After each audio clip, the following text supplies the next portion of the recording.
Chapter 1. The Awakening of the System. Chu Tian, you good for nothing. The engagement to my sister is hereby terminated. The sharp, piercing voice rang in his ears, reverberating through Chu Tian's mind like a thunderclap. He abruptly opened his eyes, and before him lay a rudimentary wooden ceiling, draped in cobwebs, while the air was thick with a bitter concoction of dust and herbs. Where am I? Suddenly, a torrent of chaotic memories surged into his consciousness. The great Jing dynasty, Xinghua village. This was an ancient world starkly different from the history he knew. The original owner also bore the name Chu Tian, once regarded as the most promising son of a hunter in the village. Alas, 6 months prior, his father and elder brother had enlisted and perished in battle, their pensions cruelly embezzled by an unscrupulous county official, leading to the swift collapse of their once thriving household. Now, this dilapidated home housed only him and his recently widowed sister-in-law. Li Wei, who was it that came to your aid when your family was on the brink of starvation? Now that the Chu family has fallen, you wish to kick us aside. Has the conscience of the Li family been devoured by dogs? A frail voice emerged from the crowd gathered outside, belonging to Aunt Li of the village. Aunt, let us not speak in such terms. Kindness must be acknowledged, but we cannot allow my sister to marry and suffer alongside him. Can we? Li Wei cast a scornful glance at Chu Tian. A sickly sister-in-law and a feeble waster-what future do they hold? Chu Tian's expression remained inscrutable. He was merely a soul from the 21st century, devoid of any emotional attachment to this engagement. The original owner's memories were filled with anger and resentment towards the Li family's ingratitude. Ruo Shui, do you share the sentiment? Chu Tian's voice was calm, betraying no hint of emotion.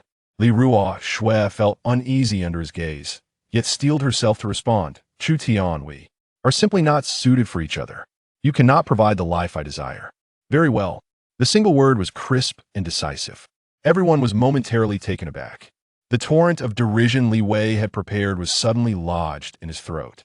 Li Ruo Shui stared at Chu Tian in astonishment. She had envisioned him to be furious, pleading, or cursing, yet never had she imagined he would respond with such tranquil acceptance. This left her feeling as though she had punched a cloud, utterly confounding. Humph, at least you know your place. Li Wei scoffed, pulling his still-dazed sister along as they strutted away from the Chu residence. The villagers, witnessing the lack of spectacle, began to disperse in small groups, leaving behind only a few sighs. Cough, cough, cough.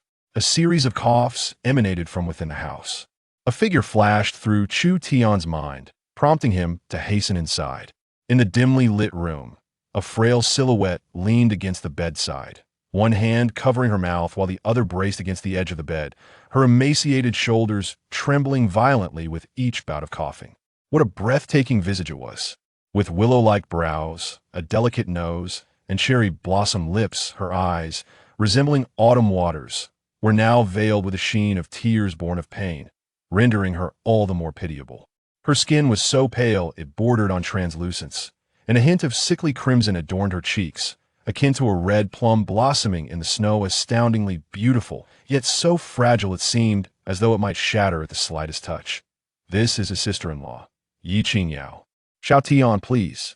Don't be upset. Ye Qingyao spoke softly, her voice trembling, the young lady from the Li family. She has her own choices, which cannot be forced.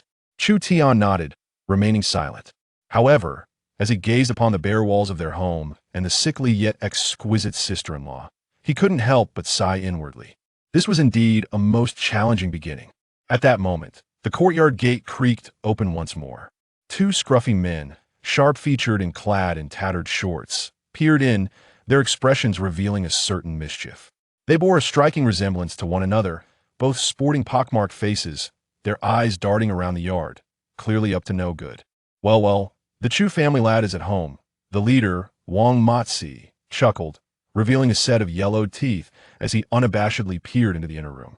Behind him, Wang Matzi was even bolder, craning his neck to greedily appraise Ye Qingyao in an instant.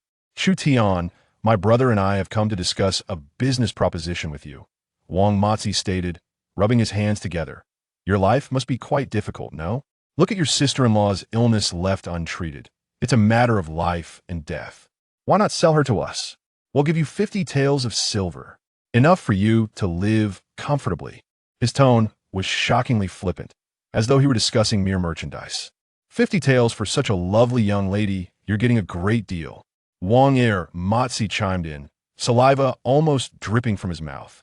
Upon hearing this, Ye Qingyao, already pale, turned as white as a sheet. Chu Tian. She clutched tightly to Chu Tian's sleeve. Please, don't sell me. Chu Tian gently patted the back of her hand, signaling her to remain calm. Then, he turned, wordlessly striding to the corner of the room, where he seized a chopping knife meant for firewood. Leave, he uttered a single word. His gaze was frigid and fierce, brimming with unmasked, murderous intent. The Wang brothers felt a jolt of fear at his stare, instinctively retreating a step. They were accustomed to bullying the meek in their village and had never encountered such a formidable presence. Before him, Chu Tian appeared entirely different from the rumored weakling they had heard of. What do you intend to do? Wang Matsi stammered, his bravado faltering. In 3 breaths. If you do not leave, you shall die. Chu Tian warned, hefting the chopping knife, its blade glinting coldly in the dim light. The ferocity in his demeanor left no doubt in the minds of the Wang brothers. Should they utter another word, the knife would indeed come down upon them. Exchanging a glance filled with mutual fear, they scrambled out of the courtyard in a frenzied retreat. Chu Tian, just you wait. You'll regret this. The venomous curses echoed from outside, gradually fading away. Only then did Chu Tian lower the knife and return to the inner room. Ye Qingyao remained engulfed in terror, trembling and tear-streaked. Chu Tian approached, gently using his sleeve to wipe away her tears, his voice softening. Sister-in-law, do not fear as long as I am here. No one can harm you. At that moment, a cold, mechanical voice unexpectedly resonated in Chu Tian's mind. Ding! Favorability System Awakening. The host can enhance the affinity of designated individuals to gain opportunities for a lottery draw. Chu Tian felt a jolt in his heart. A system? My golden finger has finally arrived. Chapter 1. The Awakening of the System. Chu Tian, you worthless fool. The marriage between you and my sister is hereby annulled. The sharp, piercing taunts echoed in his ears, leaving Chu Tian's mind in a state of turmoil. He abruptly opened his eyes, and the first sight that greeted him was a shabby wooden ceiling, enshrouded in cobwebs, while the air was laden with a bitter blend of dust and herbal scents. Where am I? Suddenly, a torrent of chaotic memories flooded his mind. The great Jing dynasty, Xinghua village. This was an ancient world that diverged entirely from the history he knew. The original owner of this body was also named Chu Tian, once the most promising son of a hunter in the village. Unfortunately, half a year prior, his father and elder brother had answered the call to arms, both meeting their demise on the battlefield. The compensation they were owed had been egregiously siphoned off by an unscrupulous county magistrate, causing the once prosperous family to crumble in an instant. Now, this dilapidated home housed only him and his newly widowed sister-in-law. Li Wei, who was it that came to your aid when your family was on the brink of starvation? Now that the Chu family has fallen on hard times, you seek to kick us while we are down? Has the conscience of the Li family been devoured by dogs? A frail, elderly voice rang out from outside the courtyard. It was Aunt Li from the village. Auntie, you cannot speak like that. We remember the kindness from back then. But surely you cannot expect my sister to marry and endure a life of hardship with him? Li Wei sneered, casting a disdainful glance at Chu Tian. A sickly sister-in-law and a spineless waste of a man, what future can this life hold?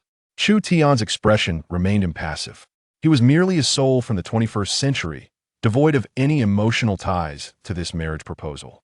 Within the original owner's memories lay a deeper sense of anger and resentment towards the Li family's ingratitude and betrayal. Ruo Shui, do you share the sentiment? Chu Tian's voice was flat, devoid of any discernible emotion. Li Ruo Shui felt somewhat uncomfortable under his gaze, yet she steeled herself to respond. Chu Tian, we are simply not suited for one another. You cannot provide the life I desire. Very well. The word was succinct and resolute. Everyone stood in stunned silence. The barrage of mockery that Li Wei had prepared was suddenly stifled in his throat. Li Ruo Shui, too, was taken aback by Chu Tian's calm acceptance. She had envisioned him reacting with anger, pleading, or cursing, but never did she anticipate such tranquil acquiescence. This left her feeling as though her punch had landed on cotton infuriatingly stifling. Oof, at least you know your place. Li Wei scoffed, dragging his still-dazed sister away as they strutted out of the Chu household. The villagers, seeing that the spectacle had come to an end, dispersed in small groups, leaving behind only a few sighs. Cough, cough, cough. A series of coughs resonated from inside the house. A figure emerged in Chu Tian's mind as he hurried inside. In the dimly lit room, a frail silhouette leaned against the bedside, one hand covering her mouth while the other grasped the edge of the bed, her emaciated shoulders trembling violently with each fit of coughing. What a heart-stirring visage she possessed, with willow-shaped brows, a delicate nose, and cherry-red lips. Her autumn-like eyes shimmered with a veil of tears, rendering her even more pitiable in her suffering. Her skin was nearly translucent, with a sickly flush gracing her cheeks, reminiscent of red plums blooming in a snow-laden landscape, stunningly beautiful yet fragile, as if she might shatter at the slightest touch. This is his sister-in-law, Ye Qingyao? Shout on, please. Do not be disheartened. Ye Qingyao's voice was frail, tinged with breathlessness. The young lady from the Li family. She has her own choices, and one cannot force her. Chu Tian nodded silently, his words unspoken. Yet, as he surveyed the barren walls of this home, with a sister-in-law so exquisitely beautiful yet gravely ill, he could not help but sigh inwardly. What a challenging beginning this was. At that moment, the courtyard door creaked open once more. Two scruffy men, with sharp faces and tattered shorts, peered inside. They bore a striking resemblance to each other, with pockmarked faces and eyes that darted around the yard, clearly up to no good. Oh, the Chu family's lad is home? The leading man, Wang Matzi, chuckled sinisterly, revealing a set of yellowed teeth, his gaze unabashedly probing the inner room. Behind him, Wang Matzi was even more brazen, craning his neck to greedily appraise Ye Qingyao.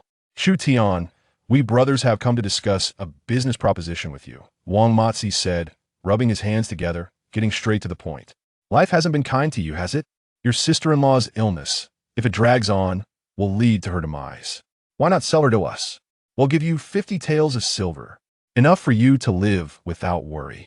His tone was shockingly flippant, as if he were discussing mere merchandise.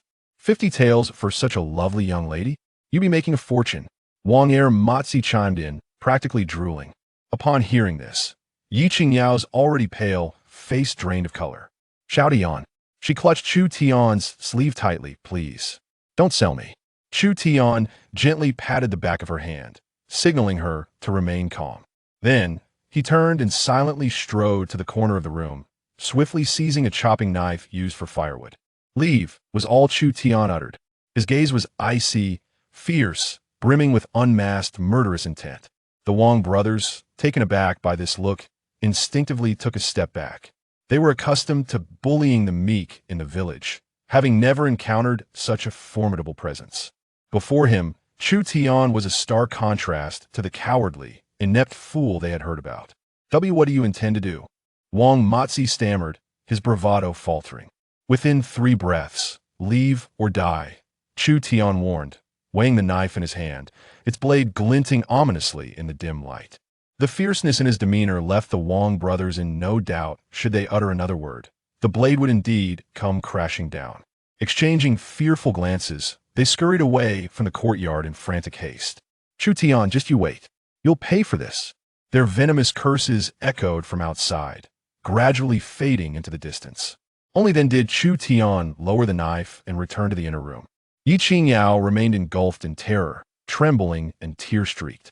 Chu Tian approached her, gently wiping the tears from her face with his sleeve, his voice softening. Sister-in-law, do not fear.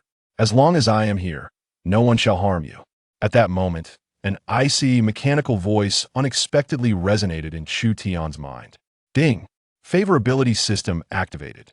The host can enhance the affinity with designated characters to earn opportunities for a lottery draw. Chu Tian's heart trembled. A system? My golden finger has finally arrived. Chapter 1. The Awakening of the System. Chu Tian, you worthless fool. The marriage between you and my sister is hereby annulled.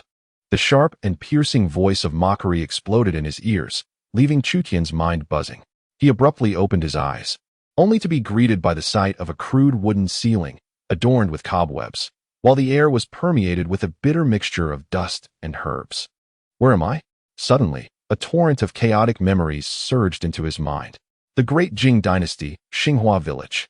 This was an ancient world starkly different from the history he knew. The original owner shared his name, Chu Tian, and had once been the most promising hunter's son in the village. Unfortunately, half a year prior, his father and elder brother had enlisted and both perished on the battlefield.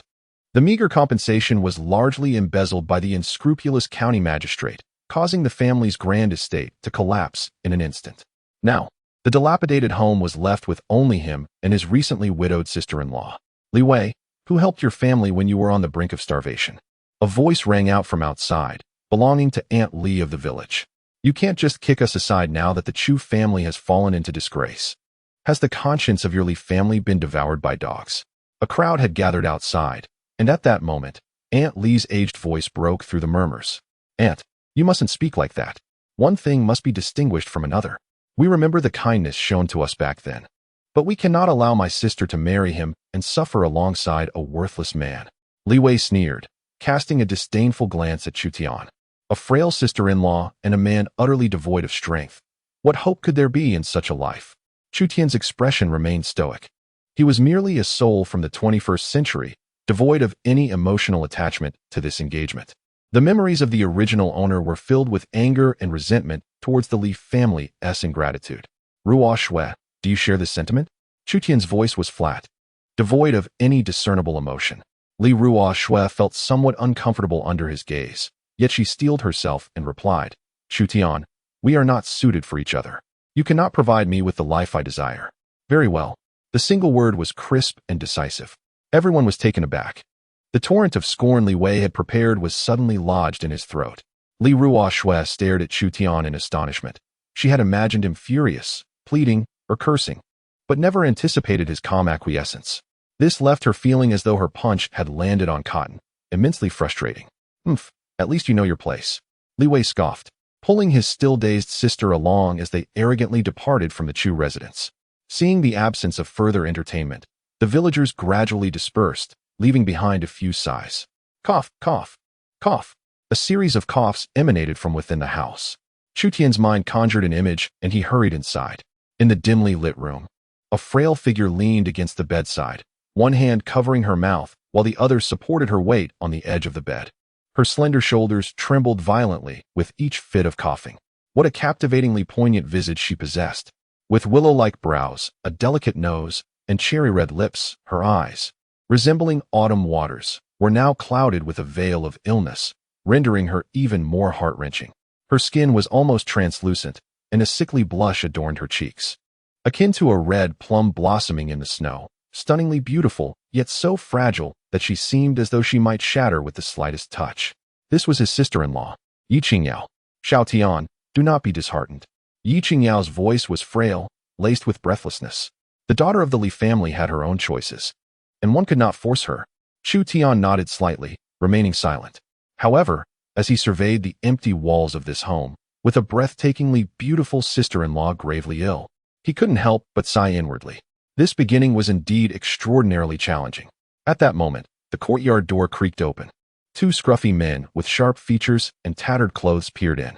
The two bore a striking resemblance to one another, both marked by pockmarked faces and eyes that roamed suspiciously around the yard, clearly up to no good. Well, the Chu family's young lad is at home. The leader, Wang Matzi, grinned, revealing a set of yellowed teeth, his gaze unabashedly scanning the interior. Behind him, Wang Matzi leaned in, greedily eyeing Ye Qingyao. Chu Tian, my brother and I have come to discuss a business proposition with you, Wang Matzi said, rubbing his hands together. Life must be tough for you, huh? Look at your sister-in-law's illness. Dragging it out will only lead to her demise. Why not sell her to us? We will offer you 50 taels of silver. Enough for you to live without worries. His tone was shockingly flippant, as if he were discussing mere merchandise. 50 taels for such a lovely young lady. You're making quite the profit. Wang Matzi chimed in, almost drooling at the prospect. In the inner room, upon hearing these words, Ye Qingyao's already pale face drained of color. Little Tian, don't sell me. She grasped Chu Tian's sleeve tightly. Chu Tian gently patted the back of her hand, signaling her to remain calm. He then turned, silently striding to the corner of the room, where he abruptly seized a chopping knife used for firewood. "Get out." Chu Tian uttered a single word. His gaze was icy, fierce, brimming with unmasked murderous intent. The Wong brothers recoiled instinctively, their hearts racing at the sight of his piercing stare. They were accustomed to bullying the meek in the village and had never encountered such a formidable presence. The Chu Tian before them was a stark contrast to the rumored cowardly wastrel they had heard of. "What do you want?" Wang Motzi stammered, his bravado faltering. "Leave. Within 3 breaths, or face death." Chu Tian weighed the chopping knife in his hand, its blade glinting ominously in the dim light. The ferocity in his demeanor left no doubt in the Wang brothers' minds that should they utter another word, the knife would indeed strike. They exchanged fearful glances, recognizing the terror reflected in each other's eyes, and scrambled out of the courtyard in a frantic hurry. "Chu Tian, just you wait. You'll regret this." The venomous curses echoed from outside, fading into the distance. Only then did Chu Tian lower the knife and return to the inner room. Ye Qingyao was still trembling, engulfed in terror, tears streaming down her face. Chu Tian approached her, gently wiping her tears with his sleeve, his voice softening. "Sister-in-law, do not fear. As long as I am here, no one can harm you." At that moment, a cold, mechanical voice unexpectedly resonated within Chu Tian's mind. Ding. Favorability system activated. The host can increase the favorability of specified individuals to gain opportunities for a lottery draw. Chu Tian's heart jolted. A system? My golden finger has finally arrived. Chapter 2. Preparing to hunt the tiger with a mere thought, a translucent panel, visible only to him, materialized before Chu Tian's eyes. The interface was uncomplicated, displaying only a singular character portrait. Character bound. Ye Qingyao. Affinity level. 80. Mutual dependence. Hint. Achieving an affinity level of 60 grants 1 lottery draw for every subsequent increase of 10 points. An additional draw is permitted. Upon reaching 100 points, a grand ultimate gift package will be bestowed. Current available lottery draws. 3 chances to draw. An exhilarating wave of joy surged through Chu Tian. This was akin to a timely rescue amid the snow. He inhaled deeply, forcing himself to temper his excitement. The immediate priority was not to delve into this wondrous system, but to soothe his frightened sister-in-law. Ye Qingyao clutched his sleeve tightly, her body still trembling slightly. The fright instigated by the Wang brothers had evidently been overwhelming for her, a woman frail from prolonged illness. "Sister-in-law, it's all right now." Chu Tian's voice softened further as he gently tucked a damp strand of hair behind her ear, assuring her, "I am here. No one shall harm you again." His palm radiated warmth, his touch tender, imbued with a comforting strength. Ye Qingyao gradually lifted her gaze, her misty eyes fixed upon Chu Tian. Since the moment he withdrew from the Li family engagement, he seemed transformed. No longer was he the despondent youth burdened by adversity. Instead, his demeanor exuded a newfound steadiness and resolve, as though overnight he had matured into a sturdy tree capable of sheltering her from life's storms. This sensation gradually calmed her restless heart. "Xiao Tian," she murmured, her voice still frail, yet less tremulous. "Yes, I am here," Chu Tian replied, assisting her to recline comfortably once more, meticulously tucking the covers around her. "You must rest well. Set aside all worries." He was determined to alter their circumstances swiftly. Stepping into the courtyard, he ensured no one was around before he silently commanded, "System, draw." With the utterance, the solitary lottery button on the translucent panel illuminated, and then began to spin rapidly. Ding. "Congratulations, host, you have obtained strength amplification, tenfold for the average person." A warm surge coursed through his body, as if every fiber of his being had been infused with boundless strength. Chu Tian clenched his fist lightly, the joints emitting a satisfying crackle. He felt as though he could fell a bull with a single punch. There was no time for contemplation as the lottery button once again began to whirl. Ding. "Congratulations, host, you have obtained exceptional archery skills, military sharpshooter level." A plethora of knowledge regarding bow pulling, aiming, and anticipation flooded his mind. Akin to having trained in archery for decades, he transformed instantaneously from a novice into a master capable of hitting a target from 100 paces. Ecstasy enveloped Chu Tian. There was still 1 draw remaining. Ding. "Congratulations, host, you have obtained storage ring, 1 cubic meter space." An ancient bronze ring materialized on his finger, and with a mere thought, a hazy space of approximately 1 cubic meter appeared in his mind. Experimenting, he attempted to store a broken bowl from the table. It vanished instantly, only to reappear in his hand at his command. This was a windfall. It was as if this extraordinary ability had been tailor-made for him. Strength, archery, and storage space. These three elements represent the utmost capital for survival in this backward, ancient era. A sudden fit of coughing jolted Chu Tian back to reality, pulling him from his ecstatic reverie. He hastily composed himself and hurried to the room, gently patting Ye Qingyao's back to help her catch her breath. "Don't concern yourself with me," Ye Qingyao gasped, a bitter smile gracing her pale face. "My body is a bottomless pit, only burdening you. Once I'm gone, you can live your life well." "Sister-in-law, do not speak such nonsense," Chu Tian replied, grasping her icy hand. "When my brother departed, he entrusted you to me. I would sacrifice everything to ensure your recovery." Ye Qingyao merely shook her head in response, choosing silence. She understood her body all too well.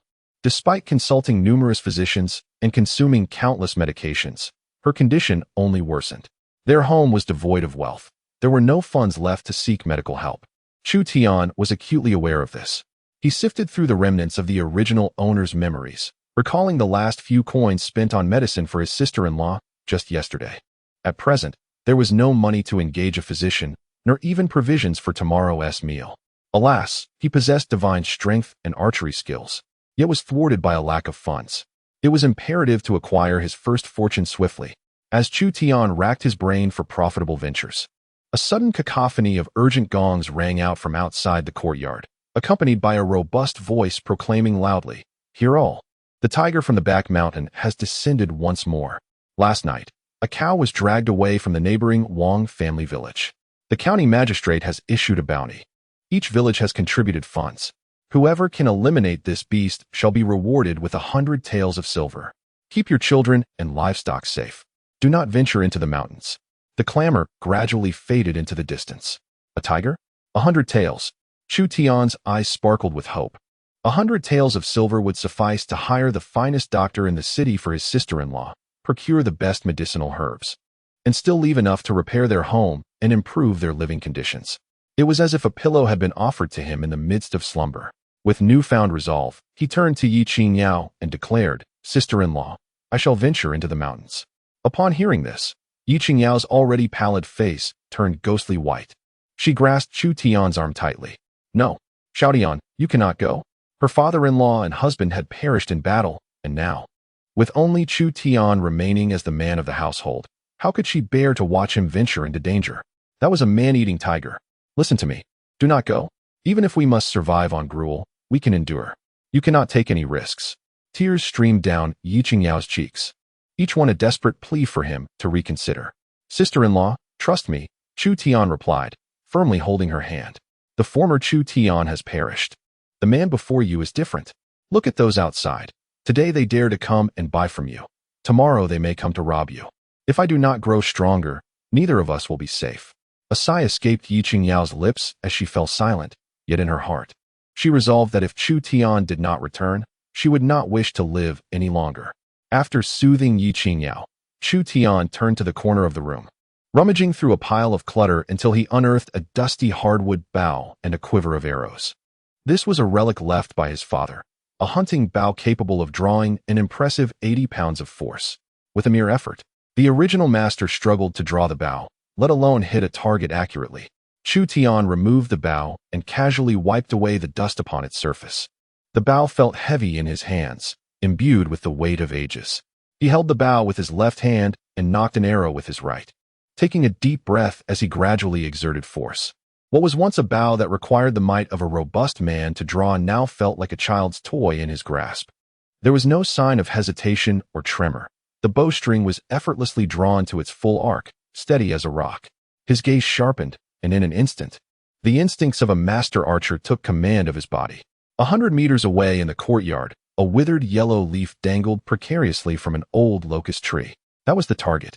Without aiming, it was as if he merely pointed casually. The bowstring emitted a dull thrum. An arrow, like black lightning, shot forth, slicing through the air with a sharp, whistling sound, instantly covering dozens of yards. With a soft thud, the leaf was precisely pierced. Pinned firmly against the robust trunk by the residual force of the arrow, its feathers buzzing and quivering incessantly. Observing this scene, a subtle smile crept onto Chu Tian's lips. Excellent. The reward of 100 taels of silver was surely within his grasp. Chapter 3. Rescuing from the tiger's maw. After reassuring his sister-in-law, Chu Tian wasted no time. Grabbing his bow and arrows, he made his way straight to the back mountain. Xinghua village was nestled against the mountains, and the villagers typically only dared to venture near the foot of the hills to gather firewood and medicinal herbs, steering clear of the depths where wild beasts reigned supreme, rendering it perilously dangerous. Yet, Chu Tian felt not an ounce of trepidation. He arrived at the foot of the rear mountain, where the forest was deep and tranquil, the only sound being the rustling of leaves in the wind. Taking a deep breath, he gripped the sturdy bough tightly and stepped into the woods. Possessing tenfold the strength of an ordinary person, his steps were light and stable, making almost no sound as he tread upon the withered branches and fallen leaves. His masterful archery skills allowed him to detect the slightest movement in the underbrush. He did not search aimlessly but quickly constructed a mental map of the forest, assessing the habits of wild beasts to deduce the areas where the tiger was most likely to appear. As he ventured deeper into the woods, the trees grew denser, towering ancient trunks blocking out much of the light. The air was thick with the scent of damp earth and decaying leaves, and occasionally, an unknown creature would dart past, causing a rustle in the underbrush.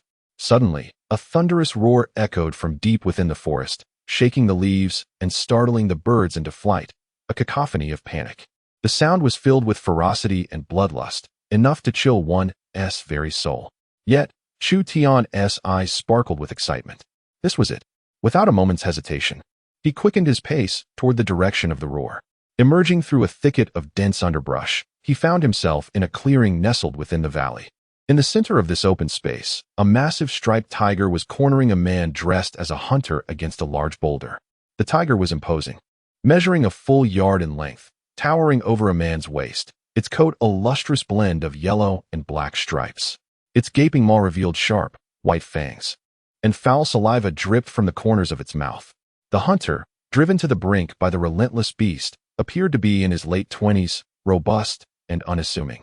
Yet at this moment, his countenance was ashen. His coarse garments were shredded in several places, stained with blood, clearly a testament to a desperate struggle for survival. Clutching a dull axe tightly in his hand, he realized that this meager weapon was of little significance in the face of a ferocious tiger. "I will fight you to the end," the hunter bellowed, a cry more for self-encouragement than genuine defiance. The mighty tiger, seemingly incensed by his roar, lost its remaining patience. With a powerful thrust of its hind legs, the colossal creature lunged towards the hunter. The acrid scent of blood filled the air, extinguishing the last flicker of hope in the hunter's eyes, leaving only one thought in his mind. This is it. I, Zhang San, shall perish here today. In this moment of impending doom, a sharp whistle sliced through the air. A shadow darted forth, striking the tiger with precision. The sound of a blade embedding itself in flesh echoed ominously. The tiger, mid-leap, emitted a spine-chilling shriek, its massive body momentarily suspended in the air before crashing heavily to the ground. An arrow had pierced deeply through its left eye, leaving the fletching quivering violently, blood and brain matter gushing forth in an instant. Zhang San stood in stunned silence, bewildered by this unforeseen turn of events. The tiger, consumed by agony, descended into madness. It thrashed its head, its solitary eye ablaze with wrath and murderous intent, swiftly locking onto the direction from whence the arrow had come. Abandoning its easily attainable prey, it charged towards the hiding place of Chu Tian, its ferocity exponentially intensified. Emerging from the thicket, Chu Tian observed the colossal beast barreling towards him with a calm demeanor. With a bow in his left hand and 2 arrows poised in his right, he prepared for the imminent confrontation. As the tiger approached within mere 20 paces, the stench of its presence nearly enveloped him. In an instant, Chu Tian sprang into action. His body leapt to the left with a force tenfold that of an ordinary man, effortlessly propelling him several meters to land securely atop a protruding rock. The tiger's leap fell short, its massive form colliding violently with a sturdy tree behind where Chu Tian had stood, producing a thunderous crash as the tree, thick as a bowl, splintered, leaves cascading through the air. Failing to capture its target, the tiger swiftly pivoted, refocusing its lethal gaze on Chu Tian atop the rock. Yet, Chu Tian offered no respite. In the moment of descent, he twisted his torso, releasing the taut bowstring with a sudden snap. The sound of the bowstring reverberated twice, nearly in unison.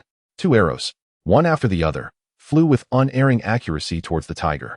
The first struck the wide-open maw of the beast, piercing through its throat. The second followed closely, embedding itself in the vulnerable soft flesh of its chest. In mid-flight, the tiger's body stiffened abruptly, its forward momentum halted. It lowered its gaze in disbelief to see the arrow lodged in its chest, leaving only the fletching visible, and the murderous light in its eyes swiftly dimmed. He opened his mouth, intending to unleash one final roar, but what poured forth instead was a torrent of blood. With a thunderous crash, the tyrant of the mountains, the king who had terrorized the village, finally succumbed, collapsing heavily to the ground and stirring up a cloud of dust. From the moment Chu Tian emerged until the fierce tiger met its demise, the entire sequence unfolded in a mere span of a few breaths. The forest instantly returned to an eerie silence. Zhang San, sprawled on the ground, felt as though his eyes would pop out of their sockets. What had he witnessed? An arrow that blinded the tiger's eye. Arrow after arrow, each striking true. Was this something a mere mortal could achieve? Even the most formidable military officials in the provincial capital would likely not possess such extraordinary skill. Chu Tian gracefully leapt down from the rocks, landing steadily beside the lifeless tiger, giving it a gentle kick to confirm its death. Only then did he turn to face the still-dazed hunter on the ground. "Are you all right?" Zhang San snapped back to reality, scrambling to his feet, disregarding his wounds, and dashed to Chu Tian, kneeling before him with a thud. "Benefactor, living deity, you are like a second father to me. Were it not for you, I, Zhang San, would have met my end today. I bow before you." As he spoke, he prepared to knock his head against the ground repeatedly. Chu Tian, both amused and perplexed, quickly helped him up. "All right, rise. It was but a simple act." No. To you, it may be a trifling matter, but to me, it is a life-saving grace." Zhang San stood, his eyes brimming with fervent admiration as he rubbed his hands together, his honest face alight with excitement. "Benefactor, my name is Zhang San, a hunter from Qingxi village." "Which village do you hail from, brave hero? Your prowess is truly extraordinary." This was the only phrase he could conjure to express his awe. "Xinghua village, Chu Tian." "Chu Tian?" Zhang San paused, then suddenly enlightened. "You are the son of the great hero Chu?" "Oh, that explains it. A tiger father does not raise a dog son. The elder Chu was renowned far and wide in our region, and I never imagined his son would surpass him in skill." Zhang San continued to extol his praises. He glanced at the enormous tiger on the ground, then back at the composed Chu Tian, and all thoughts of hunting now seemed to dissipate into the ether. Compared to this man, his own meager skills felt utterly insignificant. "Chu Gu," Zhang San now addressed him with a tone of endearment, eagerly approaching. "You have slain this beast. According to custom, it rightfully belongs to you. A creature of this size, you might struggle to manage alone on the descent. Allow me to assist you. I possess ample strength." Chapter 4. The Ye family uncle and Aunt Chu Tian's absence stretched into the better part of the day. Ye Qingyao lay in bed, her heart restless, ears attuned to the sounds from the courtyard, yearning for the familiar footfalls to return. However, the sky outside grew progressively darker, and the courtyard remained desolate and eerily quiet, provoking a sense of unease. Could something have happened to him? This thought surged forth, impossible to suppress. Ye Qingyao felt her hands and feet turn icy, a discomfort surpassing even her gravest illness. She struggled to rise and check the door. Just then, a loud bang echoed. With a thunderous bang, the already precarious courtyard door was forcefully kicked open from the outside. Ye Qingyao, startled by the sudden noise, instinctively turned her gaze towards the entrance. There stood Wang Maji and Wang Ermatzi, swaggering in alongside a man and a woman, both wearing expressions of smug triumph laced with malice. The couple trailing behind them appeared to be in their 40s or 50s. The man, in his early 40s, was lean with a goat-like beard and sharp, calculating eyes, while the woman was short and stout, clad in a somewhat worn blue garment, with thin lips and prominent cheekbones that conveyed a harsh demeanor. Upon seeing them, Ye Qingyao's complexion turned as pale as parchment. These two were none other than her uncle Ye Fugui and her aunt Wu Shi from her maternal family. "Humph, do you even regard us, your elders?" Wu Shi's voice was as shrill and grating as an ungreased hinge. "You, the ill-fated harbinger of death. You've already brought misfortune to your husband, and now you come to burden your younger uncle. You have brought disgrace upon the Ye family. Ye Qingyao, hands clasped behind his back, surveyed the dilapidated surroundings before his gaze landed on Ye Qingyao, filled with disdain. Qingyao, I'm not criticizing you. But just look at yourself. Half alive, a mere pit of despair. The Chu family is in ruins, yet you linger here. Do you wish to drag down the last hope of the Chu household? I haven tea. Ye Qingyao stammered, her lips trembling, tears welling in her eyes. Haven tea. Wuxia stepped closer, seizing Ye Qingyao's frail arm with a grip that sent pain coursing through her. Today, the Wang brothers come with sincerity. 50 taels of silver. If you go with them, your brother's bride price will be secured, and the Chu family will be relieved. It's a win-win situation. What more could you possibly want? No, aunt, you cannot do this. Ye Qingyao finally broke down, struggling desperately as she cried out. I am a person, not a commodity. How can you sell me? What is wrong with selling you? Your parents died young, and it was your uncle and I who raised you. You've eaten and drunk from our household, and now you're asked to repay a little. How can you feel wronged? Wuxia's grip tightened, her spittle nearly landing on Ye Qingyao's face. You will come with us today, whether you like it or not. The commotion outside had already drawn a crowd of villagers, who whispered and pointed at the scene unfolding within the courtyard. How wicked! The Ye family's uncle and aunt are truly shameless. Did you not know? Ye Qingyao's uncle and aunt are notoriously greedy and cruel. Alas, how pitiful! Her in-laws are ruined, and now her own family treats her this way. This woman truly suffers. Listening to the murmurs and witnessing the cold, heartless expressions of her kin, Ye Qingyao felt her heart sink deeper into despair, an overwhelming hopelessness consuming her. She ceased to struggle, her gaze becoming vacant and lifeless. Perhaps death would be a release. Meanwhile, at the entrance of Xinghua village, the figures of Chu Tian and Zhang Xin finally appeared. Chu Tian carried a massive tiger head, while Zhang Xin pushed a creaky unicycle, upon which lay the heavy body of the tiger, bound securely. Brother Chu, your skills are truly extraordinary, Zhang Xin exclaimed, beads of sweat streaming down his face. Though the excitement in his eyes was unmistakable, this massive beast weighed no less than 500 pounds, yet you dispatched it with just a few arrows. In my nearly 30 years of life, I have never witnessed anyone single-handedly handle such a formidable creature from these mountains. Chu Tian merely smiled, offering no further explanation. His mind lingered on his sister-in-law at home, eager to convert this tiger into silver to afford her a good doctor. Brother Chu, ahead lies Xinghua village. I will call out to everyone shortly, so they can see it was you, Chu Tian, who dealt with this menacing beast. Zhang Xin beamed with pride. Chu Tian remained noncommittal. He cared little for such fleeting accolades. As they approached the village entrance, they noticed a throng of villagers pointing and murmuring in a particular direction. What a pity! The Ye family's uncle and aunt are utterly despicable. Indeed, even with their niece suffering so gravely, they are willing to sell her for money. Their hearts are so black. Shu, keep your voice down. Don't you see Brother Wang is also here? He is the one the Ye family hired for help. Upon hearing the names Wang and the Ye family, an ominous premonition surged within Chu Tian. He tossed the tiger head into Zhang San's arms, uttering nothing, and dashed forward with fervor. Hey, Brother Chu! Zhang San stumbled as the hefty tiger head struck him, but by the time he steadied himself, Chu Tian had already surged ahead, covering a distance of several dozen paces. Chapter 5. The hero who battled the tiger. Chu Tian burst into his courtyard like a tempest, and the sight before him ignited a blazing rage within his chest.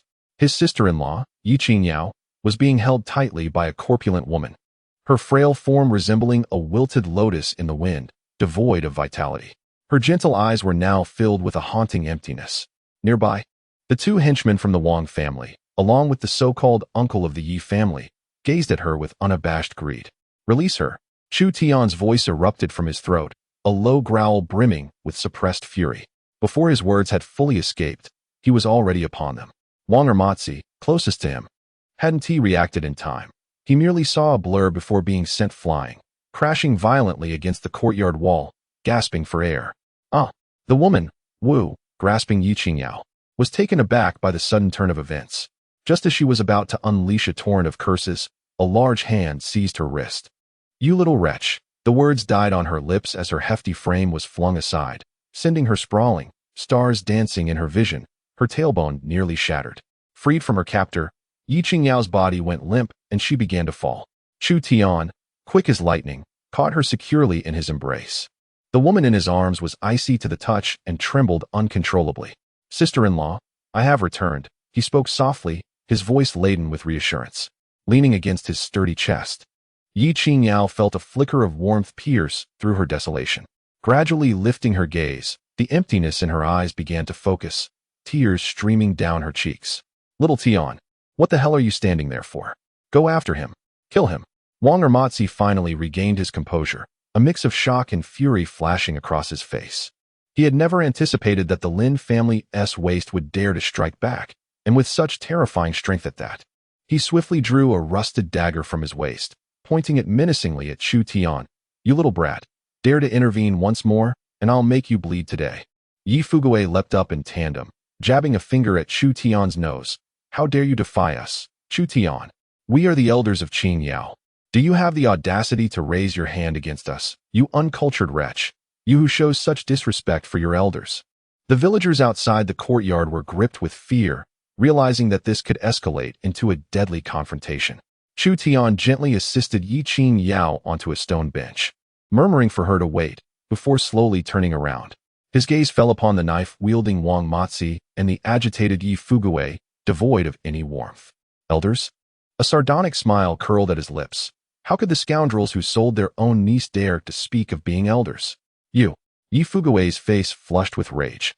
Chu Tian's gaze shifted toward Wang Matzi. "This morning, when I ordered you to leave, it seems my words did not resonate. Today, you shall forfeit your legs." His tone was calm, yet the chilling menace in his words struck terror into Wang Matzi's heart. Just as the atmosphere in the courtyard reached a boiling point, a loud voice rang out from outside. "Make way. Clear the path." Following this was the creaking of a wheelbarrow rolling over the ground. The onlooking villagers turned, and in the next moment, a collective gasp escaped their lips. There stood Hunter Zhang San, perspiration pouring down his face as he pushed a unicycle into the scene. And upon that cart lay a magnificent, yet fearsome tiger. The beast was immense, and even in death, its fierce aura was palpable, particularly accentuated by the gory hole in its skull, which sent chills down the spines of those who beheld it. Heavens! A tiger! Is that the old tiger from the back mountain? Who killed it? The startled villagers scattered, quickly making way for Zhang San, who struggled to maneuver the cart into the Chu family courtyard.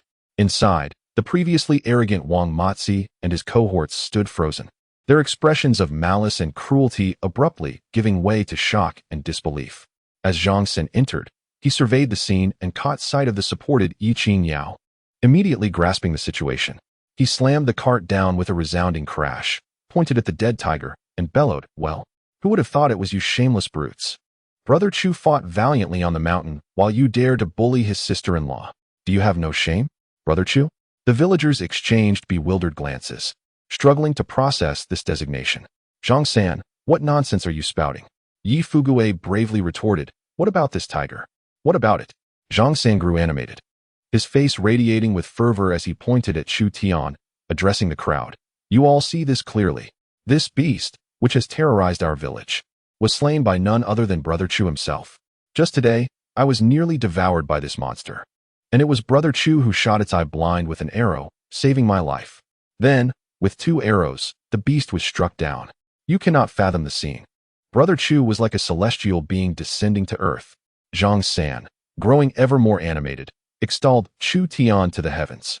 The entire courtyard, along with the surroundings, was enveloped in an eerie silence. Every gaze oscillated between Chu Tian and the lifeless tiger. 1 arrow blinding? 2 arrows slaying? A single individual has slain such a formidable beast? Is this truly the timid, inept lad from the Chu family, who could not even secure his own marriage? The villagers' expressions shifted from sympathy to shock, ultimately transforming into awe. A hero who vanquished a tiger has arisen from Xinghua village. The Wang brothers were utterly stunned, their knives clattering to the ground. As they beheld the composed Chu Tian, their legs quaked, a chill surging from their feet to the crown of their heads. A man who could kill a tiger? They had just aimed their knives at such a fearsome figure? They had even contemplated purchasing his sister-in-law? Ye Qingyao and his wife turned ashen, unable to reconcile this capable tiger slayer with the useless person they had once scorned. Chu Tian paid no heed to the astonishment surrounding him. Before all, he slowly retrieved the 80-pound hard bow left by his father from behind him. He uttered not a word, but his cold gaze fixated upon the Wang brothers and the Yi couple. The intimidation of this gesture surpassed any spoken threat. A man who could fell a fierce tiger with this bow would find it no more challenging to eliminate them than to crush a few ants. Get lost. The single word escaped Chu Tian's lips softly. Wu was the first to crumble, shrieking as she scrambled out of the courtyard. Run, run, run. We must leave at once. Yi Fuguwei, terrified, stammered as he stumbled away. Wang Matzi and Wang Ermatzi snatched up their knives, not daring to utter a sound, resembling two stray dogs. They clumsily extricated themselves from the crowd, fleeing in disarray. Yet, in the moment of their retreat, Wang Matzi cast a venomous glare at Chu Tian. In an instant, the courtyard fell silent. Only the lifeless tiger remained, alongside a group of astonished villagers. Chapter 6. Money is not the issue. A profound silence enveloped the courtyard and its surroundings.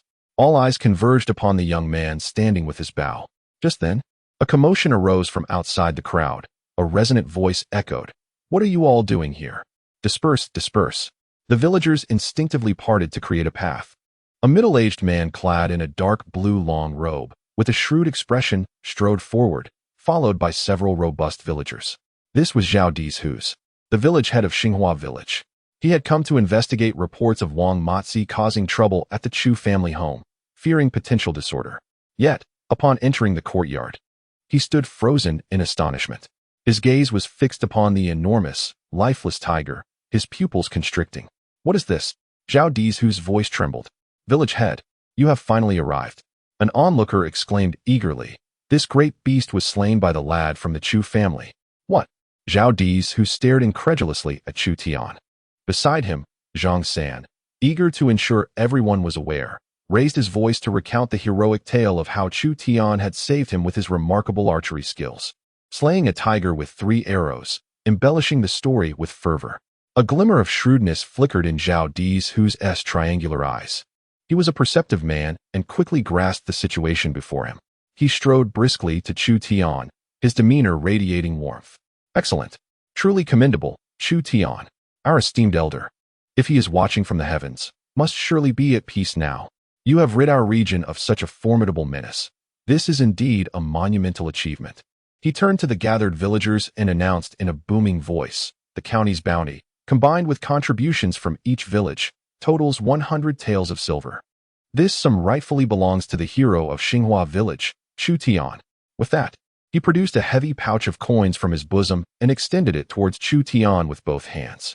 "Here, Chu Tian, take this. It is yours by all rights." A collective gasp echoed through the crowd. 100 taels. That was a significant fortune. The villagers, who toiled in the fields, often barely scraping together a few taels after taxes, could hardly fathom such wealth. In an instant, a multitude of envious, jealous, and awestruck gazes converged upon Chu Tian. As he weighed the pouch in his hands, its substantial heft instilled a sense of certainty within him. His sister-in-law's medicine was assured. Seeing that Chu Tian had accepted the money, Zhao Dizhu enthusiastically patted his shoulder. "You're a fine lad. You carry the spirit of your father. If ever you need assistance, do not hesitate to seek me out. I will surely help in any way I can." Chu Tian understood that this wily old fox recognized his potential and was seeking to ingratiate himself. He chose not to expose the pretense and simply replied, "Thank you, village head." Once Zhao Dizhu's and the onlookers had departed, the courtyard finally fell silent. Chu Tian gazed at the fallen tiger and turned to the still excited Zhang San. "Brother Zhang, lend me a hand." "Of course." Zhang San readily agreed. Chu Tian retrieved a wood-cutting knife from the house, and under the influence of his tenfold strength, that dull blade transformed into a remarkably sharp instrument. With a swift motion, he sliced through the resilient tiger's skin as though it were mere cloth. He proceeded to skin, deb one, and divide the tiger meat. The massive creature, weighing over 500 pounds, was rapidly disassembled under his deft hands. The skin was perfectly removed, and Zhang San stared in awe. Such a pristine tiger skin could fetch dozens of taels of silver. The tiger bones, too, were invaluable medicinal materials, worth their weight in gold. Ye Qingyao stood transfixed, watching the busy figure in the courtyard. Bathed in sunlight, his profile was sharply defined. Beads of sweat glistening on his forehead, his gaze focused and earnest. The man, who had once seemed somewhat boyish in her memory, had unknowingly developed broad shoulders capable of bearing the weight of the world. Her heart fluttered, as if gently nudged by an unseen force, sending ripples of unfamiliar emotions through her. Chu Tian seemed to sense her gaze, lifting his head to flash her a grin. "Sister-in-law, tonight we feast on meat." His smile was pure and warm, instantly dispelling all shadows of doubt and fear that lingered in Ye Qingyao's heart. She lowered her head, a subtle smile tugging at the corners of her lips, while tears welled up in her eyes. Soon, the tiger was completely butchered. He severed a sizable portion of the tender tiger loin, weighing a good dozen pounds, and handed it to Zhang San. "Brother Zhang, I thank you for today. Take this meat home to savor." "Oh, no. I can't possibly accept such a precious gift," Zhang San protested, waving his hands. "I merely assisted in pushing a cart. How could I accept such a valuable token?" "Take it," Chu Tian insisted, his tone leaving no room for argument. With a forced smile, Zhang San reluctantly accepted it, his admiration for Chu Tian reaching new heights. "There's one more thing I need your help with." Chu Tian fished out a silver ingot weighing 5 taels from his pouch and pressed it into Zhang San's hand. "You must go to the town immediately and fetch the best doctor available." Zhang San was momentarily taken aback, but quickly understood. "Rest assured, Brother Chu, I'll run swiftly and ensure I bring him back before nightfall." With that, he tucked the silver and meat away and sprinted toward the village outskirts. After bidding farewell to Zhang San, Chu Tian carried a piece of tiger meat into the kitchen. Before long, the kitchen, which had long been devoid of the aroma of meat, was filled with curling wisps of smoke, and a rich fragrance began to permeate the dilapidated courtyard. Inside, Ye Qingyao sat, inhaling the assertive scent and listening to the sounds of chopping from the kitchen, her heart feeling an unprecedented sense of tranquility. As dusk approached, Zhang San finally returned, panting heavily, accompanied by an elderly doctor carrying a medicine box. The old physician, dragged along in a fervent rush, looked quite weary upon entering the shabby courtyard, his expression tinged with annoyance as he surveyed the bare surroundings. However, when Chu Tian casually placed a 10-tael silver ingot on the table, the doctor's demeanor shifted instantly. "You must be Dr. Wang. I appreciate your assistance," Chu Tian said politely. "No trouble at all. No trouble at all.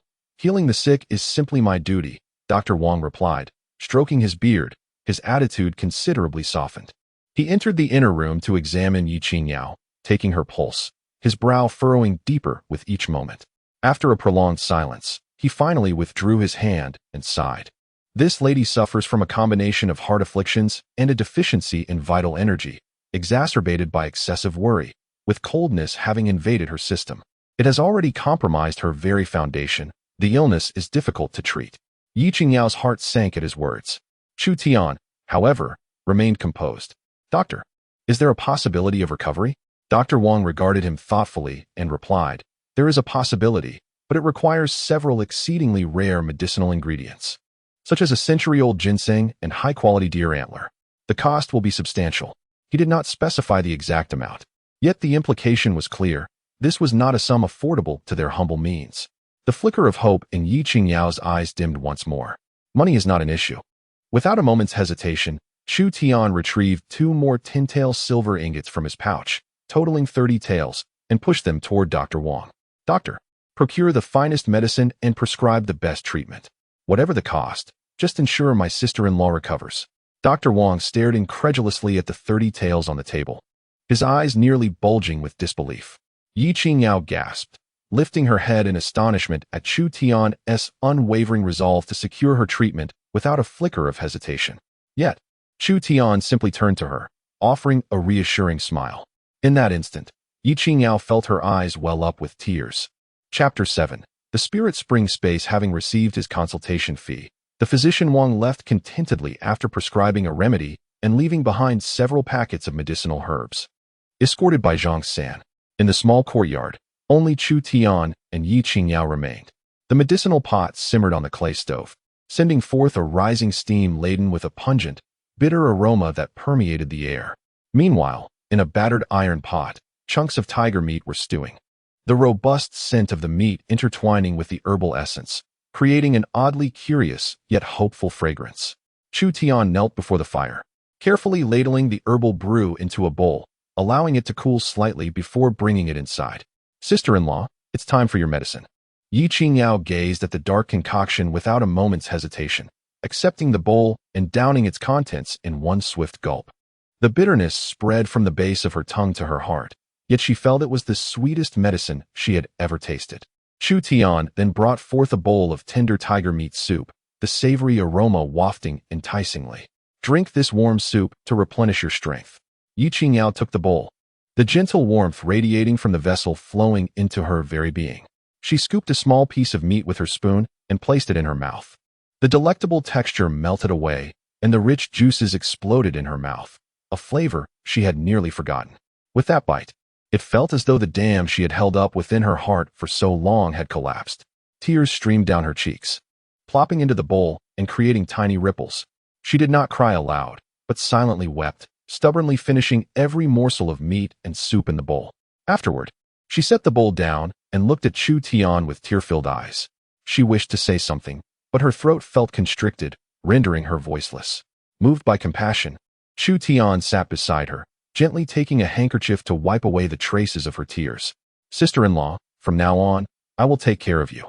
There were no grandiose promises, just the simplest of statements, yet it struck Ye Qingyao's heart profoundly. Unable to contain herself any longer, she leaned against Chu Tian's chest and sobbed, releasing all the grievances and fears she had endured over the past months. Though somewhat stiffened by the unexpected intimacy, Chu Tian extended his hand, softly patting her back, allowing her tears to soak into his garments. Just then, the cold, mechanical voice resonated once more. Ding! Ye Qingyao's affection level, 10. Current affection level, 90. Notice, affection level has reached 90. The host gains 1 lottery chance. Current available lottery chances, 1. Another opportunity for a lottery. Chu Tian felt a surge of joy within, maintaining a calm demeanor as he continued to gently soothe the woman in his embrace. After a prolonged moment of weeping, Ye Qingyao gradually regained her composure. Suddenly aware of her position nestled against her younger uncle's chest, her cheeks flushed a deep crimson, and she hurriedly straightened up, avoiding Chu Tian's gaze. I lost my composure. It's all right, Chu Tian replied with a smile. Drink your soup before it cools. Ye Qingyao nodded, obediently lifting the bowl and sipping the meat broth until it was entirely finished. Seeing her emotions stabilize, Chu Tian mentally commanded, System, draw for the lottery. Before his eyes, the lottery will spun rapidly, lights flickering until it finally came to a halt. Ding! Congratulations, host, you have obtained Spirit Spring Space. Spirit Spring Space? As Chu Tian's thoughts stirred, a brand new interface materialized in his mind. It revealed an independent space approximately the size of a basketball court. In stark contrast to the dimly lit expanse of his storage ring, this place thrived with vitality. Beneath his feet lay pure black soil, unmistakably the finest fertile earth. At the very center of the space, a spring, no larger than a square meter, gushed forth crystal-clear water, pooling into a minuscule basin. The water was so transparent that the bottom was visible, and a delicate veil of white mist lingered above the surface, emanating a refreshing aura. Spiritual spring space. The internal flow of time is 10 times that of the external world. Spring water can enhance one's physique, cleanse the marrow, and prolonged consumption has longevity benefits. The spiritual soil can nurture all plants and shorten their growth cycles. The system's prompt chimed in at the opportune moment. Chu Tian's heart raced with excitement. Tenfold time flow, improvement of physique, nurturing of plants. This was nothing short of a divine enhancement at his disposal. With this space, healing his sister-in-law's ailment would be feasible, and cultivating the legendary celestial herbs would be a mere trifle. After the initial exhilaration, Chu Tian swiftly regained his composure. His gaze fell upon the half-finished bowl of tiger meat soup on the table. A thought crossed his mind. He returned to the kitchen to fill another bowl. In the instant he turned, he concentrated his thoughts, and a drop of spring water silently fell into the soup. Sister-in-law, drink another bowl. Ye Qingyao intended to refuse, but upon meeting Chu Tian's resolute gaze, she acquiesced. This time, as the soup touched her lips, she felt an indescribable warmth flowing down her throat, instantly radiating throughout her limbs and dispelling the chill within. A comforting drowsiness enveloped her. Xiao Tian, I feel a bit sleepy. Then sleep. A good rest will do wonders for you tomorrow. Ye Qingyao nodded, lying on the bed. Almost as soon as her head met the pillow, she drifted into a deep slumber, the most restful sleep she had experienced in half a year. Chu Tian sat quietly by her side, observing her. In her dreams, Ye Qingyao's brow relaxed, her long eyelashes casting delicate shadows upon her cheeks.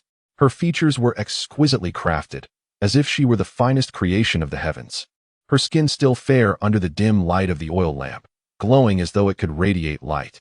As he gazed, images of Wang Mozi's greedy eyes and the venomous glance he cast while fleeing involuntarily flashed in his mind.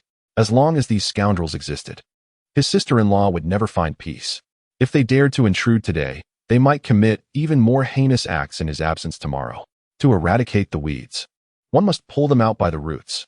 Chu Tian's expression hardened instantly. Meanwhile, at the Li residence, Li Wei sat in the courtyard, sulking as he drank in silence. The memory of Chu Tian's decisive demeanor from earlier in the day fueled his anger. "Brother, are you still upset over that worthless fool?" Li Ruoxue emerged from the house, her tone tinged with annoyance. "Let it go. What is there to dwell on with a sick sister-in-law and a penniless man? I just can't stand his attitude. As if we are the ones begging him." Li Wei slammed his fist onto the table. At that moment, the courtyard door was abruptly pushed open, and a breathless neighbor, a friend of Li Wei, rushed in. "Li Wei, Li Wei, something terrible has happened. What are you shouting about? Is the sky falling?" Li Wei responded irritably. "It's more outrageous than the sky falling." The neighbor swallowed hard, pointing towards the eastern edge of the village, his voice trembling. "Your sister's ex-brother-in-law, Chu Tian. He killed the great tiger on the other side of the back mountain. All by himself." "What?" Li Wei sprang to his feet, the wine bowl in his hand crashing to the ground and shattering into pieces. Li Ruoxue stood frozen in shock. "No, it's impossible. Just him?" Li Wei's first reaction was disbelief. "Absolutely true. Brother Zhang can testify. He said Chu Tian shot the beast dead with 3 arrows. The county and village gathered a reward of 100 taels of silver, and the village chief presented it to him in front of the entire village. The dead tiger is right in his yard. 100 taels." These 3 words resonated like a thunderclap in the minds of the siblings.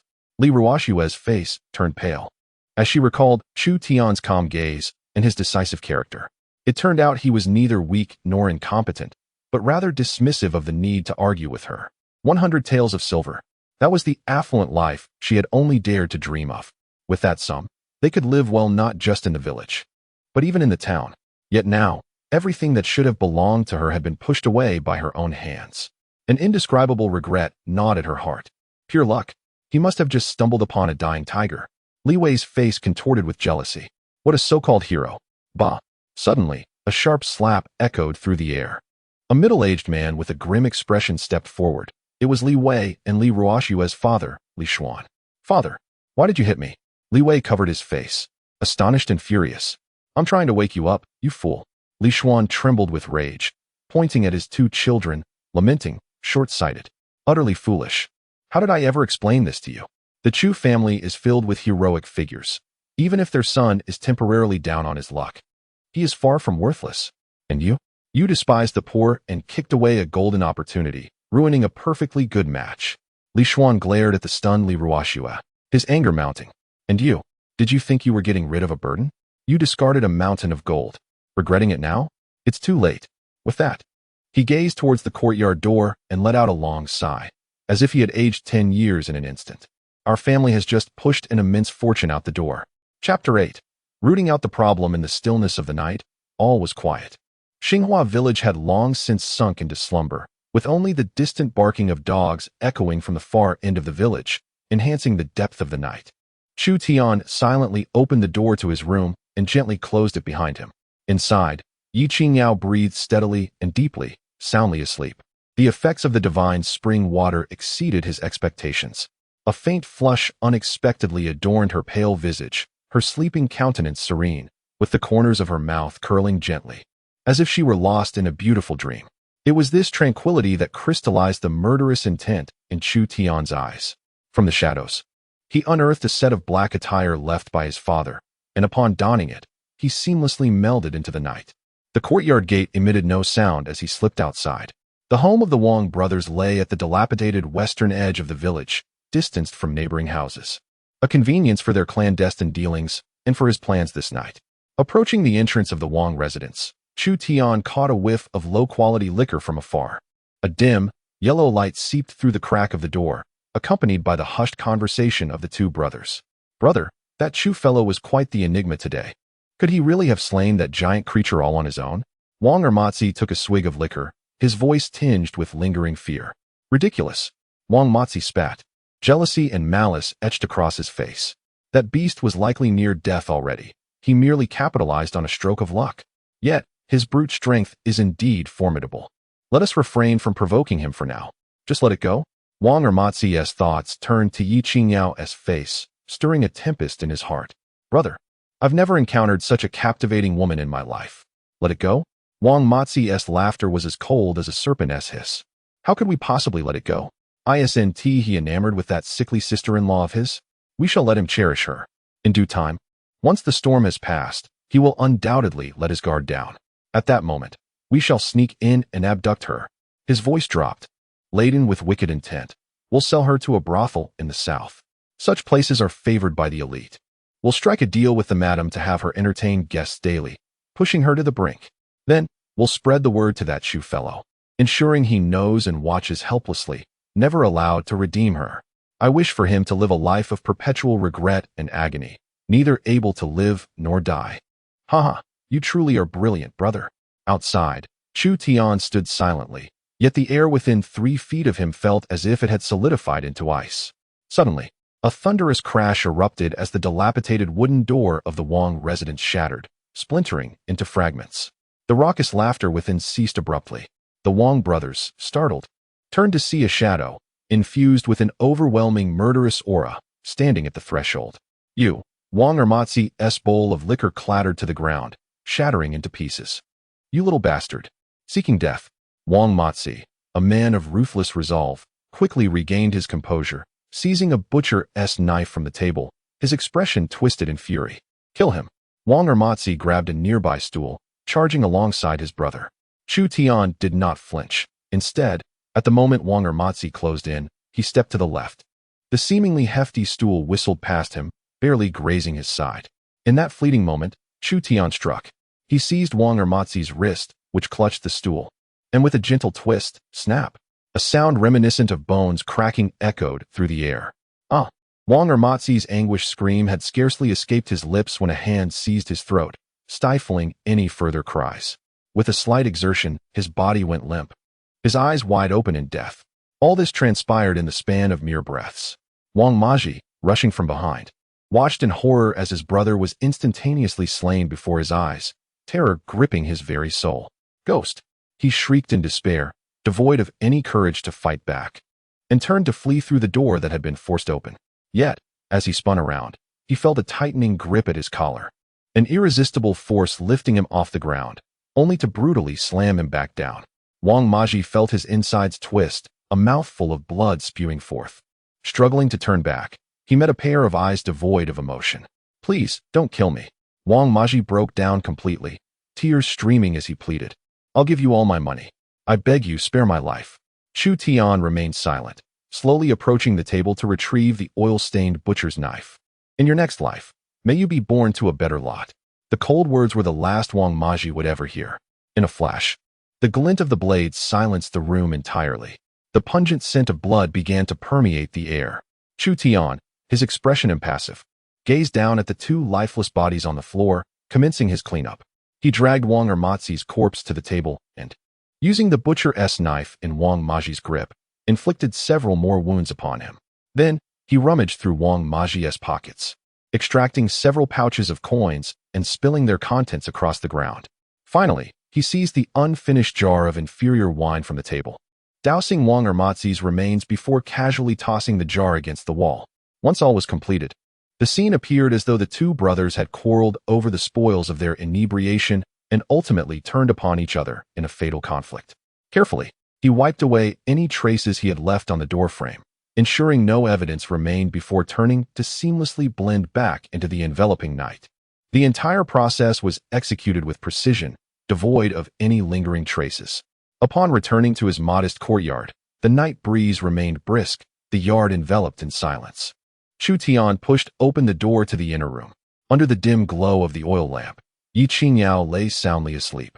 In that moment, Chu Tian's heart softened profoundly. He bent down, gently planting a kiss upon her smooth forehead. Sister-in-law, sleep peacefully. No one will ever bully you again. With that, He turned and retreated to his own chamber, lying upon his bed, closing his eyes. There were no nightmares, no palpitations. He enjoyed a restful night's sleep. Chapter 9. Whispers of the village. The following morning, just as dawn was breaking, Chu Tian was awakened by an enticing aroma. He opened his eyes and followed the scent to the kitchen door, where the sight before him momentarily stunned him. At the stove, a slender figure was busily attending to something.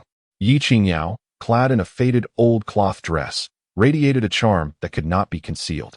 After a restful night and the nurturing essence of the spiritual spring water, she emerged rejuvenated. Her once pallid cheeks now adorned with a healthy blush reminiscent of peach blossoms glistening after a rain. Her eyes, usually veiled in a misty haze, sparkled with clarity, exuding a subtle allure unbeknownst to her. On the stove, a ceramic pot bubbled with tiger bone soup, releasing a rich aroma that wafted through the air. Moved by an impulse, Chu Tian silently approached her from behind, gently encircling her waist. The warmth of her soft figure enveloped him. Ye Qingyao stiffened momentarily, nearly dropping her wooden spoon into the pot, as a deep flush crept from her cheeks to her neck and all the way to her ears. "Sister-in-law, you're awake," she managed to whisper, her voice barely above a murmur, trembling slightly. Chu Tian rested his chin on her shoulder, inhaling the faint fragrance of her hair. His voice husky from slumber. Don't tease," Ye Qingyao stammered, flustered, her body instinctively trying to wriggle free, yet it was futile. With a light chuckle, Chu Tian recognized the need for restraint and released her. Only then did Ye Qingyao feel a wave of relief wash over her as she quickly turned to stir the soup, avoiding his gaze. "The soup you made is truly delightful," he remarked, his spirits lifted by her bashful profile. "It will be ready soon. You should freshen up, and we can eat shortly." A hint of shyness lingered in her voice. The dining table was adorned with a pot of milky tiger bone soup, a plate of sautéed wild vegetables, and several coarse grain buns. Though simple, it was a feast this household had not enjoyed in quite some time. Chu Tian ladled a generous bowl of soup for Ye Qingyao, adding several pieces of meat, creating a small mountain in her bowl. "Sister-in-law, do indulge." Ye Qingyao gazed at the meat in her bowl, taking small sips of the soup. The moment it touched her palate, she was entranced. The soup was so exquisitely delicious that she felt as if she could swallow her own tongue. How could something so simple, with just a pinch of salt, taste so divine? The wild vegetables tasted exceptionally sweet and refreshing as well. Little did she know, Chu Tian had secretly soaked the ingredients in the spiritual spring water the previous night. "What's wrong?" Chu Tian inquired, noticing her dazed expression. "Nothing. Just that today's dishes are particularly delectable," she replied, shaking herself from her reverie. Chu Tian smiled, opting not to elaborate. Years of illness had rendered Ye Qingyao's appetite quite small, coupled with a frugal upbringing due to past hardships. After consuming only half a bowl of soup and a couple of bites of vegetables, she set her chopsticks down. Chu Tian frowned and reclaimed her bowl. "This is too little. You must finish this." "I'm full," she protested. "Not acceptable," Chu Tian asserted firmly. "You need to nourish your body. You must eat well. Be obedient and finish it." He pushed the bowl back toward her. Reluctantly, Ye Qingyao picked up her chopsticks once more, taking small bites of the meat and soup. A warmth spread through her stomach, filling her with vigor. "From now on, our family will enjoy meat every day," Chu Tian said, watching her compliant demeanor with satisfaction. At his words, Ye Qingyao let out a soft laugh, dismissing his statement as a jest, yet the tenderness in her eyes threatened to overflow. This little brother-in-law was truly becoming quite adept at charming her. After dinner, Chu Tian routinely picked up the sturdy bow and quiver from the corner. "I shall venture up the mountain once more to see if there are any wild game," he declared. Xiao Tian and Ye Qingyao approached him. With Ye Qingyao reaching out to smooth the slightly disheveled collar of his attire, her eyes betraying an undeniable worry. "You must be cautious," she urged. "Fear not, sister-in-law," Chu Tian reassured her, grasping her cool hand gently. "Await my return at home." With that, he turned and strode purposefully out of the courtyard. As he walked along the village path, he could distinctly sense a palpable shift in the atmosphere compared to the previous day. Groups of women huddled together, engaged in hushed conversations.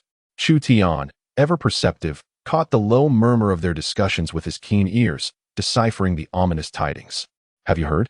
The two brothers from the Wang family in the West have died," one woman exclaimed. "Dead? How did it happen?" Another inquired, her voice tinged with curiosity. "Oh, don't even mention it. The scene was horrific. Blood everywhere. she lamented. Officials arrived early this morning and declared that the brothers quarreled over their spoils after drinking, leading to a fatal altercation. My heavens, those Wang brothers were never virtuous. This must be retribution. Retribution? Humph, I doubt it, a lower voice interjected. Do you not find this too coincidental? The Wang brothers just caused a ruckus at the Chu family, and now they're dead. A collective gasp of shock resonated among the women. Do not speak such nonsense. Those are 2 lives at stake. How could he dare? Another voiced, incredulous. How could he not? The one who can slay a giant with ease surely finds 2 lives trivial, came the retort. Did you not see how Wang Matzi and the others fled in terror yesterday? Lower your voice. Are you seeking death? What if he hears? With an impassive expression, Chu Tian walked past them, feigning ignorance to their discourse. Yet, as the women caught sight of him, an icy dread surged through them, their faces paling as they hastily dispersed in silence. Not far from there, men who typically had little to do with the Chu family also fell silent upon spotting Chu Tian, their faces adorned with forced smiles as they approached him. Chu brother, off to the mountains again, are you? One man asked, rubbing his hands together in a sycophantic manner. Chu Tian offered a mere nod in acknowledgement. The man, undeterred by the lack of engagement, continued, if your family's tiger skin or bones are up for sale, do let me know. I have a relative in town who specializes in such fine goods and would ensure you receive a fair price. Understood, Chu Tian replied blandly, his pace unbroken as he swiftly distanced himself from the man. Watching Chu Tian's retreating figure, the man wiped the cold sweat from his brow and muttered under his breath, goodness, that aura is more terrifying than a dead tiger. Chu Tian was acutely aware of their sentiments, but chose to ignore them. This was precisely the effect he desired. Only by instilling fear would they refrain from troubling his sister-in-law, allowing them all to live in peace. Chapter 10. The quest for treasure in the mountains. The woods of the rear mountain, for Chu Tian, were akin to his own backyard. He moved briskly through the forest, the 80-pound bow feeling as light as a feather in his grasp. Having not ventured far, he felt a slight movement in his ears and cast his gaze toward a thicket 30 paces to his left. Without the slightest hesitation, he nocked an arrow and drew his bowstring. With a hum, a feathered arrow sliced through the air, and in the next moment, a brief, mournful cry emanated from the thicket.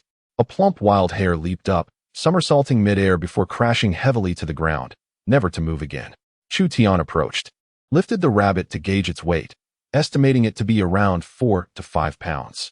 He casually secured the rabbit at his waist and continued deeper into the forest. Suddenly, a colorful wild pheasant erupted from the underbrush, spreading its wings to soar upward.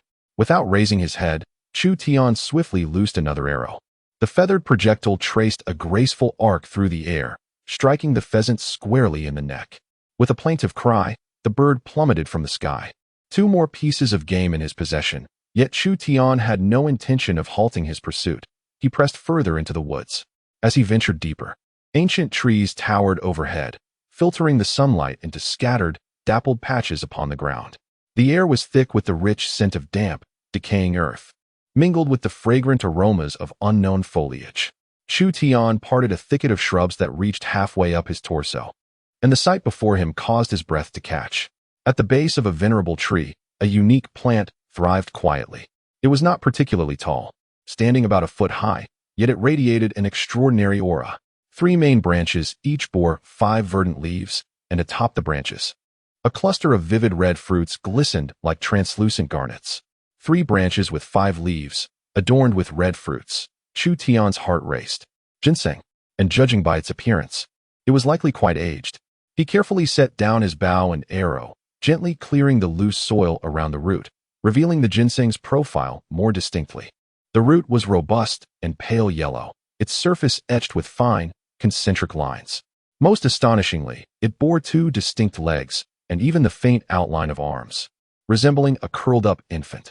The roots were thick and tangled, reminiscent of an old man's beard, deeply embedded in the fertile black soil. A rich and singular medicinal fragrance wafted toward him, and just a whiff enveloped him in a sense of tranquility. A century. This was undoubtedly a century-old wild ginseng. As his excitement surged, his gaze swept to a nearby spot beside the magnificent ginseng. There, he discovered a smaller specimen, though it lacked the grandeur of its elder counterpart. It still held considerable stature, with equally vibrant red fruits atop its branches. It appeared to be at least 20 or 30 years old. A buy-one-get-one-free offer. Chu Tian felt a rush of exhilaration flood his mind. The unexpected fortune left him momentarily dazed. Having slain a tiger and received 100 taels of silver had already felt like a windfall, but compared to these two treasures, that 100 taels seemed trivial. A century-old wild ginseng could serve as a prized possession in any apothecary. He had struck it rich. After the initial euphoria, Chu Tian quickly regained his composure. He understood that the excavation of wild ginseng is a meticulous craft. A moment's carelessness could sever even a single main root, drastically diminishing its value. He surveyed his surroundings. Procuring a sturdy branch and breaking off a segment of deer antler-shaped withered vine, and began his cautious endeavor. Rather than hastily unearthing the primary root, he commenced from a point half a meter away from the ginseng, delicately scraping away the surrounding soil. The soft, humus-rich earth was gradually peeled back, revealing the gnarled and intricate roots of the ginseng. Holding his breath, Chu Tian employed the deer antler-shaped vine to meticulously extract the soil and grass roots entwined around the gnarled roots, layer by layer. This process demanded immense focus and patience. After an hour had passed, Chu Tian finally unearthed the century-old ginseng in its entirety. With a cloth he carried, he tenderly wiped the soil off the root, and the ginseng, resembling a child, was fully displayed before him. Chu Tian grinned broadly, his joy akin to that of a hefty child.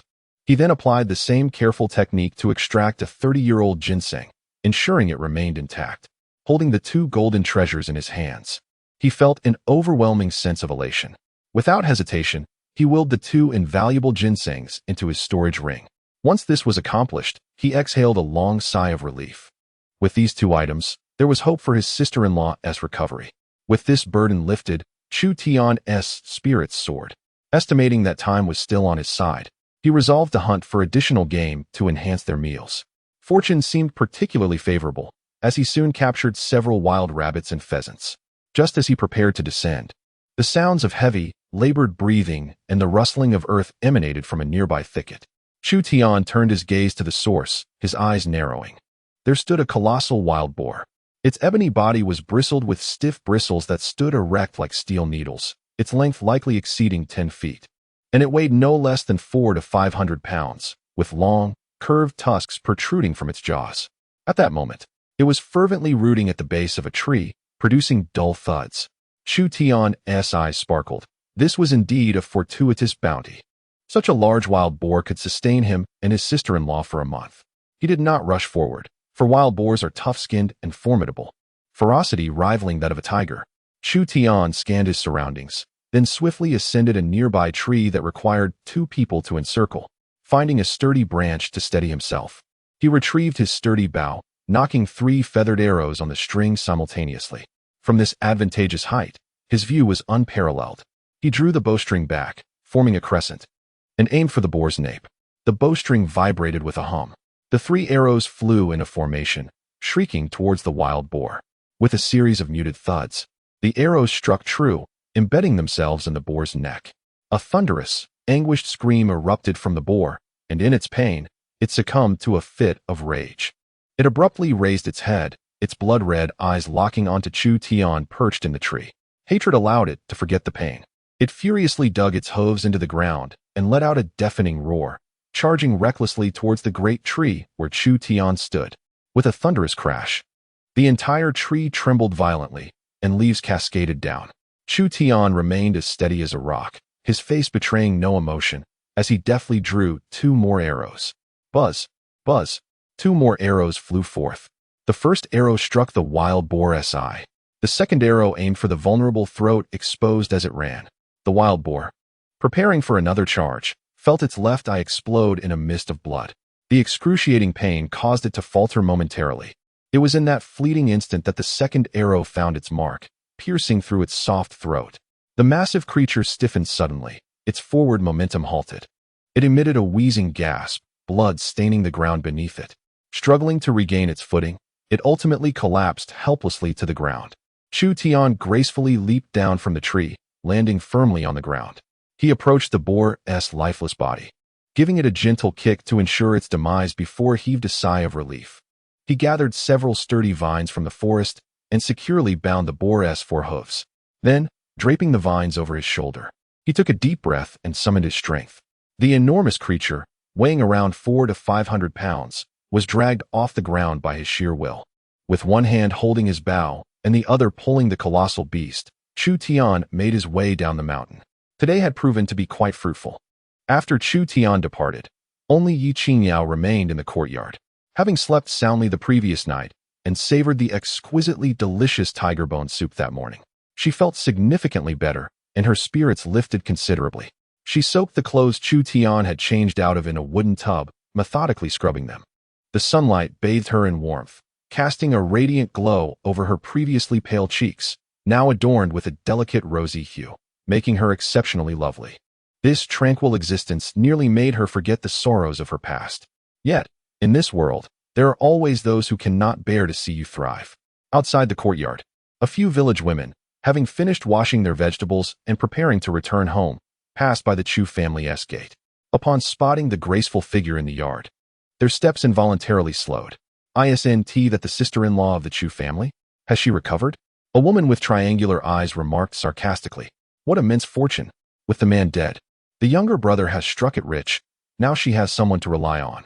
Another plump woman, arms crossed, spoke with a tinge of envy. Ye Qingyao paused in her task, her brows knitting slightly, choosing not to respond to them. Noticing her silence, the woman with triangular eyes raised her voice further. Don't be too pleased too soon. That 100 taels of silver didn't just fall from the sky, did it? Everyone knows that Chu Tian simply stumbled upon a dying tiger. Does he truly believe himself to be a god of hunting? Indeed. The plump woman chimed in immediately. Look at him.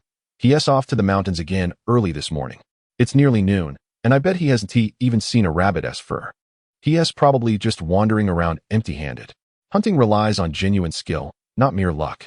Once the luck runs out, he'll be left to fend for himself. How long can that 100 taels of silver last? A series of biting remarks pierced through Ye Qingyao's heart. Being inherently sensitive, her heart, which had just begun to clear, was suddenly shrouded in clouds of despair upon hearing their words. Indeed, could Chu Tian be in peril? The mountains were fraught with danger. What if he encountered a fierce beast again? The more she pondered, the more fear gripped her, rendering her hands motionless as she clutched the garments tightly. Her knuckles turning pale. The gossipy women, witnessing her distress, wore smug expressions, eager to utter more taunts, when suddenly, a tremendous commotion erupted from the direction of the village entrance. Look, at the village entrance. Good heavens, what on earth is that? My word, it's Chu Tian. He has returned. The clamor at the village entrance grew louder, sweeping through the entirety of Xinghua village. The women at the courtyard gate, who had previously been gossiping, abandoned their jibes at Ye Qingyao and craned their necks to peer towards the entrance. Ye Qingyao, too anxious to continue washing, hurried to the gate, rising on her toes in anticipation. Before her, along the path at the village entrance, strode the tall figure of Chu Tian, clad in the same attire he had worn when he departed earlier that morning. However, trailing behind him was a staggering sight, a colossal wild boar.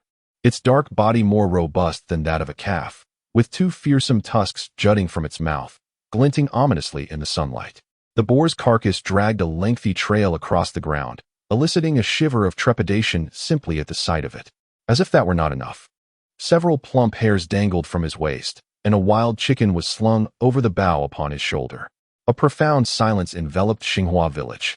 All eyes were transfixed upon the astonishing scene. If the previous hunt, where he had slain a tiger, had been dismissed by some as mere fortune, what of this feat? This wild boar, fierce as a tiger, along with the hares and chicken, was it also mere luck? A gulp echoed through the crowd, the sound of someone swallowing hard. In the next moment, the crowd erupted in excitement. The wild boar. It's the one that has ravaged several acres of our land. My goodness. Chu Tian has captured another prey. Such a massive pig. The expressions of the villagers shifted from shock to fervor and reverence. Meanwhile, the women who had been so quick to mock Ye Qingyao found themselves wearing expressions more grotesque than if they had swallowed a fly. They glanced between the gigantic boar and Chu Tian, feeling as though they had been soundly slapped. Exchanging glances, they dared not lift their heads, attempting to slink away from the crowd in embarrassment. Ye Qingyao gazed at him, at the mountain of game behind him, and could no longer hold back her tears, which cascaded down her cheeks. In that instant, all her worries, fears, and anxieties dissipated like mist. Her little uncle was a true hero. Chu Tian smiled softly, saying little, merely taking her hand and turning to step into the courtyard. The news spread as if it had sprouted wings, swiftly traversing the entire village. At the Li household, the atmosphere at the dining table was oppressive.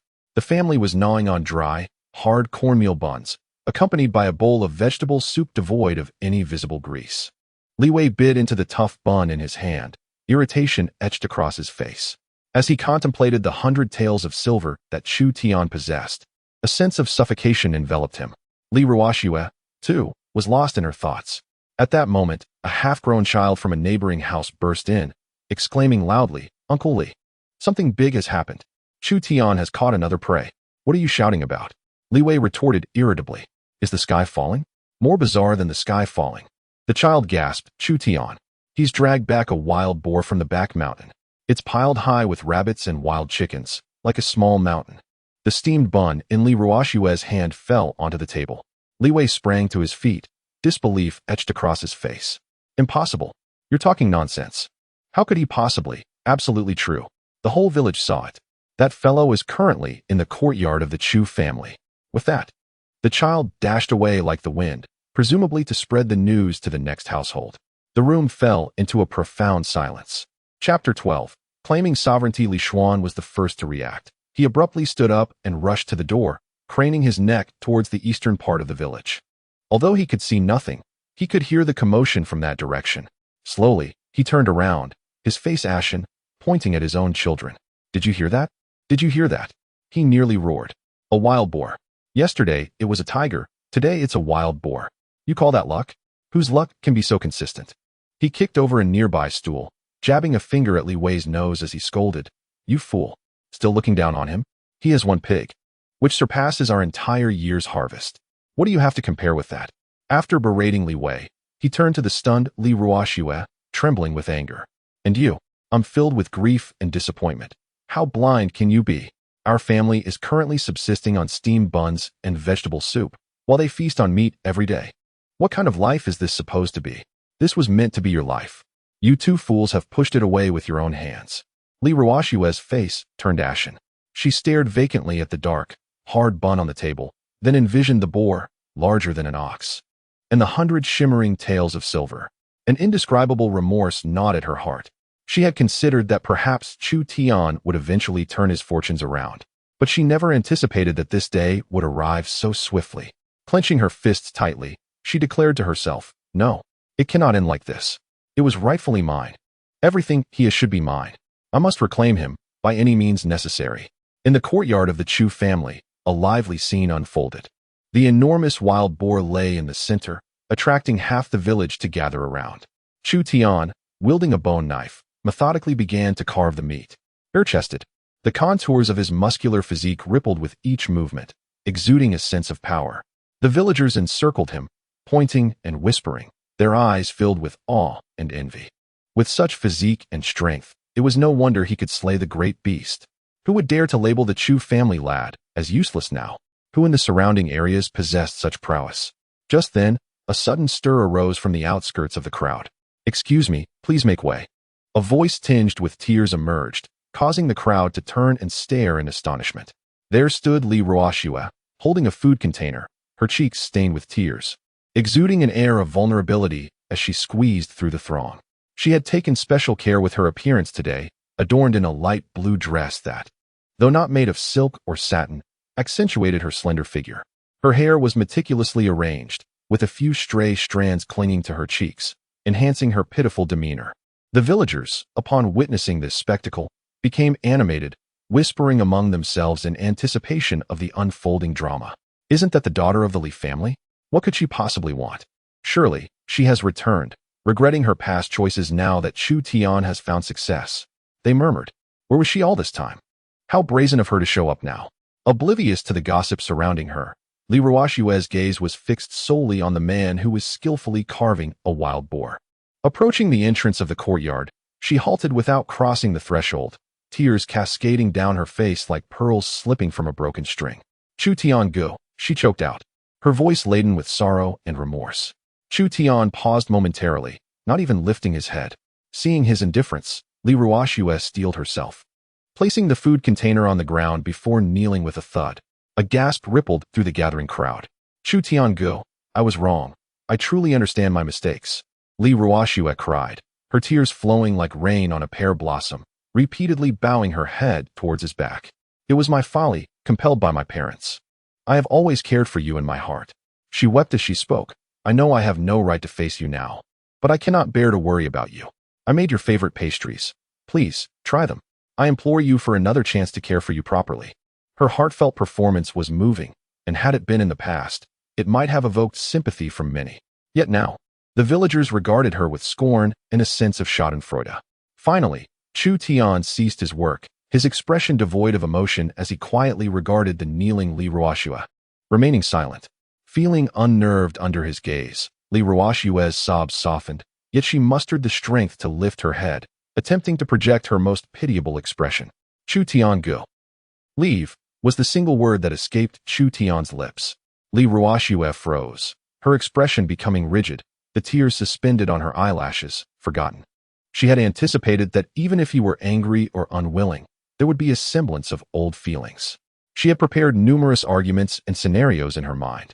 However, she never expected such a response from him, cold, decisive, and utterly devoid of mercy. What did you say? She stammered, unable to believe her ears. I said leave. Chu Tian reiterated, impatience seeping into his tone. Do not make me repeat myself. The surrounding villagers erupted in suppressed laughter. Li Ruoxue's face drained of color, turning paler than snow. A wave of humiliation engulfed her. At that moment, the door creaked open, and Ye Qingyao stepped out from within. She changed into a clean outfit, albeit an old one. Yet, worn by her, it appeared exceptionally elegant and refined. Nourished by the spring waters, her skin radiated a translucent fairness, glowing with vitality. A delicate flush adorned her exquisitely beautiful face, and her eyes, glistening and serene, were like clear pools. The moment she made her entrance, she resembled a quietly blooming orchid in a secluded valley, instantly rendering everything around her dull in comparison. Li Ruoxue stared at her in a daze. Is this the ailing Ye Qingyao on the brink of death? How could this be possible? How could she have transformed into such beauty? She was 100 times more stunning than her own meticulously crafted appearance. It was a brilliance emanating from within, a radiance she could never hope to replicate. Li Ruoxue's gaze was fixed on Ye Qingyao, her face awash with envy. Ye Qingyao did not spare a glance at Li Ruoxue. Instead, she approached Chu Tian and naturally extended her hand, gently wiping a speck of blood from his face, softly inquiring, Chu Tian, do you need me to boil some water for you? Her voice was soft, her movements delicate. Yet her posture and position proclaimed a direct and powerful assertion. She was the mistress of this household. Chu Tian gazed at her, and the coldness in his eyes melted instantly, transforming into tenderness. No need, sister-in-law. Please rest in the house. I can manage this little task. His words struck like a resounding slap in the face of Li Ruoxue, and she comprehended fully. She realized she was akin to a foolish jester, performing a one-woman show in her own delusion, while others had long ceased to care. Unable to withstand it any longer, Li Ruoxue covered her face and fled in tears. As she stumbled away, the villagers erupted in laughter. Deservedly so. What a self-inflicted humiliation. Just look at herself. She still dares to seek forgiveness?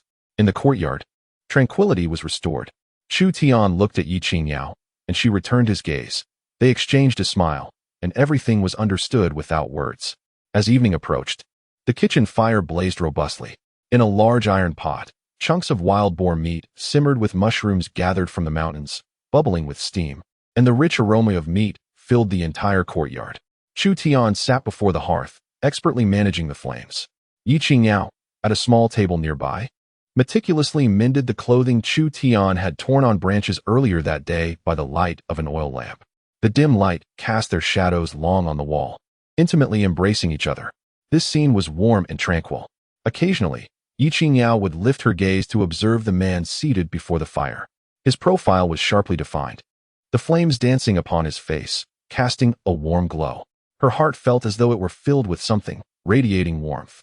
All right, sister-in-law, it's ready to eat. Chu Tian ladled the stewed meat into 2 large bowls, placing one on the table and bringing the other before Ye Qingyao. Try it and see how it tastes. Ye Qingyao set aside her needlework, gazing at the bowl of tender braised pork, its fragrant aroma wafting through the air, prompting her to swallow involuntarily. She lifted a piece, just as she was about to bring it to her lips, when Chu Tian suddenly reached out to stop her. Wait. He took the morsel from her bowl, held it near his mouth, gently blowing on it to test its temperature before offering it back to her. It's a bit hot. Be careful. Ye Qingyao felt her cheeks flush instantly, as she looked into his face, so close to hers, and saw the earnestness and tenderness in his eyes. Her heart raced uncontrollably. Embarrassed, she lowered her head, parted her lips, and consumed the piece of meat. The texture was soft and succulent, rich yet not greasy, infused with the savory essence of mushrooms, so delectable that it made her want to swallow her own tongue. Yet, even more delightful than the meat was the sweetness blooming in her heart, impossible to conceal.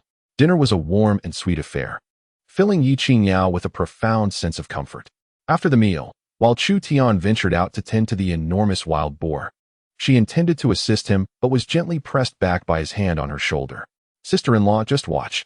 Observing him work in the yard, the fluid lines of his muscles glistening in the sunlight, her cheeks flushed once more. At that moment, a hearty laugh echoed from the gate. Chu Tian, you rascal. I could smell the aroma of your meat from afar. Village chief JiltedBound entered with hands clasped behind his back. Upon seeing the massive wild boar in the center of the yard, he couldn't help but gasp. He circled the boar twice, marveling. Goodness, this must weigh 500 pounds. This beast from the back mountain has ravaged our village's crops, yet here you are, having dealt with it. He approached Chu Tian, patting his arm, the solid muscle beneath startling him. Well done. Truly impressive. You surpass your father in his prime. Chu Tian paused, wiping his hands. You're being too kind, village chief. Too kind? Not at all. JiltedBound's gaze settled on Chu Tian, adopting a concerned elder's demeanor. You are now the hero of our village, capable and well-off. Life is surely looking up for you, but I feel your yard is still lacking something. Chu Tian raised an eyebrow, remaining silent. What your home needs is a proper mistress. We can't have your sister-in-law toiling endlessly. Outsiders might gossip, wouldn't you agree? The atmosphere in the yard shifted dramatically with his words. Ye Qingyao, who had been wiping the table, hesitated, the color draining from her face as she quietly bowed her head. Chu Tian, however, remained composed, merely casting a glance at JiltedBound without responding. Seeing him silent, JiltedBound assumed he was merely shy, laughing heartily. Are you embarrassed? It is only natural for a man to establish a family. You should act swiftly. He leaned in closer. By the way, a group of escaped slaves arrived from the west a few days ago. The authorities have inspected their documents and put them up for sale. Within the narrative, there exists a woman from the western regions, whose appearance is somewhat peculiar and whose temperament is rather fierce. Yet, she can be considered a beauty. Several suitors wishing to purchase her have been met with her fierce resistance. Oh, Chu Tian raised an eyebrow. JiltedBound, lowering his voice and making suggestive gestures, remarked. But I reckon, while others may falter, you, Chu Tian, will undoubtedly prevail. After all, you have slain great beasts. Why fear a mere woman? Upon hearing this, Ye Qingyao, who had been keeping her head down, felt a pang of sorrow in her heart and instinctively wished to refuse, yet the words caught in her throat. The village head was right. Her younger brother-in-law was already 22, well past the age for marriage. Poverty had once delayed this matter, but now that life had improved, it was indeed time to address it. If they delayed further, the villagers might spread even more unflattering gossip. As a widow and Chu Tian's sister-in-law, her situation was rather delicate. Contemplating this, Ye Qingyao felt an indescribable bitterness rising within her, yet she suppressed the emotion. Approaching Chu Tian and gently tugging at the hem of his garment, softly advising, Chu Tian, why not consider it? Our family truly needs another member. Chu Tian gazed at her, noticing the earnestness in her eyes mingled with a hint of desolation, and sighed inwardly. He nodded in agreement. Very well. Let us go and take a look. JiltedBound, witnessing his consent, clapped his thigh in satisfaction. Done deal. I shall inform the matchmaker to reserve her for you. You two, brother and sister-in-law, discuss amongst yourselves. I shall take my leave. With that, he departed, content. The courtyard fell silent once more, the air thick with the rich aroma of meat and an unnameable awkwardness. Ye Qingyao, unable to meet Chu Tian's gaze, moved to the stove, feigning the need to tidy up while her thoughts were in disarray. After a moment, she summoned her courage and spoke softly. Chu Tian, please do not disdain her. Although she is bought, as long as she is a good person, if we treat her well, Affection will surely blossom over time. When you marry her and have children, your elder brother's spirit will find peace. Chapter 14. The fierce steed of the western regions. While Ye Qingyao attempted to persuade Chu Tian, the more she spoke, the more her heart ached, to the point that her nose began to sting. As she kept her head down, lost in her thoughts, a shadow suddenly loomed over her. Chu Tian had approached silently from behind. He remained silent, merely observing her. Ye Qingyao, feeling flustered under his gaze, was about to turn away when Chu Tian unexpectedly reached out, gently grasping her wrist from behind. Sister-in-law, I do not need anyone else. Ye Qingyao's body froze, her heart skipping a beat. I only want you, sister-in-law. Boom. Ye Qingyao felt as if something within her mind had exploded, leaving a void.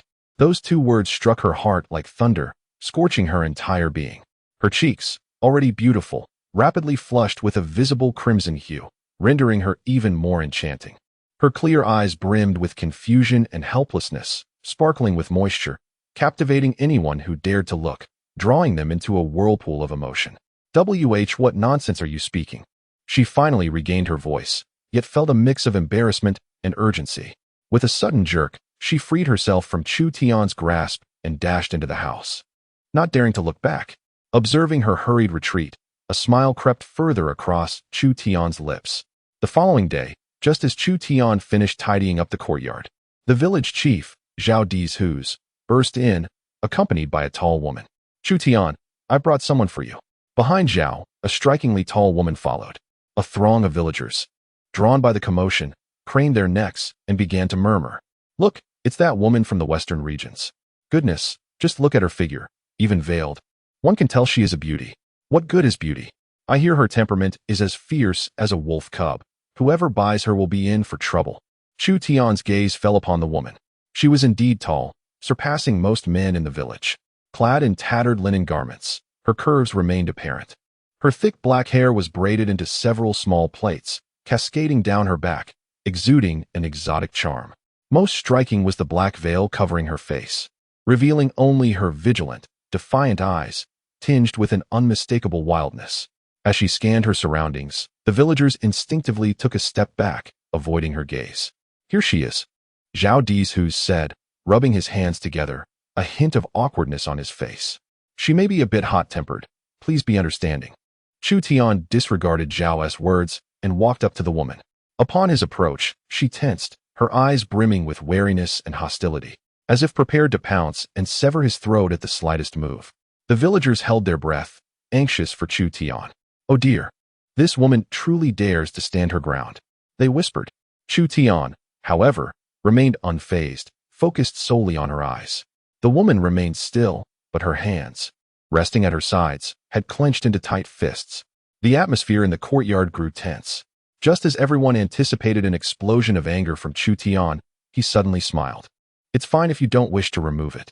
He turned to Zhao Dizhus and said, Village chief, I will keep her. Just like that? No reprimands or scolding. The woman was taken aback, having braced herself for resistance and punishment, yet this was the outcome she had not foreseen. His calm demeanor seemed genuine, devoid of pretense.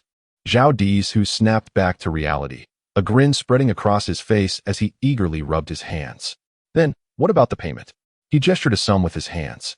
Noticing Zhao's indication, Chu Tian's brow furrowed slightly. The silver has mostly gone towards treating my sister-in-law and procuring medicine. Zhao Dizhus' expression faltered, and the villagers around them began to murmur among themselves. I knew it, trying to save face with no funds. Wanting to buy someone without money? Now that's embarrassing. Chu Tian remained indifferent to the murmurs surrounding him, turning back into the house. Upon his return, he held in his hand a peculiar item bound with a red string. He presented it before Zhao Dizhus, saying, Village chief, do you think this is sufficient?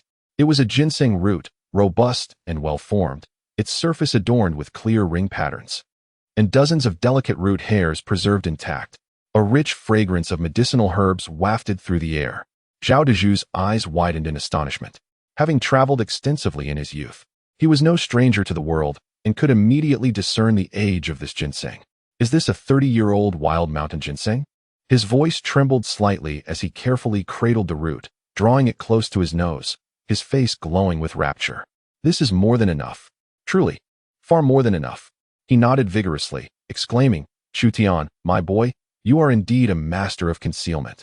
Little did he know that this was merely a second-rate specimen presented by Chu Tian. Satisfied with his newfound treasure, Zhao Dezhu departed, leaving the onlooking villagers feeling disenchanted as they gradually dispersed, leaving only 3 individuals in the yard. The woman from the western regions remained rooted to the spot, exuding an aura of distant aloofness. At that moment, the door curtain was lifted, and Ye Qingyao stepped outside. Upon noticing the unfamiliar woman in the courtyard, she did not regard her with the same curiosity or scrutiny as the others. Instead, she approached with a gentle smile. From now on, this will be your home. Ye Qingyao's voice was soft as a spring breeze. She reached out, naturally grasping the woman's tightly clenched fist. The woman stiffened, instinctively attempting to withdraw her hand. Yet, Ye Qingyao's touch was warm, her movements gentle, devoid of any hint of coercion. She simply held the hand tenderly. It was a warmth and kindness the woman had never experienced before. The urge to resist dissipated entirely. She stood frozen, allowing Ye Qingyao to lead her into the unfamiliar dwelling. Chu Tian observed this scene with a subtle smile. Ding. Successfully bound Ye. Current favorability, 40. Reminder, achieving a favorability of 60 unlocks the system lottery. Chu Tian's heart soared with delight. It seemed that this spirited mare from the western regions was not so difficult to tame after all. Chapter 15. You cannot abandon me at lunchtime. The kitchen table was adorned with 3 dishes and a soup. A large bowl of mushroom stew with wild boar, a plate of stir-fried wild vegetables, a dish of fragrant roasted rabbit, and a pot of milky white tiger bone soup filled the air with a rich meaty aroma that dominated the dilapidated courtyard. Ye sat at the table, her body still tense, yet her eyes, hidden beneath her veil, fixated on the sumptuous spread before her, her throat involuntarily constricting. Since the annihilation of her tribe, her capture, and subsequent sale, she had lost track of how long it had been since she had seen such an abundance of meat or inhaled such delightful scents. Please, eat, Chu Tian encouraged, having noticed the longing in Ye's gaze. Ye Qingyao served her a generous bowl of tiger bone soup and added a large piece of tender wild boar meat to her bowl. Ye stared at the meat in her bowl, finally showing signs of movement. She abruptly removed her veil, revealing a face so stunning that even Ye Qingyao was taken aback. With a prominent nose, deep-set eyes, and slightly full lips, her skin glowed with a healthy wheat tone. Her features were strikingly three-dimensional, exuding an aggressively captivating beauty. Grasping a pair of chopsticks, she picked up a piece of meat and swiftly placed it into her mouth. The moment the meat touched her palate, she froze, her glass-like eyes widening in astonishment. What kind of meat is this? How can it taste so exquisite? The tender meat melted in her mouth, an indescribable burst of savory flavor exploding within, sliding down her throat like a warm current, filling her limbs with vitality. After a brief moment of shock, she began to ravenously consume her meal. She ate with remarkable speed, as if a whirlwind had swept through. Ye Qingyao observed with a twinge of sympathy and offered her several more pieces of meat. By the end of the meal, the large bowl of wild boar meat was nearly emptied by Ye alone. Only when her stomach felt uncomfortably full did she cease, glancing at the empty bowl with a hint of bashfulness gracing her features for the first time. Meanwhile, at the Li household, the rich, lingering aroma of meat wafted through the air, drifting into their courtyard. The family sat around the table, gnawing on coarse cornmeal dumplings while sipping a clear, shadow-reflecting wild vegetable soup. Gurgle. Li Wei's stomach protested audibly, and he bit down on his dumpling with frustration, his gaze fixated on the direction of the Chu family, the tantalizing scent seemingly tormenting him. Li Xuan wore a long face, sighing deeply, lacking even the energy to curse. In a corner, Li Ruoxua clutched her clothing tightly, the aroma serving as the most scathing mockery to her. She thought of the ailing sister-in-law from the Chu family, now radiant, and of the useless man she had once scorned, who had become a revered hero in the village. Now, he had even brought home a woman of exotic allure, while she was left gnawing on dumplings reminiscent of pig feed. Regret and envy, like 2 venomous serpents, viciously tore at her heart. That should have been her place. The meat, the soup, the comfortable and prosperous life, all of it should have belonged to her. As night fell like ink, the entire Xinghua village was enveloped in serene tranquility. In the courtyard, the chirping of insects was sparse. Ye had long since drifted into a deep slumber in the west wing, perhaps lulled into peaceful dreams by her full stomach. Ye Qingyao finished washing the last bowl and turned to find Chu Tian still seated under the dim light in the main room, meticulously polishing his hard bow. The warm glow of the oil lamp highlighted the contours of his profile, focused and serene. She approached softly, her voice barely above a whisper, as if afraid to disturb the tranquility. Chu Tian, it's getting late. You should rest soon. She hesitated, her gaze momentarily faltering. After all, they were to prepare some items for that Ye girl in town tomorrow. They were soon to be wed, and one should not overexert themselves. As the words left her lips, she felt a pang of sorrow within herself. Chu Tian paused in his task of polishing the bowstring, not turning to face her, leaving Ye Qingyao unable to discern his expression. Just as she believed he would remain silent, a shadow suddenly enveloped her from behind, powerful arms wrapping tightly around her waist. Ye Qingyao's body stiffened abruptly, her entire being tensing. Chu Tian, you. Sister-in-law? Chu Tian's voice drifted from behind her, low and tinged with a barely perceptible huskiness. You cannot abandon me. Boom. Those words instantaneously shattered all defenses within Ye Qingyao's heart. She had anticipated an explanation, considered the possibility of silence, but never imagined he would utter such a statement. A searing warmth surged from her cheeks, spreading to her ears, and then to her fair neck, as if she were about to ignite. What nonsense are you speaking? Regaining her voice, she felt both embarrassed and anxious, straining to pry away the arms encircling her waist. Yet they remained steadfast, unyielding as iron bands. Let go of me. The more she struggled, the tighter his embrace became. Ultimately, she surrendered, her body frozen in his hold, her heart racing as though it might leap from her throat. After a lengthy pause, Chu Tian chuckled softly and released her, freed as if from a great burden. Ye Qingyao dared not glance back, hastily picking up a cloth from the ground and fleeing into her room, her slender silhouette disappearing behind the curtain. The corners of Chu Tian's mouth slowly curved upward. The next morning, Chu Tian rose early, strapping on his bow and arrows. Ye Qingyao emerged from the kitchen with breakfast, her eyes slightly swollen, unable to meet his gaze. Sister-in-law, I'm heading up the mountain, Chu Tian stated, accepting the bread she offered and taking a hearty bite. We need to hunt more game. Our family is about to grow, and we must save more for the wedding. Ye Qingyao tightened her grip on the basin of water, her fingers whitening at the knuckles, yet she nodded in agreement. In the corner of the yard, Ye, who was practicing chopping wood, paused upon hearing the mention of the wedding, lifting her head. Her glass-like eyes reflected curiosity and inquiry as they appraised Chu Tian. Chu Tian paid no heed to their reactions, finishing his bread in a few bites before striding out of the yard. Upon reaching the village's edge, a figure leapt from the nearby grove, blocking his path. Brother Chu. It was Zhang San, his face alight with excitement, his eyes brimming with fervent admiration. What's the matter? Chu Tian raised an eyebrow. Brother Chu. Without a moment's hesitation, Zhang San attempted to kneel. Quick as a flash, Chu Tian grasped him by the arm, furrowing his brow. What are you doing? Brother Chu, I beg you to accept me. Zhang San's face flushed with urgency.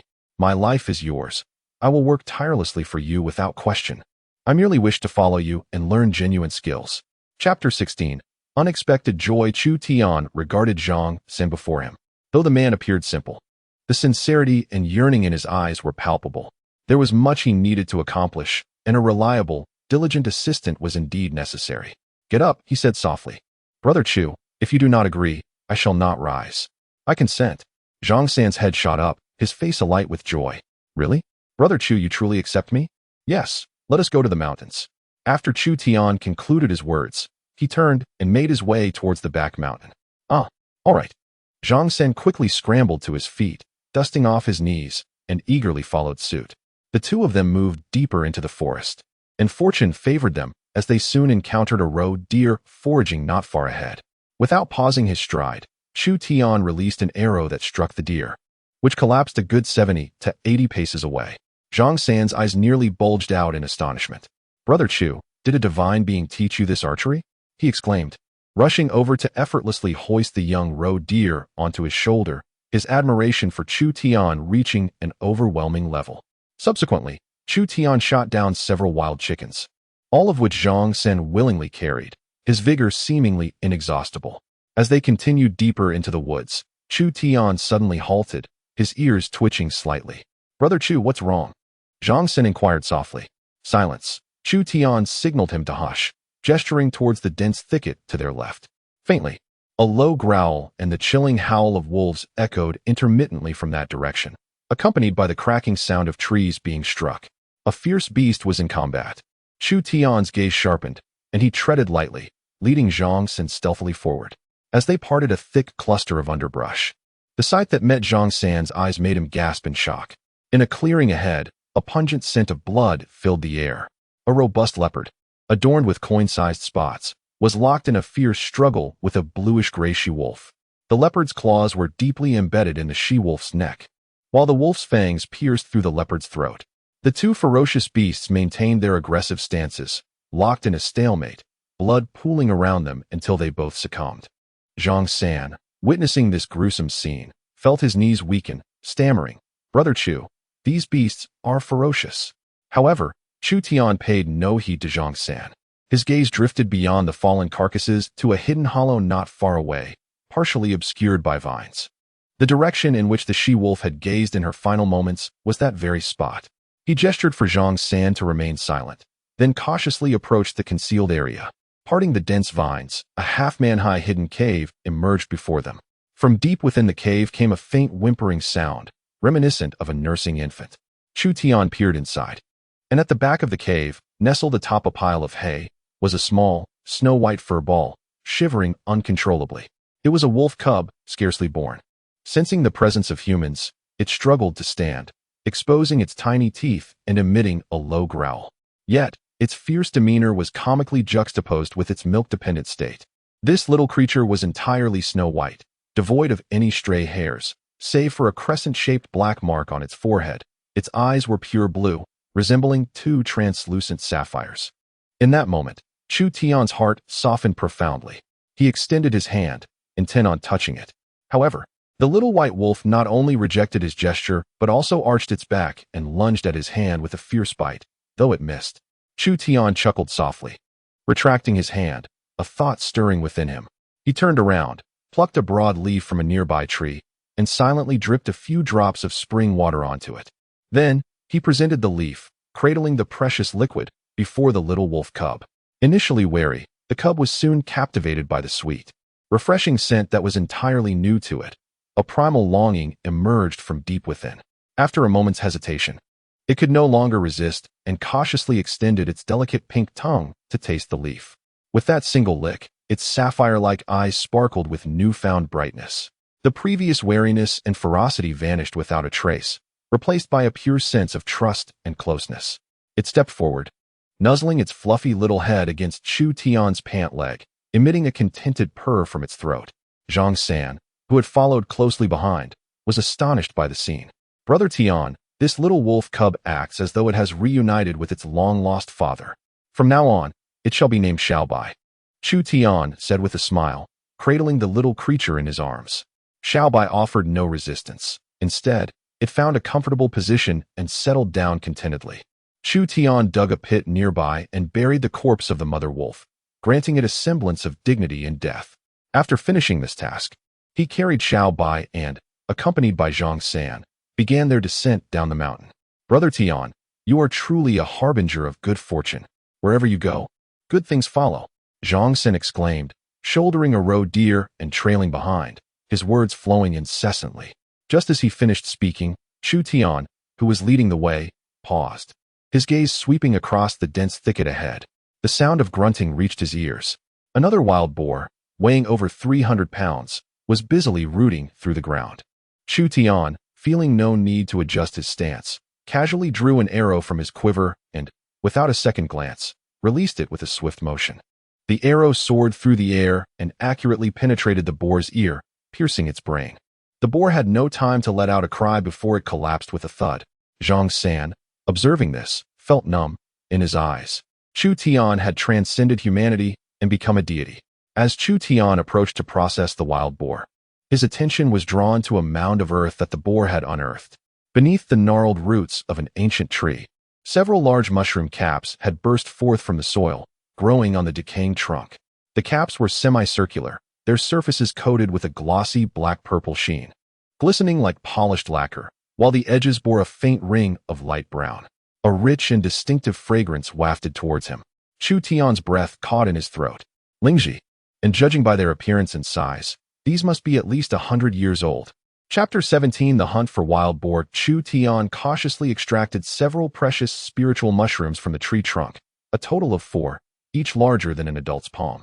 Heavens!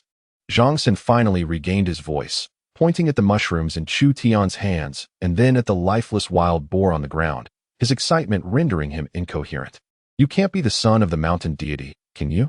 This isn't hunting. It's akin to treasure hunting in the mountains. The heavens are delivering gifts right to your doorstep. Amused by his description, Chu Tian carefully tucked the mushrooms into his bosom and then retrieved some sturdy vines, swiftly binding the wild boar. One dragged a wild boar while the other bore a roe deer and wild chickens, a bountiful harvest indeed. Meanwhile, at the entrance of Xinghua village, a group of idlers and women congregated beneath a venerable locust tree, engaging in idle chatter. Have you heard? That lad from the Chu family brought back another person yesterday. Indeed, a woman from the western regions, no less, veiled and clearly a troublemaker. TSK. He must have money to burn. With the little he earned from hunting tigers, it won't be long before it's all gone. Just having tasted a few good days, he forgets his own surname. A sharp-faced man remarked enviously, drawing agreement from the others. Just as they were reveling in their gossip, a sharp-eyed woman pointed towards the mountain path, her voice tinged with astonishment. What is that? Everyone turned in unison. In the next moment, all were left speechless.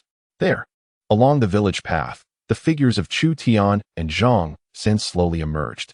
In Chu Tian's arms lay a snow-white wolf cub, while behind them trailed a roe deer, a gigantic wild boar, and a string of wild chickens. The mountain of game left long trails in the dirt, delivering an unparalleled visual impact to all. Underneath the grand locust tree, silence fell abruptly. The sharp-faced man, who had just been making disparaging comments, wore an expression more grotesque than if he had consumed something vile. My heavens! They struck again. A roe deer and a massive wild boar. It was unclear who shouted first, but the village entrance erupted in excitement. Villagers surged forward, surrounding the two, their eyes filled with envy and a hint of undeniable jealousy as they gazed upon the bounty. Chu Tian, accustomed to such attention, approached Zhang Xin and, with a knife, deftly sliced off a substantial piece of the wild boar's tender hindquarters, likely weighing 30 to 40 pounds. Brother Zhang Xin, you've worked hard today. Take this meat home for your family to savor. Zhang Xin was taken aback, hastily shaking his head. No, Brother Tian, that's far too much. I was merely tagging along. How could I accept such a bounty? Chu Tian's tone brooked no argument. There will be more in the future. Zhang Xin looked at Chu Tian, his eyes welling with emotion, and he nodded firmly. Thank you, Brother Tian. From now on, my life is yours. The surrounding villagers watched this exchange, their eyes glistening with unshed tears. 30 to 40 pounds of pork, just given away. Such a delicacy was something they hardly enjoyed even a few times in a year. Their gazes toward Chu Tian grew increasingly intricate, as he appeared at the courtyard entrance. Dragging his quarry, Ye Qingyao and Ye stood beneath the eaves, evidently stirred by the commotion at the village entrance. Ye Qingyao covered her mouth, her eyes betraying an unmistakable blend of pride and tenderness. In stark contrast, Ye was utterly astounded. Standing in the center of the courtyard, she stared unblinkingly at Chu Tian, then at the enormous wild boar and the lifeless roe deer sprawled on the ground. Within her tribe, even the most valiant warriors would find it difficult to achieve such feats. This man was far stronger than she had ever imagined. She watched as Chu Tian effortlessly detached several wild chickens from his bow, then skillfully unsheathed a boning knife to begin processing the game. His fluid movements radiated a primal, untamed strength. The wariness and aloofness in her eyes, unbeknownst to her, had subtly transformed into a glimmer of admiration. After Chu Tian had prepared the wild boar and roe deer, salting most of the meat for drying while reserving the freshest tenderloin and pork belly, he entered the house and emerged moments later, bearing 2 additional items. One was a small segment of root he had plucked from the ginseng, and the other was a palm-sized lingji mushroom. Sister-in-law, add this to the soup when you stew it tonight. Ye Qingyao gazed at the items in his hands, momentarily taken aback. Xiao Tian, what is this? Something I dug up in the mountains, a treasure to nourish your body. Chu Tian replied nonchalantly. Yet Ye Qingyao recognized the rarity of such a gift and hastily declined. This is too precious. I am already much better and do not need it. Be obedient. Chu Tian insisted, placing the items firmly into her hands before turning to the still-dazed Ye. You are quite depleted as well. You should partake in this too. With that, he grabbed a bucket of water and busied himself washing away the blood on his skin, cradling the ginseng and lingji in her hands. Ye Qingyao felt a warmth and fullness swell within her heart. As evening approached, the kitchen table overflowed with an array of dishes. A large pot of wild boar meat and mushroom soup, infused with ginseng and lingji, exuded a milky white broth. The aroma of the meat intertwining with the fragrance of herbs, boldly filling the nostrils of everyone present. Beneath the table, the snowy wolf cub, Xiaobai, gnawed on a large bone, stripped clean of meat by Chu Tian, producing satisfying crunches while occasionally lifting its head to glance at the people at the table, emitting contented gurgles that were utterly endearing. Ye finally laid aside her defenses. Mimicking Ye Qingyao, she took small sips of the soup, but upon tasting it, she froze. An indescribable deliciousness, mingled with an extraordinary warmth, enveloped her taste buds in an instant. Unable to resist, she looked up at Chu Tian. Just as his gaze fell upon her, Ye's face flushed crimson, as if caught in an embarrassing moment, and she quickly lowered her head to disguise her flustered state with the pretense of eating. Under the dim light, her already strikingly beautiful features were graced with a captivating blush. Her long eyelashes fluttered like delicate fans, and beneath her prominent nose, her slightly full lips appeared exceptionally inviting. Stripped of her wildness and stubbornness, she now resembled a desert rose quietly blooming in the night, exuding a fatal allure. Even Chu Tian found himself momentarily entranced. This breathtaking scene did not escape the notice of Ye Qingyao, who observed Ye's bashful demeanor and her little uncle's momentary daze, feeling a surge of happiness for them. Xiao Tian had reached an age where romance beckoned. Though Ye had faced many hardships, she was undeniably beautiful, and if they were to become a couple, the Chu family would have a promising future. Yet, inexplicably, amidst her joy, an unsettling sensation lodged deep within her heart, a vague pang of bitterness. Her smile remained gentle, but her movement to lift the bowl for soup slowed just a fraction. Chapter 18. The outburst. The aroma of meat was impossible to conceal. The savory scent from the Chu residence wafted through the evening breeze, intruding upon the Li household at the west end of the village. On their dining table sat a pot of thin, bland vegetable soup accompanied by a few dark, unappetizing corn cakes. With a disgruntled growl, Li Wei's stomach protested, and he shot a venomous glare towards the Chu's direction, slamming the corn cake onto the table in frustration. How infuriating! Damn it! Eating meat every day without a care for divine retribution. One day, they'll be struck by lightning. Li Wei muttered under his breath, cursing with bitterness. Li Xuan, with a sullen expression, chewed the corn cake as if it were wax, letting out a long sigh, devoid of even the energy to curse. Meanwhile, Li Ruoxue sat despondently in a corner, untouched by food. She could vividly imagine the steaming dishes in the Chu courtyard, the warm and harmonious scene. She should have been the one seated at that table, savoring it all. Now, she could only sit here, inhaling the enticing aroma of their meat while gnawing on corn cakes that even pigs would refuse. The night was exceptionally tranquil. Chu Tian lay in his bed, yet slumber eluded him. With a flicker of thought, several items materialized on his bed: a complete tiger skin, a priceless tiger bone, a century-old wild ginseng, and 3 aged reishi mushrooms. Each of these treasures, if sold, could provide a modest family with sustenance for an entire year. He needed to visit the town promptly to exchange these items for substantial silver.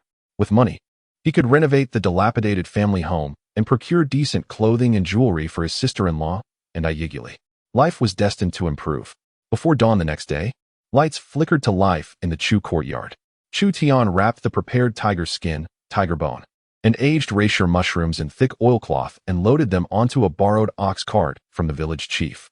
The century-old ginseng, however, was kept close in his storage ring, a precious treasure not to be revealed lightly. Zhang Sen arrived early, his hands rubbing together in excitement as he gazed at the goods on the cart. Under the eaves, Ye Qingyao and Ye stood side by side, with Ye Qingyao handing Chu Tian a bundle containing freshly baked cakes and a jug of water. Be careful on the road. The concern in her eyes was undeniable, her voice gentle. Ye remained silent, her glass-like gaze fixed intently on Chu Tian, revealing curiosity, inquiry, and a hint of care. The little white wolf cub whirled around her feet, occasionally looking up at Chu Tian and emitting soft, plaintive whimpers. Chu Tian took the bundle and smiled at the two of them, reassuring them, "Do not worry, I shall return by nightfall." He patted the little wolf's head and then turned to Zhang San, saying, "Let us go." "All right." Zhang San replied with enthusiasm, raising his whip as the ox cart creaked into motion, heading towards the main road outside the village. Qingshi town, being the largest market within 100 miles, was far more bustling and vibrant than Xinghua village. Shops lined the streets, including taverns, tea houses, fabric stores, and pawn shops, all present in abundance. Merchants with their donkey carts and porters with their burdens flowed continuously along the stone-paved streets, their cries and shouts blending into a lively cacophony. Zhang San, driving the ox cart, was captivated by the sights, everything appearing fresh and new to him. However, Chu Tian had no time to wander. He instructed Zhang San to steer the cart directly to the largest apothecary in town, Bai Keitang. Bai Keitang was a century-old establishment, its grand facade featuring 3 storefronts, with a sign bearing golden characters on a black background shimmering in the sunlight. Even before entering, a rich aroma of medicinal herbs greeted them. A shop assistant, noticing their shabby appearance and worn-out cart, regarded them with a hint of disdain. "What do you want? If you're here for treatment, go inside. If you're here to procure medicine, queue up. Don't block the entrance for our esteemed guests." Zhang San felt somewhat awkward about to speak, but Chu Tian raised a hand to stop him. "We neither seek treatment nor procure medicine," Chu Tian said calmly. "We are here to sell medicine." "Sell medicine?" The assistant scrutinized Chu Tian with skepticism, curling his lip. "We don't accept wild herbs here. If you wish to sell, try your luck at the market on West Street." Disregarding him, Chu Tian raised his voice slightly. "Is the shopkeeper available? I have a significant business proposition to discuss." "Our shopkeeper is quite busy and has no time for you," the assistant retorted dismissively. Chu Tian, unfazed by the dismissive tone, reached into the cloth bag behind him and produced 3 large, palm-sized lingji mushrooms, placing them on the counter. Initially, the assistant paid little attention, but upon seeing the 3 glossy, dark purple mushrooms exuding a captivating fragrance, his eyes widened in astonishment.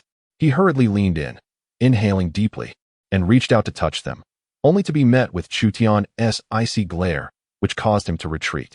The assistant, now tongue-tied and stripped of his earlier arrogance, was overtaken by shock and awe. Having worked at Bai Keitang for 7 or 8 years, he had encountered many fine items, but never had he seen such large and exquisite lingji mushrooms presented all at once. "Please wait a moment, esteemed guest. I shall fetch the shopkeeper immediately." The assistant, no longer daring to be dismissive, hurriedly scurried to the back room. Before long, a middle-aged man in a satin long gown, sporting a goatee and appearing to be in his 50s, followed the assistant briskly into the main area. This man was Sun Fu, the proprietor of Bai Keitang. "Which esteemed guest has treasures to offer?" As Master's son ambled along, he stroked his beard, his face bearing the shrewdness of a businessman. When his gaze fell upon the 3 precious lingji mushrooms on the counter, he abruptly halted, his eyes igniting with brilliance. He hastened to the counter, taking 3 strides and 2, donned a pair of crystal reading glasses, and delicately lifted one of the mushrooms, inspecting it meticulously from every angle. The more he examined it, the more astonished his expression became. Splendid. Such a treasure. Master's son's excitement caused his beard to tremble, the glossy patina, the substantial cap, and the rich, unusual aroma hinted at an age of no less than 60 or 70 years. And there were 3 of them. Setting the lingji down, he regarded Chu Tian with a look transformed entirely, clasping his hands in salute. He said, "Young sir, my eyes have failed me. Might you possess any other treasures?" Chu Tian smiled, unhurriedly retrieving a complete tiger skeleton from another burlap sack, placing it upon the ground. The robust bones, glistening with a jade-like sheen, instantly captivated the attention of everyone in the apothecary. Tiger bones, and a complete set at that. Good heavens, what a colossal beast this must have been. Master's son's breath quickened as he crouched down, gently caressing the pristine white skeleton. The bones were sturdy, densely textured, and still faintly imbued with residual vitality. They were freshly harvested from a ferocious tiger. A masterpiece. Undoubtedly a masterpiece. Chapter 19. A lavish expenditure. After inspecting the tiger bones, Master's son rose, his gaze towards Chu Tian now infused with a hint of reverence. The individual capable of hunting such a formidable tiger was no ordinary person. "Young sir, let us converse in the back room." Master Sun's demeanor had transformed into one of utmost respect. Chu Tian nodded, exchanging a glance with Zhang San, and the two followed Master Sun into the back room. Upon entering, Master Sun personally brewed a pot of the finest tea. "Young sir, let us speak plainly. We at Baikatang wish to acquire these two items. Name your price." Chu Tian lifted the teacup, gently blowing on it without taking a sip. With a smile, he replied, "Do not rush, master. I have two more items." As he spoke, he unfurled a tiger skin. It was a complete pelt, the golden fur adorned with sharp, black stripes, flawless and radiant under the sun. Master Sun's breath quickened further. Having spent a lifetime in the herbal trade, he had encountered both tiger bones and skins, but he had never beheld one so exquisitely preserved. Just as he was about to speak, he saw Chu Tian leisurely produce an object tied with a red cord from his pocket. It was a ginseng root. When Chu Tian presented the ginseng before Master Sun, this seasoned merchant froze in place. He stared intently at the root, robust as a child's arm, with clear growth rings and roots resembling long whiskers. Most importantly, the almost palpable, potent aroma of medicinal essence wafted from it. A century-old ginseng king. Master Sun's voice trembled as he reached out, his hand quaking uncontrollably. He cautiously cradled the ginseng, bringing it close to his eyes, gazing at it almost reverently, murmuring repeatedly, "It cannot be mistaken. This shape, this pattern, this medicinal aroma. Undoubtedly, it is a wild mountain ginseng king over a century old. Young hero, may I ask your esteemed name?" "Chu Tian." "Chu the hero." Manager Sun rubbed his hands together, his face alight with eagerness. "These treasures of yours have truly opened my eyes. Might you consider parting with them? As for the price, we at Baijiao Hall shall certainly offer you the highest valuation in all of Qingshi town." Chu Tian raised his teacup, gently blowing on it, remaining silent. The more composed he appeared, the more uncertain Manager Sun felt. A person capable of producing a century-old ginseng king was no ordinary individual. Thus, with a determined resolve, Manager Sun declared, "For this tiger bone, I shall offer you 500 taels. For this tiger skin, 300 taels. As for the lingji, 100 taels each. And for this ginseng king, it is priceless. I am willing to offer 1,000 taels of silver. What do you think?" Zhang San felt his head buzz, overwhelmed by the sheer magnitude of the figures.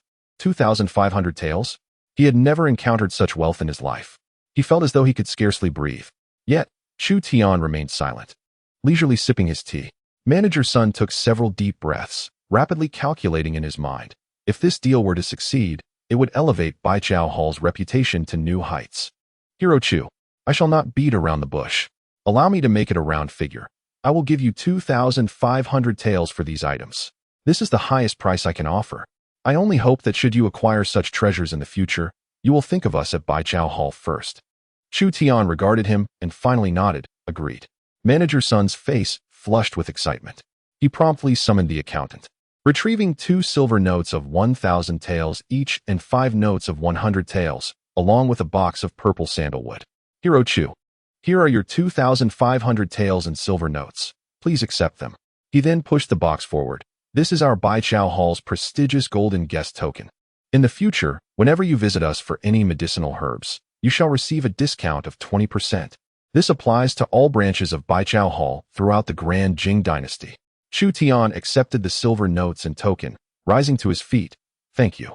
Manager Sun personally escorted Chu Tian and Zhang San to the door, his demeanor more respectful than that of a son seeing off his father.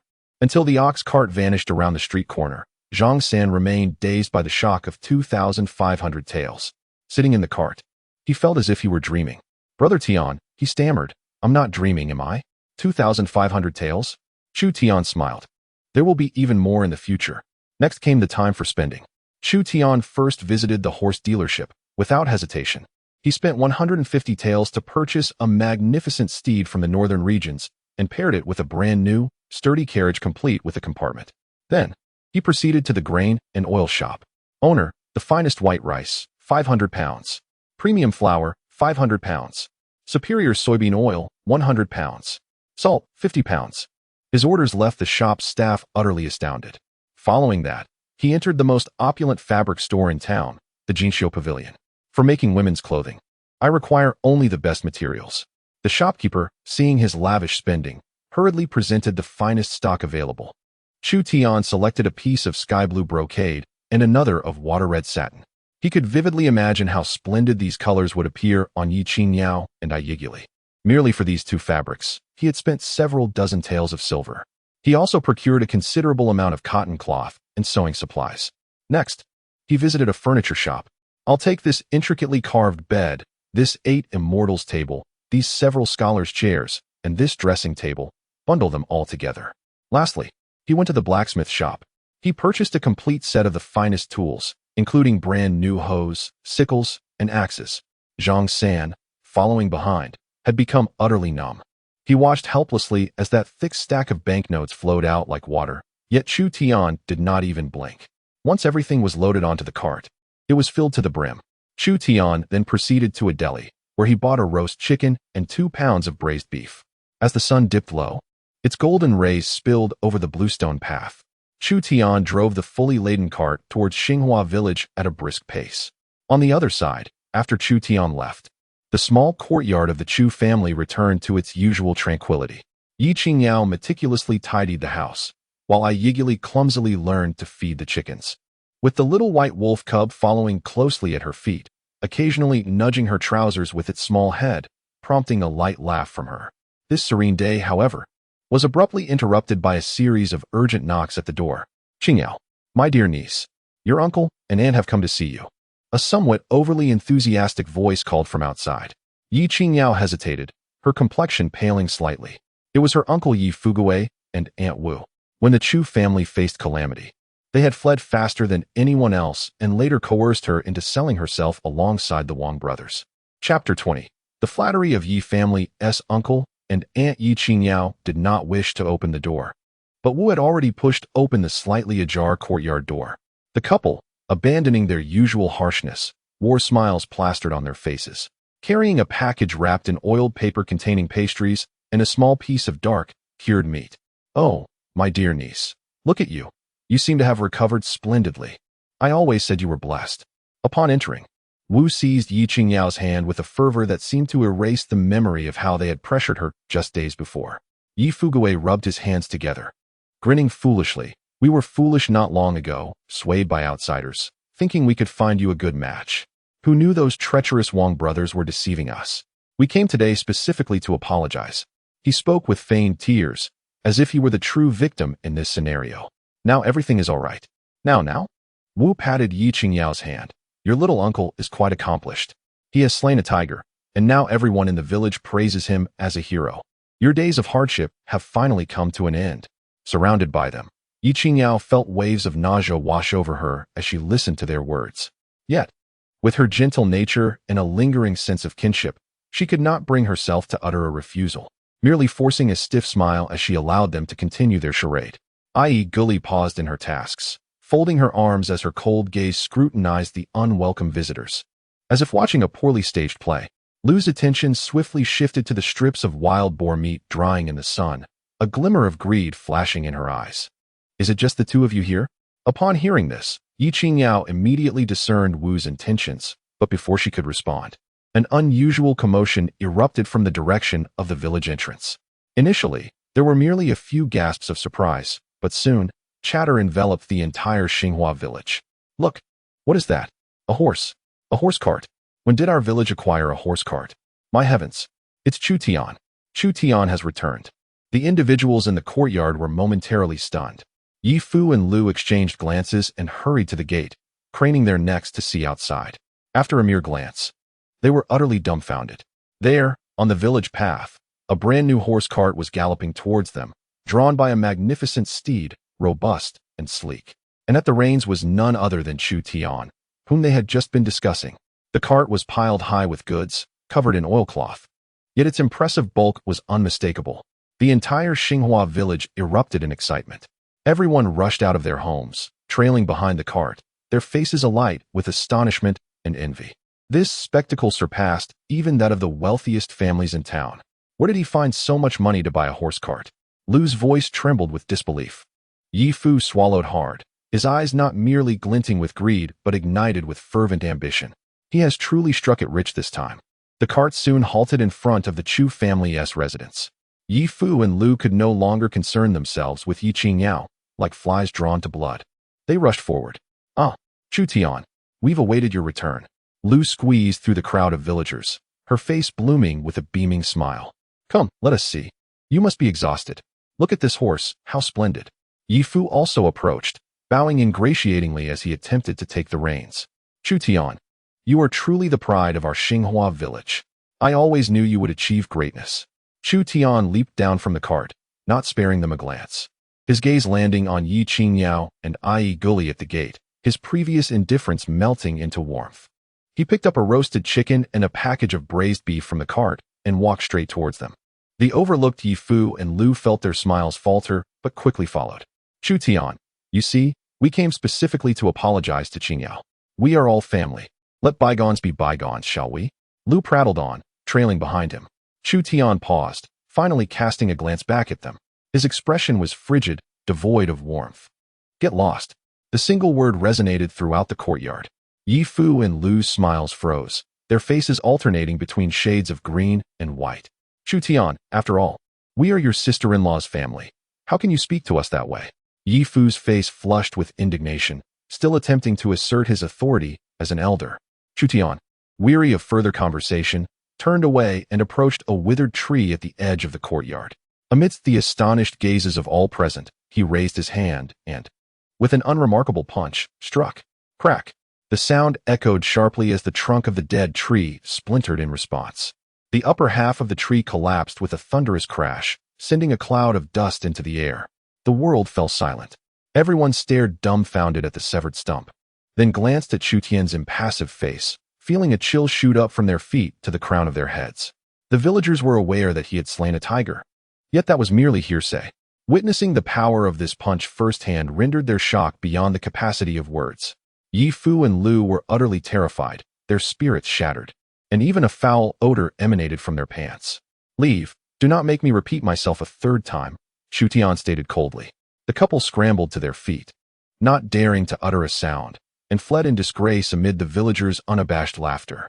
After a brief silence, the crowd erupted into fervent discussions. "My goodness, was that punch even human? No wonder he could kill the beast. Terrifying. That shameless couple deserved this." Zhang San was the first to regain his composure, waving his hand. "What are you all standing around for? Hurry and help Brother Tian unload the goods." The villagers snapped back to reality, their attitudes shifting from mere spectators to enthusiastic participants, each eager to assist. "Chu Tian, we're here to help. You shouldn't do all this alone." Soon, the oilcloth covering the cart was pulled back. Upon seeing the contents within, everyone gasped in astonishment. Bags upon bags of pristine white rice and finely milled flour. Jars filled to the brim with crystal clear soybean oil. Additionally, there were brand new intricately carved beds, an immortal table, a scholar's chair, and a dressing table, along with freshly minted hoes, sickles, and axes. Each item was unloaded from the cart, filling the courtyard and leaving jaws dropped in awe. As the villagers worked, their admiration for Chu Tian grew immensely. Chapter 21. The Chu Tian family feast. Ye Qingyao and Ye Guli stood beneath the eaves, gazing at the bounty in the courtyard, momentarily entranced. They watched as the brand new furniture, exuding the fresh scent of wood, was carried piece by piece into the dilapidated earthen house, evoking an absurd and dreamlike sensation. "Sister-in-law, this is for you and Ye Guli," Chu Tian said, bringing down 2 bolts of fabric from the cart. One was a sky-blue brocade reminiscent of a post-rain sky, and the other, a vibrant rosy silk akin to a sunset. The fabric shimmered softly in the sunlight, clearly of considerable value. Ye Qingyao reached out, her fingertips brushing against the smooth, cool brocade, and for a moment, she felt disoriented. How long had it been since she wore new clothes? So long that she had nearly forgotten. Since marrying into the Chu Tian family, after her husband went off to battle, she had worn the same few faded old garments. After her husband's passing, she believed that this would be her life from then on. Now, with brand new furniture, exquisite fabrics, and bags of heavy white rice and fine flour unloaded from the vehicle, everything feels as enchanting as an unreal dream. Unbeknownst to her, her eyes brimmed with tears, filled with bitterness and emotion, but more profoundly, an indescribable sense of fulfillment and pride. Ye Guli stood mesmerized, watching the man who was directing the arrangement of the furniture. He had not only provided her with an unprecedented sense of nourishment and stability, but now he was personally setting up a true home. As she gazed at Chu Tian's broad back, glistening with sweat, the last remnants of vigilance and detachment melted away, replaced by an overwhelming sense of reliance. Soon, the room was beautifully arranged. The brand new tables, chairs, and cabinets breathed new life into the dilapidated space. However, the exquisite furniture clashed somewhat with the weathered earthen walls and the drafty windows. Observing all of this, Chu Tian thought to himself that it seemed the next step would be to renovate the house as well. He approached the somewhat bewildered Ye Qingyao and Ye Qingyao in the yard, smiling as he pulled them both to sit at the eight immortals table. Sister-in-law, Ye Qingyao, from now on, our lives will only get better. Ye Qingyao looked at him and nodded earnestly, though tears unexpectedly streamed down her cheeks. Before long, night fell. The newly replaced tung oil lamp illuminated the room far brighter than the previous soybean oil lamp, casting a warm yellow glow throughout. The little white wolf cub lay peacefully on the newly purchased soft cushion, sleeping soundly. Ye Qingyao, perhaps exhausted from the day, had already returned to the west wing to rest. Ye Qingyao sat under the lamp, cradling a piece of sky-blue silk brocade, her fingertips repeatedly caressing the delicate patterns, her gaze somewhat distant. When Chu Tian walked in from outside, he was met with this scene. The beauty beneath the lamp, with her eyebrows and eyes like a painting, concealed a trace of elusive sorrow in her clear gaze. Sister-in-law, what are you thinking about? Ye Qingyao came back to her senses, and upon seeing him, hurriedly folded the fabric, offering a gentle smile. Oh, it's nothing. She stood up to help Chu Tian arrange the clothes he would wear the next day, her voice soft. Tomorrow is your and Ye Qingyao auspicious day. Once you are married, you will be the head of the household. You must treat her well and not indulge yourself as you did before. Her words were meticulous and considerate, like a true sister-in-law looking out for her younger brother. Yet, the slight tremor of her fingertips and her inability to meet his gaze betrayed the hidden sorrow within her heart. Chu Tian remained silent, simply observing her. Just as Ye Qingyao felt a flutter of unease under his gaze and contemplated finding an excuse to retreat, a warm chest suddenly pressed against her from behind. Ye Qingyao stiffened, her entire body tensing. Chu Tian, please let go. She struggled to pry his arms from her waist, but they remained unyielding, tightening even further. Sister-in-law, this home cannot be without you. These few words instantly shattered all the facades and defenses of Ye Qingyao. Her mind became a blank slate, and she found herself nearly devoid of any strength to resist. After a long pause, Chu Tian seemed to chuckle lightly before finally releasing his grip. Like one granted a reprieve, Ye Qingyao fled into her room, slamming the door behind her with a resounding thud. Leaning against the cold door panel, her heart raced as if it would leap from her throat. Chu Tian's words echoed repeatedly in her mind. This family cannot be without sister-in-law. Her emotions were a tangled mess, a mix of panic and an indescribable sweetness. The following day, as dawn broke, the Chu family's courtyard buzzed with activity. Several makeshift tables had been set up, laden with bowls and chopsticks. In the kitchen, the savory aroma of meat mingled with an unusual medicinal scent, enticing the appetite and making stomachs grumble. Village Chief Zhao Dizhus was the first to arrive, his face aglow with joy, greeting from afar. Chu Tian, congratulations. Chu Tian welcomed him with a smile. Soon after, Zhang Sen arrived with a few familiar hunters, carrying wild rabbits and mountain chickens as gifts, their spirits high. Villagers who had enjoyed a good rapport with the Chu family or had benefited from Chu Tian's kindness gradually joined the gathering. The small courtyard was suddenly filled with the sounds of laughter and chatter. Ye Qingyao had made a special effort to dress for the occasion, donning a brand new light blue cloth dress that accentuated her porcelain skin. Though she wore only a hint of makeup, her stunning beauty overshadowed the entire scene. She busily attended to the guests, her face adorned with a gentle smile. Ye Qingyao, meanwhile, wore a vibrant red dress, a luxurious satin chosen specifically for her by Chu Tian. The bright red fabric highlighted her already striking features, exuding an exotic charm. Though she appeared somewhat shy, her eyes sparkled with joy that she could not conceal. The little white wolf cub darted around the courtyard, occasionally nudging the guests' pant legs, eliciting waves of laughter. As the auspicious time approached, Zhao Dizhus cleared his throat, taking on the role of MC. On this propitious day, the Chu family welcomes a new addition with a grand feast. Come, let us raise our glasses and toast to Chu Tian and Ye Qingyao, wishing them eternal unity and early blessings of children. Cheers erupted from the crowd as they raised their glasses in unison. Chapter 22. The night of the wedding chamber. Before long, after several rounds of drinks, dishes began to flow in abundance. A large basin of tiger bone wild boar soup, simmered with spring water, exuded a milky white color, the rich aroma almost tangible. A generous plate of braised roe deer meat glistened with a vibrant red hue, melting in the mouth. There were also roasted wild chickens, crisp and dripping with flavor, and stir-fried, seasonal wild vegetables. Each dish emanated an irresistible fragrance that made mouths water. The villagers had never experienced such a sumptuous feast. They devoured the food with gusto, their faces gleaming with satisfaction. My goodness, this meat is incredibly delicious. In my lifetime, I have never tasted anything like it, exclaimed one villager. The Chu family has truly prospered. This life is fit for the gods. Indeed, just look at Ye Qingyao. She resembles a celestial being. Chu Tian is indeed fortunate. Laughter and joyous chatter echoed in the small courtyard, where the rich aroma of meat wafted through the air, permeating the entire village of apricot blossom.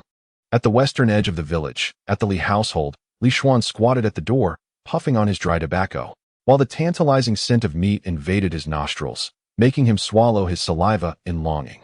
Inside, Li Wei listened to the bursts of laughter emanating from the direction of the Chu family and inhaled the soul-stirring fragrance, his jealousy transforming his demeanor into one of utter discontent. Eat, eat, eat. May they choke on it. He cursed under his breath, his eyes burning with rage. In a corner, Li Ruoxua clutched the hem of her garment tightly, unable to bear the thought of which woman now occupied the place that should have been hers. Beneath the old locust tree at the village entrance, a group of gossipy village women gathered, whispering sourly among themselves. Humph, it's just a few wild beasts they caught. And look at how arrogant he has become, buying a woman from the western regions? I doubt that will last, one woman remarked, unable to resist swallowing her own saliva as the aroma wafted through the air. As they exchanged their spiteful remarks, they craned their necks towards the Chu family's courtyard, their eyes brimming with envy. The festive banquet at the Chu household continued, bathed in the perfect sunlight and the warmth of wine, with smiles adorning every face present. The clamor of the feast gradually subsided as the last satisfied guest departed. Zhang San helped clear away the remnants of the meal, exchanging a cheeky wink with Chu Tian as he stumbled away, intoxicated by the revelry. As the exuberance faded, the moon ascended to its zenith, casting a serene glow over the courtyard, enveloping it in tranquility. Within the west wing, candlelight flickered. Ye Qingyao sat beside the newly carved ornate bed, adorned in a fiery red wedding dress, a cherished memento from her homeland, and the only legacy left by her mother. Unlike the demure bridal gowns of the local women, her attire exuded a vibrant and unrestrained exotic charm. The fitted red top, embroidered with intricate gold patterns, accentuated her stunning hourglass figure, while the cascading pleated skirt flowed like a blossoming flame with each movement. Her wrists and ankles were adorned with delicate silver jewelry, each piece adorned with tiny bells that chimed softly with her subtle movements. The most striking feature was the small red hat perched atop her head, its brim draped with fine silver chain tassels that obscured much of her face, revealing only her astonishingly bright glassy eyes and full crimson lips beneath the candlelight. She felt a flutter of nerves, her hands resting on her lap, instinctively tightening their grip on the fabric of her skirt. The silver bells jingled melodiously, their clarity amplified within the stillness of the night. She was uncertain about what awaited her. Yet, the thought of the man who had done so much for their family, and the pure admiration in his gaze, devoid of any disdain, gradually replaced her anxiety with an indescribable, fervent anticipation. The door creaked open gently. Chu Tian entered, carrying with him a faint scent of wine. He caught sight of the crimson figure seated at the edge of the bed. In that fleeting moment, Chu Tian felt as though his breath had momentarily ceased. Under the flickering candlelight, Ye Qingyao resembled a desert rose, in full bloom amidst the darkness, her beauty exuding an alluring intensity that challenged the most primal desires of man. Her eyes, concealed beneath the flowing tassels, resembled lakes brimming with starlight, radiating a blend of tension, shyness, and an unmistakable wildness. She was truly breathtaking. Chu Tian cursed inwardly. He couldn't help but recall his former self, a cog in the corporate machine, tethered to a meager salary, constantly at the beck and call of his boss. Not to mention, Even the slightly attractive female colleagues in the office had scarcely deigned to acknowledge his existence. Yet now, such a vibrant and enchanting creature sat upon his wedding bed. Having become his own, this sensation felt surreal, yet exhilarating. He closed the door and approached her step by step. With his proximity, the silver bells adorning Ye ankles chimed more urgently. She could distinctly hear the thunderous rhythm of her own heartbeat mingling with the steady, powerful footsteps of the man before her. Chu Tian came to a halt in front of her, silent, as he gently brushed aside the silver tassels that obscured her view. A flawless visage was unveiled before him, showcasing a high-bridged nose, deep-set eyes, and long eyelashes that quivered nervously. He lowered his head and kissed her. Ye body stiffened suddenly, her glass-like eyes widening in astonishment. The candlelight flickered, the red wedding gown slipped away, accompanied by the frantic, chaotic ringing of the silver bells. Time seemed to lose meaning as the sounds within the room gradually subsided. Ye curled up in Chu Tian's embrace, drifting into a deep slumber, a solitary tear glistening at the corner of her eye. As Chu Tian gazed at her serene, yet weary countenance, his heart softened. In that moment, a familiar notification chimed in his mind. Ding! Ye's affection level, 20, current affection level, 60. Notification, affection level has reached 60, unlocking a system lottery. Would you like to draw immediately? It's here. A wave of elation surged within Chu Tian. He suppressed his excitement, silently chanting, Draw ding.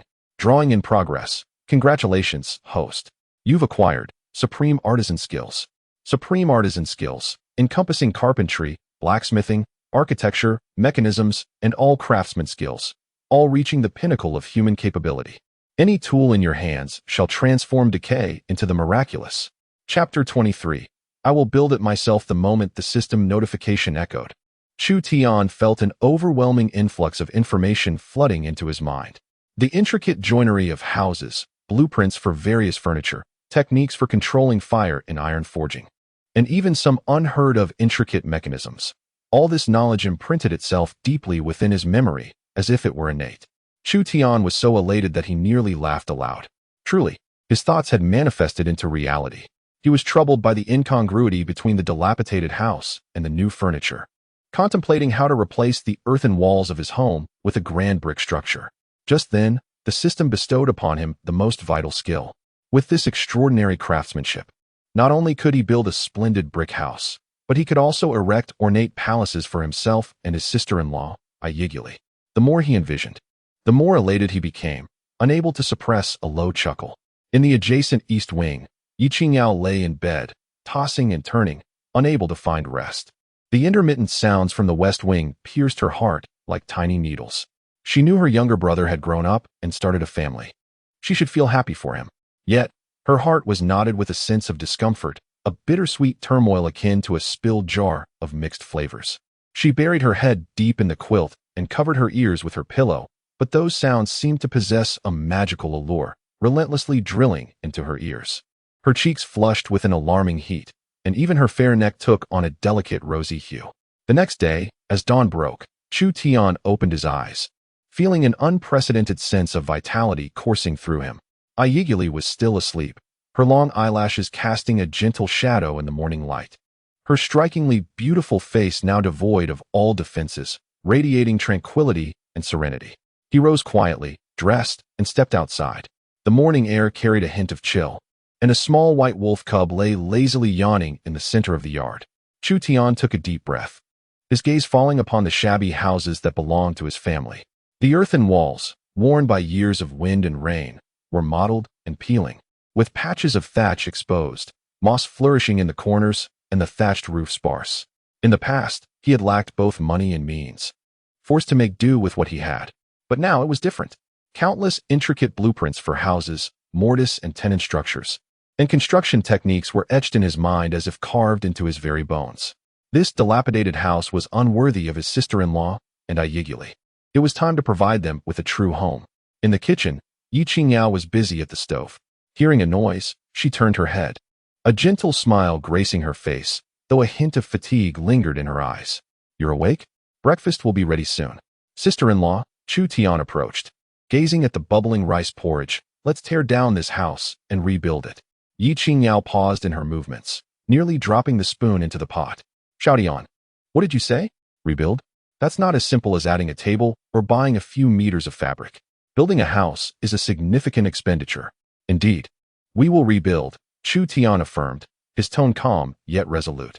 We will construct a brick house with a courtyard, a rear building, and a personal boudoir for each of you, complete with dressing tables. The vision he painted left Ye Qingyao utterly astounded.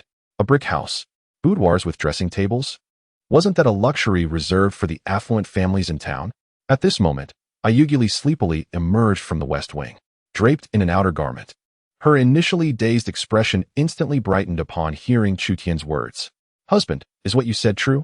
She hurried over, her glass-like eyes brimming with unabashed delight and longing. In her barren memories, only the chieftain of the tribe resided in houses built of stone. Indeed, it is true. Chu Tian smiled at the astonished and elated expressions of the two women. In the future, our home will be the finest in the village. As Ye Qingyao gazed into Chu Tian's unwavering eyes, her initial disbelief gradually dissipated, replaced by an overwhelming sense of joy and anticipation. Yes, my brother-in-law is a hero who hunts tigers. If he says we can build it, then we surely shall. News of the Chu Tian family's plans to construct a grand brick house spread like wildfire throughout Xinghua village within a mere morning. This was monumental news. Villagers gathered in clusters at the village entrance and along the ridges, discussing animatedly, their gazes towards the Chu Tian courtyard filled with envy and a hint of skepticism. Have you heard? That young lad Chu Tian, now that he's struck it rich, is going to build a grand brick house. My goodness, how much will that cost? Even if he poured all his tiger hunting earnings into it, it might not be enough. The youth is unaware of the realities. I think he is just boasting. Amidst the chatter, an elderly man, leisurely strolling with his hands clasped behind his back, caught wind of the commotion. This old man, in his 50s with graying hair, wore a neatly laundered blue cotton short jacket, his chin slightly raised, exuding an air of unshakable pride. He was Wang Laojian, the only carpenter in Xinghua village. Relying on his craft, Wang Laojian had always held a prominent position in the village. Whenever a family needed a house built or furniture crafted, they had to seek him out, which had cultivated his rather arrogant demeanor.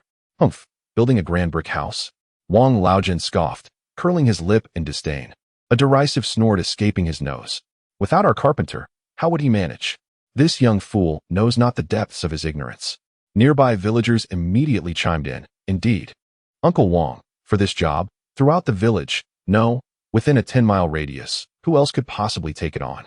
Hearing such flattery, Wang Laojian's face revealed a trace of satisfaction as he stroked his few goat-like whiskers. A cunning glint flickered in his eyes as he calculated the potential profit. Chu Tian, having just come into a windfall, was ripe for the picking. This opportunity was a juicy morsel that he could not afford to pass up, especially as the foremost carpenter of Xinghua village. Resolute in his decision, Wang Laojian strolled leisurely to the entrance of the Chu Tian residence. Clearing his throat twice with a deliberate cough, he assumed an air of authority. Chu Tian, measuring the foundation in the courtyard, glanced up at the sound and, upon recognizing Wang Laojian, nodded politely. Uncle Wang, is there something you need? Chapter 24. Hiring workers. Wang Laojian, however, did not lift his gaze at Chu Tian's inquiry. His eyes first roamed over the magnificent northern steed in the yard, then swept through the newly carved furniture in the hall, a flicker of greed flashing across his face. I hear you plan to build a grand house. He intoned with a theatrical tone. That is indeed my intention.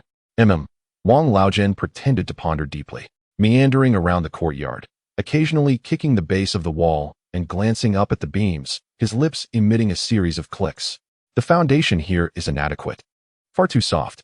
It must be excavated 3 feet deeper with a base of bluestone. And this earthen wall, it would collapse with a mere push. It must all be replaced with kiln bricks. As for those beams, look at them. They are riddled with insect damage.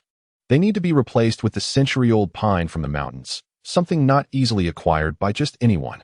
As he spoke, he shook his head, making the task sound as daunting as climbing to the heavens, as if without him, the house would surely crumble. Ye Qingyao and Ye stood beneath the eaves, listening in a daze, their hearts racing with apprehension. After completing his circuit, Wang Laojian finally returned to Chu Tian, extending 5 fingers in front of his eyes. You two have grown up under my watchful eye.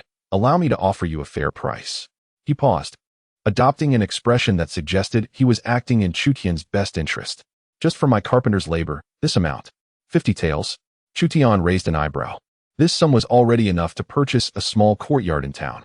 50 taels. Wang Laojian let out a derisive laugh, as if he had heard the most absurd joke. Little Tian, you are still too young. Building a house is an immense undertaking. Without 50 taels, I wouldn't even bring out my chalk line. He emphasized his words, thrusting his fingers forward until they nearly touched Chu Tian's nose. It is 500 taels. Moreover, this is merely for my labor. The costs for bricks, tiles, timber, and hiring laborers are to be calculated separately.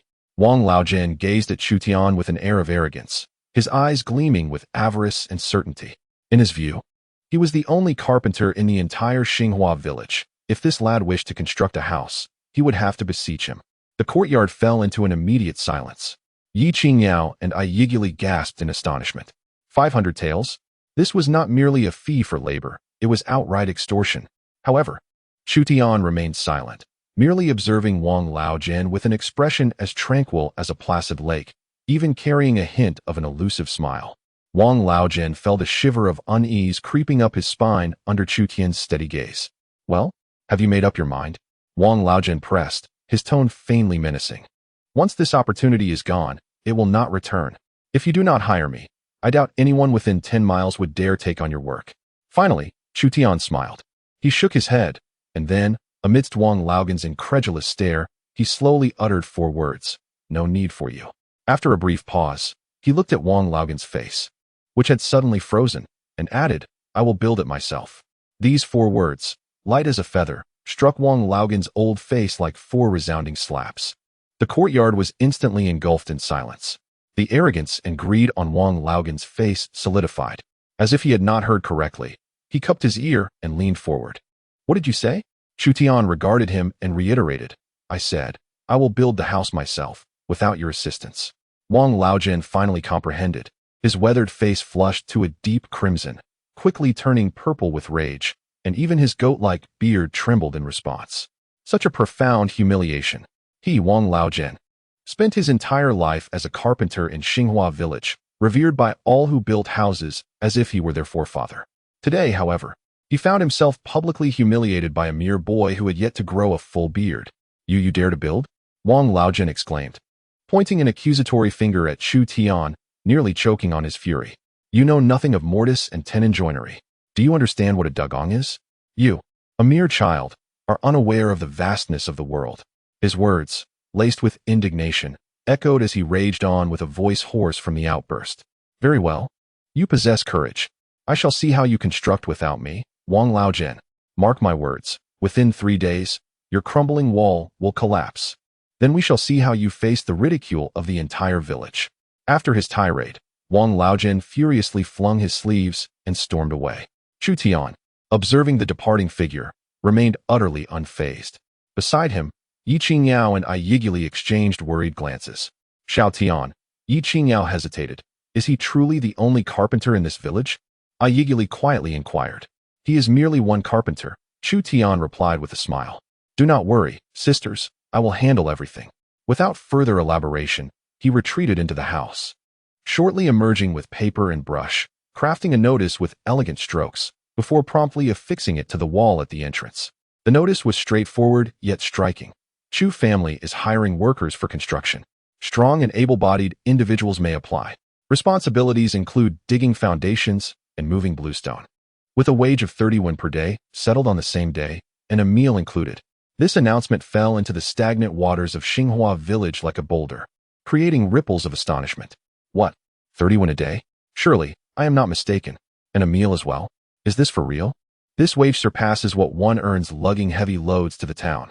Initially, the villagers gathered in a circle, harboring skepticism.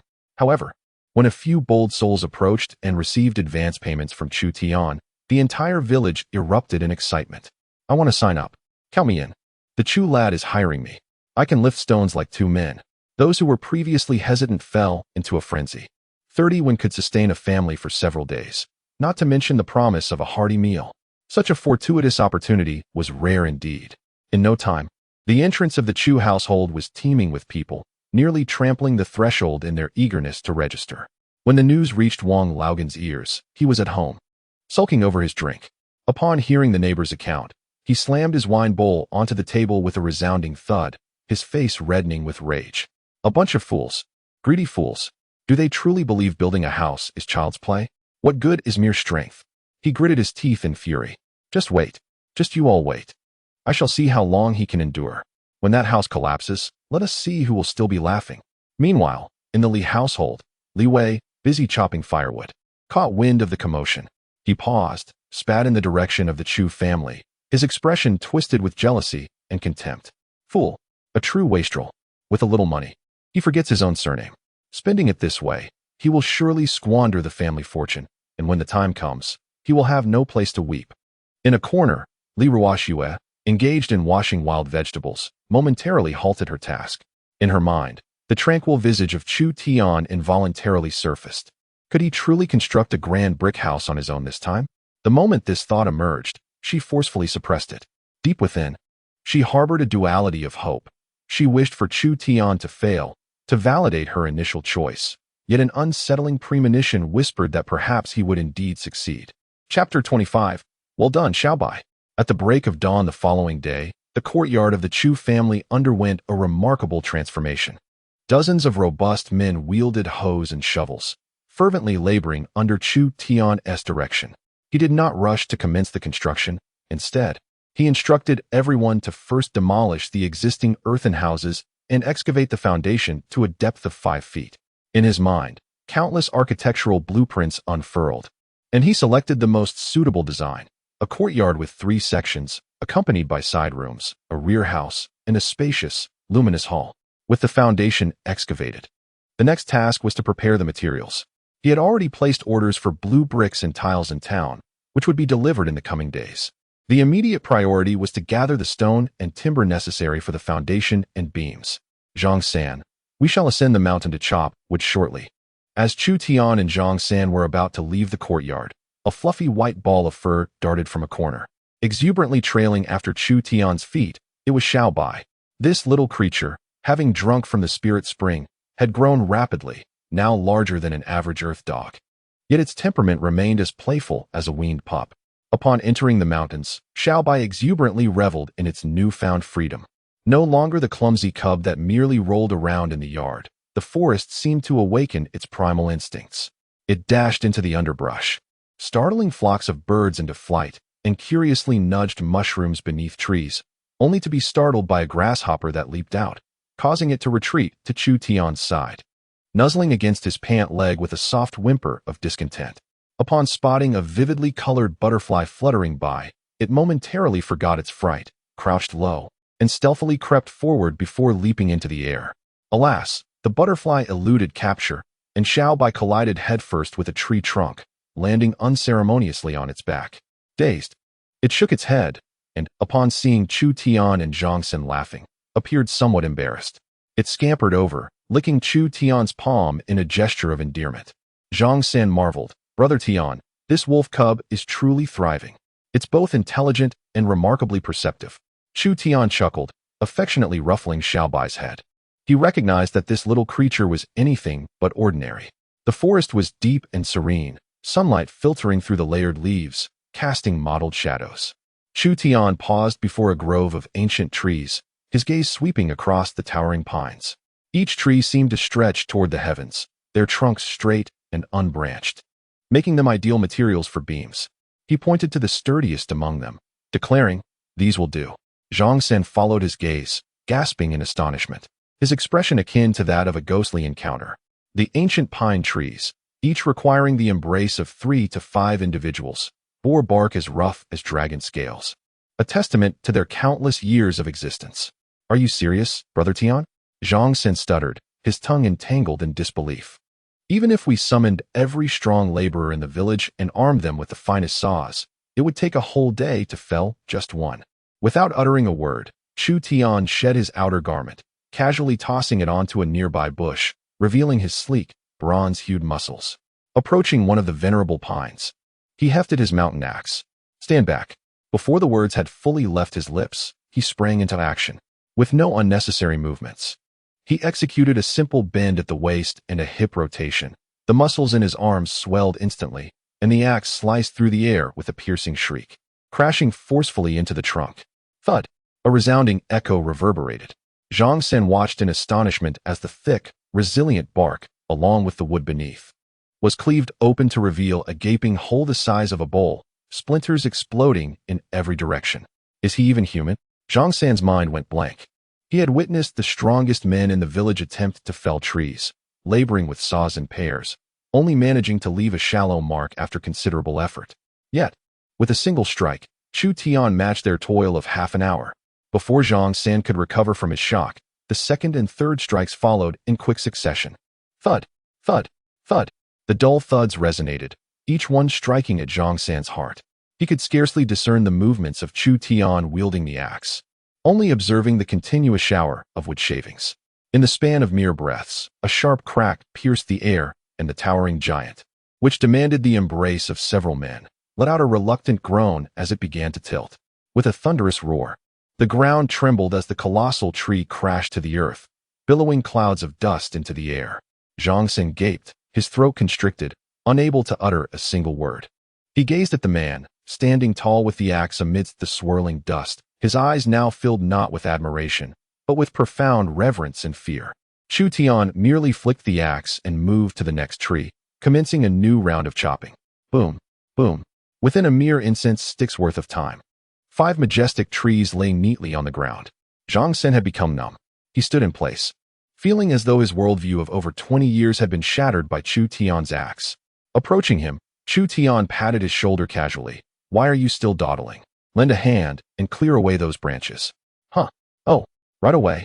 Zhang San, as if awakened from a daze, nodded vigorously and hurried over to grab the axe, clumsily beginning to tackle the protruding branches. Just as the two of them were engrossed in their work, the little white dog, who had been frolicking in the woods, suddenly halted. It sniffed intently at the base of an ancient tree, emitting deep, excited growls. Following that, it began to furiously dig at the soil with its front paws. Chu Tian paused, intrigued, and walked over. As Xiaobai noticed his approach, it burrowed even more vigorously, turning back to call out to him, as if seeking praise. Chu Tian brushed aside the loosened soil that Xiaobai had turned over, and a rich, uniquely fragrant earthy aroma wafted towards him. He extended his hand to dig deeper, and soon, a shadowy hue of dark purple emerged before his eyes. With great care, he cleared the surrounding soil, and before him lay a tangled nest of substantial tubers, perfectly intact. These roots were entirely black, each exhibiting a distinct form. The largest pair even vaguely resembled a man and a woman, entwined with dense tendrils akin to hair. This was the finest Heeshou Wu. Judging by its shape and age, it was undoubtedly over a century old. Chu Tian's heart soared with joy. This treasure was truly remarkable, renowned for nourishing the liver and kidneys, enriching essence and blood, and promoting longevity. Its market value would certainly rival that of his prized Lingji mushrooms. Well done, Xiaobai. Chu Tian affectionately ruffled Xiaobai's head, and the creature proudly lifted its chin, its tail wagging like a windmill. Chapter 26. The mountain god descends. Before Chu Tian could fully relish his delight, Xiaobai, as if having discovered a new continent, scampered over to a shaded patch of humus nearby, growling and digging anew.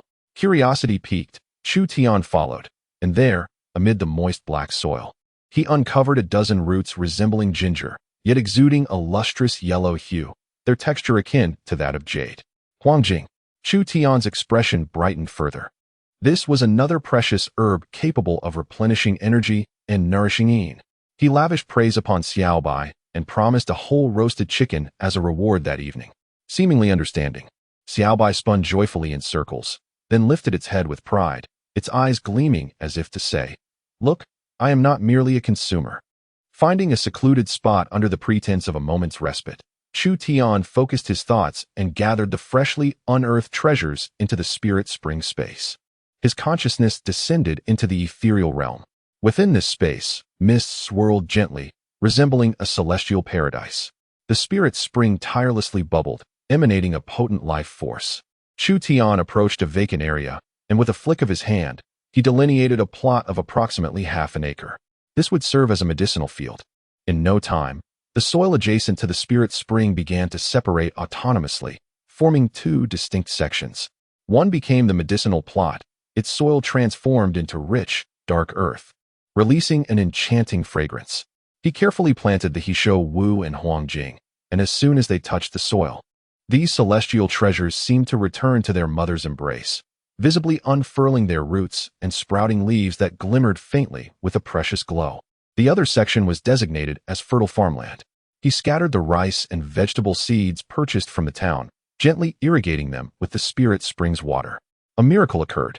The moment the seeds encountered the spring water, they burst forth from the ground, tender green shoots eagerly reaching upwards. In mere moments, they grew to over a finger's height, vibrant and brimming with life. As Chu Tian beheld this wondrous scene, his heart ignited with fervor. The spirit spring space is the very foundation of his existence. With it, he need not worry about sustenance and clothing in the future. Chu Tian withdrew his consciousness from the spirit spring space, a satisfied smile gracing his face. He returned to the forest, seeking out some flexible and sturdy vines. With a surge of strength, he effortlessly snapped a vine, thicker than his wrist. As if it were mere twine, he bound the heads of 5 colossal logs together with the vines, tying a secure knot. Zhang San, observing from the side, was utterly astonished. He watched in disbelief as Chu Tian completed this task. Then, akin to dragging a bundle of firewood, he pulled the 5 logs forward. "Brother Tian, perhaps we should return and gather more help?" Zhang San stammered, his voice trembling. This was no mere wood haul. It was as if he were dragging a small mountain. Chu Tian did not turn back, his footsteps steady as he replied calmly, "No need for that. Why bother?" His muscular arms bulged, veins coiling like serpents upon his skin, each step leaving a deep imprint in the earth. The 5 immensely heavy logs were dragged behind him, carving a striking furrow in the terrain. Zhang San stood agape, following behind, feeling as though the silhouette of this man before him towered like a legendary mountain deity. At the entrance of Xinghua village, a few villagers were gathered beneath an old locust tree, engaged in casual conversation. "What do you think that lad Chu Tian will bring back from the mountain today?" One mused. "Who knows? But his family of dozens is working fervently, digging that foundation as if they were unearthing treasure." Another replied, "Just wait and see. He's made some bold claims, and I wonder how he'll back them up." Before the words faded, a series of dull thuds echoed from the direction of the mountains, the ground seemingly vibrating beneath their feet. "What is happening? Is the earth shifting?" One villager gasped, his face paling as he stood up. The crowd turned towards the sound, and in the next moment, every person froze in place. Upon the hillside at the village entrance, a figure was slowly descending. Behind him, he dragged 5 logs that could hardly be described as mere timber. They resembled 5 colossal pillars descended from the heavens. The figure was none other than Chu Tian. Bare-chested, he exuded a primal and overwhelming aura of strength. The 5 massive logs, bound by vines, trailed behind him, leaving a wide and fearsome path on the mountain road. The little white wolf cub excitedly darted around his feet, occasionally glancing back at the logs and yipping in a high-pitched voice, as if to boast. "My heavens! Is that Chu Tian? A deity! The mountain god has descended." The village entrance erupted in chaos. Everyone rushed toward Chu Tian, but as they drew near, they were awed by his formidable presence, hesitating to approach too closely, encircling him from a distance with expressions of disbelief. This singular spectacle sent shockwaves throughout Xinghua village. Meanwhile, Wang Laojian, at home with a teapot in hand, listened with pleasure to the commotion outside. Let them make a ruckus. The louder the noise, the harder they will fall. He took a sip of tea, contemplating whether he should raise the price when that young man, flustered and desperate, came to seek his assistance. Just then, his neighbor's wife burst in, her face a mask of terror and fervor. "Wang the carpenter. Something terrible has happened." Wang Laojian furrowed his brow, displeased. What could possibly warrant such a frantic demeanor? The woman, breathless and beside herself, pointed outside, stammering, Chu Tian. He dragged all those ancient pine trees from the back mountain back to his place." "What?" Wang Laojian's hand trembled, scalding tea spilling onto his palm, unnoticed. He sprang to his feet, hastening to the courtyard gate, following the direction the woman indicated. At a glance, he felt as though he had been struck by lightning. He stood there, dumbfounded, watching the man effortlessly drag 5 colossal trunks into his yard, his mind a blank slate. He recognized those old pines. In his youth, he had contemplated claiming them, but the daunting size had extinguished that ambition. Merely transporting them down the mountain was a Herculean task. Even toppling them would require immense effort. Yet now, They lay in perfect alignment within the Chu family's courtyard. Wang Laogan's complexion shifted between shades of green and white. After the shock subsided, he stammered through clenched teeth, "Brute strength is merely brute strength. Carpentry is a meticulous craft. It hinges on the precise mortise and tenon joints, the artistry of exquisite skill. What good is mere muscle?" He glared intensely towards the Chu household, his eyes filled with resentment. "I await your downfall. I shall relish witnessing how you turn this house into a heap of useless timber." Chapter 26. The Blessing of the Cheese. Chapter 27. The Blessing of the Cheese. Chu Tian paid no heed to the gossip of the villagers. As night fell, the courtyard of the Chu household glowed as brightly as day. The newly purchased tung oil lamps illuminated the hall and yard in a warm radiance. The pristine Eight Immortals table was laden with a sumptuous array of dishes. A large bowl of wild rabbit and mushroom soup, simmered with spring water, exuded a milky hue and an enticing aroma. A plate of braised pork, rich yet not greasy, glistened invitingly. Several dishes of wild greens, sautéed in spring water, were vibrant and fresh, enticing the appetite. Beneath the table, a small white wolf cub gnawed on a hefty bone, the sound of cracking echoing as it savored every morsel. Its mouth slick with grease, thoroughly enjoying its feast. After a long day's labor, Chu Tian was ravenous, devouring the meat and sipping the soup, feeling every pore in his body relax in bliss. Ye Qingyao sat beside him, taking delicate bites, yet her beautiful eyes continually gravitated towards him.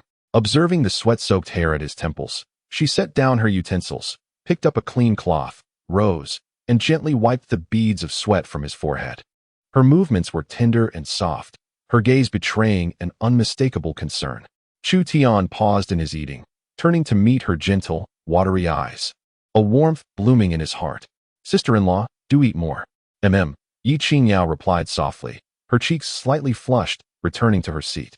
Beside them, Aiguli silently observed the scene, setting down her bowl and chopsticks before rising without a word to retreat indoors. Moments later, she emerged with a basin of steaming warm water. Amidst the astonished gazes of Chu Tian and Ye Qingyao, she walked straight to Chu Tian's feet and gradually knelt down. "Husband, allow me to wash your feet," she said softly, her voice barely a whisper. Under the dim light, her already exquisite face was adorned with a delicate blush, long eyelashes casting shadows as she dared not meet Chu Tian's gaze. Chu Tian looked down at the graceful foreign beauty squatting at his feet. This was indeed a blessing of the Qi people, utterly delightful.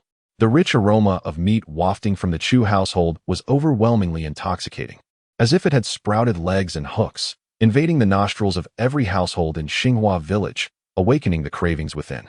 At the western edge of the village, the Li family gathered around a rickety table under the dim glow of an oil lamp, gnawing on dry, hard corn buns. Li Xuan puffed on his pipe, the swirling smoke failing to mask the penetrating scent of meat.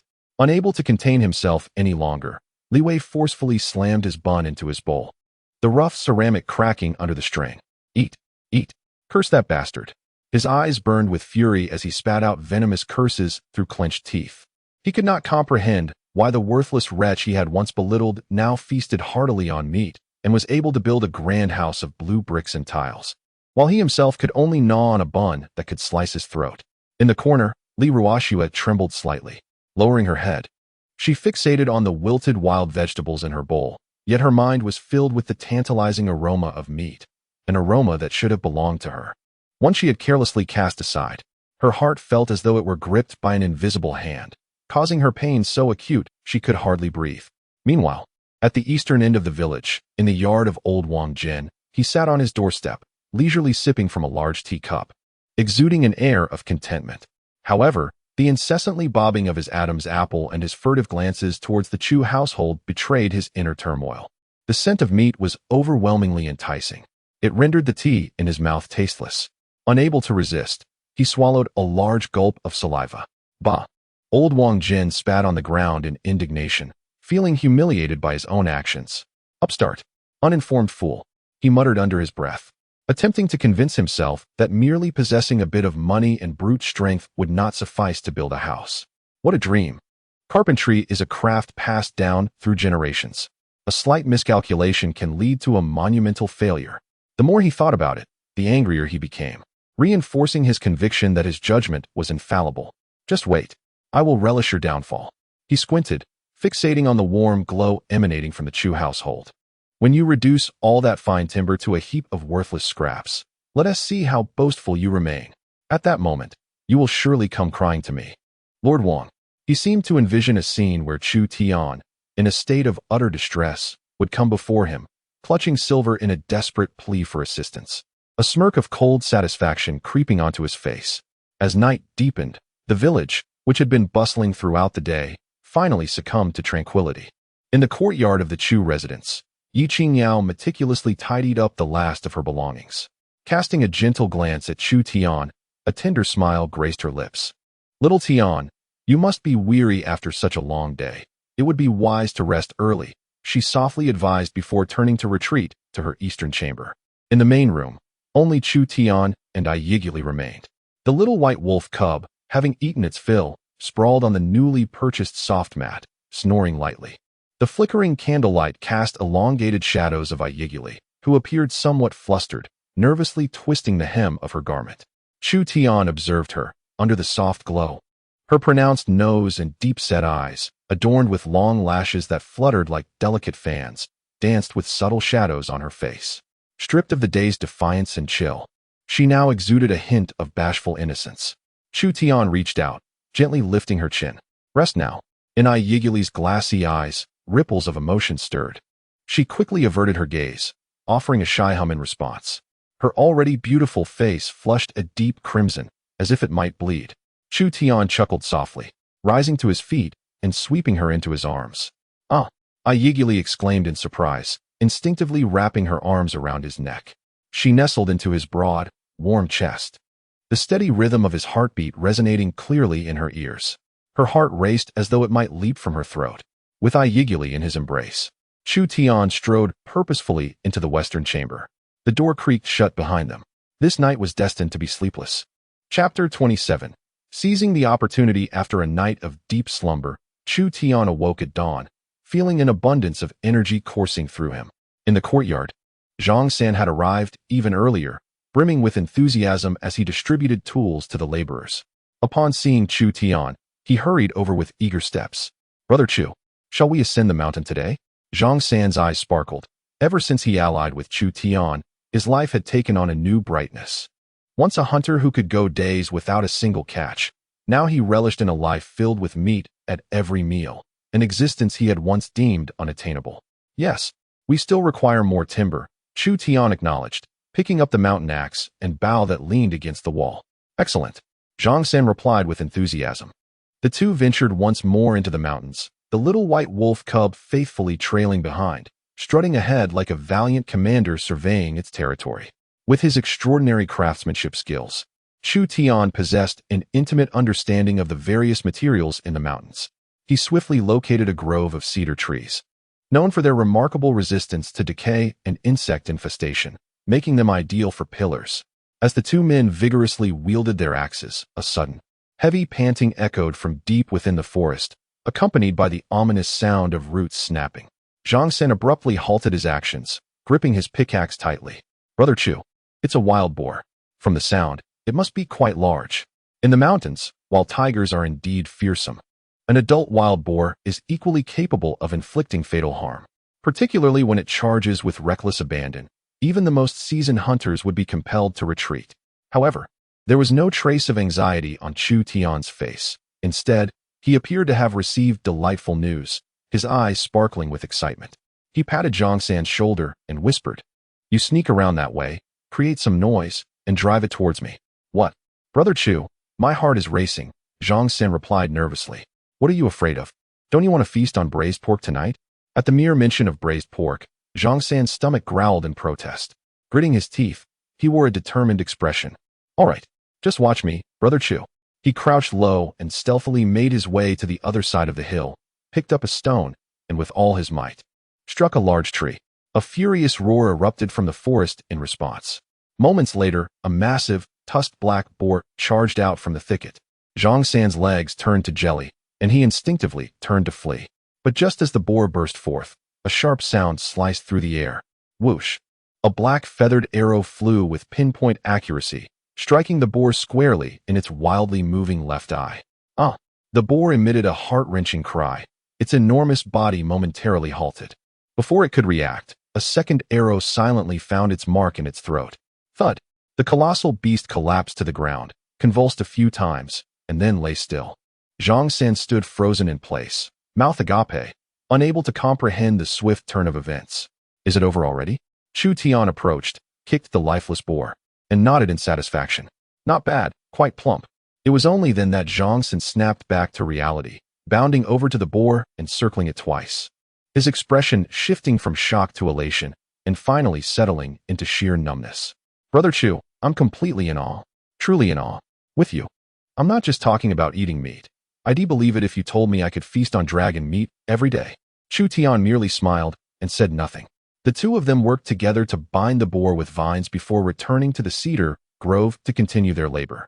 When they had nearly finished, the two men dragged the boar and cedar back along the path. On the way, Chu Tian casually shot down several plump rabbits grazing on the grass, and even spotted a small deer drinking water, which also fell to a single arrow.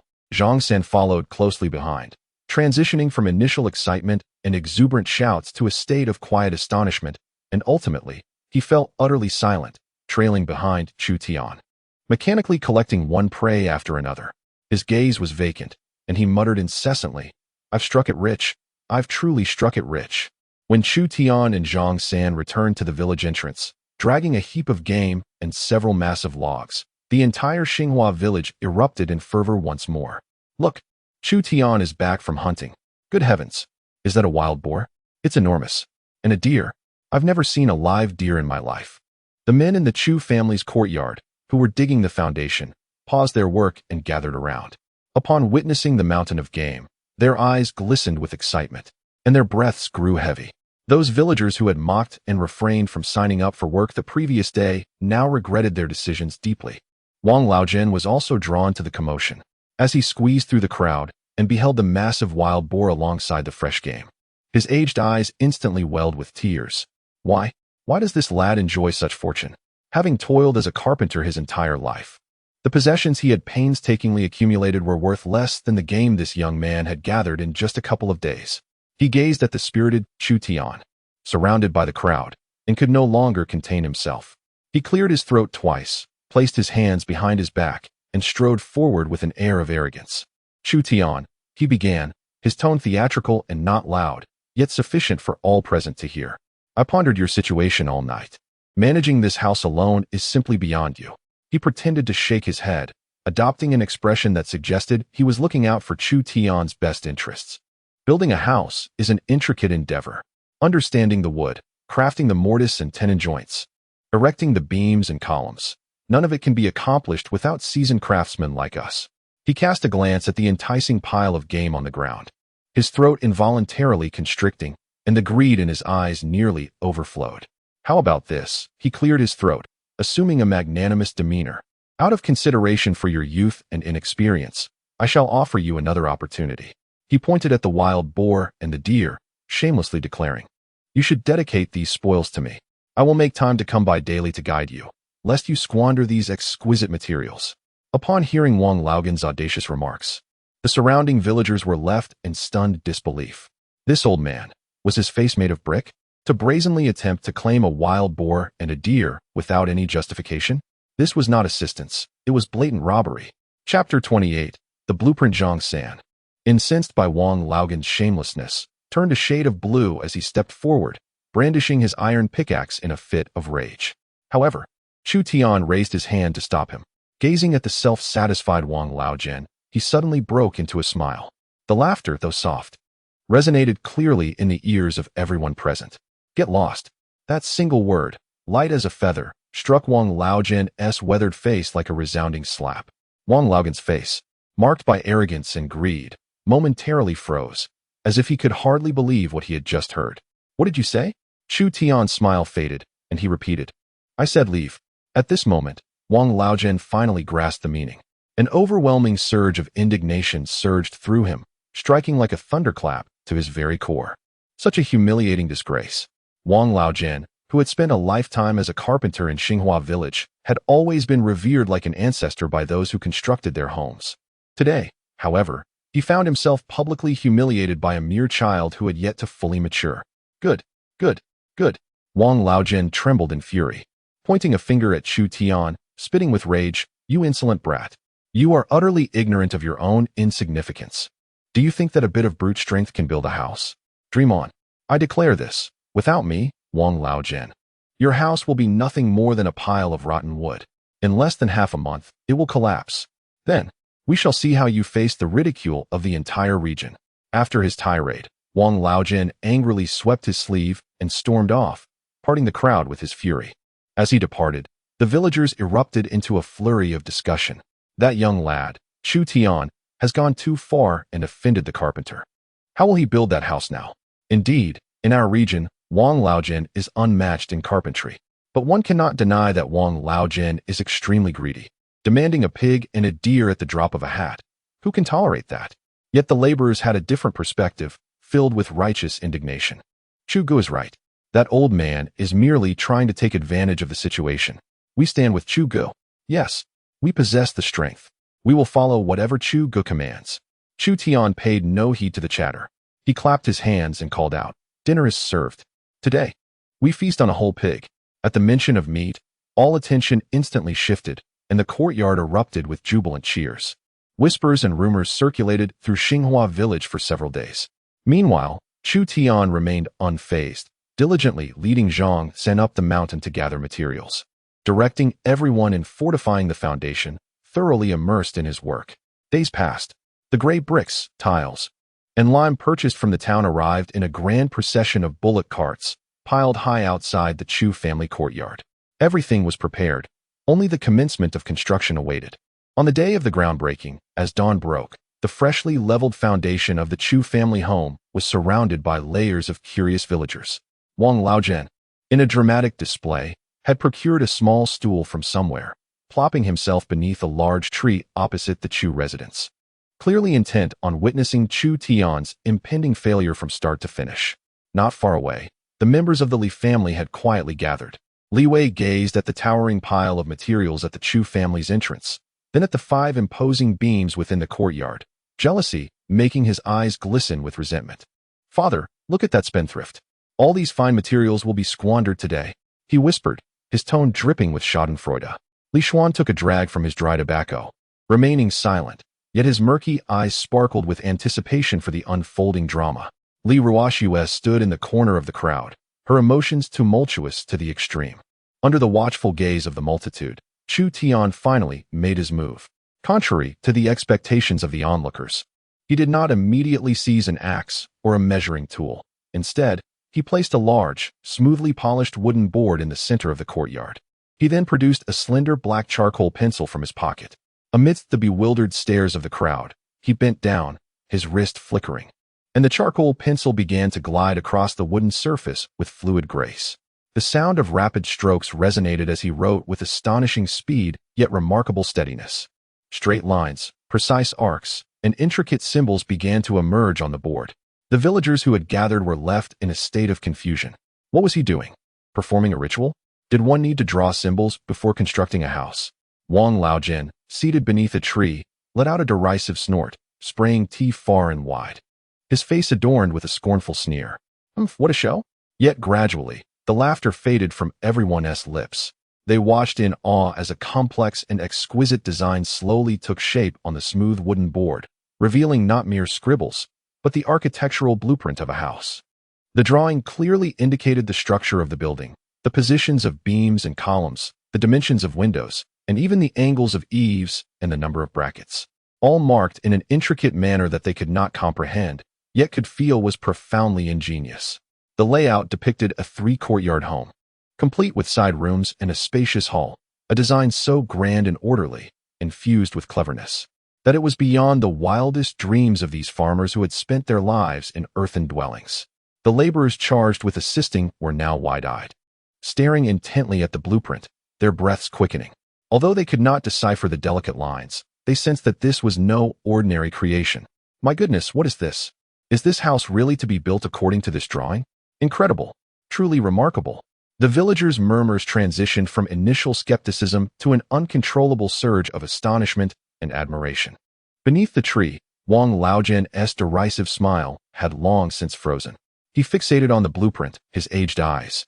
Once convinced they had seen all there was to know about carpentry, now filled with bewilderment and shock. He could not understand. The intricate structures and clever layouts on the drawings surpassed his comprehension. Having been a carpenter for a lifetime, constructing houses for decades based solely on his limited experience and ancestral rules, he had never witnessed such a spectacle. This was impossible, absolutely impossible. Following the shock came a wave of deep-seated panic and indignation. He refused to believe that a mere boy could grasp concepts beyond his own understanding. Wang Laojian suddenly rose, his voice booming as he scoffed loudly towards the courtyard. Humph. All flash and no substance. Let me tell you, houses are built inch by inch with skill, not sketched out on boards with a pencil. What sorcery is this? Just wait for the roof to collapse. Chapter 29. A marvelous skill in response to Wang Laojian's bluster. Chu Tian did not even bother to lift his eyelids.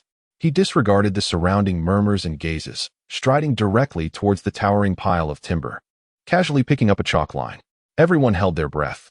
Even the laborers instinctively paused their tasks, anxiously watching him. Chu Tian deftly anchored one end of the chalk line to the top of a massive beam. Grasping the other end, he moved to the timber's far end, slightly bending his body, squinting his eyes, and instantly aligning his gaze with the beam into a straight line. With a crisp sound, he flicked his finger, causing the ink-soaked line to vibrate sharply against the wood, leaving behind a distinct, dark mark, precise and unerring. This display was brisk and decisive. A true craftsman reveals his prowess at first glance. The villagers, who had been whispering, fell silent in an instant. Under the shade of the trees, Wang Laojian disdainfully curled his lip, merely snapping a line. He could do that with his eyes closed, and better at that. Yet, the subsequent scene began to render his expression increasingly rigid. Chu Tian discarded the chalk line and seized a seemingly unremarkable axe. Instead of employing a saw, he directly ascended the massive log, his feet firmly planted as steady as a rock. Taking a deep breath, he brought the axe down with tremendous force. A sharp crack echoed as a chunk of wood the size of a bowl flew away. Before anyone could comprehend, the second and third strikes followed in rapid succession. The axe danced in the air, with shavings swirling like snowflakes. In the astonished gazes of the onlookers, the stout log was being shaped at an astonishing speed. The axe in Chu Tian's hands did not seem to be chopping wood.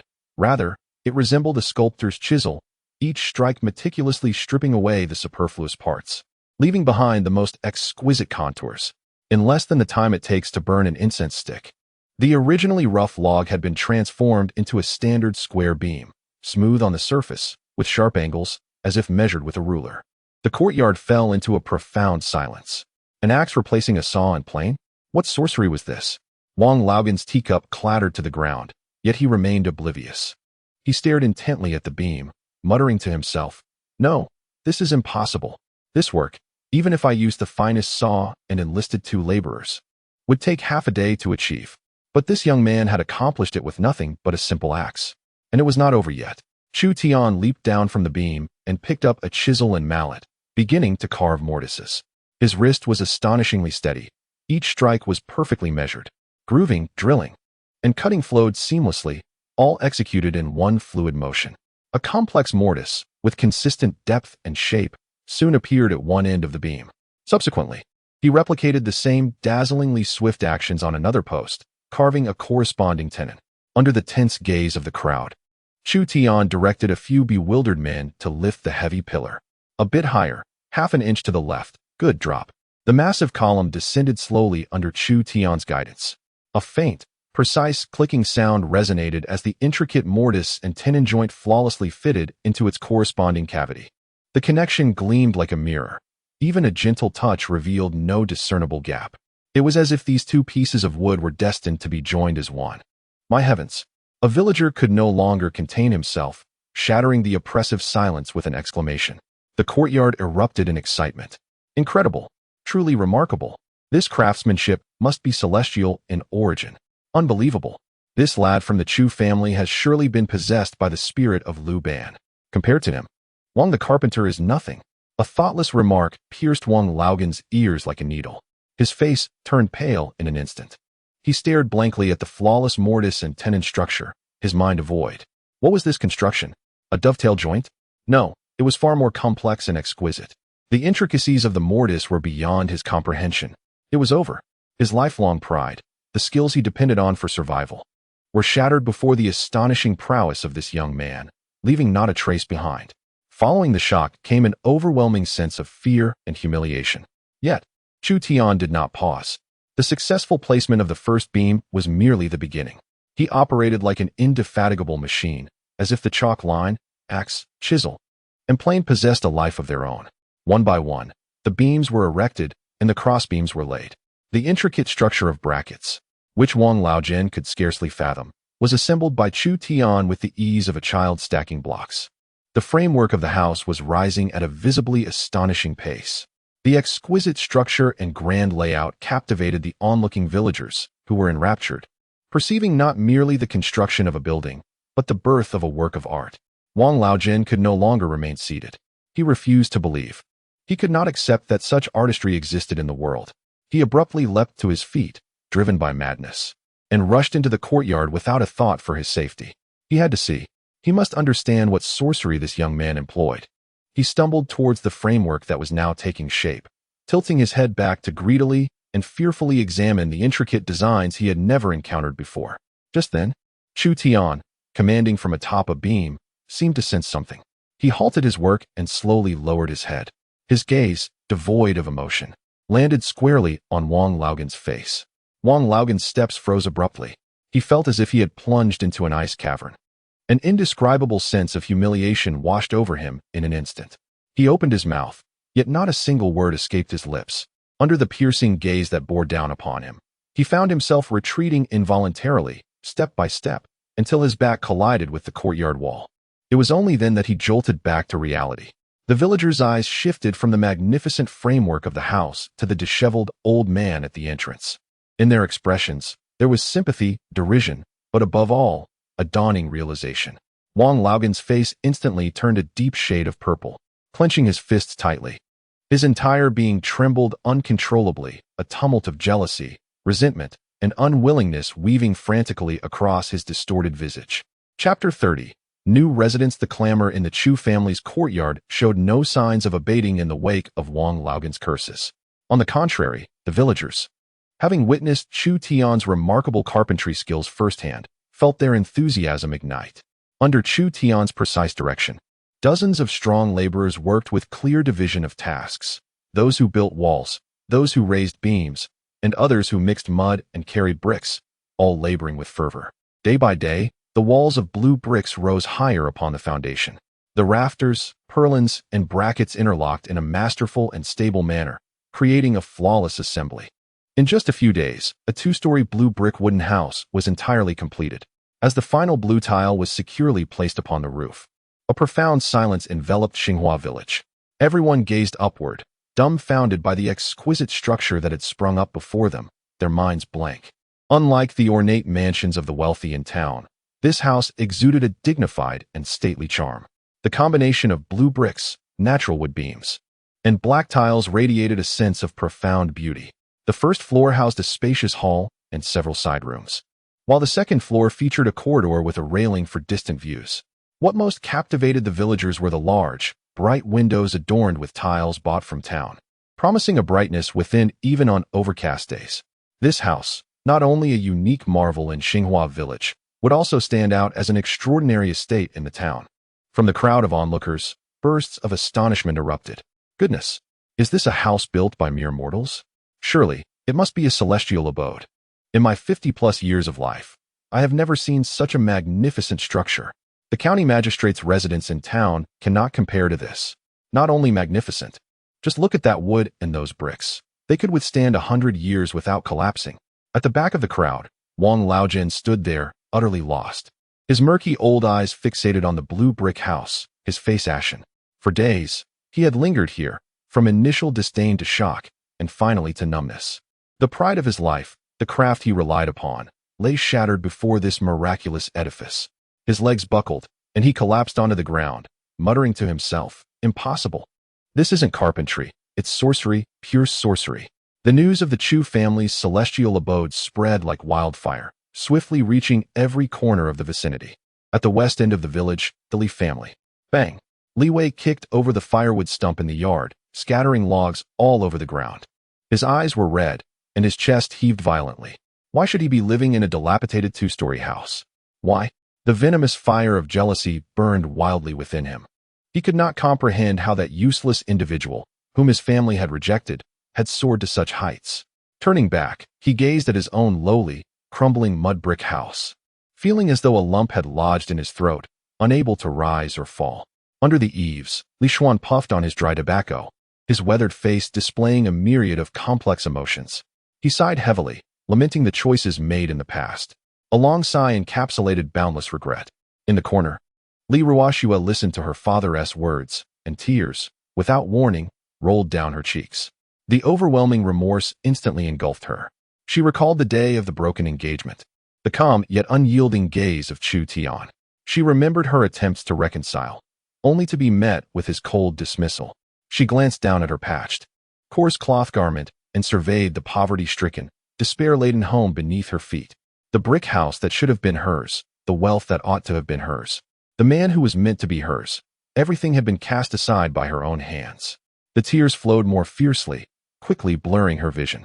3 days later, on an auspicious day, the Chu family hosted a grand banquet to celebrate their relocation. In the brand-new courtyard, at least a dozen round tables were set up. The village head, Zhao Dizhu's, Zhang San, and the laborers who had assisted, along with various well-connected families from the village, were all invited. As guests stepped into the courtyard, they were awestruck by the pristine residence. Goodness, the blue bricks on the ground are smoother than the boards of my own bed. Just look at the pillars in the main hall, thick and straight. Surely 10 men couldn't wrap their arms around one. Young man from the Chu family, your craftsmanship is truly exceptional. Zhao Dizhu's paced around the courtyard, hands clasped behind his back, his smile unwavering. The more he observed Chu Tian, the more satisfied he became, convinced that his initial decision had been remarkably astute. Ye Qingyao and Ye, donned in fresh attire, busily navigated through the crowd. One was gentle as water, the other vibrant as fire. Both radiated joy and contentment, captivating the attention of the men in the courtyard. Soon, the dishes were served. When the first basin of rice was brought forth, everyone was taken aback. The rice, presented in a wooden basin, was distinct and translucent, each grain seemingly glowing, releasing an extraordinary fragrance that enveloped them. What kind of rice is this? It resembles jade. Unable to resist, one man reached out, pinching a grain and placing it in his mouth. In an instant, his eyes widened in astonishment. It's sweet. This rice is sweet, fragrant and tender, by heavens. I have never tasted such exquisite rice in my life. Skeptical murmurs filled the air as everyone began to eat. With just one bite, they were utterly captivated by the unparalleled texture and flavor. Following this, a series of delightful dishes were presented. The stir-fried wild vegetables, a vivid green, tender enough to seem as if they could yield water upon being squeezed, filled my mouth with the refreshing essence of the mountains. The braised wild boar, glistening in a rich red hue, exuded an overpowering aroma, fatty yet not greasy, dissolving effortlessly upon the tongue. And then there was that grand bowl of mushroom soup, its milky broth so delicious that one could almost wish to swallow their own tongue in delight. My heavens, what divine cuisine is this? Oh dear, after more than 40 years of life, I have tasted rice so exquisite for the very first time. Do not snatch that piece. It is mine. The entire courtyard descended into delightful chaos. Everyone threw aside their decorum, ravenously devouring the feast, their mouths slick with grease. Zhang San, bowl in hand, stuffed his face with meat while mumbling indistinctly to Zhao Diz, who's beside him. Village chief, I must tell you, following Brother Chu feels like living in a heavenly paradise every single day. Zhao Diz, who's nodded in agreement, his gaze fixed on the young man joyfully toasting with the others, his eyes ablaze with unprecedented fervor and resolve. This Xinghua village may indeed be on the verge of birthing a true dragon. Chapter 31. Master Marksman. Chapter 32. Master Marksman. The laughter and cheer emanating from the Chu family courtyard pierced the hearts of the families at both the west and east ends of the village like blazing knives. To the west, the Li family. The intoxicating aroma of meat, brazen and unreasonable, wafted through the cracks in the door, tantalizing their very souls. The Li family, having not even dined, could only listen in despair. They heard Zhao Diz, who's extolling Chu Tian as the prodigy of Xinghua village. They heard Zhang San, spitting with enthusiasm. Boast of Chu Tian's unparalleled archery skills. They heard those whom they looked down upon, the peasants, exclaiming in awe that this meal was the most delectable they had ever encountered. Li Wei's face shifted from red to blue, then to purple, his chest heaving violently. Father! Mother! He could no longer contain himself, bellowing, Listen! Listen! That waste of space. He sought to curse, but found no words to articulate his frustration. Li Xuan squatted on the threshold, puffing on his dry tobacco, the swirling smoke choking him, yet it could not suppress the deep remorse within his heart. Li Ruoxue stood in the shadows, her spirit seemingly drained. Each utterance of divine abode and every declaration of having never tasted such exquisite food struck her like a resounding slap, stinging her cheeks. That should have been her home. Her man, the glory and envy she ought to have enjoyed. Yet now, she could only stand there, inhaling the aroma of another's feast, while tears streamed down her face. To the east, in Wang Laogan's courtyard, Wang Laojian sat alone in the pitch-black room, a jug of inferior liquor and a plate of pickled vegetables before him. He did not light a lamp. Yet, the light from the Chu family's courtyard shone brighter than his lantern, illuminating the look of despair etched on his face. He consumed cup after cup of alcohol, its fiery sting burning his throat, yet it paled in comparison to the jealousy and humiliation festering within. It must be sorcery, he muttered repeatedly, the words echoing in his mind. As the night deepened, the guests dispersed. After a day of clamor, the courtyard finally descended into tranquility. The moonlight, like liquid silver, cascaded onto the pristine blue brick ground and enveloped the three inhabitants of the yard. Ye Qingyao stood beneath the eaves of the main hall, extending her hand to gently caress the stout and straight red pine pillar. The surface of the pillar was polished to a smooth sheen, exuding the unique fragrance of the wood.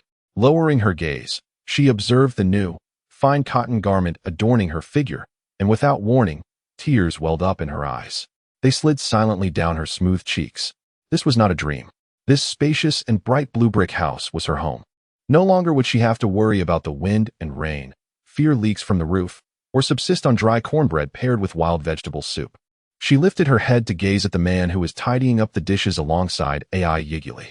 In the moonlight, his silhouette stood tall as a pine, his broad shoulders seemingly capable of upholding the heavens.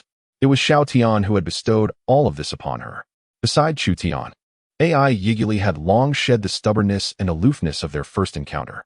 Her eyes, sparkling like the most brilliant stars in the night sky, were filled with unabashed admiration and affection for Chu Tian. He seemed to sense her gaze, setting down what he held and turning around, naturally opening his arms to embrace the graceful foreign beauty. From now on, this will be our home. His voice, though soft, resonated with a reassuring strength. Ye Qingyao leaned contentedly against Chu Tian's broad chest, wrapping her arms around his waist, releasing a sweet, soft hum. This scene was vividly etched in Ye Qingyao's mind. She ought to feel joy for them.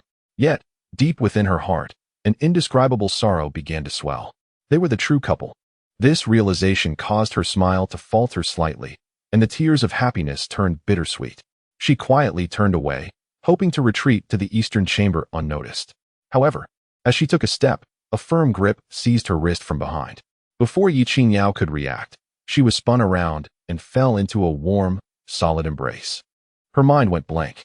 Sister-in-law, Chu Tian's voice resonated in her ear, followed by a gentle kiss, imbued with a faint scent of alcohol, pressed softly against her cheek.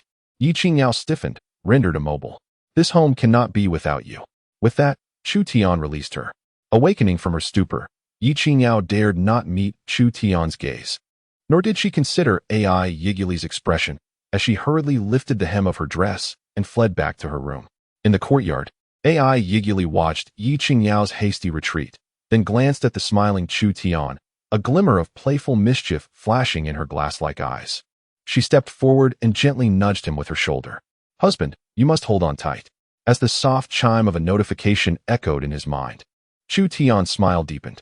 In the stillness of the night, he lay in bed, restless and unable to sleep. Resolutely, he sat up and silently commanded, "System, initiate the lottery." Ding. Lottery in progress. Congratulations, host. You have acquired master-level marksmanship. In an instant, a torrent of knowledge, techniques, and insights regarding firearms surged into Chu Tian's consciousness.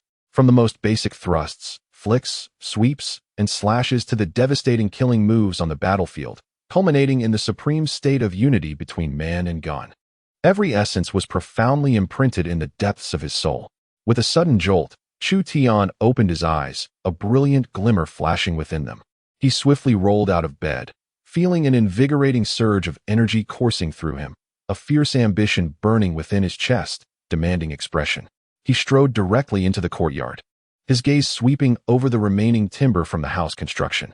The skills of a divine craftsman allowed him to instantly identify a piece of white ash wood suitable for crafting a gun stock. This wood, known for its resilience and exceptional elasticity, was the prime choice for a gun barrel. He grasped an axe, his wrist deftly maneuvering as wood shavings flew like snowflakes. In mere moments, a straight, uniform barrel over 2 meters long took shape. Chapter 32. Resource Storage Plan. With the gun barrel completed, Chu Tian rummaged through the corner and unearthed a piece of leftover scrap iron, tossing it directly into the furnace. Under the intense heat, the scrap quickly turned a vibrant red. Using iron tongs, he retrieved a branding iron, placing it upon the stone anvil. The muffled yet rhythmic clang of metal striking metal resonated clearly in the quiet night. Each strike was executed with precision, sending sparks flying. The formless scrap iron gradually transformed under Chu Tian's relentless hammering, impurities being continuously expelled, its volume diminishing while purity increased. Soon a sharp, blood-grooved gun head began to take shape atop the anvil. After tempering, polishing, and sharpening for half an hour, Chu Tian securely attached the freshly crafted gun head to the white, ashwood barrel. The long gun appeared to be a seamless creation. Its barrel was straight, and its head was razor-sharp. Bathed in moonlight, the newly sharpened edge shimmered with a chilling brilliance that sent shivers down one's spine. With a flick of his wrist, the long gun danced in his hand, creating a beautiful flourish while emitting a resonant hum as it sliced through the air. A fine weapon. With it, even facing a ferocious tiger, a single shot would suffice. The moment Chu Tian gripped the long gun, the vast ocean of marksmanship knowledge in his mind found an outlet, merging flawlessly with his body. In the next instant, Chu Tian's eyes widened. He did not consciously think of any techniques. Relying solely on instinct, he slightly lowered his body, and a simple starting posture transformed his aura dramatically. With a subtle shift of his foot, the long gun moved as if guided by an unseen force. There was no grandiose display, only the simplest, most direct thrusts, flicks, sweeps, and blocks. With a lightning-fast thrust, the gun's tip traced an almost imperceptible afterimage in the air, precisely striking a fallen leaf from an old locust tree in the courtyard. The fallen leaves, imbued with the latent force of the spear's tip, were instantly shattered into a fine powder, while the spear itself remained unyielding. In the next moment, with a deft twist of his wrist, the spear's shaft glided across the ground like a serpent emerging from its lair, stirring up a fierce gust of wind that sent several pebbles flying, embedding them into the distant earthen wall. With movements of blocking, seizing, thrusting, striking, and slicing, each technique appeared deceptively simple, yet was imbued with the essence of countless trials and tribulations of martial prowess. The masterful spear technique had long returned to its purest form, shedding all superfluous flourishes, leaving only the most efficient means of dispatching foes. In the courtyard, the silhouette of the spear danced with grace, glinting coldly in the moonlight. Chu Tian found himself immersed in the rhythm, feeling a surge of boldness within him, as if the spear had become an extension of his very being. With his heart in harmony, he wielded it as if it were a dragon unleashed. With a soft creak, the door of the east wing was gently pushed open, revealing Ye Qingyao, clad in an outer garment, who quietly stepped out. Meanwhile, the window of the west wing was opened just a crack, allowing glimpses of Ye Qingyao's figure behind the curtain. Both women, roused by the commotion in the courtyard, held their breath in unison upon witnessing Chu Tian's elegant display of spear mastery beneath the moonlight. Though they could not comprehend the intricacies of the spear techniques, they could distinctly sense the formidable aura radiating from the man. As the demonstration concluded, Chu Tian stood still, his chest gently rising and falling. Yet his eyes sparkled with vitality. He exhaled a long breath, feeling an indescribable comfort permeate through every pore of his being. At that moment, an autumn breeze swept through, causing the leaves in the courtyard to whirl and dance. Chu Tian looked up at the sky, sensing a shift within him. Winter was fast approaching. Turning, he caught sight of Ye Qingyao standing beneath the eaves, her beautiful eyes filled with concern. With a smile, he leaned the spear against the wall and approached her. "Why are you not asleep?" he inquired. Ye shook her head, stepping forward naturally. She produced a handkerchief from her bosom, tiptoed, and gently wiped the sweat from his forehead. "Husband, it's getting cold. Take care of yourself." Her voice was soft, laced with a hint of an exotic accent. "Indeed, it is growing cold," Chu Tian nodded, his gaze sweeping over the newly built courtyard of blue bricks. It was time to stockpile provisions for the winter ahead. With this house, he felt an unprecedented sense of security. Yet, a stable life required ample supplies, especially during the winter. In this era, winter could be deadly. Heavy snow could seal the mountains. The biting cold could claim lives. Without sufficient food and firewood, many families would face ruin by the end of winter. Though he possessed a system, he could not afford to be complacent. He must gather as many resources as possible before the heavy snow descended, and, in the process, earn some extra silver. He was determined that his sister-in-law and Ye would never again suffer from hunger or cold. The next morning, as Chu Tian contemplated his plans for the day, a loud knocking echoed at the courtyard gate. It was Zhang San, his face etched with anxiety, deep-set eyes revealing exhaustion. "Brother Chu." Upon seeing Chu Tian, Zhang San's voice trembled, almost breaking into tears as he nearly knelt before him. "What has happened? What is the matter?" Chu Tian furrowed his brow, hastening to greet him. "My mother," Zhang San struggled to complete her sentences, her eyes suddenly reddened. "She is on the verge of passing." Chu Tian's heart sank as he supported him into the house, where Ye hurriedly poured a bowl of warm spring water and handed it over. Zhang San, disregarding the heat, drank it all at once. The soothing warmth flowed into his abdomen, allowing his heart to calm down slightly. The village doctor had already visited, diagnosing her condition as a result of excessive stress and a chill, and had prescribed medicine. However, after taking it, there was no improvement. Instead, her fever intensified, and now she was beginning to speak incoherently. As Zhang San spoke, his voice quivered with despair. The doctor said there was nothing more he could do, advising us to prepare for the worst. He suddenly knelt before Chu Tian, his forehead hitting the cool brick floor with a heavy thud.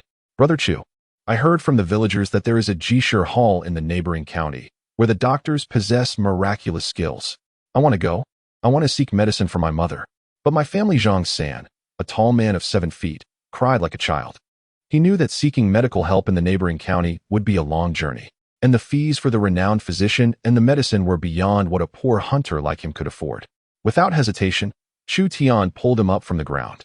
"What kind of man cries like this?" He turned and went into the inner room, returning moments later with a heavy pouch of coins, which he pressed into Zhang San's arms. "Here are 50 taels of silver. Take this and go immediately." Chu Tian patted his shoulder, his voice steady and powerful. "Don't think of anything else. Saving your mother is paramount. If the money is insufficient, return and let me know." Chapter 33. The Bear and the Blind Man. Zhang San held the 50 taels given by Chu Tian, completely stunned. 50 taels. He had never seen so much money in his life. He stared blankly at Chu Tian, tears streaming down his face once again. His lips trembled as he tried to speak, but no words came out, and his legs buckled, threatening to drop him to his knees. Chu Tian caught him firmly, his voice resolute. "Hurry. Don't delay.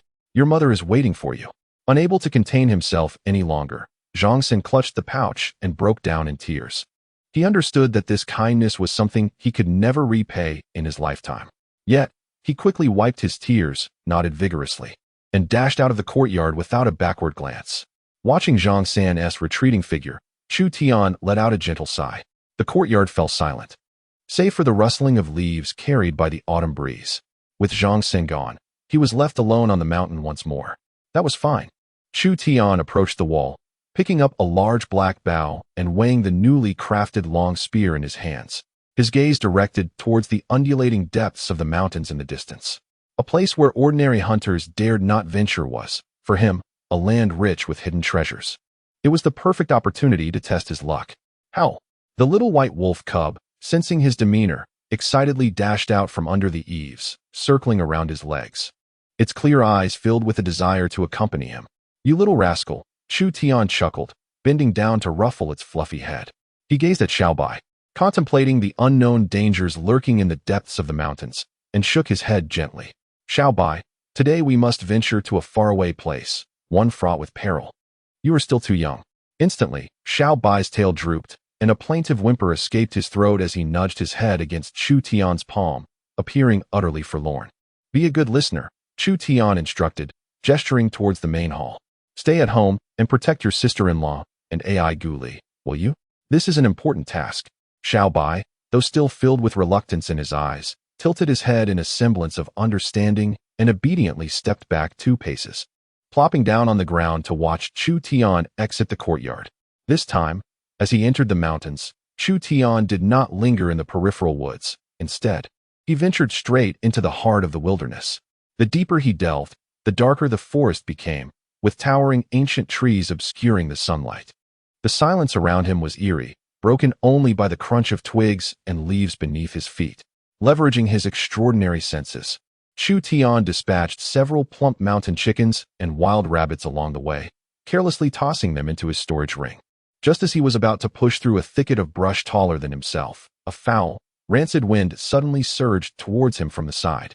A warning bell rang in his mind, and he halted abruptly, instinctively positioning his spear before him. A thunderous roar erupted, nearly rattling his very core.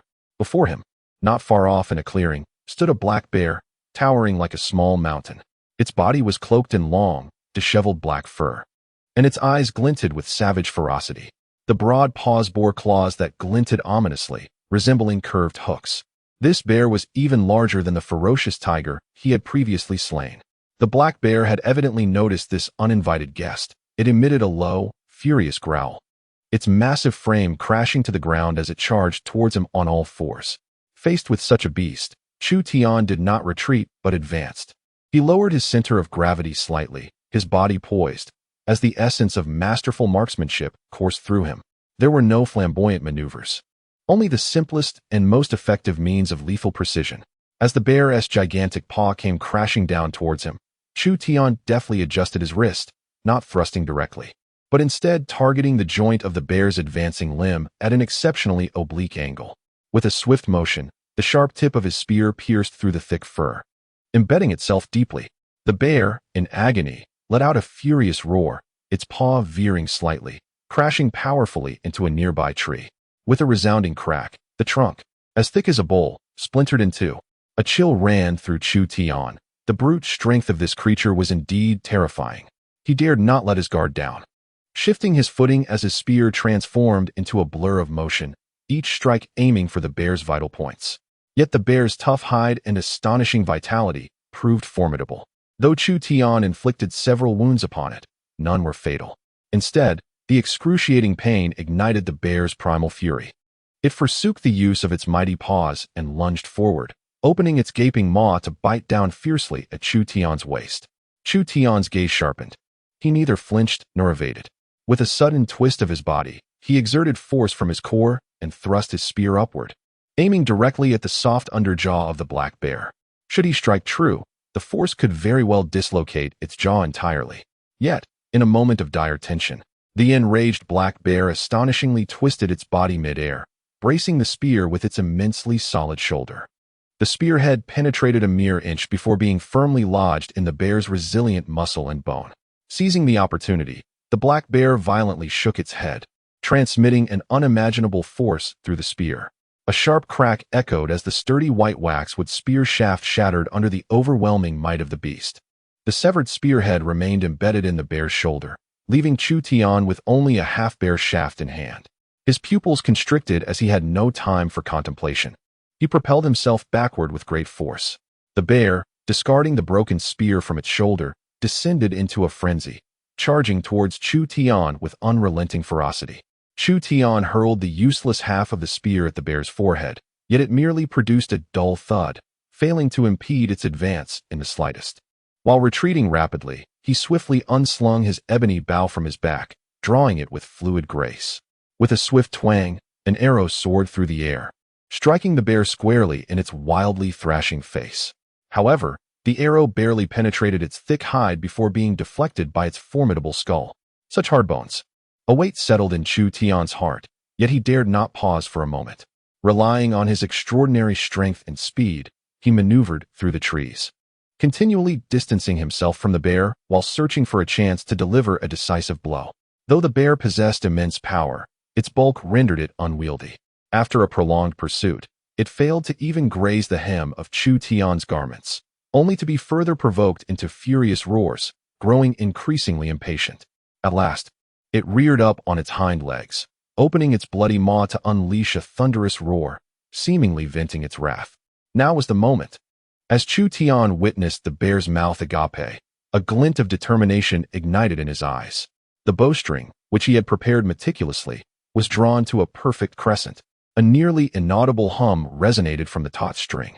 2 arrows were unleashed in rapid succession, transforming into twin bolts of black lightning that tore through the air. 1 arrow found its mark, piercing the bear's unscathed left eye with pinpoint precision. The other, at a more cunning angle, shot through its open maw during the roar and embedded itself deep within its throat. The bear's roar abruptly ceased, replaced by a pained grasp at its eye. Its massive form trembled violently, blood gushing forth like a fountain from both its eye socket and mouth. With a thunderous crash, the colossal creature collapsed to the ground. It convulsed a few times, struggling to rise, yet ultimately succumbed to its wounds, lying motionless and lifeless. In the forest, an eerie silence once again enveloped the surroundings. Chu Tian stood a short distance away, his chest gently rising and falling. He gazed at the colossal beast sprawled on the ground, then shifted his attention to the polished black bow in his hand, finally resting his eyes on the fractured shaft of his spear. It seemed imperative to acquire a genuine iron spear without delay, he murmured softly to himself. Only after confirming that the black bear was truly lifeless did he approach it. Up close, the bear emanated an even more formidable presence. Its thick, lustrous fur gleamed, and he mused that if fashioned into a bearskin rug, this winter would pose no threat of cold. A faint smile crept across Chu Tian's face. The most valuable prizes were undoubtedly the 2 bear paws and the entire set of bear gallbladder. These were potent treasures that, when taken to the town's apothecary, would fetch an exorbitant price. A bountiful harvest. Without further hesitation, Chu Tian unsheathed the machete at his waist and skillfully began to skin and disassemble the massive creature. Before long, he had procured a complete bear skin, 2 substantial bear paws, and a fresh gallbladder, all neatly stored within his storage ring. The remaining bear meat was substantial, but for Chu Tian at this moment, it posed no burden. He bound the meat with vines and turned to continue deeper into the mountains. Lacking a spear, he remained unconcerned. The bow in his grasp was his greatest asset. With his extraordinary senses and remarkable archery skills, it wasn't long before he added several plump wild rabbits and mountain chickens to his collection. Indeed, today's bounty was plentiful. Bear skin and paws, along with these wild delicacies, would sustain his household for some time. Feeling quite pleased, Chu Tian prepared to turn back when his gaze inadvertently swept over a steep rock face ahead. Amidst the crevices of the stone wall, a striking crimson hue instantly captivated his attention. A spark of intrigue ignited within him, and he hastened towards it. Clearing away the dense underbrush, he discerned the full form of the object, and his breath quickened. It was a strain of spiritual fungus. Its entire body was blood red, with a cap smooth as jade, adorned with concentric patterns reminiscent of tree rings, and a rich medicinal fragrance wafted through the air. Merely inhaling it invigorated the spirit. Blood fungus, and of exceptionally high quality. The value of this find likely surpassed that of the previous century-old ginseng. Overwhelmed with joy, Chu Tian carefully extracted the fungus from its rocky confines and, with a thought, transported it into the spiritual spring space. Within the spiritual spring space, the scenery had long since transformed from its initial appearance. Once a mere few acres, the area had expanded nearly twofold. The spring flowed abundantly, emanating a misty aura, nourishing the land. In the medicinal field he had cultivated, the previously planted yellow essence and Polygonum multiflorum thrived, each plant significantly larger than when first sown, their leaves lush and vibrant with life. On the other side, the field where he had casually scattered rice seeds had grown into stalks half his height, heavy ears bending under their weight, a golden seam nearing maturity. In the adjacent vegetable patch, various greens flourished, plump and verdant, enticing the appetite with their vivid allure. Chu Tian carefully planted the newly acquired blood herb at the very center of the medicinal field, meticulously irrigating it with the essence of the spiritual spring. Observing the vibrant scene before him, he was filled with an unprecedented sense of fulfillment. With this space, it was akin to possessing an inexhaustible treasure trove. From now on, his sister-in-law, and Ye would no longer endure a day of hardship. The bountiful harvest made the evening grow late, and in high spirits, Chu Tian prepared to descend the mountain, dragging the bear he had hunted today. However, as he reached the mid-slope, his steps abruptly halted. A faint scent of blood wafted on the mountain breeze, piercing his nostrils. Frowning, Chu Tian's expression shifted to one of vigilance. This scent was fresh and distinctly human, not that of beasts. A thought crossed his mind, and he swiftly stored his prey in his storage ring, holding his breath as he cautiously followed the direction of the blood scent. After traversing about 100 paces, he noticed clear signs of a struggle on the forest floor, drag marks and several bushes knocked askew, the soil in disarray, interspersed with dark red blood that had yet to dry. The bloodstains trailed intermittently downward toward the mountain. An ominous feeling gripped Chu Tian's heart, no longer concealing his presence. He hastened after the blood trail. Turning around a bend, the sight that met his eyes made his pupils constrict sharply. Not far from the stream, a figure lay motionless in a pool of blood. The familiar attire of a hunter and the robust form indicated it was Zhang San. Zhang San. Chu Tian rushed over in a flurry. He flipped Zhang San over, and a strong wave of blood scent assaulted him. Zhang San's complexion had turned as pale as paper, his lips a shade of blue, and his eyes tightly shut. On his chest, a gaping wound the size of a bowl oozed blood, dyeing the water beneath him a shocking crimson. It was a stab wound. Chu Tian reached out to check for his breath. Finding it faint to the point of being nearly imperceptible, he was on the brink of death. Anger surged within Chu Tian, but there was no time to ponder who had committed this heinous act. Saving him was paramount. Without a moment's hesitation, he summoned a handful of spring water from the spiritual space, pried open Zhang San's mouth, and carefully administered it to him. The nourishing water flowed down Zhang San's throat into his abdomen. The life-giving essence of the spring water began to swiftly mend his damaged vitality. Gradually, color returned to Zhang San's pallid face. Though the horrific wound remained unhealed, the bleeding had notably slowed. Coughing violently, Zhang San's eyelids fluttered before he slowly regained consciousness. "Brother Chu," he croaked, his lips cracked and his voice hoarse like a weathered bellows. "Do not speak. You are gravely injured," Chu Tian assured him, supporting him as a storm brewed in his eyes. The effects of the spring water merely sustained his last breath. Zhang San suddenly seized Chu Tian's arm, his eyes bloodshot, filled with despair and urgency that threatened to consume him. His throat felt constricted, as though a hot iron were lodged within. Each word he uttered was accompanied by labored breaths and agony. "Sister-in-law has been captured."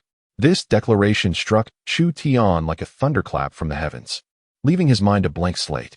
In that moment, all surrounding sounds vanished, and the world narrowed to Zhang San's pained, contorted face and his fragmented words. "Sister-in-law has been taken?" The woman, gentle and demure, who would shyly avert her gaze, clumsily adjust her collar, and leave a light burning for him in the dead of night, had been abducted? A chilling wave surged through him, swiftly followed by a volcanic eruption of wrath. This fury did not manifest in a roar. Instead, it transformed into a pure, unadulterated intent to kill. Zhang San gazed at Chu Tian, having never witnessed such a transformation. The usual calmness and gentleness in his eyes had dissipated, replaced by an unfathomable darkness and a chilling, murderous intent. "They went that way," Zhang San gasped, summoning the last remnants of his strength to point towards a direction down the mountain. As his words faded, his head tilted, and he succumbed to unconsciousness. Without a moment's hesitation, Chu Tian swiftly relocated Zhang San to a concealed thicket, covering him with sturdy branches. Having completed this task, he sprang to his feet. An extraordinary force, tenfold that of an ordinary man, erupted within him. His leg muscles tensed instantaneously, and he transformed into a blur, racing towards the direction Zhang San indicated. The trees along his path rushed backward in a blur. At that moment, a singular thought consumed his mind: annihilate them. Leave none alive. After pursuing for several hundred meters, a small white figure unexpectedly entered his line of sight. Chu Tian halted abruptly, his heart gripped by an invisible hand. It was Xiaobai. The tiny creature lay curled in a pool of blood at the center of the path, its pristine white fur marred by dark crimson stains and dirt. One of its hind legs was grotesquely twisted at an unnatural angle, clearly broken by brutal force. Hearing the commotion, Xiaobai laboriously lifted its head upon seeing Chu Tian. Its clear eyes brimmed with a mix of anguish and urgency. It emitted a sorrowful whimper from its throat, struggling to rise. But the excruciating pain from its shattered leg sent it crashing back down. Xiaobai. Chu Tian dashed forward, careful to cradle it in his arms. Xiaobai did not attempt to lick its wounds, but, summoning all its strength, directed its little head towards a certain direction and emitted a low growl. In that instant, Chu Tian understood. Xiaobai had been gravely injured while trying to catch up to his sister-in-law, striving to protect its master. In a moment of peril, the seemingly innocent creature that usually followed him, seeking affection and sustenance, unexpectedly stood its ground against the ferocious bandits with its fragile form. An indescribable ache and guilt surged within Chu Tian, mixed with an overwhelming fury that coursed through his veins. He tenderly caressed the blood-stained fur of the little one, his voice quivering ever so slightly. "Well done, little one." Wasting no time, he concentrated his thoughts, summoning a copious amount of spiritual spring water that materialized and flowed into the creature's mouth. Having accomplished this, he placed the now steadied little one into the safest realm of the spiritual spring space. As he rose once more, the murderous intent emanating from Chu Tian had intensified to a terrifying degree. He cast a glance towards the direction from whence his sister-in-law had been taken, his obsidian eyes now devoid of warmth, filled solely with chilling resolve. "Those who dare to harm me shall meet their demise." His speed surged once again, transforming him into an arrow released from its bowstring. The gale that followed him sweeping up fallen leaves, akin to paper money scattered for the departed souls. Black Wind Stronghold, a den of bandits nestled deep within the Qingfeng Mountain. This place, once an imperial post station, lay in ruins now. The courtyard was littered with overturned wine jars and gnawed beast bones, the air thick with a nauseating blend of sweat, alcohol, and blood. Inside the hall, a dozen bare-chested bandits adorned with tattoos encircled a woman, their raucous laughter echoing with lewdness. "Boss, this little lady is truly a gem. Far more enticing than the last one we snatched from town." One jeered, "Look at that pretty face and figure. Tonight, we are in for a treat." Ye Qingyao was violently thrust to the cold ground, her garments torn beyond recognition, revealing bruised arms marred by grasping fingers. She recoiled desperately, but behind her loomed a frigid wall with no escape. Despair engulfed her like a tidal wave. Tears blurred her vision as a brutish bandit leader approached, a sinister grin spreading across his face as he reached for the remnants of her clothing. "Do not fear, my dear. I shall take good care of you," he leered. As she beheld that filthy hand reaching toward her, the last flicker of hope extinguished in her eyes. Rather than endure the humiliation, she resolved to end her own life. Just as she prepared to bite her tongue, a fleeting shadow darted past. A black silhouette flashed by. The bandit leader's outstretched hand froze midair. His lewd smile faltered into disbelief as he glanced downward, discovering an arrow piercing through his throat. Blood gushed forth from the wound, spilling from the shaft and his gaping throat. With a strangled gasp, he staggered, his towering form collapsing backward, splattering blood across the hall. The cacophony of lewd laughter abruptly ceased. All the bandits stood frozen in shock, gazing at their leader's lifeless body before hastily turning their attention towards the entrance of the stronghold. A voice, cold and devoid of any emotion, resonated clearly in the ears of everyone present, as if it had emerged from the depths of the underworld. "Seek death." Chapter 36. The Descent of the God of Death. The bandits in the hall turned towards the source of the sound, only to find a young man, exuding a menacing aura, standing at the entrance. He wielded a blackened longbow in one hand, while the other grasped a long spear, hastily taken from the walls of the bandit stronghold. His pitch-black eyes were filled with an abyss of murderous intent. After a brief moment of stunned silence, one bandit reacted swiftly, seizing a ghost-headed knife from the table and snarling, "Where did this wild brat come from? Daring to meddle in the affairs of our Black Wind stronghold. Brothers, let us chop him to pieces." In an instant, a dozen bandits surged forward, brandishing gleaming blades and axes, charging at him like ravenous wolves. Yet, in the face of their assault, Chu Tian remained unperturbed. He stamped his foot, causing a fine crack to form in the blue stone floor beneath him. Instead of retreating, he surged forth, boldly advancing into the fray of blades and axes. The foremost bandit brought his large knife crashing down upon him. Without so much as a glance, Chu Tian's spear shot forth with a speed imperceptible to the naked eye, delivering a strike that was both simple and supremely effective. A muffled thud resonated as the sharp blade pierced flesh. The bandit's body stiffened abruptly, his knife halted midair, while the spearhead had already completely penetrated his chest. With a flick of his wrist, Chu Tian unleashed a terrifying force from the spear, causing the bandit's body to be flung aside like a ragged sack, colliding with two of his comrades along the way. One strike, one death. This bloody scene caused all the bandits to momentarily freeze. However, Chu Tian did not relent. Like a tiger amidst a flock of sheep, his masterful spear technique, combined with a strength tenfold that of an ordinary man, revealed its most ferocious and terrifying aspect in that moment. The spear swept horizontally. Bang, bang, bang. Three bandits, caught off guard, were struck down before they could comprehend his movements. Their sternums collapsed, blood sprayed from their mouths, and they were sent flying, lifeless before they even hit the ground. One bandit attempted to sneak up from behind, raising his knife for a surprise attack. Without turning his head, Chu Tian thrust the rear of his spear backward with tremendous force. Crack! With a crisp sound of bone fracturing, the bandit's chest was brutally caved in, leaving him to slump helplessly to the ground. This was no longer a battle, it was a one-sided massacre. Chu Tian emerged as a god of death from the depths of hell, and wherever his spear struck, blood was sure to follow. Every motion was stripped down to its essence, yet executed with utmost swiftness and ferocity. The bandits were filled with horror. Their once prided ferocity and ruthlessness crumbled like paper before this man. A devil. He is a devil. One bandit, paralyzed by fear, let out a terrified shriek, discarded his weapon, and turned to flee. Yet, he had barely taken 2 steps before, whoosh. An arrow, seemingly out of nowhere, struck him precisely in the back, emerging from his chest. He cried out in agony and collapsed to the ground, never to rise again.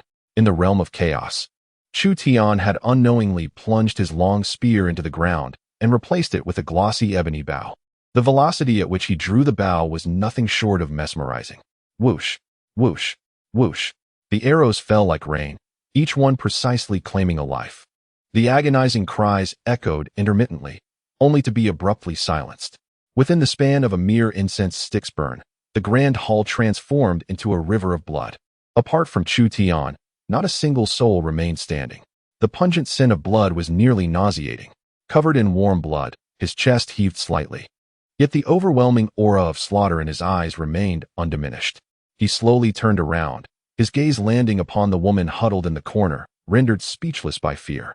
Upon seeing her tear-streaked face, filled with terror and despair, the murderous intent within Chu Tian gradually faded. Ye Qingyao gazed at him in a daze, observing this man, drenched in crimson, who resembled a deity of death, approaching her step by step. Fear was absent from her heart. The moment he appeared, her spirit, which had plummeted into the abyss, was rekindled. Chu Tian knelt before her, extending his hand in an attempt to wipe away her tears. However, upon realizing his bloodied hands, he halted midway. He removed his relatively clean outer garment and gently draped it over her trembling shoulders. "Sister-in-law, do not fear. I have come," he uttered. And those 3 words instantly breached the dam within Ye Qingyao's heart. She could no longer maintain her composure. Her body trembled violently as a suppressed whimper escaped her throat. Chu Tian enfolded her tightly in his embrace. The warmth of his hold and the familiar scent enveloped her completely. Unable to contain herself any longer, Ye Qingyao broke into a heartfelt cry, clutching his waist with fervor, her nails digging into the muscles of his back, as if releasing him would cause everything before her to dissolve into nothingness, plunging her once more into the depths of darkness. "It is all right, sister-in-law, it is all right," Chu Tian softly soothed, caressing her silky hair as her tears soaked the fabric of his shirt. He refrained from uttering any more words, instead using his strong arms to create a sanctuary of absolute safety around her. Ding. Ye Qingyao's affection level, 8. Current affection level, 98. The system's notification ringing in his mind stirred no ripples within Chu Tian. His entire focus was devoted to the trembling woman in his embrace. After a considerable time, Ye Qingyao's sobs gradually subsided into intermittent hiccups. She felt utterly drained, leaning weakly against him. Were it not for his support, she would struggle to remain seated. Chu Tian steadied her, allowing her to rest against a relatively clean pillar. "Wait for me," he instructed before rising to his feet, his gaze sweeping across the battlefield. Without a moment's hesitation, he kicked open the door to the bandits' lair at the side of the hall. The room was a scene of disarray, with remnants of food and drinks scattered across the table. A swift glance revealed an inconspicuous wooden box nestled in the corner. He strode over, delivering a decisive kick that shattered the copper lock on the box. The lid of the box opened, revealing a dazzling array of golden light and precious gems that dazzled the eyes.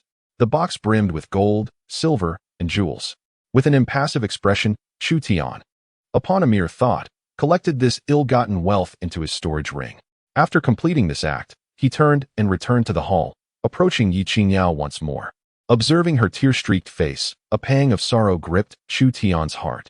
Without uttering a word, he bent down and effortlessly lifted her into his arms. Ye Qingyao gasped softly, instinctively wrapping her arms around his neck, a blush blossoming on her cheeks, somewhat diminishing the traces of her tears. Holding her close, Chu Tian strode out of this hell on earth without a backward glance. The mountain breeze, cool and refreshing, dispersed the lingering scent of blood. Ye Qingyao nestled quietly against Chu Tian, her once frantic heart gradually finding its peace. She discreetly lifted her gaze to admire the man's chiseled profile. The murderous intent that had once dwelled in his deep-set eyes had faded, leaving only a gentle warmth behind. Chapter 37. The mountain bandits are dead. As Chu Tian made his way halfway up the mountain, he spotted a staggering figure appearing on the path ahead. It was Zhang San. The spirit water had revived him from the brink of death. Clutching his chest, he struggled to descend the mountain. "Brother Chu," Zhang San exclaimed upon seeing Chu Tian and the unscathed Ye Qingyao in his arms, his voice trembling with excitement and his eyes brimming with tears. "Sister-in-law, it's all right now. You should hurry home and rest. Your injuries need proper care." Chu Tian halted, his tone calm and unembellished. Zhang San stared blankly at Chu Tian, then couldn't help but glance back towards the direction of the bandit lair, his voice quivering as he asked, "Are those mountain bandits all dead?" Chu Tian's words were soft, yet they struck Zhang San's heart like a heavy hammer. "All dead," he echoed, incredulous. For these were the notorious Black Wind bandits who had plagued Qingfeng Mountain for over a decade, impervious to the authorities. Zhang San's mouth fell agape, his mind blank. Chu Tian nodded to him, saying nothing further, and walked past him while cradling Ye Qingyao. Zhang San stood frozen, watching the retreating figure for a long while before exhaling deeply, his gaze filled with unwavering devotion. Upon returning to his own courtyard, carrying Ye Qingyao, Chu Tian found Ye hanging laundry, her body stiffening at the sight. She noticed the still fresh bloodstains on Chu Tian and the pallor of Ye Qingyao in his arms. "Husband," Ye exclaimed, her face drained of color as she dropped what she was holding and hurried over. Without asking questions, she took in the tragic state of Ye Qingyao, her beautiful eyes instantly welling with tears and empathy. She rushed into the house, quickly returning with a basin of warm water and clean cloth. Chu Tian gently laid Ye Qingyao on the soft bed in the east wing, and Ye immediately approached, tenderly wiping the dirt from Ye Qingyao's face and hands with the damp cloth. Chu Tian silently observed the scene before turning and quietly exiting the room. He approached the well, drawing bucket after bucket of icy water, cleansing himself from head to toe, washing away the blood and the aura of malevolence that clung to him. Once clad in a fresh linen garment, the sinister energy that enveloped him dissipated, restoring his former composure. Upon returning to the room, he found Ye Qingyao had already sipped some warm water fed to her by Ye and had succumbed to a deep slumber. Ye stood vigil by the bedside, her eyes rimmed with red as she regarded him, her lips poised to speak, yet hesitating. Chu Tian shook his head gently, signaling her not to worry, and softly reassured. "Sister-in-law has been startled. Remain here with her." Ye nodded vigorously in agreement. Having settled affairs at home, Chu Tian did not rest. His thoughts turned to the ghastly wound on Zhang San's chest and his gravely ill mother. He walked to the corner of the courtyard, retrieving from his storage ring a substantial portion of bear meat, several plump mountain chickens, and from a chest of jewels, a heavy pouch filled with silver ingots.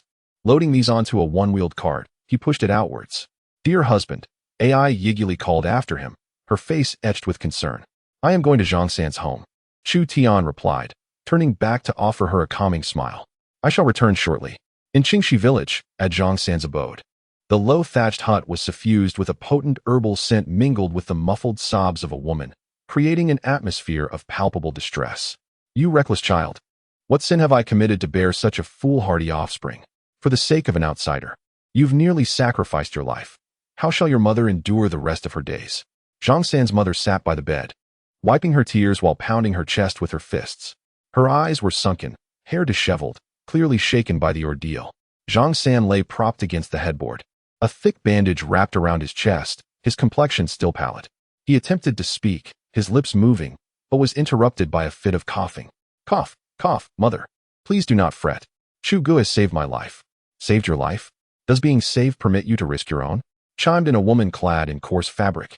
Her lips thin, none other than Aunt Wong, who lived next door. Cracking sunflower seeds, the shells scattered around, she remarked with a sardonic tone, Sanner's mother, forgive my bluntness. But that Ye Qingyao from Xinghua village is nothing but a harbinger of misfortune. She brings death to parents and husbands alike. And you, Sanner, willingly courting such bad luck. How splendid this turns out. Upon hearing this, Zhang San's mother wept even more fiercely, pounding the edge of the bed as she scolded, listen. Even outsiders perceive the truth more clearly than you. I warned you against getting too close to that boy from the Chu family, yet you would not heed my words. Now, you have earned nothing but trouble and nearly lost your life. How am I to survive if anything happens to you? Mother, Aunt Wong, please do not speak so. Zhang San's face flushed with anger, the pain in his chest tightening as he protested. Sister-in-law is not that kind of person. Chu Gu. He, still calling him Chu Gu. Aunt Wong interjected, her expression one of schadenfreude. What does he think of you? He left you to save his pretty sister-in-law, indifferent to your fate. Just then, the old wooden door creaked as someone gently pushed it open from the outside. The quarrels and cries within the room abruptly ceased. Zhang San's mother and Aunt Wong turned around, only to meet a pair of icy, profound eyes. Chu Tian, unbeknownst to them, had already positioned himself at the doorway. A trace of the outside chill still clung to him. Although he had donned clean attire, the aura of menace about him could not be concealed. He stood there silently, causing Zhang San's mother and Aunt Wong to feel a cold shiver creep down their necks, instinctively drawing back, too fearful to utter a sound. Chu Tian disregarded the two gossips and walked straight to the bedside of Zhang San. How do you feel? I'm fine, Brother Chu. Zhang San struggled to sit up, but was firmly pressed back down by Chu Tian. Lie still. As he spoke, Chu Tian turned and unfastened a bulging burlap sack from his vehicle. With a swift motion, he upended the sack. Out tumbled a hefty hind leg of wild boar, glistening with thick fat, followed by a smooth, well-tanned deer hide, several plucked and cleaned wild rabbits, and mountain chickens. Finally, a heavy pouch of coins landed atop the pile, the crisp clinking of silver resonating in the stillness of the room, louder than any sound imaginable. The three occupants were rendered speechless. Zhang San's mother's tear-streaked face froze in astonishment, her gaze fixated on the mountainous heap before her, her mouth agape, forgetting even her tears.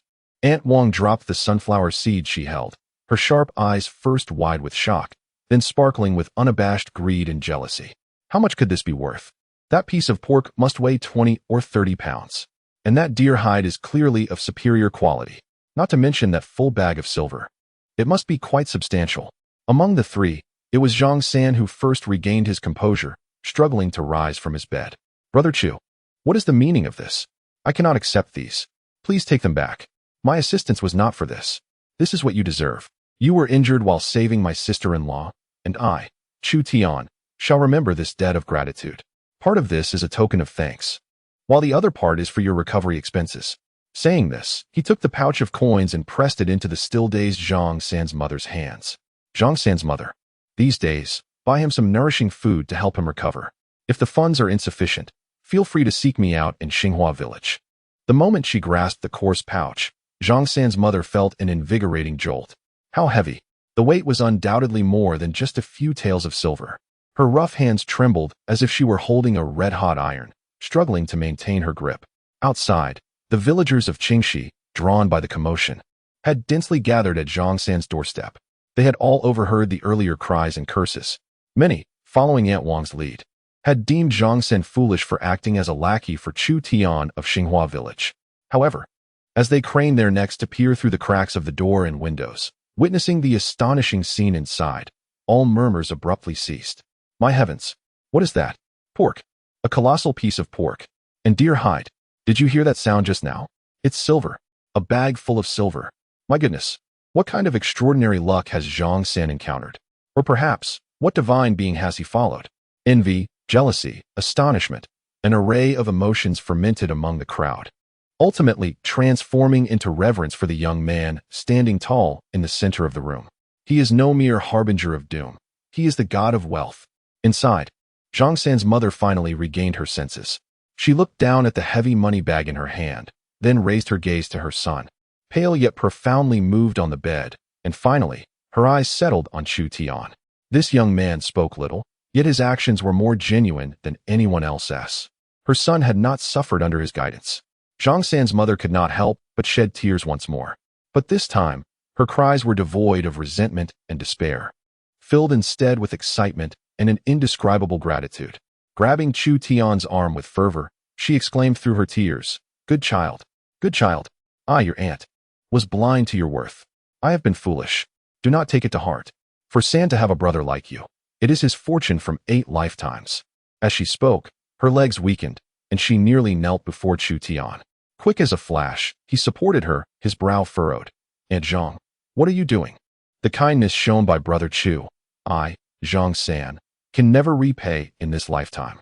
On the bed, Zhang San's eyes also glistened with tears. His voice choked with emotion. This poignant scene stirred sighs of sympathy among the villagers outside. Meanwhile, Aunt Wang in the crowd found her face had turned a deep shade of purple. She felt a burning embarrassment, wishing she could find a crack in the ground to hide in. Unable to bear it any longer, Aunt Wang lowered her head and slipped away through the gaps in the crowd. Having reassured the mother and son, Chu Tian pushed the empty cart and turned to leave Qingxi village. Behind him echoed Zhang San's heartfelt gratitude and the envious, awestruck gazes of the villagers. As he walked back along the mountain path, the autumn breeze swept past, carrying a hint of chill that dispelled the last remnants of bitterness from Chu Tian's heart. With a thought, he descended into the spirit spring space. The realm was vibrant with life. In the medicinal fields, the blood fungus, Hisho Wu, and Huang Jing thrived under the nurturing waters of the spirit spring, their leaves lush and vibrant. The golden rice fields were heavy with grain, ready for harvest. Beside the spring, a small white figure had its entire head submerged in the water. Gulping eagerly, Xiaobai was drinking the spirit spring water with such fervor that it resembled a drunken reveler who had stumbled into a century-old cellar of fine wine. Chu Tian couldn't help but chuckle at the sight. He observed Xiaobai closely, his heart filled with joy. In just half a day's time, the leg that had been brutally broken was now as good as new, with not a single scar remaining. Moreover, its entire form had grown larger, its fur, once fuzzy, now glistened like exquisite silk. Most astonishing of all was its pair of eyes, which had shed some of their juvenile naivety, now sparkling with intelligence and vitality.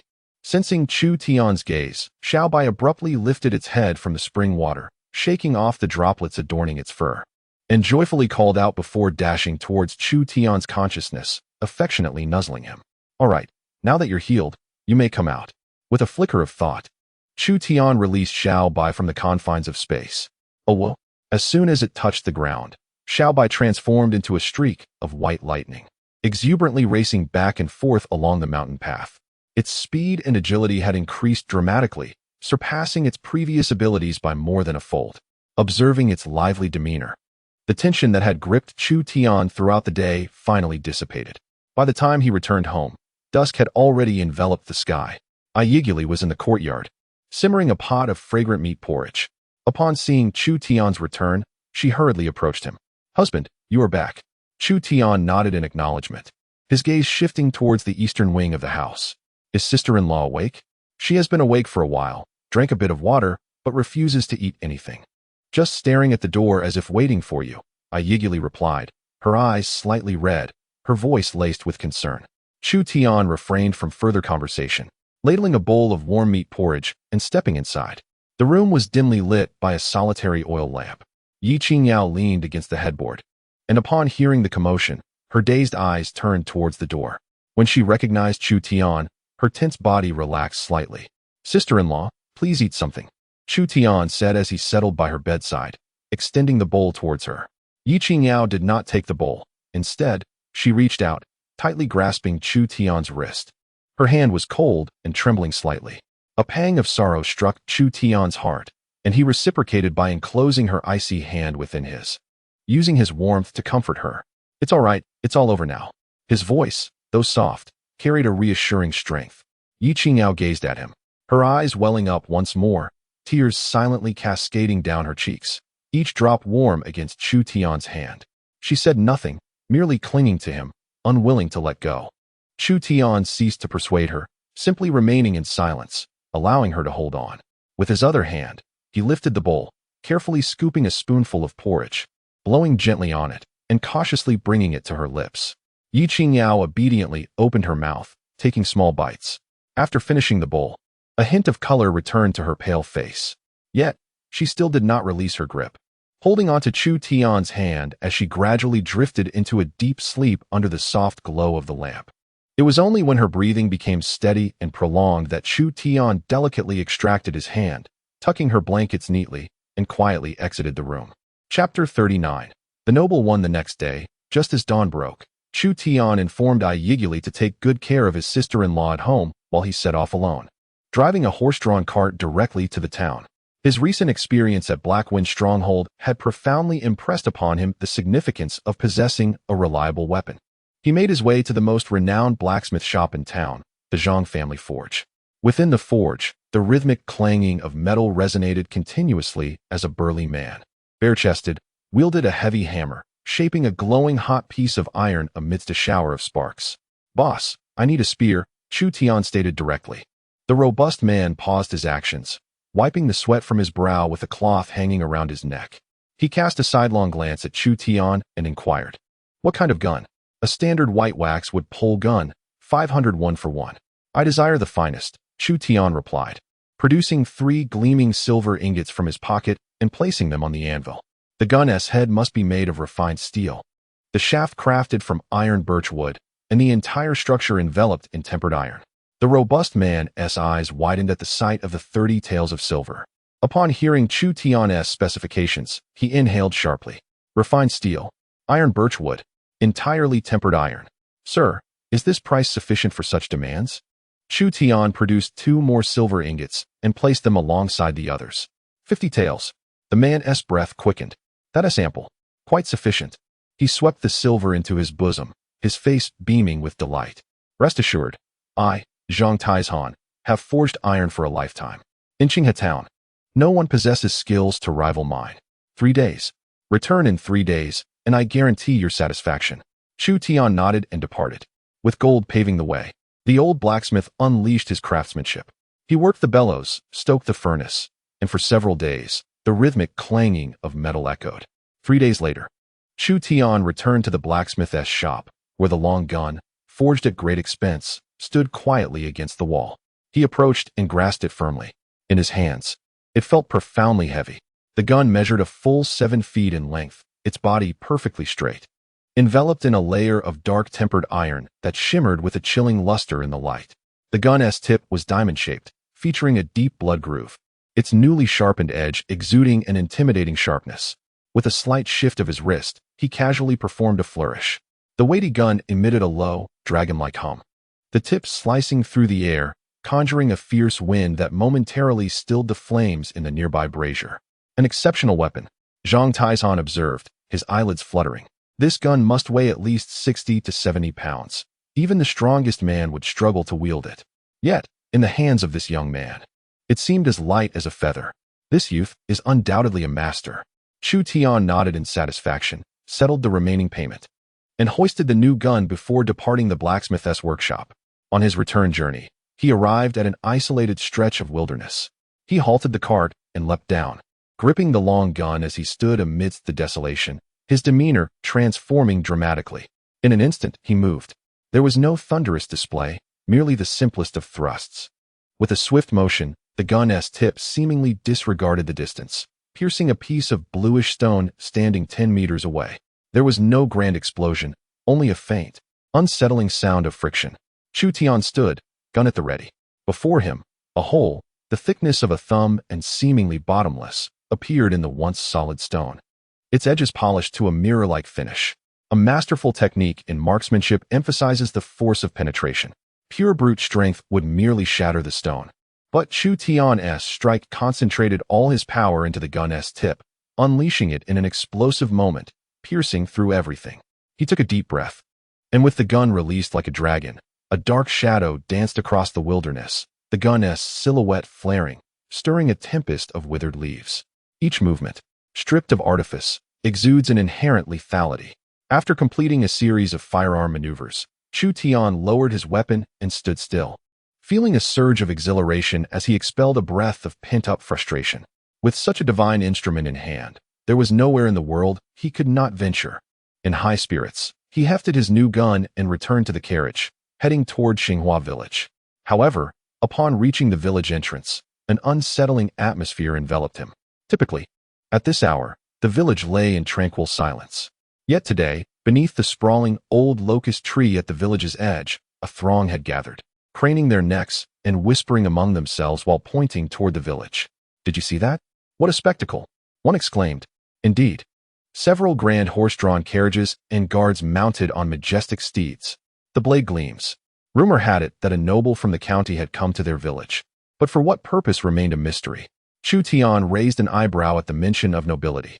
Following the gaze of the crowd, he spotted, as expected, an opulent carriage made of golden silk nanmu parked in the village square. Beside it stood several tall guards, their long swords sheathed at their waists, exuding an aura of sternness that suggested they were not to be trifled with. At that moment, the curtain of the carriage was drawn aside, revealing an elderly man with graying hair, dressed in a steward's attire, who adeptly placed a footstool beneath the carriage's axle. Subsequently, a figure emerged from within. It was a woman, perhaps in her late 20s, clad in a moon-white silk gown, the hem intricately embroidered with delicate orchids and silver thread. Her hair was styled high, adorned with a simple jade hairpin, and despite her lack of ostentatious embellishments, she radiated an elegance surpassing any gold or jewels. Her features were classically beautiful, with an oval face, brows like distant mountains, eyes resembling autumn waters, and lips akin to cherry blossoms, each detail seemingly crafted by the finest artist. Time had left little trace upon her visage. Instead, it enriched her with a mature grace that no youthful girl could possess, exuding both dignity and opulence. Yet, within the depths of her clear gaze lay a trace of unresolved sorrow, imparting a poignant fragility to her breathtaking beauty. In her arms, she cradled a cherubic girl of around 2 years, exquisitely delicate and endearing. Even having witnessed the stunning beauty of his sister-in-law and Ye Qingyao, Chu Tian found his breath momentarily caught at the sight of this woman. Ye Qingyao's beauty epitomized the gentle allure of Jiangnan's waters, while Ye Qingyale's beauty radiated the passionate fervor of the western flames. The woman before him, however, possessed a noble elegance ingrained in her very being, a grace that could only be nurtured in a family of affluence and refinement. Close by, a strikingly beautiful maid in fitted attire followed, her bright eyes keenly surveying their surroundings, her hand resting on the hilt of her sword, ever vigilant. Ding. Successfully bound to Qingyao, current favorability, 0. A notification echoed in Chu Tian's mind. A slight smile graced his lips. How intriguing. He had ventured out only to forge another bond. Chapter 40. Teaching a man to fish. Qingyao cradled her daughter in her arms, escorted by the old steward and the maid Chu. As they entered the vacant courtyard of the wealthy landlord Wang Laokai at the western edge of the village. This courtyard was the finest in the village, second only to the new residence of the Chu family, featuring solid blue bricks and large roof tiles, with a 3-compartment layout. However, due to prolonged abandonment, the yard was overrun with weeds, and a thick layer of dust coated the interior. As soon as they stepped into the courtyard, her daughter Qingyao, nestled in Qingyao embrace, burst into tears. The little girl clung tightly to her mother's neck, trembling in fear at the unfamiliar surroundings. "Do not be afraid, my dear Qingyao. Mother is here," Qingyao gently soothed, patting her daughter's back with tenderness, yet her own eyes reflected a deeper sorrow. The stark contrast from the lavish life of the county town to this impoverished rural setting was overwhelming, even for herself, let alone for a mere 2-year-old child. "Madam, please rest in the carriage with the young miss. I shall have the courtyard tidied at once," old Deng respectfully offered, surveying the disarray. Qingyao nodded, turning to return to the carriage while her gaze inadvertently fell upon the neighboring newly constructed 2-story building. This structure, both in style and craftsmanship, stood in stark contrast to the surrounding thatched mud houses, distinctly prominent. "Qingyao," Qingyao called softly. "Madam, I am here." The sword-wielding maid Qingyao promptly stepped forward. "Please inquire about the village, especially regarding our new neighbors next door." Qin Wanner's voice was barely above a whisper. It was of utmost importance to understand the circumstances surrounding them, particularly the particulars of their neighbors. Understood, madam, Chu Yue acknowledged before setting off. Meanwhile, Chu Tian returned leisurely to his own courtyard, a new rifle slung over his shoulder. Upon entering, he was greeted by a rich aroma of meat wafting through the air. In the yard, Ye was crouched by the stove, adding firewood to the pot, while Ye Qingyao was washing freshly picked vegetables from the garden nearby.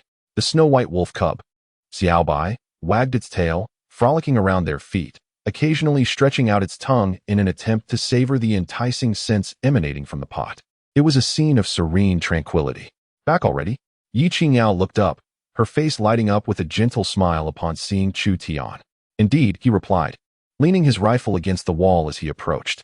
Ye stood up, her exotic eyes curiously surveying the outside world as she softly inquired, "Husband, have new neighbors moved in next door?" Ye Qingyao interjected, "I saw the lady while fetching water from the well. She is truly beautiful, resembling someone stepped out of a painting." Her tone carried a pure admiration tinged with a hint of insecurity. In response, Chu Tian laughed heartily, reaching out to gently pinch the noses of both women. "What do you mean, someone from a painting? In my eyes, even if a celestial fairy descended from the heavens, she could not compare to my sister-in-law and wife." His words caused both women's cheeks to flush instantly. Ye Qingyao lowered her head shyly, playfully swatting his arm. "You have quite the tongue." Ye eyes sparkled with delight, her lips curling into a smile, her exotic gaze seemingly filled with twinkling stars. Little Bai seemed to sense the joyous atmosphere, barking even more cheerfully as it leapt up, nuzzling its furry head against Chu Tian's calf. With a smile, Chu Tian bent down to lift it up, his heart swelling with contentment as he gazed at his gentle sister-in-law and his fiery, passionate wife. Having built a new home, taken a bride, vanquished bandits, and acquired divine weaponry, life was indeed becoming increasingly flavorful.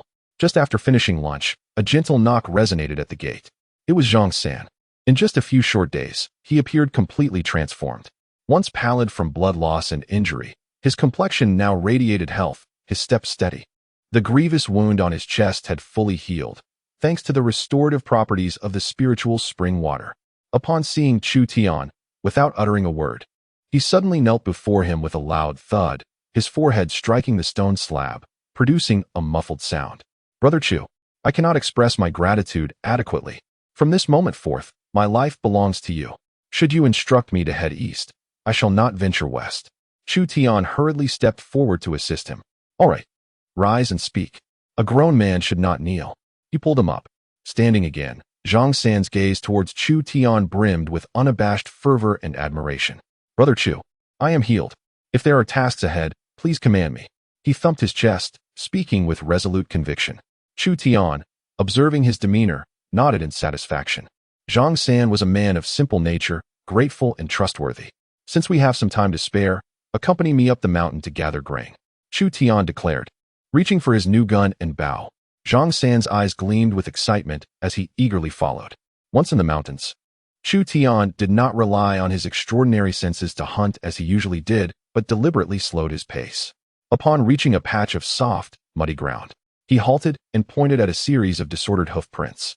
"What do you see here?" Zhang San leaned in, scrutinizing for a while before scratching his head. "It looks like something has stepped here." "It's a wild hare," Chu Tian replied, using the gun barrel to poke at the bent blades of grass. "Observe the dew on these blades. The edges are drying, indicating it passed by some time ago. And look at the direction. It heads toward that thicket where hares often burrow." He then pointed to a few dark droppings beneath a nearby tree. "These are left by a goat. Notice the moisture. It suggests it departed not long ago. Can you detect that faint scent in the air? It must be nearby." As they walked, Chu Tian imparted knowledge. From how to discern the type and time of departure of wild animals through their droppings, to how to mask one's scent with the wind, and even to setting the simplest snares and traps. Zhang San followed behind, his eyes widening with enlightenment. Having been a hunter for over a decade, relying solely on brute strength and luck, he had never encountered such depth of knowledge. Each casual remark from Chu Tian sparked a revelation within him.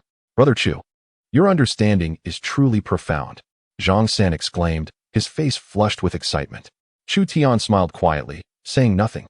As the two continued their venture, Zhang San emulating Chu Tian's techniques, stumbled upon a wild goat grazing in a secluded valley. He quietly maneuvered to the downwind side, gradually approaching the animal. With bated breath, Zhang San released the arrow he held. Alas, lacking Chu Tian's extraordinary prowess, the arrow veered off course midway, grazing the goat's rear before soaring past it. Startled, the goat bolted away in an instant. Chapter 41. Zhang San proposes. Zhang San, watching the goat flee, slammed his thigh in frustration. Just then, 2 streaks of black lightning flashed by him. In an instant, Chu Tian had drawn his bow and accurately struck the neck of the leading ram with 2 feathers. The creature let out a mournful cry, staggered forward a few steps, and collapsed to the ground. Let us retrieve our prize, Chu Tian urged, patting the still-dazed Zhang San. Snapping back to reality, Zhang San gazed at the twitching goat on the ground, and then at Chu Tian, overwhelmed with admiration. Under Chu Tian's guidance, Zhang San made remarkable progress. Although his archery skills still needed refinement, he managed to ensnare a plump wild chicken using his newly acquired tracking techniques. By the end of the afternoon, the duo had amassed a goat, a wild boar, 2 wild chickens, and several unfortunate rabbits. Descending the mountain, Zhang San's face beamed with exhilaration as he shouldered the goat, striding with newfound vigor. Upon returning to the village, Chu Tian relieved him of the goat. Take the wild boar and chickens, along with the rabbits, he instructed. Zhang San vehemently shook his head. No. This is absolutely unacceptable. The wild chicken was your teaching, and the boar was your shot. How can I possibly accept them? Take them. They are yours, Chu Tian insisted, pushing the bounty into Zhang San's arms. Your mother's health is poor. Bring her some meat to nourish her. Follow me, and you shall never go hungry. Zhang San, gazing at the weighty spoils, and then at Chu Tian, felt his eyes welling with tears. Words eluded him, but he nodded solemnly, etching this kindness deep into his heart. Meanwhile, in Qingxi village, at Zhang San's home, his mother sat in the courtyard, her face radiant as she chatted with several village women. Oh, Sanner's mother, your complexion has truly improved. Indeed, I heard that Chu Tian from Xinghua village delivered a large bag of silver to your family a few days ago. Zhang San's mother beamed with delight. Yes, he is such a good boy. He said it was a small token to help Sanner regain his strength. Her smile remained unwavering. In the crowd, the previously disgraced Aunt Wang, munching on seeds, chimed in sourly. Humph, he only felt pity for your son's injury once. Do you really think you've attached yourself to some wealthy benefactor? A person of such stature might remember you once, but do not expect such fortune to last. As her words hung in the air, the courtyard fell silent. Zhang San's mother's smile faltered, discomfort settling in her heart, yet she found herself unable to retort. At that moment, a stir arose at the village entrance. He is back. Zhang San has returned. My heavens, look at what he is carrying. Aunt Wang scoffed, casting a dismissive glance towards the village entrance. In that moment, the sunflower seeds in her mouth fell to the ground with a soft thud. There stood Zhang San, hoisting a wild boar upon his shoulders, while in his other hand, he carried a wild chicken and a rabbit, striding purposefully towards his home. Suddenly, an eerie silence enveloped the surroundings. All eyes were fixated on the robust wild boar, and involuntary sounds of swallowing echoed in the throats of the onlookers. The embarrassment and grievance etched on Zhang San's mother's face vanished in an instant. She sprang to her feet, rushing over to her son, circling the wild boar in sheer excitement, her lips trembling. My son, this. Aunt Wang's handful of sunflower seed shells scattered across the ground. Her once sour expression now frozen in disbelief. How could this be possible? How could this foolish boy bring home such a massive wild boar? Mother, I'm back. Zhang San grinned widely, revealing a set of pearly whites, his smile radiating a wholesome innocence, interlaced with an undeniable pride. Sanner, did you hunt this wild boar? A village woman could not contain her quivering voice as she inquired. Zhang San scratched his head. I lack such skill. It was Chu Gu who shot it. But Chu Gu said, since I helped today, this wild boar counts as mine. As he spoke, he pulled out 2 wild chickens and several plump rabbits, placing them on the ground. Chu Gu even taught me how to track footprints, how to sense scents, and how to set traps. This wild chicken was caught using the methods he showed me. Zhang San's eyes sparkled with enthusiasm as he recounted how Chu Tian had guided him, selflessly imparting his hunting knowledge and generously sharing the spoils with him. The villagers in the yard listened in astonishment, their expressions gradually transforming from shock to unabashed envy and jealousy. Indeed, Zhang San has struck gold. How fortunate to have befriended a benefactor like Chu Tian. Aunt Wang opened her mouth, intending to salvage her pride, but found herself utterly speechless. Wonderful, truly wonderful, Zhang San's mother exclaimed, tears of joy welling in her eyes. Grasping her son's hand tightly, she declared, your Chu Gu is indeed a great benefactor to our family. We must remember this kindness for a lifetime. That evening, the aroma of meat wafted through much of Qingxi village, as Zhang San, bare-chested, skillfully butchered the pork. Though his technique was not refined, it was commendably proficient. Meanwhile, Zhang San's mother bustled around the stove, where the meat simmered heartily in the pot. Just then, a knock echoed at the courtyard door. Excuse me, is this the residence of Zhang San? A well-dressed woman with a beaming smile entered, none other than the renowned matchmaker of the region, Aunt Wang. Zhang San's mother paused for a moment. Yes, that would be me. Who are you looking for? The matchmaker's gaze danced over the unprocessed pork in the yard, her smile widening. Ah, it's you, Sanner's mother. Forgive me, my eyesight isn't what it used to be. I have come to discuss a marriage proposal for your son. A marriage proposal? Zhang San's mother was utterly taken aback. Her son, Zhang San, was a simple and unremarkable young man, nearing 30 without a single suitor to his name, which left her in despair. Then there was the daughter of the butcher from the east. The girl was fair of face and ample of form, a clear sign of good fertility. The butcher had declared that as long as San agreed, the bride price was negotiable. The matchmaker, Wang, spoke with such fervor. Zhang San's mother had yet to recover from this overwhelming delight. The Wang family certainly had a silver tongue. At the entrance, another matchmaker squeezed in. This one from the neighboring village, Li. Upon entering, she seized Zhang San's mother by the hand, exclaiming passionately, do not heed her words. The second daughter of the carpenter Zhou from the west is truly a gem. She has stated that she seeks not your bride price, but rather your son's honest nature, his hunting skills, and his capabilities. What is wrong with me? The two matchmakers nearly came to blows before Zhang San and his mother. Observing this spectacle and listening to the two matchmakers extolling her usually overlooked son to the heavens, Zhang San's mother was moved to tears. She understood that all this was due to someone's influence. It was all thanks to Chu Tian, she murmured. Her voice choked with emotion. Chapter 42. The Fire Kong. Meanwhile, in Xinghua village, within Qin Wanner's courtyard, her maid Qiuyue excitedly reported the news she had gathered. Madam, I have discovered that our neighbors are a family by the surname Chu, the male head named Chu Tian. The villagers say he was once an insignificant poor lad, but ever since his parents and brother perished in battle, he seems to have transformed completely. Initially, he ventured into the mountains alone and killed a monstrous beast, earning a bounty of over 100 taels. Then, inexplicably acquiring a skill, he renovated his dilapidated home, and in just a few short days, erected the most impressive two-story house in the village. Even the village's veteran carpenter was left astounded. Qin Wanner held her teacup, listening intently, her bright eyes reflecting a hint of intrigue.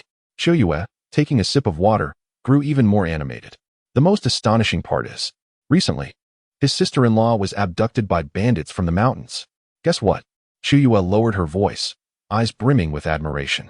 He single-handedly stormed the Black Wind stronghold, armed with only a rifle, vanquishing a band of bandits that had plagued the mountains for over a decade, leaving a trail of blood. He returned with his sister-in-law, unharmed. A lone assault on a bandit stronghold? Such feats were beyond the capabilities of an ordinary warrior. And there's more. Qiuyue recalled excitedly. In the neighboring Qingxi village, a hunter was pierced through by bandits while trying to rescue his sister-in-law. Chu Tian not only provided him with silver for his injuries, but also gifted him a wild boar he had hunted today. The villagers say he is repaying a debt of gratitude. Decisive in battle, yet deeply loyal and compassionate, possessing extraordinary skills and a heart full of empathy. Qin Wanner set down her teacup, her beautiful eyes gazing towards the small building next door, sparkling with myriad colors.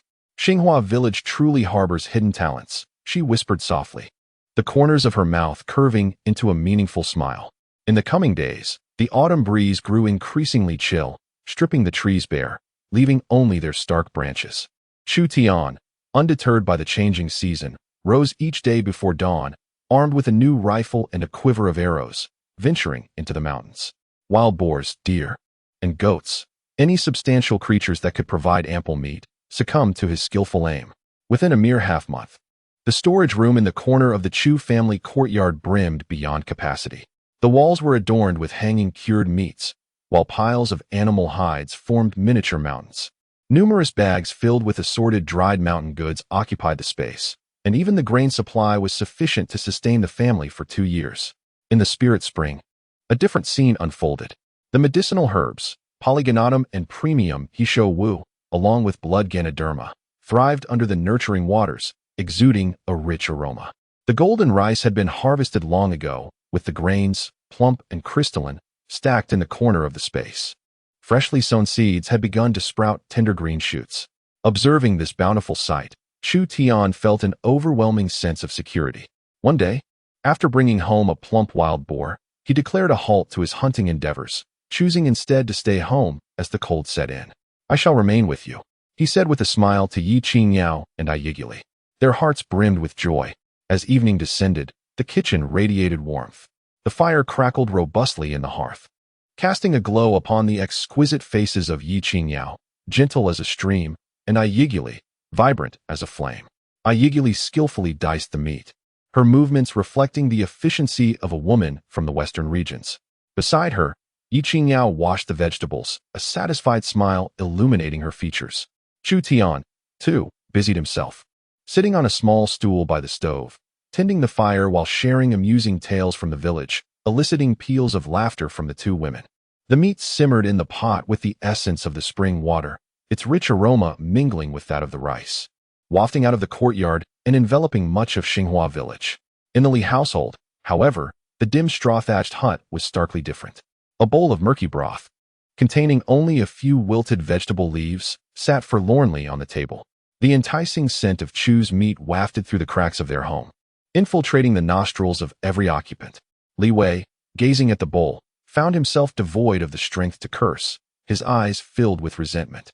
In a corner, Li Ruoxua sat in a daze, clutching a cold steamed bun, unable to swallow a single bite. She recalled the days when Chu Tian's mother would often bring her steaming meat dishes before the Chu family fell from grace. Now, the tantalizing aroma lingered, yet it was no longer a part of her reality. Silent tears of regret slipped down her cheeks. But overnight, the world transformed. The northern wind howled, sweeping in heavy snowflakes that blanketed everything. In mere hours, Xinghua village was engulfed in a sea of white, the snow rising past the calves. The temperature plummeted, chilling to the very bones. Every chimney in the village exhaled plumes of dark smoke. Yet the feeble warmth of the burning wood could not stave off the biting cold seeping through the cracks of doors and windows. The interiors felt like ice houses, choked with smoke.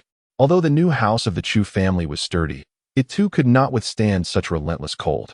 Ye Qingyao and Yuli donned the thickest of cotton garments, yet their delicate faces remained pale from the biting cold, their hands continuously rubbing together as they exhaled warm breaths. The icy weather only served to accentuate the translucence of their skin. One resembled a red plum amidst the snow, evoking sympathy, while the other appeared as a flame upon ice, uniquely vibrant. Chu Tian's heart ached at the sight. "Are you cold? Just wait. I shall prepare something wonderful for you." He set down his teacup, a mysterious smile gracing his lips, and rose to step into the courtyard. The two women curiously followed him outside, where they found Chu Tian wielding a hoe and a shovel, beginning to dig into the earth at the base of the east wing's wall. "My husband, what are you doing?" Yuli inquired, her confusion evident. Ye Qingyao mirrored her bewilderment. Without lifting his gaze, Chu Tian chuckled, "It's a secret." Meanwhile, in the adjacent courtyard, the maid Xiu, huddled and preparing to retreat indoors, was drawn to the commotion. She paused, tiptoeing to peer over the wall into the Chu family's yard. Witnessing Chu Tian digging in the heavy snowfall left her momentarily stunned. "What is he up to now?" she murmured to herself, committing the observation to memory before scurrying back to her own home. In Qinwaner's courtyard, the cold was equally fierce. Despite the old steward Deng Bo and the guards having sealed the gaps in the doors and windows with cloth and mud, the chill infiltrated every crevice. Two charcoal braziers provided little comfort against the biting air. Qinwaner, clad in a thick brocade cotton coat, cradled her daughter Qiong, softly narrating a tale. Her demeanor was graceful, and even within the confines of such a rudimentary and frigid environment, her innate nobility remained undiminished. Qiong's little face was flushed from the cold, her tiny nose twitching as she burrowed against her mother. "Mother, it's cold." The little girl complained in a voice tinged with a whimper. Hearing her daughter's plaintive tone, Qingyao tightened her embrace, wrapping her more snugly. Do not fret, my dear. With mother holding you, you shall not feel the chill. At that moment, Qiu entered, bringing with her a gust of cold wind. Madam, she greeted with a bow, rubbing her reddened hands. That Chu Tian next door is up to something again. Oh, Qingyao lifted her beautiful eyes, a glimmer of interest appearing. What is he doing now? He is digging. Qiu gestured animatedly. In this heavy snow, he is digging holes with a hoe right in his yard. I cannot fathom his intentions. Upon hearing this, a flicker of curiosity danced in Qingyao clear eyes as she gazed contemplatively towards the direction of the Chu household. Meanwhile, in the Chu yard, Chu Tian was working fervently. He had shed his outer garment, clad only in a thin shirt, the steam rising from his muscular arms. Ye Qingyao and Ai Yuli stood beneath the eaves, watching him with puzzled expressions. Chu Tian was excavating a trench over half a foot wide at the base of the east wing's wall. This trench, aligned closely with the wall, extended and ultimately connected to the base of the stove. My husband, what are you doing? Ai Yuli could no longer contain her curiosity. Something good, Chu Tian replied, wiping the sweat from his brow as he continued his task. He began to construct a wall along the trench using a mixture of clay and gravel. He did not use whole bricks. Instead, he skillfully stacked fragments of bricks and stones together, leaving a hollow flue that connected them seamlessly. Ultimately, all the flues converged into a platform constructed of blue bricks, slightly elevated above a typical bed. At the opposite end of the platform stood a newly built chimney, rising high above the roof. After a long day of labor, an unusual bed and a complex network of tunnels had taken shape. Success! Chu Tian clapped the dirt off his hands and approached the stove, bringing a bundle of dry firewood and igniting a fire. The flames eagerly licked the wood, crackling audibly. Unlike before, the thick smoke produced in the stove did not fill the room with suffocating fumes. Instead, it was drawn into the flue beneath the wall through a newly opened vent. Ye Qingyao and Ai Yuli curiously approached, reaching out to touch the cool surface of the blue brick platform. Chu Tian offered no explanation, merely adding more fuel to the fire with a smile, saying, just wait and see. After a stick of incense had burned, the section of the wall closest to the stove began to emanate a subtle warmth. This warmth quickly spread along the base of the wall. The first to change was the blue brick platform. The chill on its surface dissipated, replaced by a gentle warmth seeping through the cracks. After a while, the temperature in the entire east wing began to rise noticeably. The bone-chilling cold replaced by a comforting warmth. Remarkably, there was no trace of smoke. The air remained fresh. Ah, it's warm. It's warm, Ai Yuli exclaimed first, delightedly patting and touching the brick platform, the warmth radiating from her palms to her heart, making her squint with pleasure. Ye Qingyao extended her small hand, gently caressing the warm wall and platform, her beautiful eyes filled with astonishment and disbelief. This is called a heated Kong, and this wall is a fire wall. Chu Tian explained with a smile. Burning at once can provide warmth for an entire day. He retrieved pristine bedding from within, neatly laying it out on the heated Kong. Come and try it. Woo. Little Bai was the first to respond, transforming into a white shadow as it leaped onto the warm, soft bedding, rolling happily and emitting contented sounds. Ai Yuli could hardly contain her excitement. She kicked off her shoes and leaped onto the Kong, sinking into the soft bedding and savoring the continuous warmth rising from below, releasing a long, satisfied sigh. It's so comfortable, my husband. You are truly remarkable. She turned to the side, her exotic eyes sparkling as they looked at Chu Tian, filled with unabashed admiration and affection. Boldly, she reached out, grasping Chu Tian's arm and pulling him up. Chu Tian laid down in accordance, and Ai Yuli nestled into his embrace like a gentle kitten, her little head nuzzling against his sturdy chest, her face radiating happiness. Ye Qingyao stood at the edge of the Kong, witnessing this scene, her cheeks flushing a deep crimson. Overwhelmed with envy for the warmth and shyness, she found herself in a dilemma. Noticing her embarrassment, Chu Tian extended his hand toward her. Sister-in-law, it's cold outside. Come up quickly. The utterance of sister-in-law made Ye Qingyao's heart skip a beat. She gazed into Chu Tian's sincere eyes, and then at Ai Yuli's radiant smile, biting her lip, ultimately succumbing to the warm allure. Blushing, she slowly removed her shoes and carefully stepped onto the Kong. The moment she sat down, a sensation of warmth surged from below, enveloping her to the core, allowing her previously tense body to relax. How delightful it felt. Chu Tian reveled in the various fragrances wafting around him, his heart ablaze. This was what one could call a heavenly existence. The following day, the snow fell even more heavily, with the north wind whipping the snowflakes against faces painfully. Yet, laughter and merriment echoed throughout the Chu family's courtyard. "Husband, you are so mischievous," Ye squealed, evading a snowball hurled by Chu Tian. She moved with the agility of a graceful deer across the snowy ground. Ye Qingyao, covering her mouth, stood in the corridor, her eyes crescent-shaped with laughter. She had also been ambushed by Chu Tian, a sprinkle of snow adorning her hair, enhancing the beauty of her gentle visage. "Sister-in-law, catch this." Chu Tian grinned mischievously, sending another snowball flying. The three of them frolicked together, infusing the chilly winter day with warmth and joy. After a while of playful banter, Chu Tian, satisfied, decided to prepare lunch. As Ye Qingyao helped brush the snow off him and was about to turn to enter the house, a gentle knock echoed at the courtyard door. She approached to open it, revealing a charming maid clad in fitted attire, Qiu from next door. Clutching a food box, her face was flushed with cold, her nose reddened, as she stamped her feet to keep warm. "Hello, sister-in-law," Qiu exclaimed upon seeing Ye Qingyao, her eyes brightening with a smile. "My lady has just moved in and prepared some small gifts to share with the neighbors." Seeing her shivering, Ye Qingyao quickly opened the door wider, warmly inviting her in. "Oh, please come in.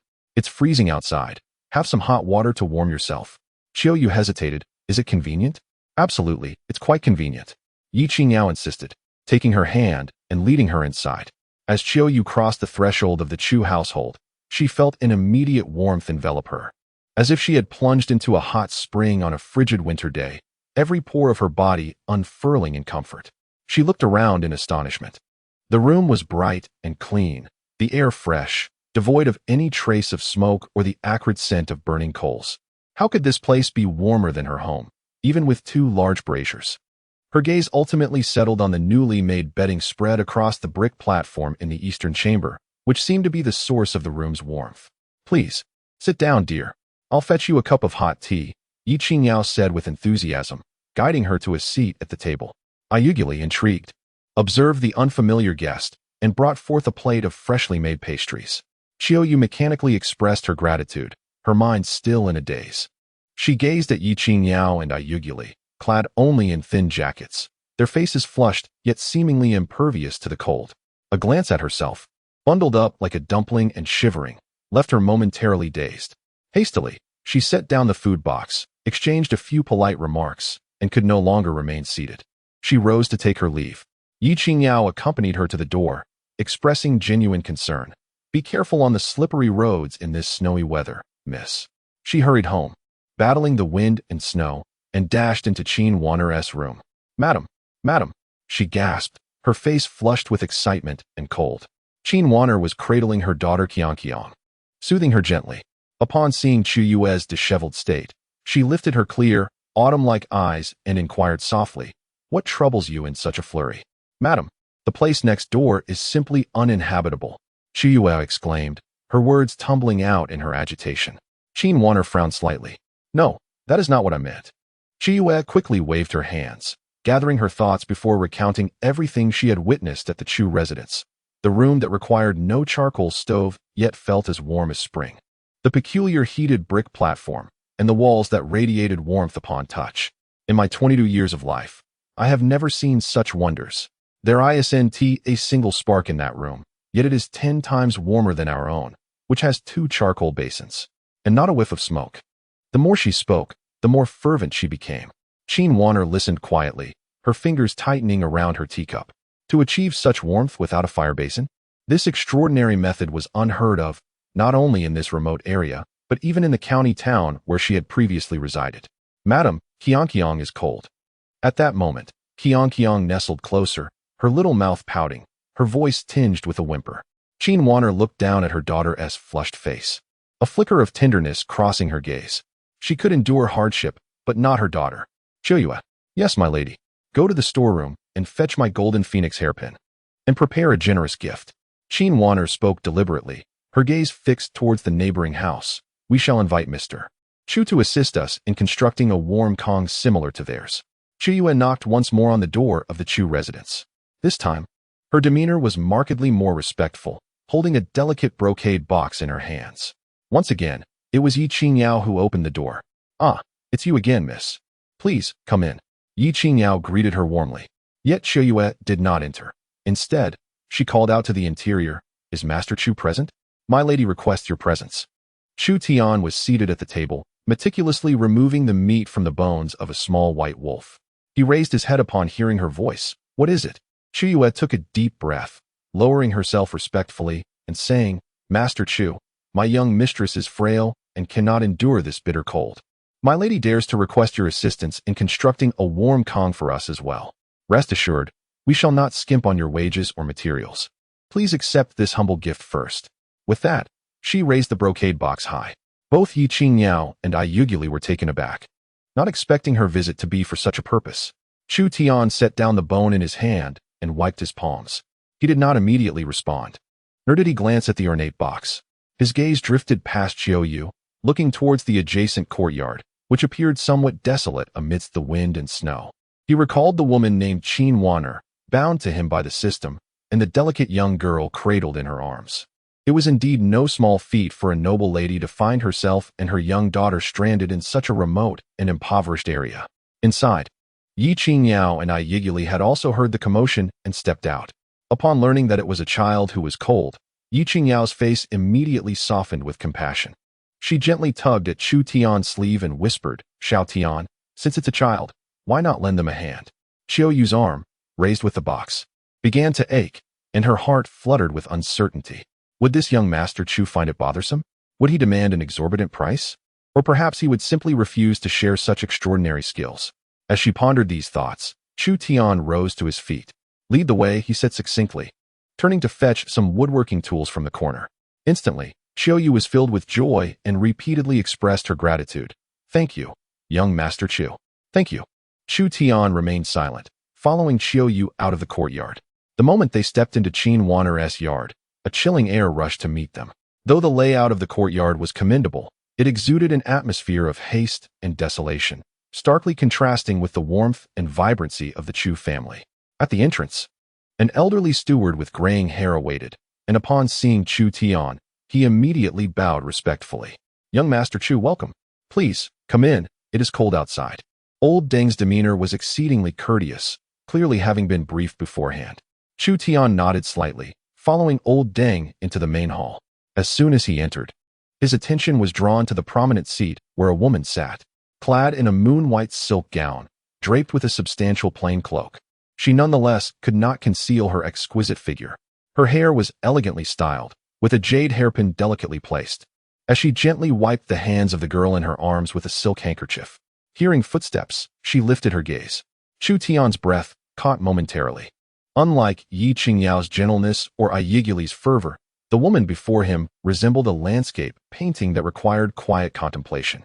With a perfectly oval face, brows like distant mountains, and eyes akin to autumn waters, every feature was harmoniously proportioned. The maturity and grace wrought by time imbued her movements with an innate nobility and elegance. Chapter 45. Exquisite craftsmanship. Qin Wanner raised her head, and her eyes met Chu Tian's in the air. She did not appear flustered by his scrutiny. Instead, cradling her daughter, she nodded slightly in acknowledgement. That composure and demeanor were qualities far beyond those of an ordinary countrywoman. Chu Tian understood. This woman possessed an extraordinary background. "Young Master Chu, this is your room." Old Deng gestured respectfully, leading Chu Tian to a side chamber. The room was simply furnished yet impeccably clean, though the chill within was more intense than outside. Chu Tian stepped inside, without retrieving any measuring tools, simply placing his hands behind his back and standing still in the center of the room. His gaze was sharp, swiftly sweeping across the beams, walls, floor, and even the orientation of the windows and the positions of the doors. In the span of just a few breaths, the entire structure of the room, the load-bearing elements, ventilation, and airflow, had transformed in his mind into an extraordinarily clear three-dimensional blueprint. His masterful craftsmanship allowed him to discern all the critical details at a glance. However, this demeanor of Chu Tian's appeared utterly unreliable in the eyes of the elderly butler, Deng Bo. He leaned closer to Qin Wanner, lowering his voice with concern. "Madam, this individual seems rather too youthful. Constructing buildings and repairing walls are significant matters. His casualness raises the suspicion of him being a charlatan. While it is true that there may be hidden talents in this village, this young man, looking barely in his 20s, can truly possess such remarkable skills.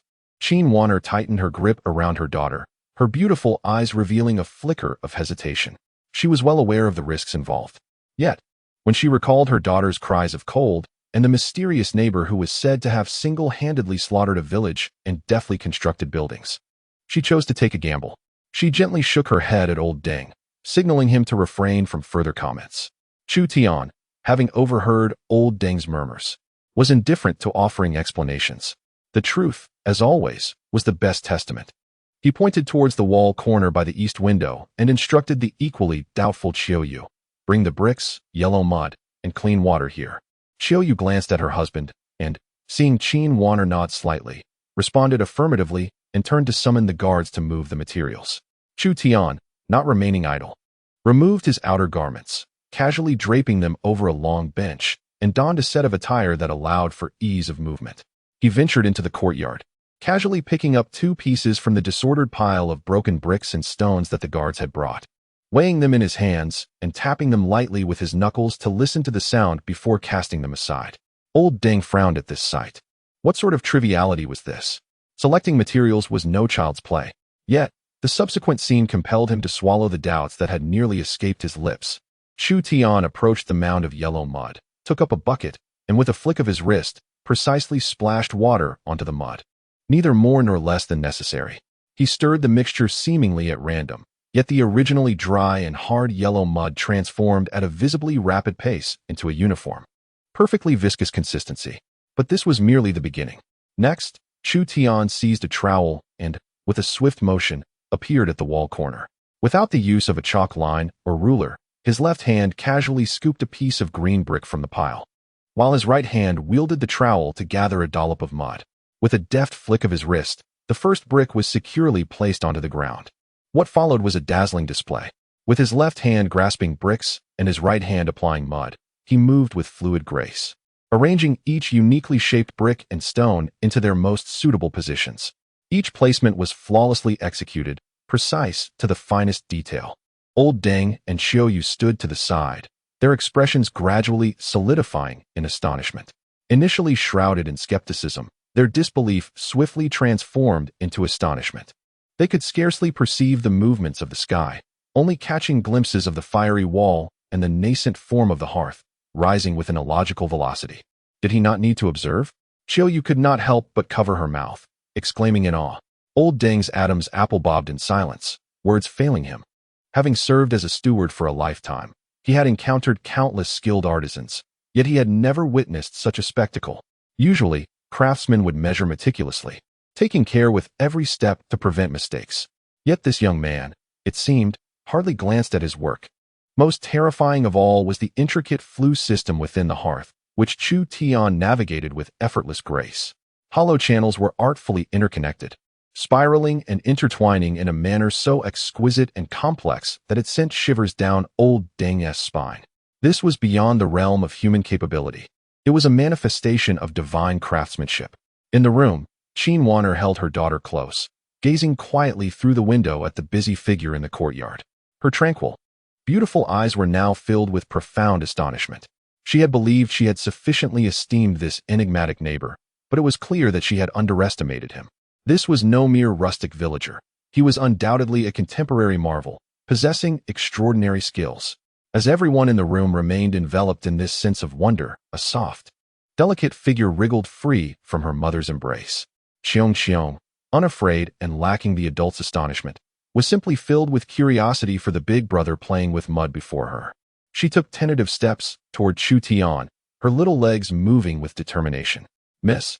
Both Qiuyu and old Deng exclaimed simultaneously, instinctively wanting to rush forward and retrieve the child. The ground was strewn with rubble. They could not afford any accidents. However, Qin Wanner raised her hand to halt them. Qiong reached Chu Tian's side, standing merely 2 or 3 steps away. She remained silent, gazing up at him with her exquisitely crafted little face. Captivated by his hands that moved with such swiftness they seemed to leave traces in the air, Chu Tian continued his work, Yet his peripheral vision had already registered the little one. After completing a row of bricks, he straightened up, his gaze falling upon the small girl. Dressed warmly, she resembled a snowball, her bright, dark eyes fixed on him without blinking. A stir of emotion washed over Chu Tian, softening the lines of his face. Noticing a piece of discarded wood at his feet, he picked it up. It was a fine piece of pine. He then retrieved a sharp knife from his waist. Qiu Yu and old Deng's hearts leapt into their throats, fearing he might harm the child. Yet, what followed was a scene they would never forget. With his left hand cradling the wood, the knife in his right hand danced with a swift elegance. The blade glimmered, wood shavings flew, and his movements were astonishingly rapid yet precise. In mere moments, a shape began to emerge. First came 4 short legs, then a round body, a slightly raised tail, and finally, a charmingly goofy head. The blade came to a halt. Chu Tian exhaled softly, scattering the last remnants of wood shavings. In the palm of his hand appeared a small wooden dog, about the size of a palm, its head tilted adorably. Each contour of the dog was exquisitely smooth, and its expression was so vivid that it seemed poised to leap from his hand and bark joyfully at any moment. Chapter 46. Lu Ban in the world. Qiong's eyes sparkled with delight as she beheld the little wooden dog. Her face radiated pure surprise. Chu Tian smiled gently and extended the wooden dog towards her. With utmost care, she reached out her chubby little hands, cradling the dog with reverence. She hugged it close, nuzzling her cheek against it. A moment later, a tinkling laughter, bright as silver bells, echoed in the quiet room. The little girl clutched the wooden dog with affection, gazing up at Chu Tian, her voice sweet and innocent. "Thank you, brother." The endearing call of brother resonated with a clarity that softened Chu Tian's heart. Not far away, Qin Wanner observed this scene, her beautiful eyes, often shadowed with a hint of sorrow, rippling with a gentle warmth. Ding. Qin Wanner's affection level, 10. Current affection level, 10. A prompt echoed in Chu Tian's mind, and he raised his brows slightly but paid it no heed. He merely ruffled Qiong's little head and stood up to continue his unfinished tasks. An hour later, Chu Tian completed the final brickwork, scraping away excess mortar with a trowel. Standing up, he brushed the dust from his hands. Done. In just half a day, a spacious heated Kong and an adjoining fire wall had risen within the chilly room. The entire structure appeared seamless. Without witnessing it firsthand, one could scarcely believe it had been accomplished in such a short time. Qin Wanner stood at the doorway, cradling her daughter, her beautiful eyes wide with astonishment. She had encountered skilled artisans before, yet the tasks that took them weeks to finish were completed by this young man in mere hours. Unfazed by the astonished gazes of those around him, Chu Tian directly fetched a bundle of kindling he had prepared earlier and shoved it into the new stove's opening beneath the hearth. With a swift flick, the fire starter ignited the dry wood, instantly conjuring a brilliant flame. Lao Deng and Qiu Yu instinctively stepped back, wary of the smoke that might seep into the room. However, a peculiar spectacle unfolded. The black smoke rising from the stove did not escape. Instead, it was drawn into the smoke flue below by a powerful suction. Inside the house, the air remained fresh, accompanied only by the crackling sounds of the burning wood. Qin Wanner's bright gaze fixated on the newly extended chimney that reached the roof. Moments later, a wisp of blue smoke curled upward from the chimney's mouth, quickly vanishing into the swirling snow outside. It's done. The first to react within the room was the expansive fire wall adjacent to the stove. The chill emanating from the wall visibly receded, and a gentle warmth began to seep through the cracks in the bricks, silently dispelling the cold within. Soon, the spacious heated Kong began to warm as well. "Madam, look!" Qiu Yu exclaimed, unable to contain herself, pointing at the surface of the heated Kong with a low gasp of astonishment. A delicate veil of vapor enveloped the heated brick surface, as the moisture and chill trapped within the stones were compelled to escape by the warmth. In the span of a mere incense stick, the entire room transformed into a haven of spring-like warmth. The pervasive, penetrating chill was completely dispelled, replaced by a comforting sensation that radiated from the soles of one's feet to the very core of one's being. Most notably, there was not a hint of smoke or fire in the air. "Do give it a try," Chu Tian remarked to a stunned old Deng and Qiu Yu, summoning her courage. Qiu Yu cautiously extended her hand and gently touched the heated wall. She recoiled as if struck by electricity, not due to heat, but because the gentle warmth sent goosebumps across her skin. "It's so delightful."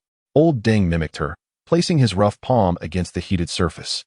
The continuous warmth elicited expressions of awe and disbelief upon his weathered face. Having lived for over 50 years, serving esteemed dignitaries and witnessing countless marvels, he had never encountered such divine craftsmanship. "Mother, it's warm."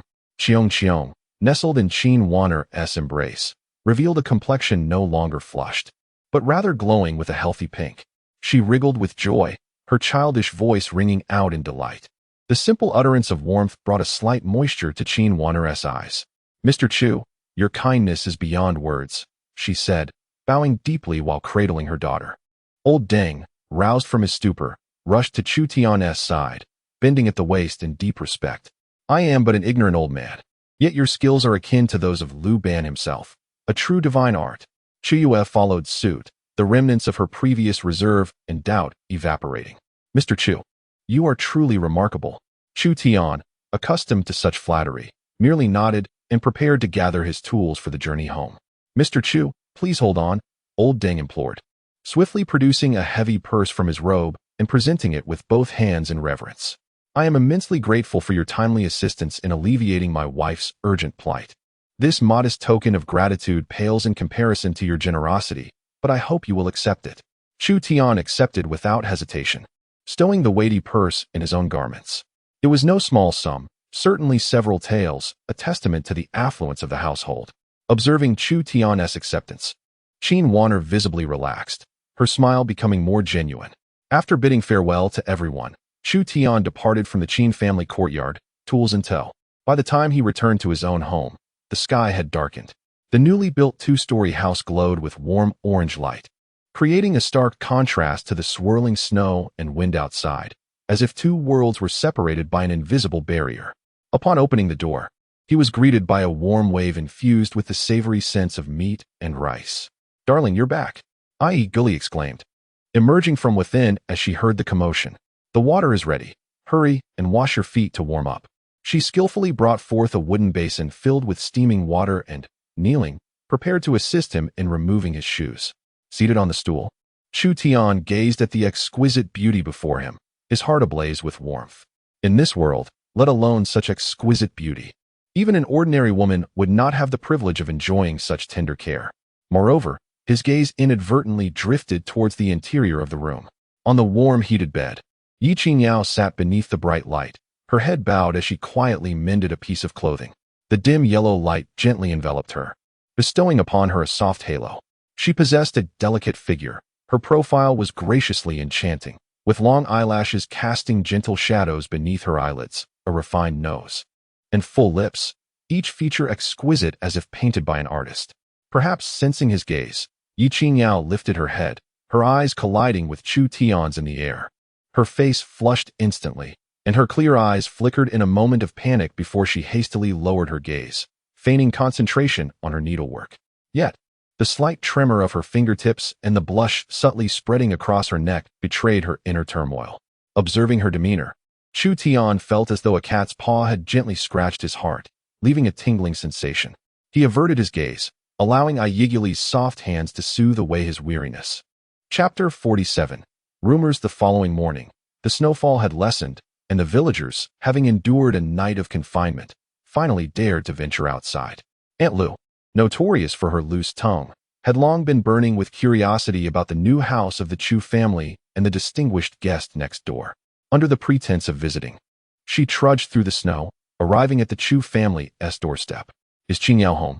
Aunt Lu called out, her voice piercing the air. The door creaked open, revealing Ye Qingyao. Aunt Lu's eyes brightened, ready to speak, but her words were abruptly stifled. A wave of warmth surged forth from the doorway, instantly dispelling the chill that had enveloped her. She stood there in a daze, bewildered by the impossibility of the situation. Instinctively, she looked up at the sky. Indeed, it was the heart of winter. Yet, inside and outside the door felt like two entirely different realms. "Aunt Lu, come in and sit. It's cold outside," Ye Qingyao urged warmly upon noticing her stupor. Aunt Lu mechanically stepped over the threshold, her eyes wide with disbelief. The room was immaculate, the floor devoid of even a speck of dust. Strangely, there was no coal stove, nor the acrid smell of smoke. Yet the warmth inside surpassed that of her own home, where firewood had burned all night. Her gaze quickly fell upon Ye Qingyao and Ye Qingyao, who was emerging from the inner room. Goodness! In such frigid weather, these two young ladies were clad in nothing but thin jackets. Their rosy cheeks bore no trace of being cold. "Qingyao, how is it that your home is not cold?" Aunt Lu stammered in disbelief. Ye Qingyao poured her a cup of hot water, smiling as she pointed to the brick bed adorned with fresh bedding in the eastern room. "Chu Tian built us a heated bed. It's quite warm," she explained. Heated bed? Aunt Lu, having lived over 40 years, had never encountered such a term. Unable to contain her curiosity, she leaned forward and cautiously touched the edge of the heated bed. Oh, the gentle warmth coursed through her fingertips, enveloping her entire being in an instant, so blissful that she nearly gasped aloud.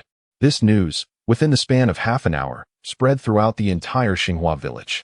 Soon, the entrance of the Chu residence was thronged with villagers eager to witness the spectacle. Men and women, young and old, craned their necks to peer inside, their faces a tapestry of astonishment and disbelief. Heavens!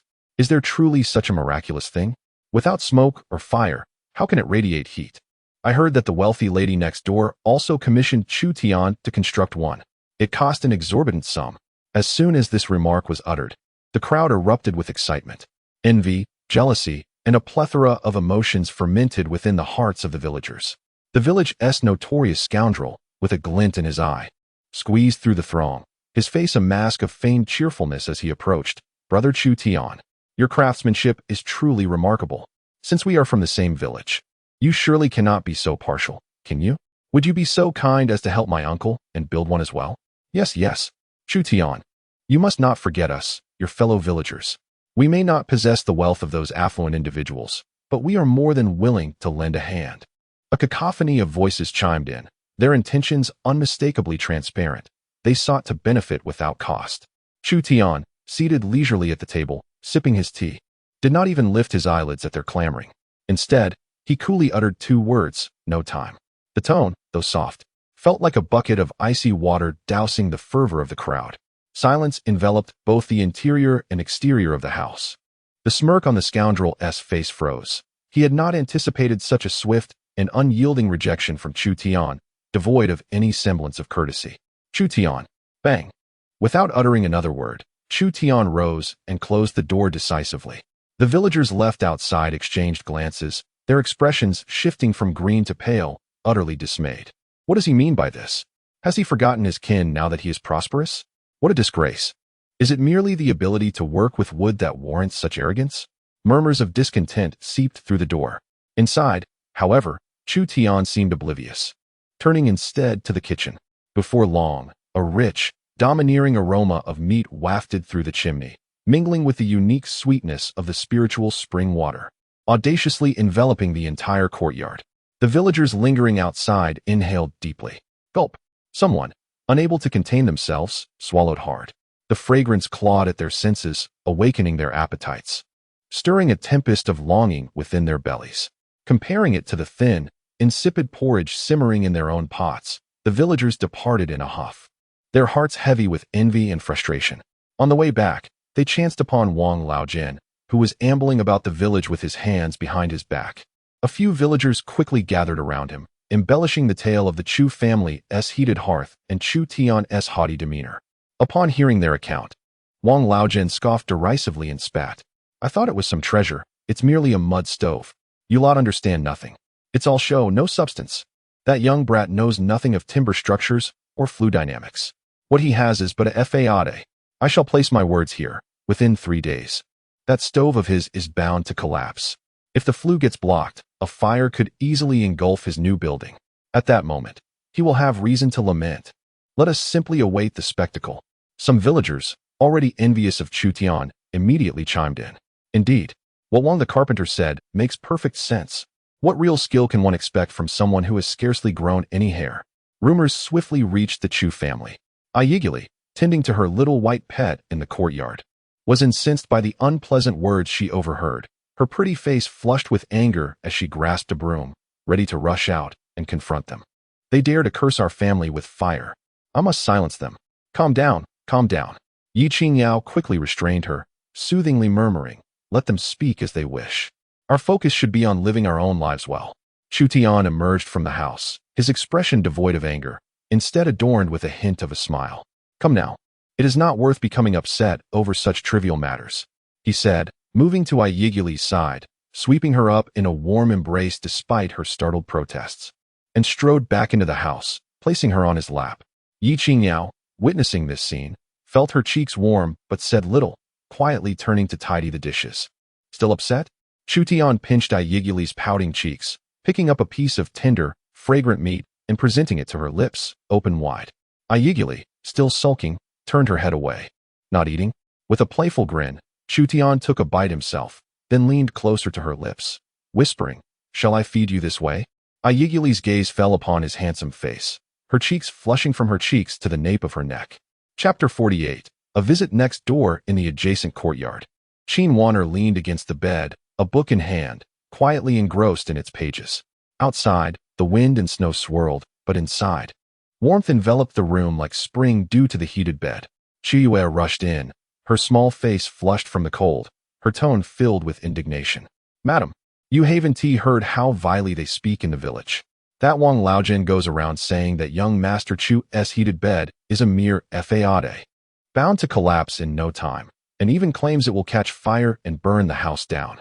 Qin Wanner turned a page, her eyelids unflinching, her voice as cold as jade. "Summer insects speak of winter. There is no need to lower oneself to their level." Qiyue, witnessing her mistress's calm demeanor, stomped her feet in frustration. "But madam, their words about young Master Chu are far too harsh." Qin Wanner set her book down, lifting a cup of warm tea, her voice steady and unruffled. "In this world, there are many who cannot bear to see others prosper. If we were to heed every word, wouldn't that be exhausting?" Qiyue felt momentarily silenced, yet her admiration for her mistress's composure deepened. At that moment, an overwhelmingly rich aroma of meat, mingled with an oddly sweet fragrance, forcefully wafted through the cracks in the doors and windows. Qiyue, who had been complaining, suddenly halted mid-sentence, taking a deep breath, her throat involuntarily swallowing. Gulp! She could not help but swallow again. The scent almost seemed to have hooks, ready to draw her very soul away. The Chu family seems to be indulging in some exquisite delicacies, for the delightful aroma wafting through the air is simply irresistible. Qin Wanner, holding her book, paused momentarily, having detected the enticing scent herself. It was rich yet not greasy, imbued with a refreshing quality that invigorated the senses and stirred one's appetite. Her curiosity was piqued. Mother! Mother! Meet! A petite figure, as lovely as a finely carved jade, scampered out from the inner room, clinging to Qin Wanner's leg and exclaiming in a sweet, childish voice, "Cheong wants to eat meat. Let us find Brother Chu Tian. Brother Chu Tian has meat to eat." In her arms, she tightly clutched a wooden puppy with a tilted head. Observing her daughter's adorable, drooling expression, a flicker of affectionate exasperation finally surfaced in Qin Wanner's otherwise calm and beautiful eyes. She set her book aside and gently patted her daughter's head. "Qiu," she called, "prepare that box of Donghai pearls and the cloud brocade from our last acquisition. We shall pay a visit next door." The door to the Chu residence was knocked upon once more. Chu Tian, busy chopping firewood in the yard, heard the commotion and approached to unfasten the latch. Outside, amidst the swirling snow, stood Qin Wanner, draped in a simple cloak, graceful and poised, cradling little Cheong, who was bundled up like a snowball, with Qiu beside her, carrying a gift box. Her resplendent beauty, framed by the falling snow, appeared even more ethereal, though her clear eyes betrayed a hint of shyness. Even Chu Tian was momentarily taken aback. As Qin Wanner held her daughter, she found herself at a loss for words. Yet, Cheong, upon spotting Chu Tian, excitedly waved her tiny hands and shouted, "Brother Chu Tian, meet." The innocent exclamation shattered the awkward silence. A barely perceptible blush flitted across Qin Wanner's cheeks. Understanding the situation, Chu Tian couldn't help but chuckle softly, stepping aside to invite them in. "It's cold outside. Please come in." Upon entering, they were met with an immediate wave of warmth. The table was already set with an array of dishes, a pot of steaming stewed meat, several vibrant green vegetables, and a bowl of pearly white rice, each grain distinct and gleaming. Ye Qingyao and Ye Qingyao, upon seeing their guests, hurriedly welcomed them and set out bowls and chopsticks. "Madam, please take a seat," Ye Qingyao urged, guiding Qin Wanner to sit by the Kong. Though Qin Wanner instinctively hesitated, the yearning gaze of her daughter made her suppress her objections. She settled down with Qingyao in her lap, inwardly lamenting the loss of her composure. Yet, the moment she tasted the first morsel, all her reservations and distractions were instantly cast aside. The rice, seemingly ordinary, revealed an indescribable sweetness upon tasting, soft, chewy, and increasingly aromatic with each bite. The vegetables, merely boiled, were tender and crisp, carrying the essence of morning dew, bursting with natural fragrance. Most astonishing of all was the stewed meat. It was tender and melted in the mouth, releasing a rich flavor that was anything but greasy, leaving a pleasant sweetness that coursed down her throat, warming her entire being. Qingyao was utterly astonished. Born into a prestigious family, she had savored every delicacy imaginable. She had even been a guest at the renowned Zui Xianlu in the county city. Yet, none of those so-called gourmet dishes could compare to the seemingly ordinary home-cooked meal before her. She raised her eyes, gazing in disbelief at Chu Tian, who was calmly picking the meat off the bones for the little white wolf. The wolf was devouring its meal with grease dripping from its mouth, occasionally nudging Chu Tian's leg with its head. Turning to her daughter, Qingyao had completely forgotten her manners. Her cheeks were stuffed like a little hamster, her face glistening with oil, and her large eyes squinted into crescent moons of happiness. The little white wolf seemed to take a liking to this rosy-cheeked girl as well. After finishing its meal, it approached her and gently brushed its fluffy tail against Qingyang's small legs. She giggled, reaching out to hug the wolf's neck, and soon, the pair resembled the best of friends. Seeing her daughter's joyous smile, a wave of tenderness nearly overflowed in Qingyang's heart. At that moment, the last trace of doubt and wariness she harbored towards Chu Tian dissipated like mist. Just then, a knock echoed at the courtyard door. Chu Tian rose to open it, revealing Zhang San. As Zhang San stepped into the courtyard, he noticed the presence of guests and scratched his head in a simple-minded manner. Upon seeing this, Qingyao quickly stood to take her leave. Before departing, she instructed Qiuyu to set down the gift box and retrieved a banknote of 100 taels from her sleeve, extending it towards Chu Tian with sincerity. "Young Master Chu, I apologize for the disturbance today. I wish to purchase some rice and vegetables from your estate, and I hope you will part with them." At her words, not only did Ye Qingyao and Ye freeze in surprise, but even Zhang San, who had just entered, was dumbfounded. 100 taels for rice and vegetables? Chu Tian glanced at the banknote, and then into Qingyang's earnest eyes, and he did not decline. He instructed Ye to pack 10 pounds of rice and some greens, which he handed to Qiuyu. After Qingyao expressed her gratitude to Chu Tian while holding a content Qingyao, she turned and departed. Ding! Qingyang's affection level increased by 10. Current affection level 20. Chapter 49. Imparting the craft of the heated Kong. Once Qingyao had left with her daughter, Zhang San finally snapped out of his astonishment at the notion of purchasing 10 pounds of rice for 100 taels. This was beyond the comprehension of a hunter from the mountains. 100 taels was enough for his mother to buy a small courtyard in town. "Come inside quickly. It's cold outside." Chu Tian casually tucked the banknote into his pocket and beckoned Zhang San. Only then did Zhang San regain his senses and step inside. Upon entering, he was taken aback. "Oh, Brother Chu, what is the situation with your home?" He suddenly felt the warmth enveloping him, contrasting starkly with the frigid world outside. A gentle warmth wrapped around him from all directions, making every pore of his body feel blissfully comfortable. His gaze wandered in a daze, taking in the clean windows and tidy surroundings, noticing the absence of a charcoal brazier and not catching a whiff of smoke. "It's the heated Kong that my husband made." Ye brought over a bowl of hot tea, her face displaying a hint of pride. Zhang San followed the direction of her finger and noticed the brick platform in the east room, covered with bedding. Summoning his courage, he approached and placed his rough hand on the edge of the Kong. My heavens! The warmth surged through his palm, penetrating deep into his bones, leaving Zhang San in a state of disbelief. He reached out again to touch the adjoining wall, which was also pleasantly warm. Incredible, simply incredible. Zhang San could only repeat those two words in astonishment. Brother Chu was not only a master archer with immense strength, but now he possessed such ethereal abilities as well. At that moment, a commotion erupted outside the courtyard, accompanied by hesitant knocks on the door. Chu Tian furrowed his brow and went to open it.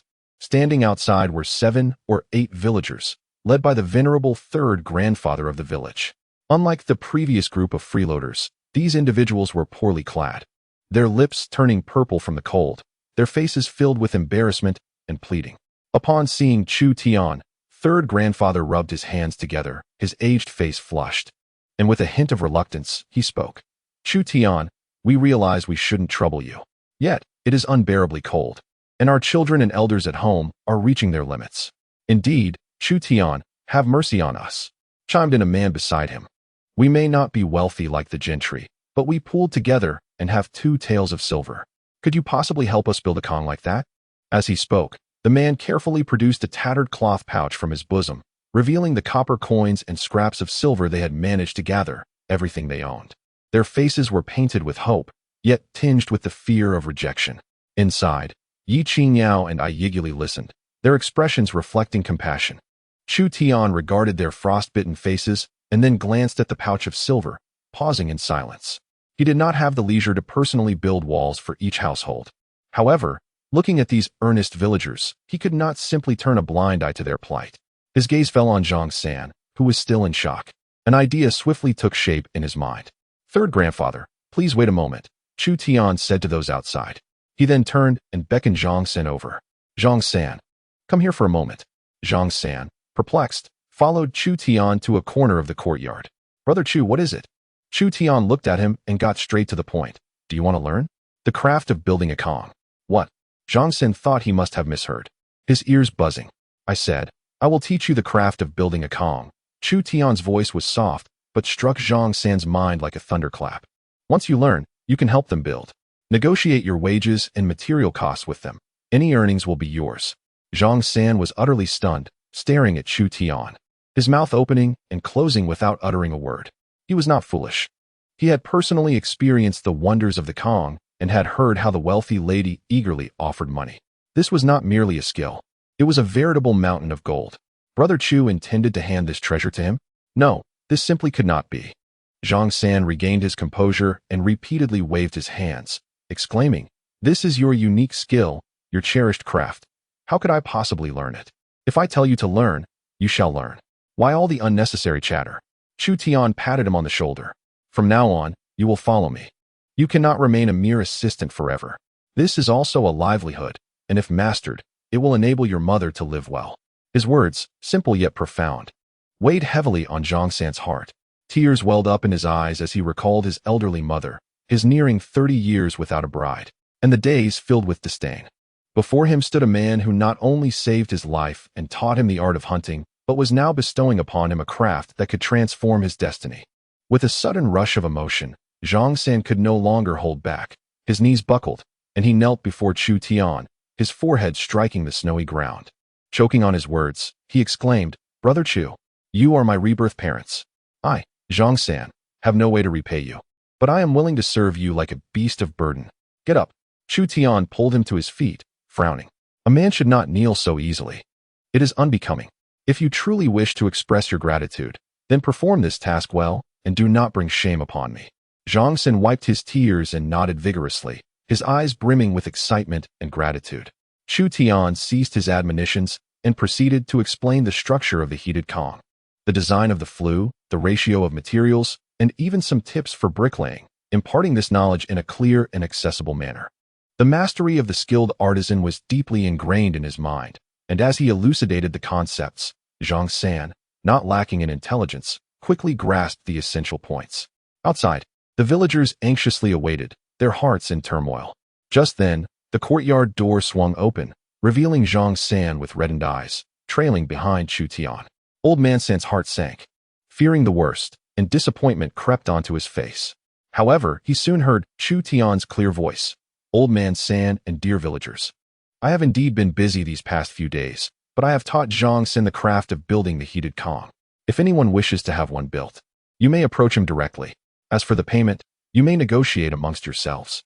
Upon hearing this, the villagers outside were momentarily stunned before erupting into thunderous cheers. Is it true? Chu Tian, are you really speaking the truth? This is wonderful. Thank you so much. You are truly a benefactor of Xinghua village.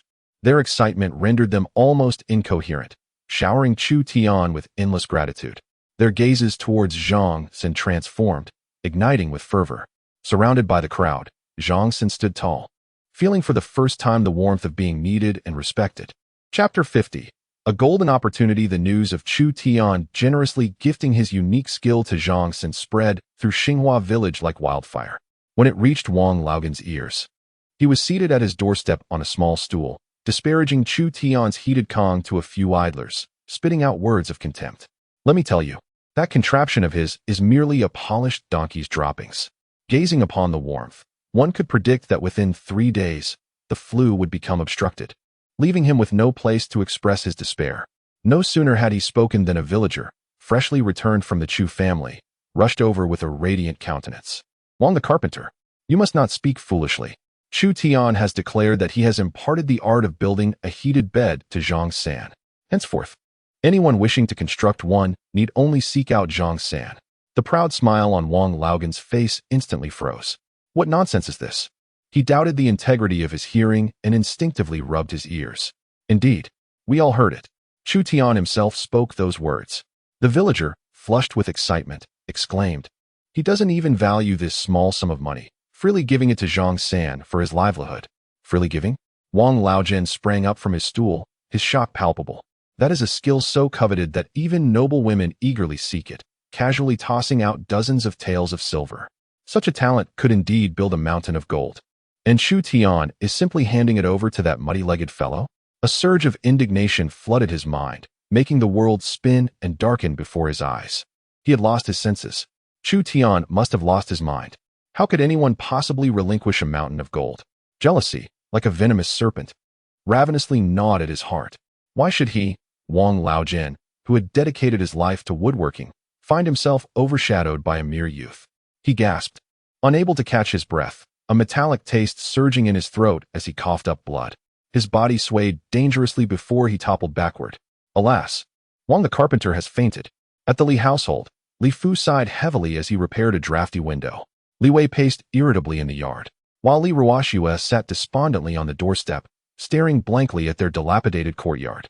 The clamor of the village reached them, prompting Li Wei to shout impatiently. What is all this noise? Has someone died? Soon, a neighbor rushed over, recounting the astonishing tale of how Chu Tian had taught Zhang San his craft. Clang! The hammer in Li Fu's hand dropped to the ground. Li Wei stood frozen, his face contorting in jealousy. Fool! Such a monumental fool! He spat, his voice shrill and piercing. To possess such a skill and not keep it for himself, but instead teach it to that muddy-legged Zhang San. Does he think himself a living bodhisattva? I believe he merely seeks to win hearts and flaunt his own prowess. Li Fu sighed deeply, his murky eyes reflecting despair. Winning hearts requires substance. What he possesses is talent, and it also reflects his character. Li Wei remained unconvinced, retorting, what talent? What character? He clearly wishes for the entire village to sing his praises, to have them all as his sycophants. Winning hearts. This rascal is far too cunning. Yet, the more vehemently he scolded, the more regret gnawed at his heart. Had Chu Tian truly become so prosperous that he could afford to give away lucrative skills so casually? Li Ruoxue remained silent, her body trembling uncontrollably. She bit down hard on her lower lip until she tasted blood. That afternoon, Zhang San set to work. At Old Three's house, he followed Chu Tian's instructions, mixing mud, selecting bricks, and laying the foundation. Though it was his first endeavor, the meticulous guidance of Chu Tian had etched every step and crucial point into his mind. He labored, drenched in sweat and covered in mud. Yet his eyes shone with an unprecedented brightness. Granduncle San and a few neighbors who had pooled their resources anxiously surrounded him, watching intently. As 1 hour turned into 2, the last wisp of blue smoke gracefully emerged from the newly constructed chimney, and a gentle warmth began to emanate from the heated Kong and walls. The room erupted in thunderous cheers. It was warm, truly warm, incredible, just like the one at Chu Tian's home. Tears of joy streamed down Granduncle San's face as he pressed a heavy cloth bag into Zhang San's hands. Good lad, this is the promised payment. Quickly accept it. Zhang San cradled the bag filled with copper coins and silver ingots, feeling its weight. Having spent his life hunting, he had never earned so much in a single day. Clutching the coin pouch tightly, his eyes brimmed with tears, his heart resonating with a single thought. This was all given by Brother Chu. In the evening, Zhang San returned to his village, Qingxi, utterly exhausted. Upon entering his courtyard, he noticed his mother conversing with Aunt Wang from next door, along with several other women. Aunt Wang, with sharp eyes, immediately spotted Zhang San's disheveled appearance. Caked in dirt and smeared with soot, resembling someone who had just emerged from a muddy kiln. "Oh, Zhang San is back," she exclaimed, her voice dripping with sarcasm. "Where have you been to earn such wealth, looking like a mud monkey? With Chu Tian's great skills, how could he let you do such filthy, laborious work?" The other women stifled their laughter. Zhang San's mother felt a pang of embarrassment and was about to scold Aunt Wang, but Zhang San remained silent. He approached the small table in the courtyard and heavily placed the burdensome cloth bag upon it. With a rustle, the bag opened, revealing a heap of gleaming copper coins and a few silver pieces, shimmering enticingly in the sunset. The laughter echoed to a sudden halt. Aunt Wang's mocking expression froze instantly, all eyes fixated on the pile of money, their throats collectively tightening. Where did this come from? Zhang San's mother's voice trembled. Zhang San beamed, displaying a broad smile of pride and innocence. "Mother, Brother Chu taught me how to build the Kong. I earned all this money in just one afternoon." He recounted the day's events faithfully, sharing that Brother Chu had assured him that all future Kong construction work would be his, encouraging him to work diligently, earn more, and provide for her and find a wife. The courtyard fell into an eerie silence. Aunt Wang's face fluctuated between shades of green and white, reminiscent of a dye shop. She wanted to utter some bitter words, but gazing at the dazzling coins, she found herself utterly speechless. "My son." Zhang San's mother could no longer contain herself. She embraced her son tightly, weeping uncontrollably. These were tears of joy, tears of vindication. As she cried, she patted Zhang San's back, repeatedly exclaiming, "Chu Tian truly is a great benefactor to our family, a living bodhisattva." Chapter 51. Crossing the threshold. Zhang San did not delay. He commenced work on his own home that very afternoon. His mother, initially skeptical, sat nearby watching him, covered in mud as he mixed clay and laid bricks, incessantly muttering in fear that he might collapse their house. However, when the stove ignited and a gentle warmth began to permeate from the newly constructed Kong, Zhang's mother was utterly taken aback. She tremulously extended her gnarled hand, feeling along the edge of the Kong. The warmth radiating from her palm to her heart rendered her old, murky eyes misty with tears. "It's truly warm," she murmured, tears streaming down her cheeks. My son possesses such remarkable skill now." This news spread throughout Qingxi village more swiftly than the tale of Chu Tian slaying the tiger ever did, causing a sensation among the villagers. The next morning, Zhang San's doorstep was nearly trampled by eager neighbors. "Zhang San, come out and see. My wife is so cold she can't even get out of bed. Zhang San, help me build first, and I'll pay you an extra 201. The villagers' enthusiasm nearly overwhelmed Zhang San. Even more fervent were the matchmakers in the village. The first, matchmaker Li, had scarcely stepped into Zhang San's courtyard before matchmaker Wang, swaying her hips, followed closely behind. The two collided in the yard, neither willing to yield ground. Zhang's mother, perched on a small stool in the courtyard, beamed at the scene before her, unable to suppress her joy.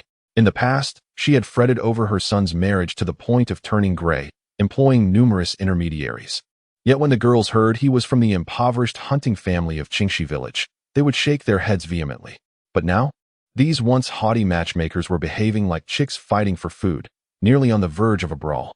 All of this was due to Chu Tian's influence. Zhang's mother felt a surge of clarity as she gazed at her son, pride swelling in her heart. Amid the joyous commotion in the yard, a familiar figure peeked from the entrance. It was Aunt Wang from next door, her face adorned with a smile and a basket of wilted wild vegetables in hand. "Oh dear, Zhang family, your home is truly lively," Aunt Wang chirped, squeezing her way in.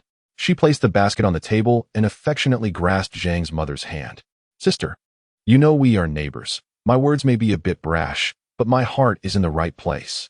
Considering the cold, if my husband weren't struggling with his legs, could your son Zhang San help us with a little something too?" Her words were vague, yet her gaze was fixed intently on Zhang San. The courtyard fell silent, with all eyes trained on Aunt Wang's wrinkled face. Zhang's mother remained silent for a moment, then coolly glanced at Aunt Wang and replied, "Sister Wang, that simply won't do. My son's skills were taught by Chu Tian. He said to work diligently, earn more money, and support me in my old age, as well as marry. This work cannot be done for free." Aunt Wang's smile immediately faltered. Zhang's mother continued, "You can take that basket of vegetables back home. We have no need for it at present." She gestured towards the corner where half a slab of wild boar meat that Zhang San had brought home days earlier leaned against the wall. Aunt Wang followed the direction of her finger and glanced at the piece of pork, its greasy surface causing her expression to stiffen momentarily. She was about to say something when Zhang Sen noticed her and approached. Aunt, you can fix the heated Kong, but you must pay a deposit first. You have to wait your turn. There are still 5 families ahead of you.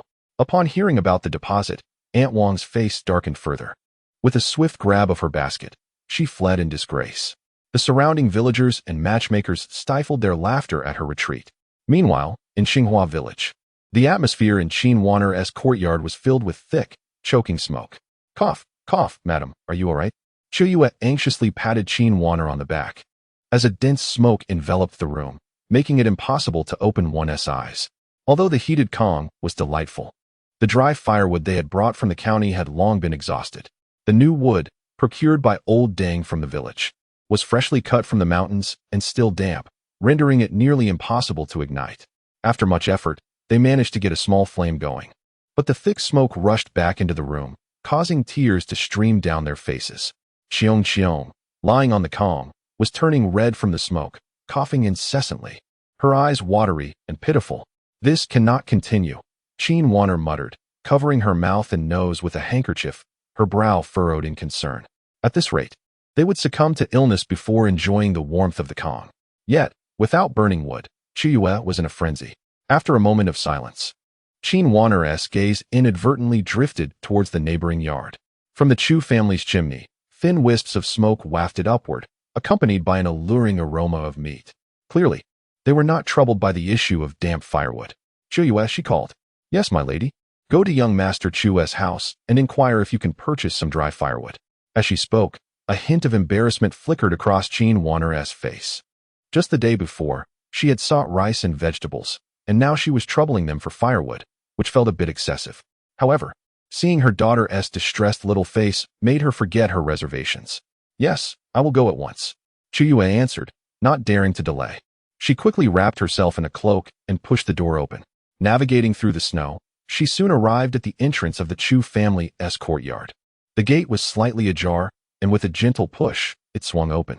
Inside the yard, Chu Tian was practicing with a spear, his bare torso exposed to the swirling snow. He wielded a jet-black spear, its tip slicing through the air with a fierce glint, the resulting gusts of wind lifting the accumulated snow from the ground. His muscles were taut and well-defined, every thrust and retraction of the spear exuding an undeniable aura of dominance. Warm sweat vaporized from his bronzed skin, mingling with the cold air to create a misty shroud around him. Chu Yue stood transfixed, having practiced martial arts since childhood and encountered many so-called masters. But none possessed the astonishing presence of the man before her. Once he finished his practice, Chu Tian released a long breath of white mist. Finally noticing Chu Yue at the door, coming back to her senses, Chu Yue felt her cheeks flush and quickly lowered her head, hurrying inside. Miss Chu Yue, is there something you need? Chu Tian casually leaned his long spear against the wall and picked up the cloth draped over a wooden stake to wipe the sweat from his brow. The young gentleman Chu Yue appeared somewhat anxious as she quietly recounted the predicament her family faced, mentioning that her mistress wished to purchase some firewood from him. Upon finishing, she lowered her gaze, unable to meet Chu Tian's eyes. Chapter 52.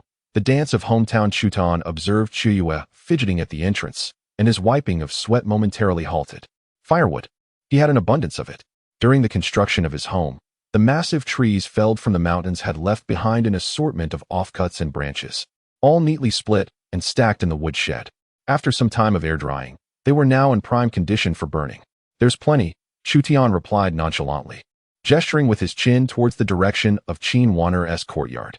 Just have your steward come and take what you need. Chu Yue suddenly raised her head, surprised by Chu Tian's swift agreement and his offer to give it to them outright. Instinctively, she followed his gesture. The door of the woodshed stood wide open, revealing a towering pile of firewood, each piece uniformly split, dry, and straight, clearly high-quality hardwood. Chu Yue was momentarily rendered speechless. So much firewood would last them an entire winter. Was Chu Tian truly giving it to them? Master Chu, this is too much. My mistress sent me to buy it. Chu Yue quickly waved her hands, realizing that buying and receiving a gift were two entirely different matters. Just take it, Chu Tian said dismissively, turning away and heading back inside. In the adjoining courtyard, Qin Wanner listened to the news brought back by Chu Yue. her brow slightly furrowed. She was no avaricious woman swayed by trifles. On the contrary, she valued relationships deeply. Chu Tian's unreciprocated generosity made her feel as though she had incurred a significant debt of gratitude. A debt of goodwill is the hardest to repay. Qingyao, my lady? Go fetch the brocade pouch containing the silver coins, Qin Wanner instructed. Rising to her feet, she adjusted her elegant satin gown, draping over it a pale blue fox fur cloak, her already dignified demeanor now exuding an ethereal grace. She could not simply accept this favor without due acknowledgement. As Qin Wanner stepped into Chu Tian's courtyard, he had just finished tidying up and was about to enter his home. Upon seeing the noblewoman approach through the swirling snow, Chu Tian was momentarily taken aback. Today, she wore no makeup, and her exquisite features were accentuated by the snow, making her complexion appear even more radiant, like the finest ivory. Perhaps she had hurried, for a charming blush adorned her fair cheeks, and her bright, beautiful eyes sparkled with a hint of determination and shyness. Master Chu, Qin Wanner said as she reached him, performing a graceful bow. She extended a pouch of considerable weight towards him. Thank you for your generous gift of firewood today. This gesture is far too substantial. Please accept this token of our appreciation. Chu Tian glanced at the exquisite pouch and shook his head. Madam, you are being too courteous. It is merely a small matter between neighbors. If you refuse to accept it, it would imply a lack of respect towards us, your humble servants, Qin Wanner countered, stepping forward with a tone that brooked no refusal. How could we maintain our dignity living here in the future? As she spoke, she promptly thrust the brocade pouch into Chu Tian's hand. In that moment of urgency, their hands inevitably brushed against each other. Chu Tian's palm was broad and powerful, hardened by years of martial practice and labor, adorned with a thin layer of calluses, and now warm from recent exertion. In contrast, Qin Wanner's fingers were delicate and soft, her skin like fine jade, carrying a hint of chill from the wintry air. A sudden stiffness seized Qin Wanner's body, and a captivating blush spread rapidly from her cheeks to her porcelain neck. As if scalded, she swiftly retracted her hand, daring not to raise her head, and hurriedly turned to leave. Her graceful silhouette, tinged with a hint of fluster amidst the swirling snow, exuded an inexplicable charm. Chu Tian lowered his gaze to the weighty brocade pouch in his hand, then glanced at the fleeting figure disappearing through the courtyard gate, a slight smile curling at the corners of his mouth. Ding. Qin Wanner's affection level, 10, current affection level, 30. Upon hearing the notification in his mind, Chu Tian felt elated. He was not far from winning over this enchanting noblewoman. In the stillness of the night, the northern wind howled outside, swirling the heavy snow as if intent on freezing the entire world. Inside, the warmth of the heated Kong enveloped the room like a spring embrace. After her bath, Ye long, lustrous black hair cascaded casually over her shoulders as she lazily leaned against Chu Tian. Under the candlelight, her exotic features were rendered even more vivid and alluring, her long eyelashes casting a soft shadow beneath her eyes. Chu Tian leaned down and placed a gentle kiss on her exquisitely foreign face, his voice tinged with a hint of huskiness. Ye, my lord, Ye replied, her voice laced with languor. I've heard that the women of the western regions are skilled in song and dance. Is that true? Would my lord like to see? She asked softly. Chu Tian responded with a low murmur of agreement. After a brief silence, Ye gently pushed herself away from his embrace and turned to sit upright. In the warm glow of the firelight, without music or accompaniment, she danced barefoot on the warm Kong, performing a dance unique to her homeland solely for Chu Tian. Her waist moved with a fluid grace, undulating with breathtaking arcs at every motion. Her arms were long and strong, sometimes extending like a white crane taking flight, other times intertwining like a serpent in dance. It was a dance unlike anything Chu Tian had ever witnessed, imbued with primal energy, wildness, and vitality. Each fleeting glance, every gentle sway of her waist, carried an intoxicating allure, passionate, uninhibited, bold, yet tinged with the innocence of youth. After a considerable time, Ye nestled lazily against Chu Tian's broad, solid chest, her slender fingers tracing gentle circles on his heart. A rosy hue still lingered on her enchanting face, her eyes and brows brimming with unspoken charm. Ding. Ye's affection level, 10, current affection level, 80. Notification, affection level has reached 80. A lottery can be drawn. Would you like to draw now? The system's notification echoed once more in his mind. Chu Tian's heart soared with joy as he leaned down to place a fervent kiss on the smooth forehead of the beauty in his embrace. Truly, she is my fortunate star. Chapter 53. Master Brewer Chu Tian suppressed the joy bubbling within him and silently chanted, "Lottery." In his mind, that familiar wheel of light began to spin rapidly once more, shimmering and flowing, eventually settling with a chime on an entirely new icon. Congratulations, host, for acquiring Master Brewer. In an instant, a torrent of knowledge regarding grain selection, fermentation, distillation, and blending surged into Chu Tian's mind, akin to a river breaking its dam. From the coarsest rice wine to the finest nectar, all recipes, techniques, and secrets were indelibly etched into the depths of his soul. Chu Tian's heart leapt. Brewing? It was as if a pillow had been delivered just as he was about to doze off. In his mind, a flawless industrial chain began to take shape. The spiritual spring space. The water there was crystal clear and sweet, imbued with spiritual energy, representing the finest brewing water in the world. The fertile fields within the space. Under the nourishment of the spiritual spring water, they had become extraordinarily rich, cultivated with the most exquisite sorghum and wheat, their quality far surpassing the ordinary. Divine craftsmanship. It would enable him to craft the most exquisite and efficient brewing equipment at will. Finally, coupled with the master brewer's extraordinary skills, what exquisite flavors would emerge from this combination of elements? Chu Tian could hardly fathom it. This was no mere craft. It was undoubtedly a grand avenue flowing with gold and silver. Overwhelmed with excitement, he nearly burst into laughter. He looked down at the sweetly sleeping Ye Qingyao in his arms, unable to resist planting a gentle kiss on her smooth forehead. The following morning, before dawn had fully broken, Chu Tian rose, invigorated and full of vigor. After a simple breakfast, he gazed at the mountain of lumber piled in the yard and suddenly spoke. "Sister-in-law, Gully, I wish to brew some wine." Brewing wine. Ye Qingyao and Ye Qingyao, who were tidying up the dishes, paused in surprise, halting their tasks. In their understanding, the villagers brewed wine from leftover brown rice and various grains, casually fermenting them in a large vat, resulting in a murky, sour, and headache-inducing brew. Was Chu Tian going to brew that sort of drink? "My dear, brewing wine is quite troublesome and not very palatable." Ye Qingyao tilted her head, somewhat puzzled. Ye Qingyao gently added, "Indeed, little Tian, that kind of wine is harmful to the body. Our family lacks nothing in food and clothing. There's no need to exert such effort." Chu Tian smiled, offering no explanation, but rather mysteriously replied, "The wine I brew will be unlike any other." With that, he strode to the center of the yard. Ye Qingyao and Ye Qingyao exchanged glances, both seeing curiosity and confusion reflected in each other's eyes. They could not comprehend what new trick Chu Tian was about to unveil. Before long, Chu Tian picked up an axe, saw, and plane, busily working away at the leftover hardwood from the house construction. Initially, the two women thought he was merely chopping firewood. However, as time passed, they began to sense something amiss. Chu Tian's movements were so swift they were almost dazzling. Wood shavings danced in the air as the tools whirred. Under his skilled hands, the sturdy lumber was transformed into various peculiar shapes at will. An hour later, in the center of the courtyard, a set of ancient and intricately crafted apparatus stood proudly. It was a massive wooden barrel, adorned with a peculiar lid, which was connected to a long, hollow wooden tube. The other end of the tube led to another slightly smaller barrel.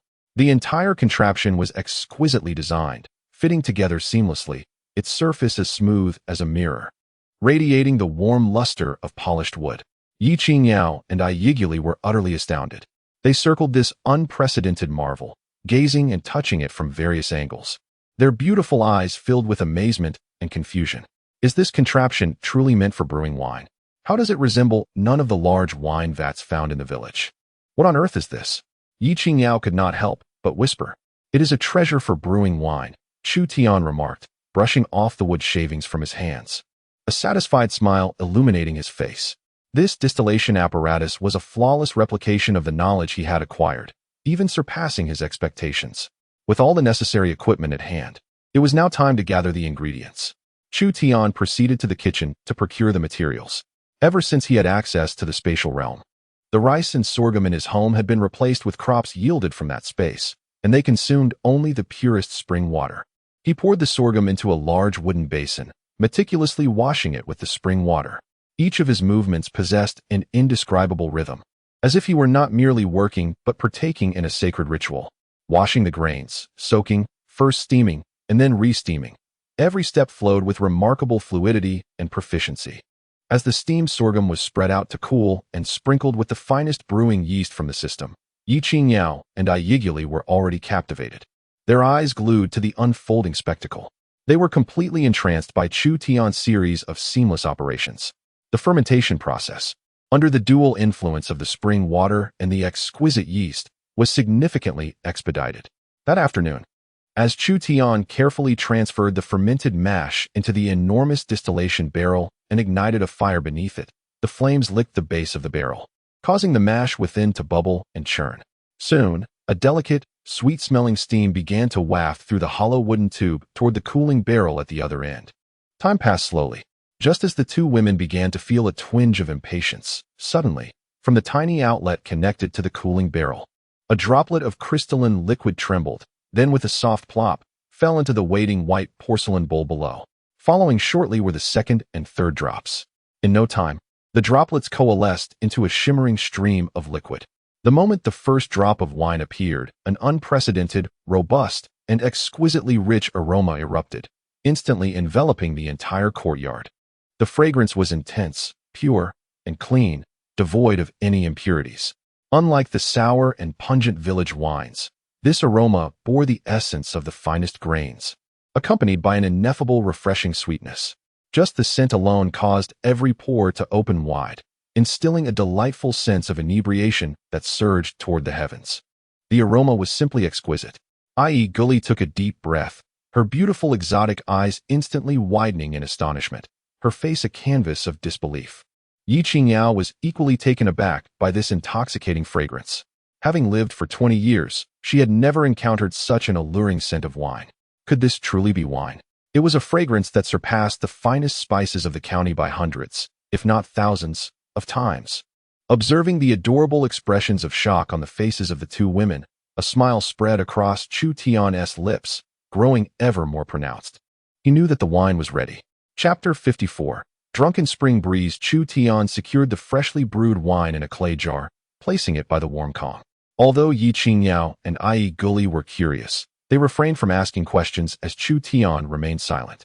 Each day, while cleaning, they would carefully navigate around the dark clay jars.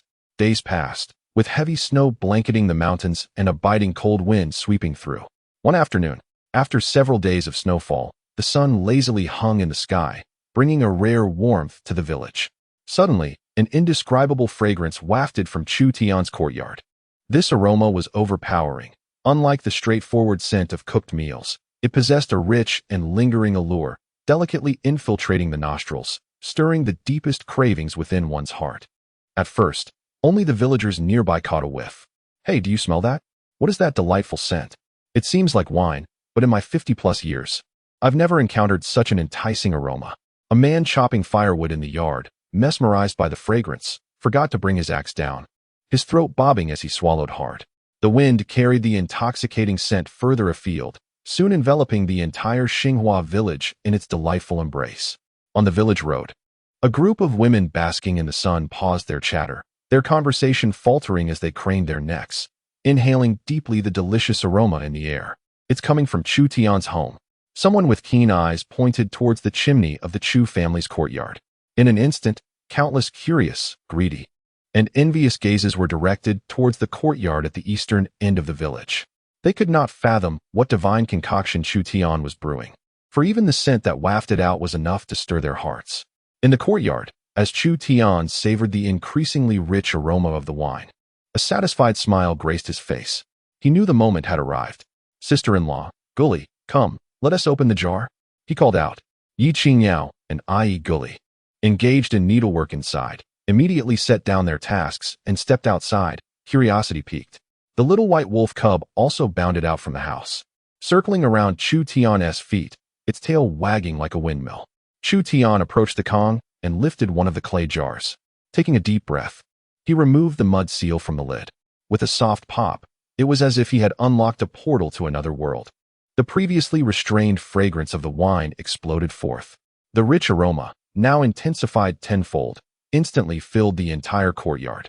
Ye Qingyao and Ye found themselves slightly dizzy from the intoxicating aroma that enveloped them, their delicate faces flushed with a charming blush, and their steps unsteady.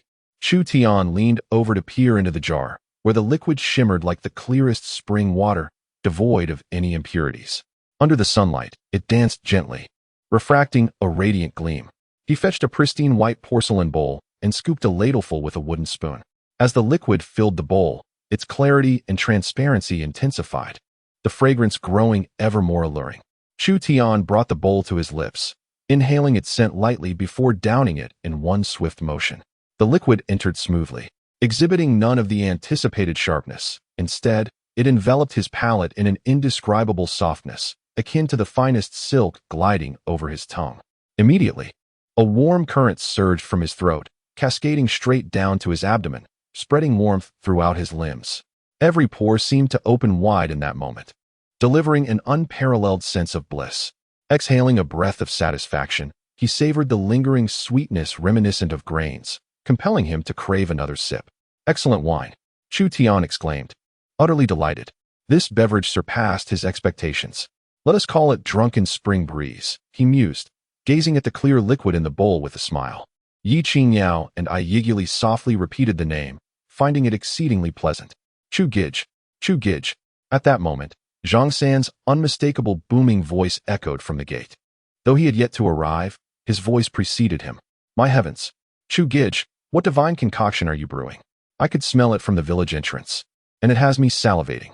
Zhang San burst in like a gust of wind, his eyes fixated hungrily on the wine jar, resembling a wolf starved for 3 days. Chu Tian chuckled at his eager demeanor. "Better early than late," he called, gesturing for him to come and sample his newly brewed wine. Upon hearing this, Zhang San's eyes lit up, and with a gleeful chuckle, he rushed over, rubbing his hands together in anticipation. Chu Tian poured him a full bowl. "Chu Gij, is this really wine?" Zhang San asked, cradling the bowl with trembling hands. The aroma was overwhelming. Just inhaling it made him feel as though he were teetering on the brink of intoxication. Cautiously, he brought it to his lips, mimicking Chu Tian's earlier actions, and took a small sip. As the liquid touched his tongue, Zhang San's eyes widened in astonishment. The velvety richness exploded in his mouth, rendering the inferior wines he had tasted throughout his life mere swill in comparison. Unable to resist any longer, he tilted his head back and downed the entire bowl in one go. Zhang San exhaled deeply, his dark face flushed a vibrant red. He stood there dazed for a moment before managing to exclaim, "Divine wine! Chu Gij, you've brewed elixir of the immortals. I have never tasted anything so exquisite in my life." His astonished, incoherent expression brought laughter to Ye Qingyao and Ye. Beside him, the little white wolf cub was already in a state of eager anticipation. It circled around the table, standing on its hind legs, its front paws tugging at Chu Tian's trousers, tilting its small head upwards, its glossy black eyes brimming with longing, emitting urgent whimpers. "Oh, you little rascal. Do you wish to partake as well?" Chu Tian, amused by its antics, poured the remnants from his bowl onto the ground. The cub, overjoyed, immediately darted over, extending its tongue to lick up the liquid with fervor. However, as soon as the liquor touched its palate, the little creature abruptly froze. Almost instantaneously, its dark eyes narrowed into slits, and a look of blissful intoxication spread across its small wolfish face. After savoring the last drop, it shook its head and took a couple of steps, only to feel its legs weaken, causing it to plop down on the ground. It paused, seemingly bewildered, then extended a paw to scratch its ear, appearing adorably dazed, reminiscent of a tipsy old man. Both Chu Tian and Zhang San, witnessing this charming display, could not help but burst into laughter. This little creature truly was a connoisseur of spirits. Chapter 55. The super gift package. As evening descended, the biting wind howled outside. Yet the dining table within was a haven of warmth. A fragrant dish of stir-fried cured meat with garlic shoots, a plate of sautéed fresh greens, and a large bowl of steaming wild chicken soup graced the table. At the center lay an unsealed earthen jar, from which the rich, intoxicating aroma of wine wafted, overshadowing the scents of the food. Chu Tian, smiling, poured the clear, crisp drunken spring breeze into the white porcelain bowls of Ye Qingyao and Ye. "Come, savor my creation." Ye, unable to contain her excitement, mimicked Chu Tian's actions, lifting the bowl to her lips, inhaling deeply the fragrant aroma before downing it in one go. Delicious. Her exotic, expressive eyes sparkled instantly, and her already fair complexion quickly flushed with a delightful rosy hue. The gentle warmth slid down her throat, prompting her to squint in pleasure. Ye Qingyao, on the other hand, appeared more demure. She took a small sip, and her delicate brows unfurled, her eyes glimmering with surprise. The wine possessed no harshness, only a lingering richness and sweetness. Unable to resist, she took another sip. Observing the two women's reactions, Chu Tian found humor in the scene and raised his bowl, drinking it all down. The meal was particularly lively. As the wine flowed and the dishes were savored, Ye exotic beauty became flushed like a ripe apple, her enchanting eyes shimmering with delight as she leaned boldly against Chu Tian, repeatedly exclaiming, "Husband, it's so good, I want more." Meanwhile, the usually gentle Ye Qingyao exhibited a captivating charm of her own. Typically serene and composed, her exquisite face now bore the hue of the most vibrant blush, and her bright eyes were veiled with a dreamy mist, adding an alluring innocence to her demeanor. Propping her chin on her hand, she gazed quietly at Chu Tian, a faint smile gracing her lips. The little white wolf cub, inebriated, lay sprawled on the corner of the Kong, fast asleep, its belly rising and falling, occasionally twitching. Under the influence of alcohol, the atmosphere in the room became subtly intimate. Chu Tian set down his wine bowl, his gaze falling upon the flushed face of Ye Qingyao, her beauty rendered enchanting by the candlelight. Compelled by an unseen force, he reached out and gently lifted her delicate chin. Ye Qingyao shivered, her long eyelashes fluttering. Yet she did not retreat, merely gazing at him in a dazed manner. Their eyes locked, and the air seemed to heat up palpably. Slowly, Chu Tian leaned down, moving towards her luscious lips. Just as their mouths were about to meet, Ye Qingyao, as if startled awake, suddenly came to her senses and gently pushed him away. "No," she whispered, her voice soft like a whispering breeze, tinged with a hint of distress. With that, she hurriedly stood up and fled back to her room, her retreating figure a picture of panic and helplessness. Chu Tian watched her escape, inhaling the lingering, delicate fragrance in the air, and instead of feeling anger, a smile crept upon his lips. Ding! Ye Qingyao's affection level increased by 1, current affection level 99. Tip: upon reaching 100 affection, a super gift package will be unlocked. Just one more point. Chu Tian's heart raced with anticipation for the grand gift. At that moment, a warm, fragrant figure entwined around him from behind. Husband, Ye had somehow appeared at his back, her delicate arms wrapping around his neck, exuding an intoxicating scent. Chu Tian turned around and effortlessly scooped up the fiery little wildcat from the west. Ye let out a soft cry, tightening her embrace, burying her pretty face in his chest. With her in his arms, Chu Tian strode purposefully towards his room. The next day, just as dawn broke, a crowd of villagers gathered at Chu Tian's doorstep. They craned their necks, eagerly inhaling the residual aroma of wine in the air, their faces filled with greed. Evidently, the prowess of the drunken spring breeze had swiftly spread throughout the village the previous day. After enduring a night of temptation, they could no longer restrain themselves. Open the door, Chu Tian. Yes, let us taste whatever delightful concoction you have made. Chu Tian opened the door, glancing at the eager crowd without raising an eyebrow. Want a taste? He asked coolly. Upon hearing this, the villagers nodded vigorously in anticipation. Chu Tian smirked. Fine, 1 bowl for 1 tael of silver, no credit. At his words, a sudden silence fell over the crowd. The villagers' expressions turned as long as the Changbai mountain. 1 tael of silver? Are you robbing us? Chu Tian. That's not fair. We are all from the same village. What harm is there in tasting a little? Someone grumbled in dissatisfaction. Chu Tian, uninterested in their complaints, slammed the door shut with a resounding thud. Wanting something for nothing? Not a chance. In the courtyard, Chu Tian retrieved several exquisitely crafted ceramic jars from the woodshed, meticulously cleaned them, and then carefully filled each jar with the brewed drunken spring breeze, sealing them securely. This wine, within the village, was akin to a hidden gem. If they wished to procure it, they would have to venture to the town. In the heart of the town stood the grandest establishment, the Yueli Inn, a 3-story wooden edifice adorned with intricately carved beams and exquisitely painted eaves, exuding an air of magnificence. The entrance bustled with a constant flow of vehicles and patrons, both affluent and distinguished, rendering it the most opulent den of indulgence in the entirety of Qingyao town. At this moment, behind the front desk in the bustling lobby, a middle-aged man clad in a brocade gown, sporting a pair of prominent mustaches, was absorbed in the rhythmic clicking of an abacus. He was Qian Tong, the proprietor of the Ye Inn. Just then, a young man dressed in coarse cloth, with a large ceramic jar slung over his shoulder, stepped through the entrance. This individual, of course, was Chu Tian. Qian, too preoccupied to raise his gaze, merely caught a glimpse of the newcomer from the corner of his eye. Upon noticing Chu Tian's humble attire and the dirt clinging to his cloth shoes, a flicker of disdain flashed across his eyes. How dare this impoverished peasant sully the threshold of his esteemed inn? It was an affront to his establishment. With little inclination to engage, he waved dismissively at a nearby attendant who was busy polishing tables. The attendant, quick-witted, understood immediately, and with an expression of disdain, approached Chu Tian, ready to shove him out. "Away with you," he exclaimed, his voice sharp and piercing, laden with impatience. "Look around. This is Ye Inn, not a beggar's refuge. Begone, and do not linger here like an eyesore." The attendant's caustic remarks echoed harshly throughout the lobby, drawing the attention of patrons at several tables who paused mid-bite, intrigued by the unfolding drama, their eyes glinting with a mixture of amusement and derision. To them, it was fitting that a rustic country bumpkin attempting to enter the Ye Inn would be met with such scorn. Yet, in the face of the attendant's outstretched hand, Chu Tian did not flinch nor lift his gaze.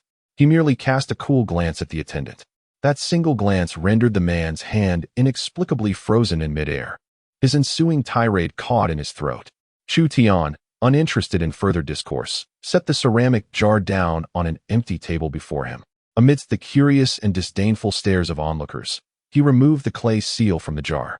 With a soft pop, it was as if he had unleashed the contents of Pandora's box.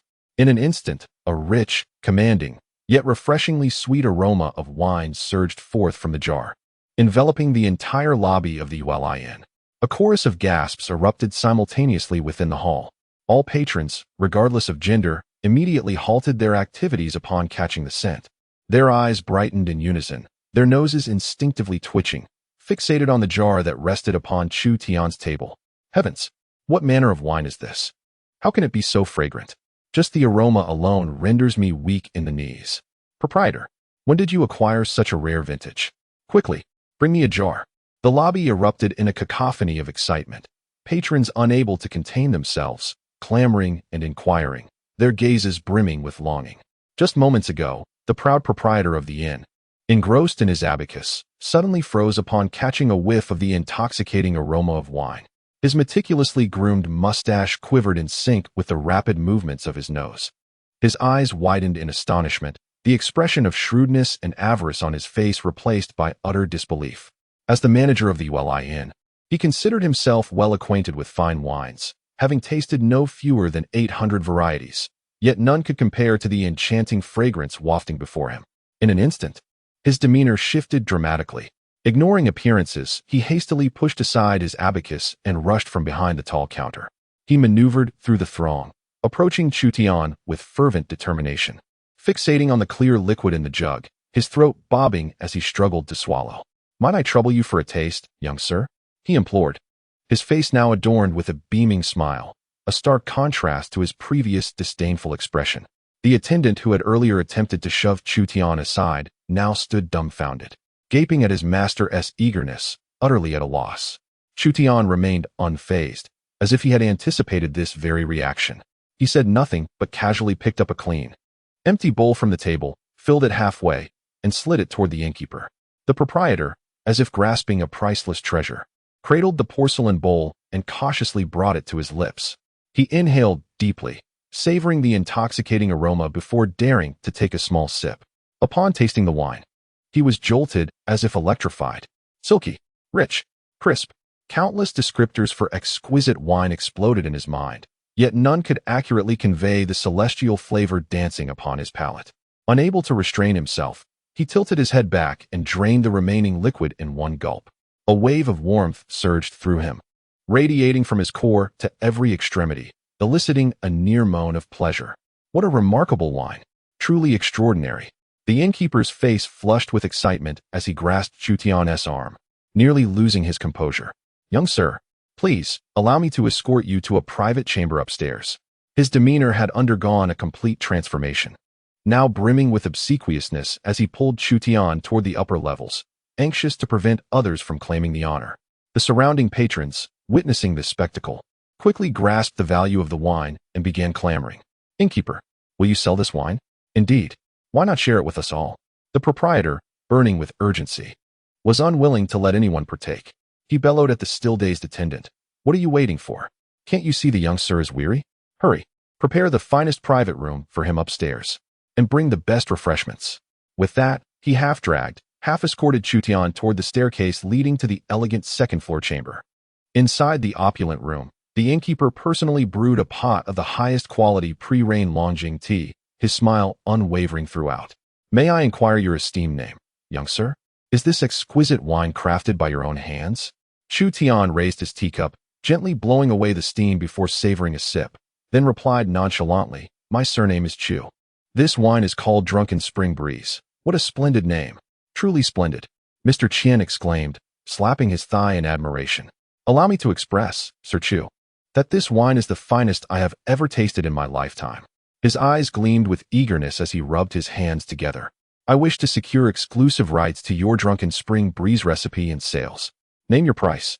Upon hearing this, Chu Tian gently set down his teacup and shook his head. The recipe is not for sale. The smile on Mr. Qian's face faltered.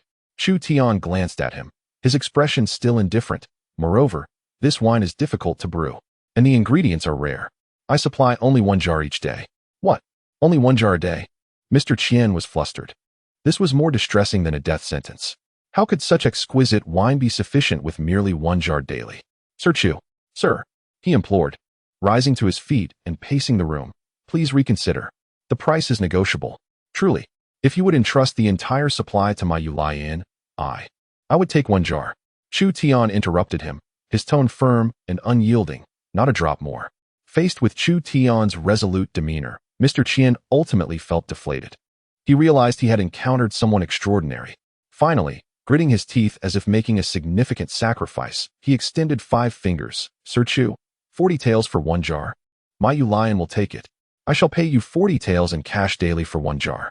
40 taels for a jar. Such a price was astronomical. One must understand that a typical jar of fine wine usually costs only 3 to 5 taels of silver. Chapter 57. Starting bid of 50 taels. Chu Tian felt a surge of satisfaction within, yet maintained an impassive facade. Observing Mr. Qian raised the offer to 50 taels without any sign of yielding. He assumed Chu Tian found the price inadequate and quickly added, 50 taels per jar. I will even provide a deposit of 300 taels up front. I implore you, ensure that you deliver another jar tomorrow. With that, he hurriedly exited, returning shortly with a heavy pouch of coins and a thick stack of banknotes, respectfully placing them before Chu Tian. Only then did Chu Tian nod in satisfaction, accepting the pouch and banknotes, rising to his feet. I shall return at this time tomorrow. With that, he gracefully departed the private room under Mr. Qian's respectful gaze. With the newfound wealth, his confidence soared. He first visited the largest silk shop in town, where the proprietor initially regarded him with suspicion. However, upon seeing Chu Tian place 5 ingots of silver worth 10 taels on the counter and request the finest fabrics, the proprietor's demeanor transformed into one of joy. The softest cloud brocade, to craft a new garment for my sister-in-law. The most splendid silk from the western regions, vibrant as fire, perfectly suited for Ye Qingyao vivacity. Chu Tian, unwavering, promptly purchased 2 bolts. Next, he ventured into the northern and southern goods store, where he acquired an assortment of rare mushrooms and premium seafood, usually reserved for affluent households, as if they were mere cabbages. Finally, Chu Tian turned on his heel and entered the most opulent establishment in town, the Golden Jade Tower. What would the esteemed guest like to see? The attendant, noticing his unremarkable attire and somewhat formulaic politeness, was momentarily taken aback. Uninterested in idle chatter, Chu Tian scanned the counter and pointed directly to 2 exquisitely crafted golden hairpins. One was styled in the form of a phoenix in flight, its tail adorned with delicate rubies, opulent yet gracefully understated. The other featured a carving of a blooming desert rose, its bold lines accentuated by a smooth turquoise at the center, exuding an exotic charm. Wrap these 2 up, he commanded. The attendant hesitated, surprised by the straightforwardness of the request, for the combined price of the hairpins was quite substantial. After settling the payment, Chu Tian loaded the various packages onto the cart and set off towards Xinghua village. Upon arriving at the courtyard, he found Ye Qingyao and Ye hanging up cured meats from a few days prior. Witnessing Chu Tian unload bolts of luxurious silk and an array of rare ingredients they had never encountered, both women gasped in astonishment, covering their mouths in disbelief. "Xiao Tian, have you brought back the entire town?" Ye Qingyao exclaimed, her voice a mixture of surprise and joy, tinged with a hint of concern. Ye approached to assist Chu Tian, her sparkling eyes filled with admiration and curiosity. "Husband, have you struck it rich?" With a playful smile, Chu Tian gently flicked her nose, choosing not to answer but instead produced 2 exquisite brocade boxes from his pocket. "Here, gifts for both of you," he said, handing them to Ye Qingyao and Ye. Ye opened hers with curiosity, and upon seeing the delicate hairpin, she gasped in delight, cradling it in her hands and examining it with great enthusiasm. Ye Qingyao slowly opened her box as well. The golden phoenix hairpin lay gracefully upon the red velvet, its radiant brilliance nearly blinding her. She froze momentarily, instinctively trying to close the box. "No, no, Xiao Tian, this is too precious. I cannot accept it," she protested, her cheeks reddening. What could possibly warrant such a refusal? Chu Tian interjected firmly, taking the hairpin from her hands and stepping behind her to fasten it into her flowing hair. "Sister-in-law, it suits you beautifully." Ye Qingyao's face flushed with warmth. Ye, donning her own hairpin, twirled in place like a jubilant butterfly. "Husband, does it look good?" "Indeed, both are stunning," Chu Tian replied, his gaze sweeping over the 2 exquisite beauties, a deep sense of satisfaction swelling within him. Clearing his throat, he suddenly adopted a serious demeanor. "Ahem. Such valuable gifts surely deserve some acknowledgement, do they not?" He extended his finger to his cheek, a mischievous grin playing on his lips. "A kiss from each of you. Surely that is not too much to ask?" Before he could finish, Ye stood on her tiptoes and planted a resounding kiss on his cheek, the sound crisp and clear. Afterward, she glanced at Ye Qingyao. In an instant, all eyes turned to her.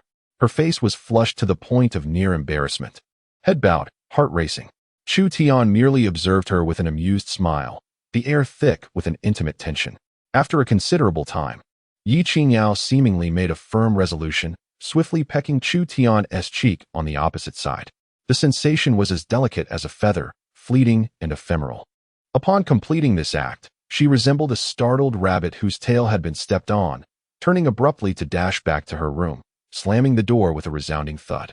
Chu Tian gently touched his cheek, still warm from her soft contact, and a broad smile spread across his face. Meanwhile, under the veil of night, the Yulian was ablaze with light and bustling with voices. Manager Qian donned a brand-new brocade robe, personally holding an exquisite white jade pot, standing on a temporary elevated platform set up in the center of the hall. Below, the prominent merchants and gentry of Qingyao town had gathered, each straining their necks, their eyes fixed eagerly on the white jade pot in his hands.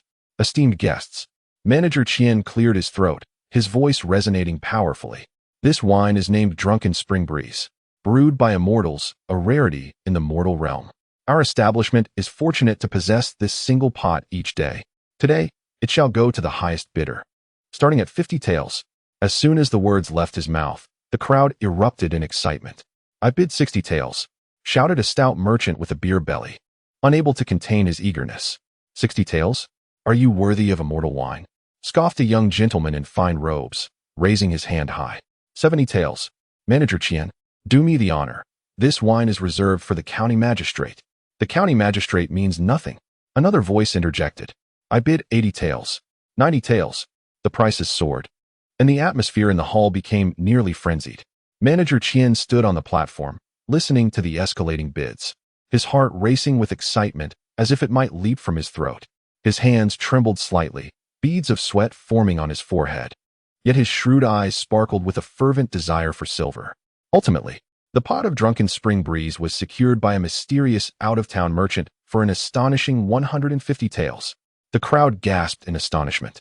Manager Qian cradled the heavy silver, feeling as though he were in a dream. He gazed at the now empty white jade pot, his mind consumed by a singular thought. "Master Chu, you truly are my benefactor. Tomorrow, you absolutely must come." Chapter 58. the benefactor's spirit on another front. Wang Laojin had just completed a new set of furniture at Zhao Yuanwei's residence, receiving 2 taels of silver for his labor, leaving him in high spirits. He patted the heavy pouch at his waist and decided to visit the most splendid inn in town, the Yulai Inn, to indulge in a drink just like the wealthy patrons. Proud of being the finest craftsman from Xinghua village, he reveled in the thought of dining out due to his skills, feeling an air of self-satisfaction that made him walk with a spring in his step. Upon stepping into the Yulai Inn, Wang Laojin was momentarily dazzled by the opulence within. He straightened his posture deliberately, choosing a discreet corner to sit, and called out in a boisterous voice, "Waiter, bring me a shot of strong liquor." The waiter glanced at him dismissively, responding with a jug of wine. Just as Wang Laojin poured himself a bowl, ready to savor the first sip, he overheard a nearby table of merchants discussing animatedly. "Did you hear? Tonight, that pot of drunken spring breeze fetched an astronomical 150 taels. Wang Laojin, still mid-sip, promptly spat out the wine, his face flushing crimson as he began to cough violently. 150 taels? He toiled diligently for an entire year, neither eating nor drinking. Yet he could scarcely accumulate even a fraction of that sum. What kind of wine could command such an exorbitant price? Is it crafted from gold? He perked up his ears, listening intently. Truly, that wine must be a divine elixir. From a distance, I caught a whiff that nearly ensnared my very soul. Indeed, Master Qian remarked that the winemaker is an extraordinary individual residing in our Qingyao town, apparently in a place called Xinghua Village. Xinghua Village? Isn't that the impoverished valley to the east? Yes, it is said that a young man named Chu from the village is the one brewing it. Boom. The name Chu struck like a thunderbolt in Wang Laogan's mind. Xinghua Village, a young man by the name of Chu. Who else could it possibly be but that Chu Tian? The very one who left his face stinging from a slap? Yet, how could this be possible? The wine bowl in Wang Laogan's hand clattered onto the table, spilling the murky liquid everywhere, but he remained oblivious. The joyous expression on his face, which had just been brightened by a couple of silver coins, had now turned ashen. His eyes filled with shock, absurdity, and ultimately, raw jealousy. He labored tirelessly as a carpenter, at the beck and call of others, merely earning a meager sum. Meanwhile, others casually manipulate their craft, raking in wealth. The comparison of individuals is utterly infuriating. He gazed at the murky liquor in his bowl. A pungent odor reminiscent of horse urine assaulted his senses. Bah! Wang Laojin spat vehemently, unable to remain seated any longer. He slammed a handful of coins onto the table and, in a daze, dashed out of the Yulai Inn. With a dark frown, Wang Laojin trudged toward the village, each step heavy, as if a clump of rotten cotton were lodged in his heart, both sour and swollen. Upon reaching the village entrance, he encountered a few villagers basking in the sun. "Oh, the carpenter Wang is back from town. With a face like that, you look as if you've consumed a dead fly," a gossipy woman inquired. Wang Laojin initially wished to ignore them, but the jealousy and resentment roiling within him threatened to explode. He could no longer contain himself. He halted, gritting his teeth, and exclaimed, "Did you know? That rascal Chu Tian is selling his wine at the Yulai Inn in the town for 150 taels a pot." Instantly, the village entrance fell silent. The expressions of the sunbathing villagers froze as if they had been struck by a spell. After a prolonged silence, someone stammered, "Well, what did you say? 150 taels? I heard it with my own ears. The wealthy lords in town are scrambling for it, like madmen. 150 taels." As Wang Laojin spoke that figure, a sharp pain pierced his heart. At that moment, chaos erupted. My heavens! 150 taels? How much grain would that amount to? Have they struck gold in their fields? No wonder they are building new houses and purchasing silk. It seems they have come into such windfall. Has Chu Tian been possessed by the god of wealth? Envy, shock, and resentment swirled across the faces of the villagers. This news spread through Xinghua village with the speed of wings, infiltrating every nook and cranny. Those grinding tofu at home paused their work. Those collecting manure in the fields dropped their forks. Every household buzzed with discussions about this matter. The Li family. In the dimly lit room, a family gathered around the table, gnawing on dark, coarse cornmeal buns. Suddenly, with a forceful kick, Li Wei burst through the door, his eyes ablaze with fury. Resembling an enraged beast, he stormed into the room, seizing a bowl from the table and violently hurling it to the ground. The shattering sound echoed, scattering fragments across the floor. "You little beast, what madness is this?" Li Xuan exclaimed in shock, slamming his palms on the table in outrage. Gasping for breath, Li Wei's voice sharpened with an acute jealousy. Madness? I am on the verge of insanity. That bastard Chu. His wretched wine is selling for 150 taels a jar in town. 150 taels. The cornmeal bun in Li Xuan's hand fell to the ground with a thud. He froze, his mouth agape, unable to utter a single word. In the corner, Li Ruoxue, who had been lost in despair, trembled at the sound of that figure. 150 taels. This number seared into her heart like a red-hot iron.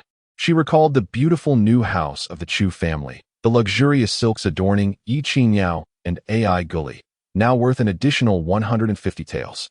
And what of her? She lowered her gaze, surveying her dilapidated dwelling, the inedible black cornmeal buns on the table, and her patched coarse cloth garments. Blind. Utterly blind. Li Xuan finally regained his senses, slapping his thigh in despair, tears streaming down his face as he pointed at his two children, his voice quivering with emotion. A living embodiment of wealth. A true god of fortune. And you two fools have squandered it away. Do you not owe me anything? Do you not honor the ancestors of the Li family? Father, why are you shouting? Who knew he possessed such talent? Li Wei retorted defiantly. He is merely a lucky peasant. A peasant? Li Xuan trembled with rage. Can a peasant single-handedly slay a tiger? Can a peasant construct a grand brick house? Can a peasant brew priceless fine wine? Huh? Are your eyes planted on your backsides? Unable to bear it any longer, Li Ruoxue covered her face with her hands, her shoulders shaking violently as suppressed sobs escaped through her fingers. Hot tears streamed down her cheeks, splattering onto the dusty floor. She understood that she had not only missed out on a man, but also on a lifetime of unattainable glory. Chapter 59.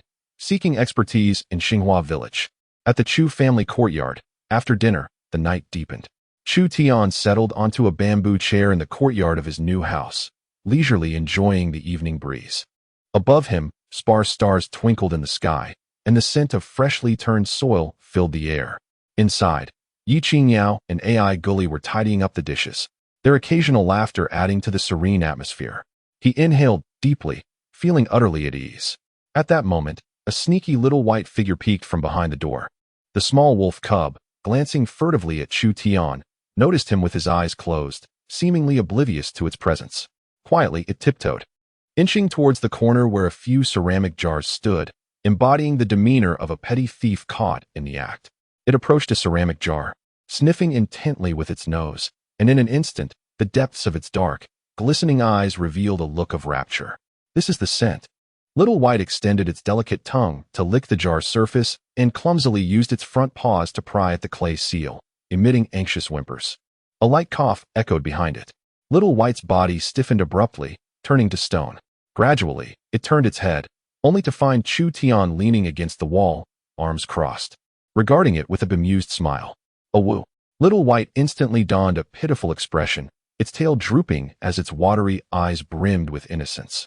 As if to plead, "I didn't do it, please don't accuse me." Still attempting to sip? Chu Tian grasped the soft flesh at the back of its neck, lifting it into the air. Had it forgotten the last time it got drunk, ending up on its back and sleeping the afternoon away, dangling in midair? Little White flailed its short legs helplessly, emitting a sorrowful whimper, nuzzling against Chu Tian in a desperate attempt to charm its way out of trouble. Amused by its antics, Chu Tian set it down, lightly tapping its little nose. "If you dare to steal another sip, I shall confine you, denying you even a whiff." Little White lowered its head in dismay, scratching at the ground with its paws, drawing circles, embodying the image of a heartbroken creature. Knock, knock, knock. The courtyard door was rapped upon. Chu Tian, intrigued, wondered who might come at such an hour. He approached and opened the door, revealing Uncle Wong from next door, holding a basket filled with a dozen freshly laid eggs. Upon seeing Chu Tian, the creases of his aged face instantly blossomed into a delighted smile. "Ah, Chu Tian. I hope I'm not disturbing you. This is from your aunt, fresh from our hens."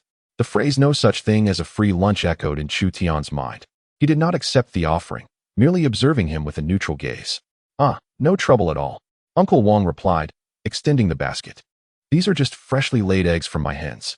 I thought to let you all try some." Chu Tian remained unmoved, continuing to watch him. Uncle Wong, rubbing his hands together in an awkward manner, finally blurted out, "Well, Chu Tian, I heard from the villagers today that your wine sold for 150 taels in town." "Indeed," Chu Tian replied curtly. Uncle Wang's eyes sparkled with excitement as he leaned in closer, his tone brimming with flattery. Oh my heavens, you truly are a godsend. Chu Tian, you know the situation at my place. My nephew is already in his 20s and can't even find a wife. With your winemaking skills, could you possibly teach him a thing or two? His gaze was filled with eager anticipation and a hint of greed. Chu Tian understood clearly. He was here to learn the craft. He felt a tinge of exasperation. Uncle Wang, this is not something I can teach. The essence of this skill lies in the mystical spring water. Even if others learned the surface techniques, they could never replicate the flavor of drunken spring breeze. Besides, why should he impart his knowledge to someone merely seeking to exploit it? Why can't you teach me? Uncle Wang pressed, growing impatient. Just a little guidance. And I promise I won't forget your kindness. I'll bring you eggs every day. I truly cannot teach you. Chu Tian reiterated. Chu Tian, weary of further conversation, bade farewell. After uttering his words, he began to close the door. Uncle Wang, seeing that his efforts were in vain, could no longer maintain his smile. He muttered a few discontented remarks before leaving with his basket. A look of disappointment etched on his face. Yet, this was merely the beginning. No sooner had Uncle Wang departed than the limping Uncle Li arrived, echoing similar sentiments, seeking to learn the craft to secure a bride for his son. Just as Chu Tian dispatched him, two matrons appeared, claiming their daughters required dowries for impending marriages. One after another, they came in a seemingly endless stream. These individuals, envious of his profits, sought to partake in the lucrative skill he possessed without recompense. Chu Tian's countenance gradually turned icy, when yet another villager, beaming with false cheer, appeared at the door. Chu Tian could no longer muster the energy to engage. With a resounding thud, he slammed the courtyard door shut and secured it with a bolt. Desire to exploit his talents? Not a chance. The villagers outside were met with disappointment, cursing under their breath as they reluctantly dispersed. In the adjacent courtyard, Qin Wanner sat beneath the light, engrossed in her book, while the little Qiyang had long since fallen asleep, enveloping the room in tranquility. The ruckus from outside, culminating in the loud bang of the door, caused her brows to furrow slightly. Xiaoyu, she called softly. Madam, Xiaoyu, who had been stationed by the door, promptly entered. Go see what commotion is occurring next door, Qin Wanner instructed. Yes, Xiaoyu responded and swiftly vanished into the night. Shortly thereafter, she returned. Madam, Xiaoyu reported, relaying the details of her findings. The villagers, having heard that the wine crafted by young Master Chu fetched a staggering price in town, were eager to learn the art, but young Master Chu, overwhelmed by their persistence, had chosen to close his doors to visitors. Upon hearing this, a flicker of surprise crossed Qin Wanner's exquisite eyes. It is him again. This young man seemed to harbor more secrets than she had previously imagined. From his remarkable artisan skills to his ruthless eradication of a band of mountain bandits, and now this mysterious ability to brew wine of exceptional value, he consistently astonished her.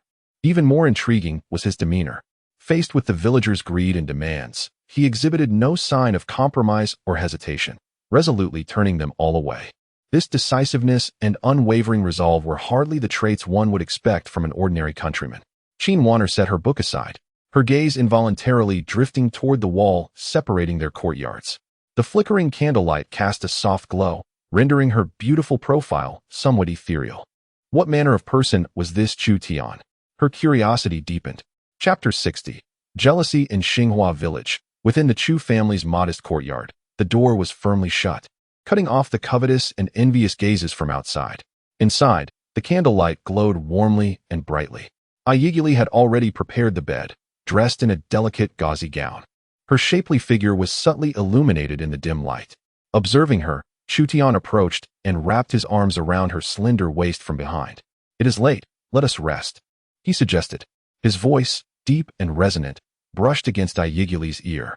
Ye's cheeks flushed with a delicate crimson hue as she submissively leaned into his embrace, softly murmuring in reply. The sound, faint as a whisper, carried an indescribable aura of shyness and acquiescence. In the adjacent room, a solitary, dimly lit oil lamp cast a warm glow. Ye Qingyao sat upon the calm, diligently sewing a newly tailored garment intended for Chu Tian. The fabric, soft and smooth, shimmered gently under the lamp's light. The walls were thin, allowing the faintest sounds from next door to seep through. She heard Chu Tian's tender suggestion to rest and Ye's bashful response. Ye Qingyao's hand, holding the needle and thread. Paused momentarily. A sharp pain pricked her fingertip, causing a drop of crimson blood to swiftly emerge, staining the pristine white silk with its vivid hue. Startled, she retracted her hand, placing her injured finger in her mouth. The metallic taste of blood spread through her mouth, and her heart felt as though it had been pricked by the very needle she held, stirring a subtle yet agonizing ache within her. She stared blankly at the glaring red on the fabric for a long while before bowing her head once more. Under the same night sky, the courtyard of the Li family lay in chilling silence. Li Xuan squatted on the stone mill, drawing on his dry tobacco, the swirling smoke accentuating the sorrow etched on his aged face as he sighed repeatedly. Inside the house, Li Wei paced restlessly like a caged beast, his teeth grinding in frustration. 150 taels, 150 taels. This figure spiraled through his mind like a curse, igniting his jealousy with each utterance. Why? Why should that worthless person, whom he had always looked down upon, live such a life of ease while he was left to endure this dilapidated home? Gnawing on moldy cornbread. In the shadows of the courtyard, Li Ruoxue sat silently, motionless like a soulless wooden statue, her vacant gaze fixed upon the distant Qing brick house of the Chu family, aglow with warm lights. It had once been a place within her grasp, but now it felt like an unattainable dream. A solitary tear slipped silently down her cheek, falling into the dust below. The following day, as dawn broke, Chu Tian drove his horse-drawn cart, laden with a jar of intoxicating wine, back to the Yueli Inn in town. Just as he halted at the entrance, the very attendant who had looked upon him with disdain the day before approached him with a beaming smile, as if greeting a long-lost relative. "Master Chu, you have returned. Please come in. The innkeeper has been awaiting your arrival." Before Chu Tian could step into the hall, Manager Qian, having heard the news, emerged eagerly from behind the counter. "Oh my fortune bringer, you have finally arrived." Manager Qian rubbed his hands together, ushering Chu Tian upstairs to the private room. It was the same top-tier room as yesterday, stocked with exquisite pre-rain Longjing tea. With trembling hands, Manager Qian carefully accepted the jar of wine from Chu Tian, his excitement palpable. "Master Chu, here is your payment for today," he said, pulling out a bulging pouch of coins from his pocket and respectfully placing it on the table. "Still 50 taels, not a single coin less." Chu Tian weighed the pouch in his hand before casually tucking it away. "In the future, I shall not have the leisure to visit the town daily." Chu Tian regarded him with a calm demeanor and spoke softly. "At this hour each day, send a clever individual to my residence to collect the payment. Hand over the money as you receive the goods." Upon hearing this, the money-keeper was initially taken aback, but soon his joy knew no bounds. This was a long-awaited opportunity for him. Rest assured, Master Chu. I will send my most trusted person to ensure everything is in order." He nodded vigorously. With the agreement settled, Chu Tian, disinterested and lingering, finished his tea and rose to depart. The money-keeper personally escorted him to the inn's entrance, watching as his carriage disappeared around the corner before returning to the inn, cradling the jar of wine with great affection. He could already envision the wild festivities that would unfold at the Yueli Inn that evening. Chu Tian drove his carriage at a leisurely pace toward the village.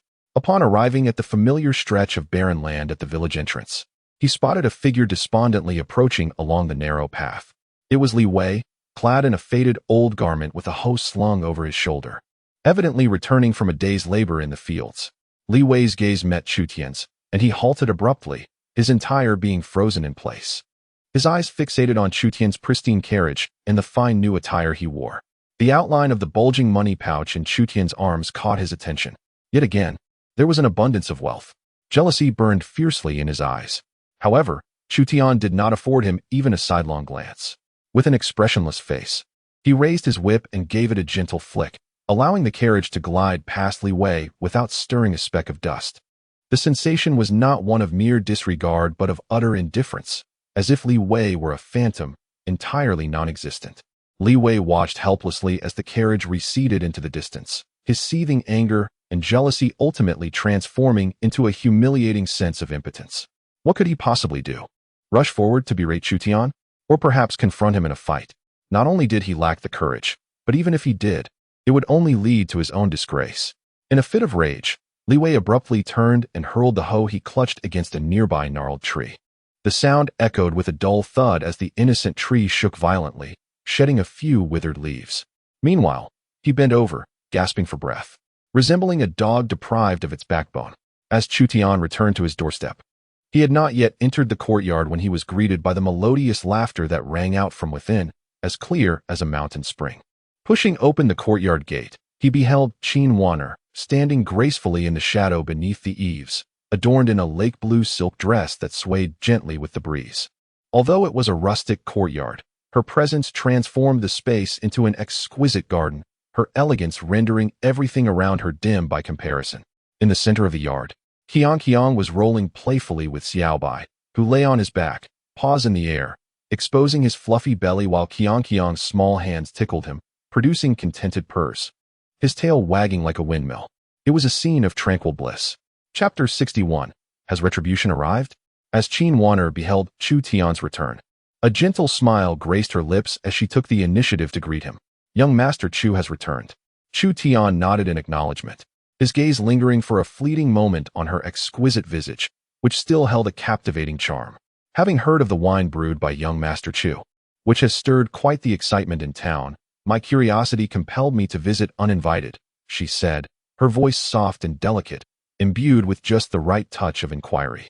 Her question was artfully crafted, neither gossipy nor overly direct, yet it clearly conveyed her intent. Chu Tian chuckled lightly, revealing no reservations as he stepped into the room. He retrieved a pristine white porcelain bowl and lifted a wine jar, pouring a delicate layer of clear liquor into the bowl. An intoxicating aroma wafted through the courtyard, enveloping the air. "Madam Qin, do take a taste," he invited. Qingyao gazed at the crystal-clear liquid in the bowl, a flicker of surprise dancing in her beautiful eyes. As a woman of a prominent family, she was no stranger to the finest delicacies and exquisite wines, yet the mere scent of this liquor hinted at its extraordinary quality. She gracefully lifted the small bowl, bringing it to her lips for a gentle sip. Just one sip. In that instant, Qingyao was rendered speechless.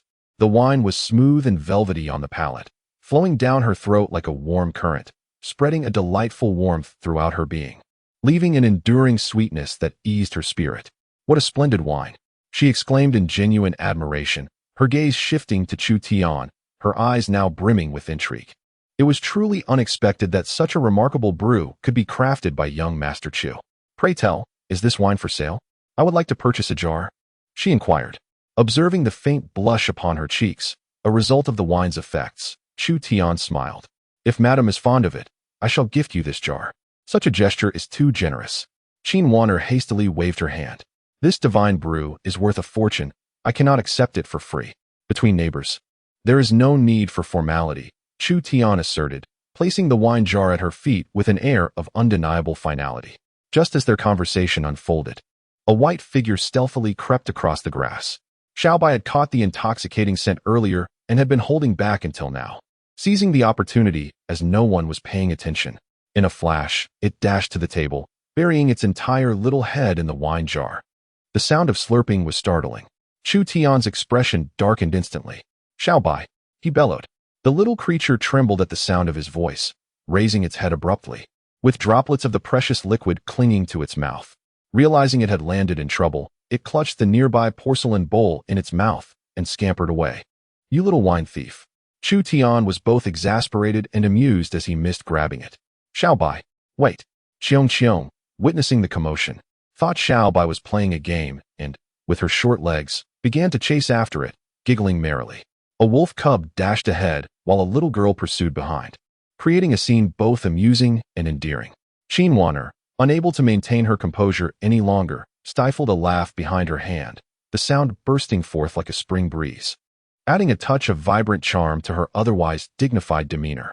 Helplessly explained, "This little creature is quite the drunkard. The last time it stole a drink, it got tipsy and has been longing for more ever since. Impossible to deter."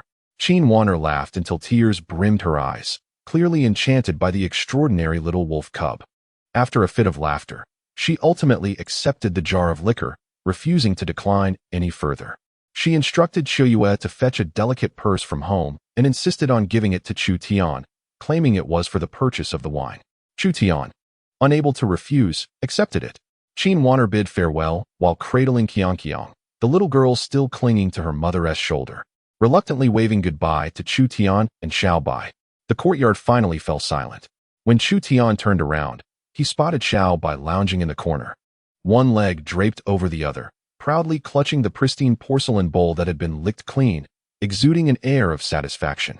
However, it wasn't long before the little creature began to walk, staggering with each step, and eventually collapsed onto the ground, sprawled on its back, deep in slumber, still smacking its lips as if savoring the remnants of its indulgence. Chu Tian shook his head in resignation. This little one was truly beyond saving. Meanwhile, at the entrance of Xinghua village, a raucous commotion shattered the afternoon tranquility. "Get the hell out of my way. Don't block the path." A group of unruly thugs swaggered in, wielding clubs. Leading them was a tall, scrawny man with a scar across his face, exuding malevolence. It was Chen Er, a henchman of the Qingping gang from Qingyao town. Their fearsome demeanor struck terror into the hearts of the villagers loitering at the entrance, causing them to scatter, their anger stifled. "Damn it, this remote mountain path is such a pain to navigate." Chen Er spat a mouthful of phlegm onto the ground, scanning the surroundings with irritation. Just as he was about to randomly question a villager, he stumbled upon Li Wei, who was returning from the fields. "Hey, the one with the hoe." Chen Er beckoned to Li Wei. "Come here." Li Wei, still consumed by jealousy toward Chu Tian, jumped at the shout. Upon seeing the group, fear gripped his heart. He recognized Chen Er as a notorious bully in town. "What can I do for you, gentlemen?" Li Wei asked, eager to avoid conflict, quickly bowing and approaching them. Chen Er scrutinized him with disdain and inquired, "I want to know where that guy Chu Tian lives." "Chu Tian?" Li Wei was taken aback. Chen Er continued, "I heard this kid brews wine that sells for an exorbitant price in town. Our boss has taken an interest and wants to make his acquaintance, perhaps share a drink." Upon hearing the words wine and exorbitant price, Li Wei instantly understood. The suppressed fear in his heart was swiftly replaced by a malicious delight. Karma. Chu Tian's retribution has arrived. You thought you could build a new house, or silk, and rake in gold daily? Now trouble has come knocking. The terror in Li Wei's eyes morphed into a thick layer of schadenfreude, unable to hide the twisted smile creeping at the corner of his mouth. "Brothers, I know where Chu Tian lives." He nodded and bowed, his demeanor shifting to one of exaggerated obsequiousness. "I'll take you to him right away." He eagerly anticipated that this group of ruffians would descend upon the Chu family, wreaking havoc and leaving Chu Tian in a state of near death. Let him continue to be arrogant. Let him bask in his own pride. "You have some sense, kid." Chen Er, satisfied, patted Li Wei's face, grinning broadly to reveal a set of yellowed teeth, leading the way. "Ah, very well," Li Wei hurriedly replied, discarding the hoe slung over his shoulder, trotting ahead with enthusiasm as he guided this pack of wolves straight towards the conspicuous brick house belonging to the Chu family. Under Li Wei's guidance, Chen Er and a dozen ruffians swaggered up to the Chu family's quaint brick abode. Upon gazing at the singularly beautiful courtyard in the village, Chen Er's greed intensified. "This is the place?" Yes, indeed. Big brother, this is it." Li Wei nodded eagerly, unable to conceal his excitement and malice. "That little brat is inside." Chen Er nodded, stepping forward, lifting his foot to kick open the brand-new wooden door with a resounding bang. The noise instantly startled the surrounding neighbors. Many villagers, mustering their courage, peered out from a distance, and upon recognizing the notorious Qingpi gang, shrank back in fear, daring only to whisper among themselves. Wang Laojin also hurried over, hiding behind the crowd. Observing the scene, a gleeful smile broke across his wrinkled face. At last, the retribution has arrived. He felt an exhilarating satisfaction, eagerly awaiting the sight of Chu Tian being beaten and begging for mercy. Chen Er, with his entourage, swaggered into the courtyard, his greedy gaze sweeping over the premises before finally settling on Chu Tian, who had just emerged from the house. "I've heard your wine is quite valuable. Our boss has taken a liking to your craftsmanship. Be sensible and hand over your brewing formula along with all the money you have on you. Otherwise, today you shall find your legs broken." The ruffians behind him erupted in a chorus of laughter, brandishing their clubs, each face twisted in malice. "You are Chu Tian?" Chen Er pointed at him with his stick, chin held high, repeating, "I've heard your wine is quite valuable. Our boss has taken a liking to your craftsmanship. Be sensible and hand over your brewing formula along with all the money you have on you. Otherwise, today you shall find your legs broken." The ruffians behind him laughed again, waving their clubs menacingly, their expressions fierce. Concealed among the crowd, Li Wei trembled with excitement, his heart screaming, "Yes. Just like that. Rob him blind. Kill him." In the adjacent courtyard, Yue moved like the wind, slipping through the wall with a grave expression. Madam, hearing the commotion, Qingyao, who had been playing with Qiong and a wooden puppy inside, lifted her head, her brows furrowing slightly. What is the cause for alarm? The Qingpi gang has come to trouble young Master Chu. Qingyao hand, which had been stroking Qiong's hair, paused momentarily. The Qingpi gang? Her brows knitted tighter, clearly familiar with the notorious reputation of this group of ruffians. Yes, there are over a dozen of them, seemingly targeting young Master Chu's prized brew. Yue reported in a low tone, Madam, should I? Qingyao stood, moving to the window, her gaze directed towards the adjacent courtyard. Faintly hearing Chun Er's boisterous shouts and curses, she remained silent for a moment before slowly speaking.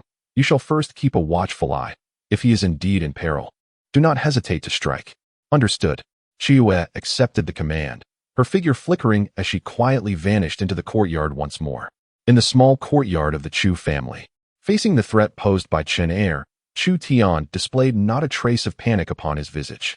He did not even glance at the ruffians flaunting their bravado, but instead walked straight to the corner of the courtyard, casually picking up a white waxwood pole from the pile of firewood, which he had crafted for practicing his spear technique. This wooden pole, devoid of a spearhead, was merely a tool he had fashioned during his training. Upon witnessing Chu Tian's demeanor, Chen Er was momentarily taken aback, but soon erupted into laughter along with the gang of thugs behind him. Ha! Look at him. What is that fool holding? A fire poker? Does he think he can confront us with that? His laughter was uproarious. Has he been frightened into foolishness, thinking this is mere child's play? Chen Er laughed until tears nearly spilled from his eyes, pointing at Chu Tian with his own stick, his face a mask of derision. Kid, do you intend to poke me with that fire poker? Hand over the secret recipe and the money, and I might allow you to escape with fewer blows. In the distance, Old Wang was laughing so hard he was slapping his thigh. Against a dozen stout sticks, this Chu Tian was indeed an oblivious fool. His demise was assured today. Chu Tian remained silent. He merely grasped the seemingly ludicrous wooden pole with one hand, and with a subtle flick of his wrist, Chen Er's smile froze on his face. Before he could utter another taunt, Chu Tian's figure vanished from sight. In an instant, he closed the distance with astonishing speed. The wooden pole, which they had mocked as a mere fire poker, seemed to come alive in Chu Tian's grasp. Masterful spear techniques, combined with an extraordinary strength tenfold that of an average person, transformed this ordinary wooden stick into a lethal instrument of demise. With a thud, the foremost thug, whose malevolent grin had not yet fully formed, felt a tremendous force strike his chest, sending him flying backward. Chu Tian's feet did not falter. He weaved through the throng with agility. The wooden pole in his hand became a blur of countless afterimages. Each thrust landed with unerring precision on the joints and vital points of the ruffians. The resounding thuds echoed like rain upon banana leaves. The once arrogant thugs, unable to even emit a cry of despair, fell one by one to the ground like wheat being cut down. They bled not, nor bore visible wounds. Yet they clutched their arms and legs, curling upon the earth and howling as if slaughtered like pigs. Whether it was broken bones or shattered tendons, they had all been rendered incapable of movement. In the blink of an eye, the gang of thugs wielding sticks lay sprawled upon the ground, writhing in agony. The courtyard fell silent, save for the pained groans of the defeated. The villagers in the distance gaped in astonishment, utterly dumbfounded. Old Wang's smile had turned to stone. His aged eyes filled with terror and disbelief. Is this truly a human? Autumn Moon, concealed behind the wall, observed with astonishment. Trained in martial arts since childhood, she prided herself on her exceptional skills. Yet the display of prowess by Chu Tian left her questioning her own abilities. What he exhibited transcended the realm of ordinary martial arts, approaching a nearly ethereal state of mastery. In the center of the courtyard stood only Chen Er, isolated and forlorn. The color had drained completely from his face, and the wooden staff he held clattered to the ground. He gazed at his fallen comrades, then at the impassive Chu Tian, who wielded a wooden stick with an air of detachment. A chilling sensation surged from his feet to the crown of his head. Flee!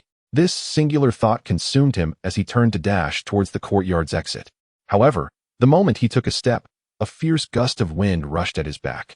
With a flick of his wrist, Chu Tian thrust the wooden spear with the precision of a striking serpent, landing it sharply on Chen Er's right knee. Crack! The sound of shattering bone echoed. Ah! Chen Er let out a harrowing scream. his leg buckling beneath him as he collapsed to the ground. Cold sweat instantly soaking his back. Chapter 63. The lesson. Chu Tian regarded the kneeling Chun heir with an impassive expression, approaching him at a leisurely pace. Yet, in Chun heir's eyes, the calmness of Chu Tian was far more terrifying than any denizen of hell. Big brother, please. I was wrong. I was wrong. I failed to recognize true greatness. Chun heir pleaded, tears streaming down his face as he bowed repeatedly in desperation. Chu Tian ignored his supplications, instead raising his foot and pressing it down upon Chun heir's terrified visage, applying just enough force to grind his face into the earth. Go back and inform your leader. My possessions are not for everyone to covet. Should this happen again, it won't be merely a broken leg. In the distance, Li Wei, who had been lurking behind the crowd, watching the spectacle unfold, witnessed everything with clarity. As he observed Chu Tian effortlessly incapacitate dozens of robust men, the glee on his face faded into a grimace of disbelief. When he saw Chu Tian standing over Chun heir, a wave of icy fear surged from his tailbone to the top of his head. He was terrified. An unprecedented dread seized his heart. Run. He had to flee immediately. Li Wei's mind was consumed by this singular thought. No longer could he indulge in the spectacle. He crawled out from behind the crowd and hurriedly sprinted toward the path leading out of the village, his frantic demeanor both comical and absurd. Chu Tian did not glance back, but the corner of his eye had already locked onto the fleeing figure. He casually picked up a piece of firewood, thick as an arm, from the nearby pile and, without a second thought, hurled it in Li Wei's direction. The wood sliced through the air with a whoosh, tracing a precise arc. As Li Wei desperately fled, a sharp pain shot through his knee, causing him to lose his balance and crash to the ground, knocking out 2 of his front teeth in the process. Chu Tian casually returned the wooden spear to the firewood pile and strode toward Li Wei. The onlooking villagers instinctively parted to create a path, their faces reflecting a mixture of awe and trepidation. Li Wei struggled to rise, yet the excruciating pain in his legs rendered him powerless. Turning back, he beheld Chu Tian's inscrutable visage, which sent a surge of tears and snot cascading down his face as he clawed backward in desperation. No, Chu Tian. I was wrong. I truly erred. I am a scoundrel. I am less than human. Please, spare me. Chu Tian approached him, towering above with an air of indifference. Weren't you quite imposing when you brought them here? I was bewitched. My mind was clouded. Li Wei wailed, striking his own face with resounding slaps. I am envious. I envy your well-being. I am but a petty man. I beg you, dismiss me as inconsequential. Let me go. Chu Tian scoffed, uninterested in further discourse, and raised his foot to deliver a series of brutal kicks. Thud, thud, thud. Though he did not exert his full strength, each blow landed with undeniable force. Ow! Stop! I was wrong. Father! Mother! Help! Li Wei curled on the ground like a shrimp, emitting heart-wrenching cries. His bones felt as if they were disintegrating with every kick. He sensed his very organs shifting. Regret consumed him. He truly lamented his folly in provoking this harbinger of doom. Chu Tian, impassive, continued to kick him a dozen times until Li Wei's voice turned hoarse and feeble, reduced to mere exhalations devoid of breath, before finally ceasing. He dusted off non-existent specks from his clothes, surveying the motley crew of ruffians still writhing on the ground. Leave. This single word resonated like a divine decree.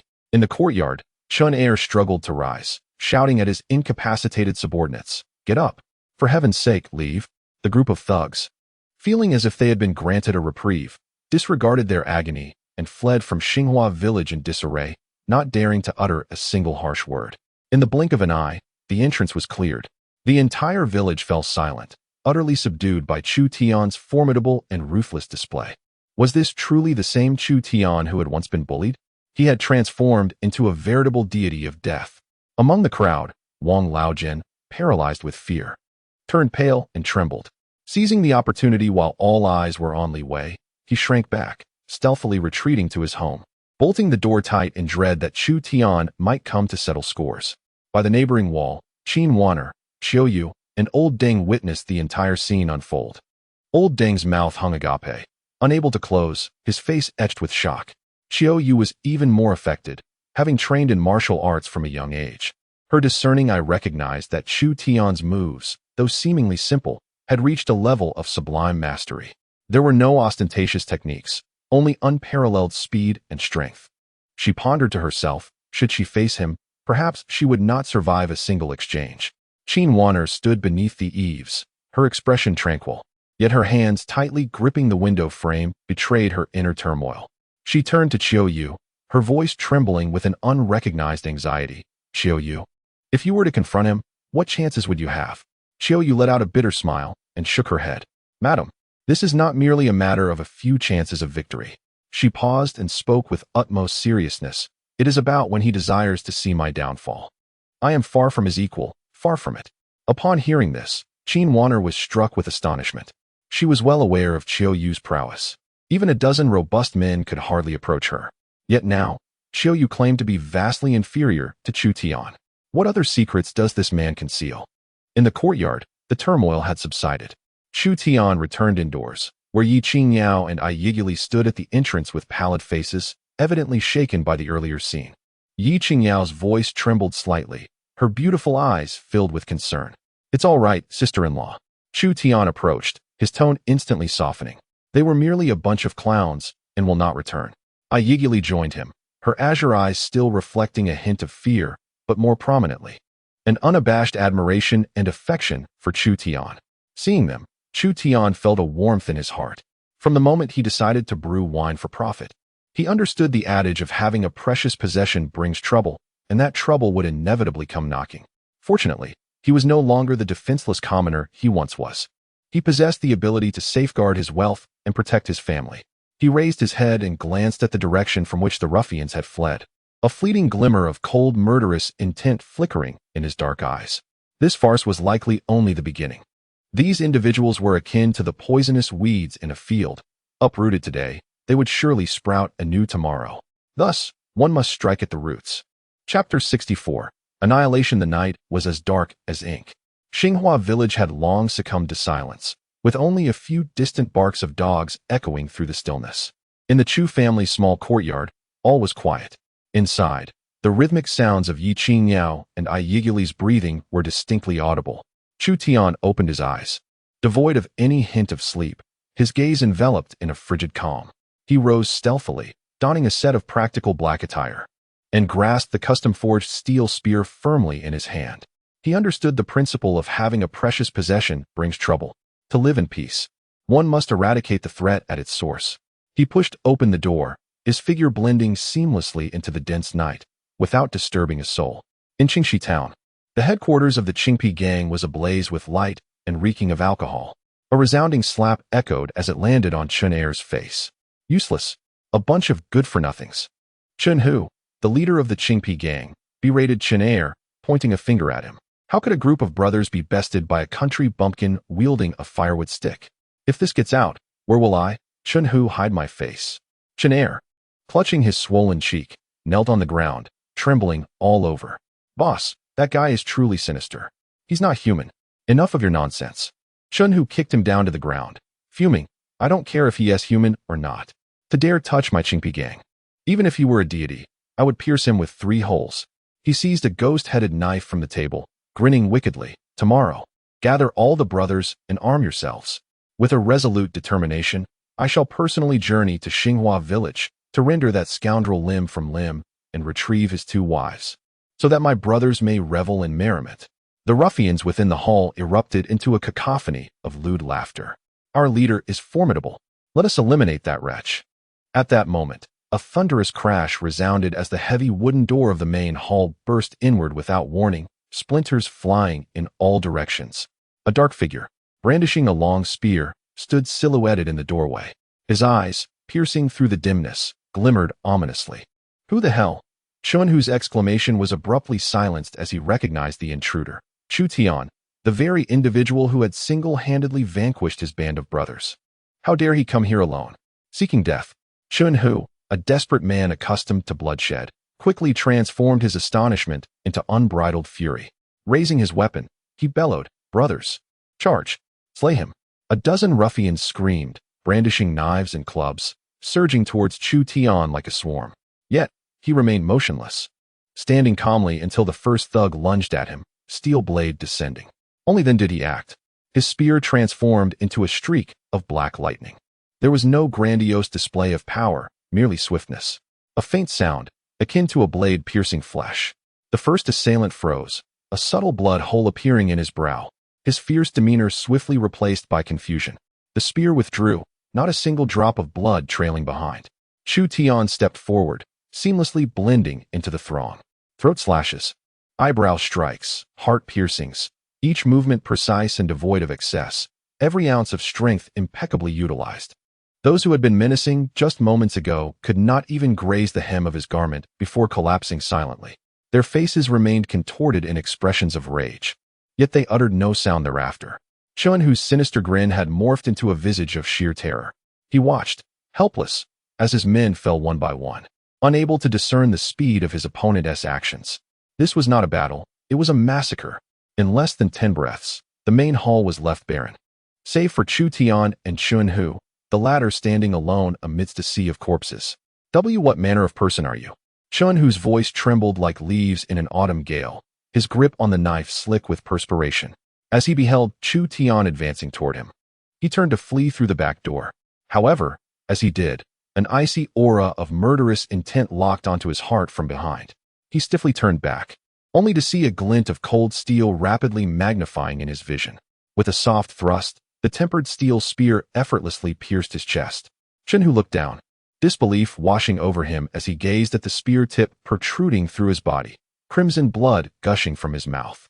He attempted to utter something, yet no words escaped his lips. With a flick of his wrist, Chu Tian discarded the lifeless body, expressionless as he wiped the blood from the spear tip onto Chun Hu's garments, surveying the surroundings to ensure no survivors remained. He then proceeded to the storeroom in the rear courtyard, kicking open the door with force. Before him lay several large chests brimming with gold, silver, and copper coins. Without a hint of hesitation, Chu Tian waved his hand grandly and swiftly collected all the treasures into his storage ring. Having accomplished this, he turned away like a clandestine visitor in the dead of night, leaving behind a floor strewn with corpses and a room soaked in blood. The following day, as dawn began to break, County Lieutenant Li Si was nestled comfortably with his newly acquired concubine, lost in a deep slumber. Suddenly, a frantic series of knocks echoed at the door, startling him from his dreams. Who is it? So early in the morning. Is it a funeral? Li Si bellowed in annoyance. My lord, it's terrible. A grave situation has arisen, came the anxious voice of an officer from outside. Li Si, throwing on his clothes, grumbled as he opened the door. What is it? Is the sky falling? My lord, the Qingpi gang has been annihilated. The officer's face was ashen, his voice trembling. What? Li Si was instantly alert. The Qingpi gang was like a loyal dog he had nurtured in the town, handling unsavory matters for him and generously offering him silver each year. Without even stopping for breakfast, Li Si hurriedly assembled a team of officers and rushed to the Qingpi gang's headquarters.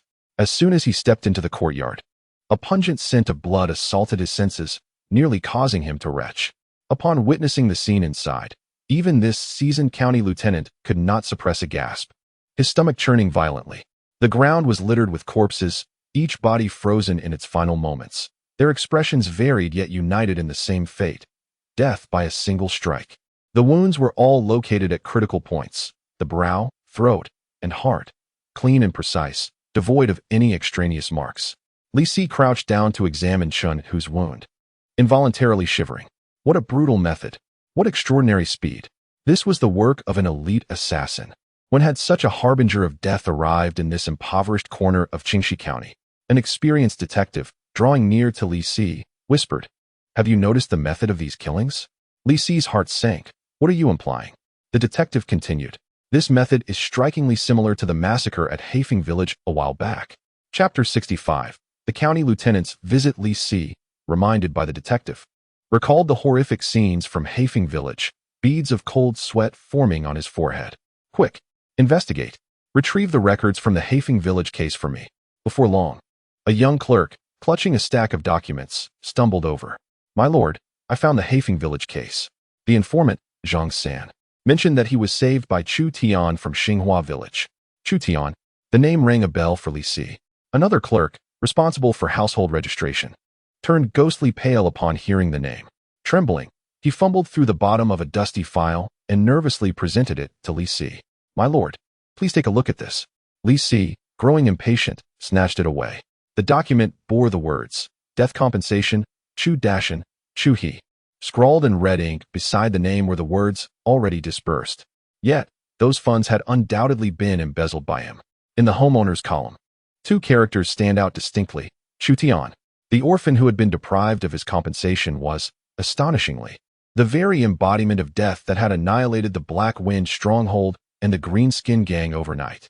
These two names collided with a thunderous impact in his mind. The fleeting sense of triumph he had felt when seizing the money was now entirely transformed into a chilling dread. How could he possibly survive after offending such a formidable figure? Prepare the carriage. Quickly, prepare the carriage. Load the finest 200-year-old ginseng, that exquisite cloud brocade, and also 1,000 taels and silver notes. Li Si's voice, sharpened by fear, pierced the air as he bellowed at the stunned constables outside, urging them to act swiftly. He could not afford to wait, not even for a moment. Such a person was decisive in execution, regarding human life as mere fodder. If he delayed until that being remembered his insignificant presence, it would be too late. He had to visit immediately, in person, to offer his apologies. The following morning in the courtyards of the Chu family, tranquility and harmony reigned. Chu Tian held a finely forged steel spear, practicing diligently in the yard. The spearhead cut through the air with a low, resonant hum, stirring a few fallen leaves from the ground and reducing them to mere fragments in an instant. The heavy steel spear in his grasp moved with both agility and lethality. Xiao Tian, it's time for dinner. A gentle call from Ye Qingyao echoed from inside the house. Chu Tian ceased his practice, standing still as the aura of slaughter dissipated, replaced by a gentle demeanor. Coming, sister-in-law. At the dining table, there was a bowl of white rice porridge cooked with spring water, accompanied by several refreshing side dishes and a plate of wild boar meat left over from the previous night. Chu Tian poured himself a bowl of drunken spring breeze, savoring a sip of its delightful flavor. At that moment, a fluffy white head stealthily emerged from beneath the table. Xiao Bai, with its shiny black eyes, fixated intently on Chu Tian's bowl of wine, emitting a gurgling sound from its throat, saliva nearly dripping. It tiptoed forward, its movements akin to a petty thief. Chu Tian chuckled at the sight and, not waiting for it to draw nearer, gently tapped its little forehead with his chopsticks. Trying to sneak a drink again? Startled, Xiao Bai froze for a moment before lifting its head, gazing at Chu Tian with an expression of utmost grievance and innocence. As if to say, I was merely passing by to catch a whiff of the aroma. I had no ulterior motives. The little creature's antics elicited laughter from both Ye Qingyao and Ye Qingyao. Amidst the joyous laughter in the courtyard, an unexpected commotion arose from the direction of the village entrance. A splendid carriage, drawn by two towering steeds, approached slowly, escorted by a contingent of constables. This spectacle instantly stirred the entire village. Heavens! It's the county magistrate's carriage. What brings the county official to our humble abode? Villagers peered curiously from their homes, whispering among themselves. Village chief Zhao Dezhu hurried over upon hearing the news, his heart sinking as he recognized the county emblem on the carriage. Hastily adjusting his attire, he jogged forward to greet them. However, the carriage showed no signs of stopping at the village entrance, proceeding straight into the depths of the village. Ultimately, amidst the astonished gazes of all the villagers, the carriage came to a steady halt before the newly constructed blue brick house of the Chu family. The curtain of the carriage was lifted, and County Lieutenant Li Si stepped down. Unlike his usual haughty demeanor, he appeared somewhat pallid, his eyes betraying an undeniable tension. He instructed the bailiffs to unload the heavy gift boxes from the carriage, took a deep breath, and personally approached the entrance of the Chu family estate. Adjusting his attire, he respectfully raised his hand to knock on the door. Knock, knock, knock. At that moment, Chu Tian, who had been playfully teasing a small white creature, furrowed his brow slightly upon hearing the knocking sound. He rose to open the door, only to find Li Si standing outside, accompanied by an ostentatious display behind him. His expression instantly turned cold. Upon seeing Chu Tian, Li Si nearly faltered, unable to meet the calm yet penetrating gaze of the young man. In front of all the villagers gathered outside, he bowed deeply, nearly to a 90-degree angle, addressing Chu Tian with utmost reverence. Esteemed young Master Chu. Li Si's voice trembled with restrained emotion. I am Li Si, the county magistrate of Qingshi County. Previously, some of my subordinates, blinded by greed, callously withheld the compensation owed to the heroic elder Chu and his brother. This was truly inexcusable. Upon discovering this, I immediately brought the compensation you rightfully deserve. Additionally, These humble gifts are a token of my sincerity. I implore you, young Master Chu, to exercise your magnanimity and overlook my negligence in duty." With that, he presented a heavy pouch of coins and a thick stack of silver notes with both hands. At that moment, the entire Xinghua village seemed to be frozen in time. The villagers watching were utterly dumbfounded, their eyes wide with disbelief and expressions of sheer astonishment. The high-ranking county lieutenant was bowing in apology to Chu Tian. Village head Zhao Dizhus, paralyzed by fear, had to lean against a nearby tree to avoid collapsing. Chu Tian regarded the suppliant Li Si with an expression as indifferent as dust, uttering not a word of forgiveness. He extended his hand to accept the pouch and the silver notes, casting a glance at the pile of extravagant gifts on the ground. "I will accept these items. Your presence is no longer welcome in my home," he stated calmly. This simple declaration resonated in Li Si's ears like celestial music. A wave of elation surged across his pale face as he nodded vigorously. "Yes, yes, I shall take my leave. I will not disturb you any further, young Master Chu." With that, he turned and hurriedly climbed back into the carriage, urging the driver to depart as if fleeing from the scene. Only after the county official's carriage vanished from the village entrance did the villagers, who had been in shock, come back to life, erupting into a cacophony of discussion. In the adjacent courtyard, Chiyue watched the scene unfold, her face marred by confusion. Meanwhile, Qin Wanner stood by the window, observing Chu Tian's unperturbed silhouette, her beautiful eyes reflecting deep contemplation. Chapter 66. Seeking forgiveness, the carriage of County Lieutenant Li Si arrived swiftly and departed even more rapidly. However, the shock he left behind stirred tumultuous waves across Xinghua village. Outside the courtyard, the villagers, who had previously only watched from a distance, could no longer contain their excitement and gathered around. "Chu Tian, you have truly made a name for yourself now." "Yes, indeed. Even the county lieutenant treats you with such courtesy. Our village is basking in your glory. And look at all those gifts he brought." The chest was heavy, likely filled with gold and silver. On the faces of the villagers, smiles of flattery replaced their previous expressions of mere curiosity. The village chief, Zhao Dizhus, squeezed to the front, watching the crowd surround Chu Tian, his heart a tempest of emotions. He had indeed not misjudged the man. This, or hidden dragon, was beginning to reveal its soaring potential. Chu Tian held little affection for these opportunistic villagers, responding only with a few indifferent remarks before closing the courtyard gate under the pretense of needing a meal, effectively shutting out all the clamor and sycophancy. The villagers outside were left frustrated, yet dared not utter a word of complaint. Instead, they regarded Chu Tian's demeanor as befitting a person of stature. In stark contrast to the jubilance at the Chu residence, the Li family at the western end of the village was enveloped in sorrow. Li Wei lay sprawled on the bed, his body covered in herbal poultices, moaning incessantly. One of his legs had been struck by Chu Tian with a piece of firewood and subsequently kicked several times, leaving him in excruciating pain with each step. At the bedside, Li Ruoxue held a bowl of medicine, her expression devoid of emotion as she observed him. "Sister, must you wear that morose expression?" Li Wei grimaced as he took a sip of the medicine, wincing in pain, yet continuing his tirade. "Let me tell you, that Chu fellow won't be bouncing around for much longer." Noticing his sister's indifference, he grew more boastful. "Do you think the Qingpi gang is easily dealt with? Chun Er and his crew are notorious toughs in town, and the leader behind them is Chun Hu, who is the county magistrate, Lord Li Si, backing him. By attacking the Qingpi gang, Chu Tian has effectively slapped the magistrate's face.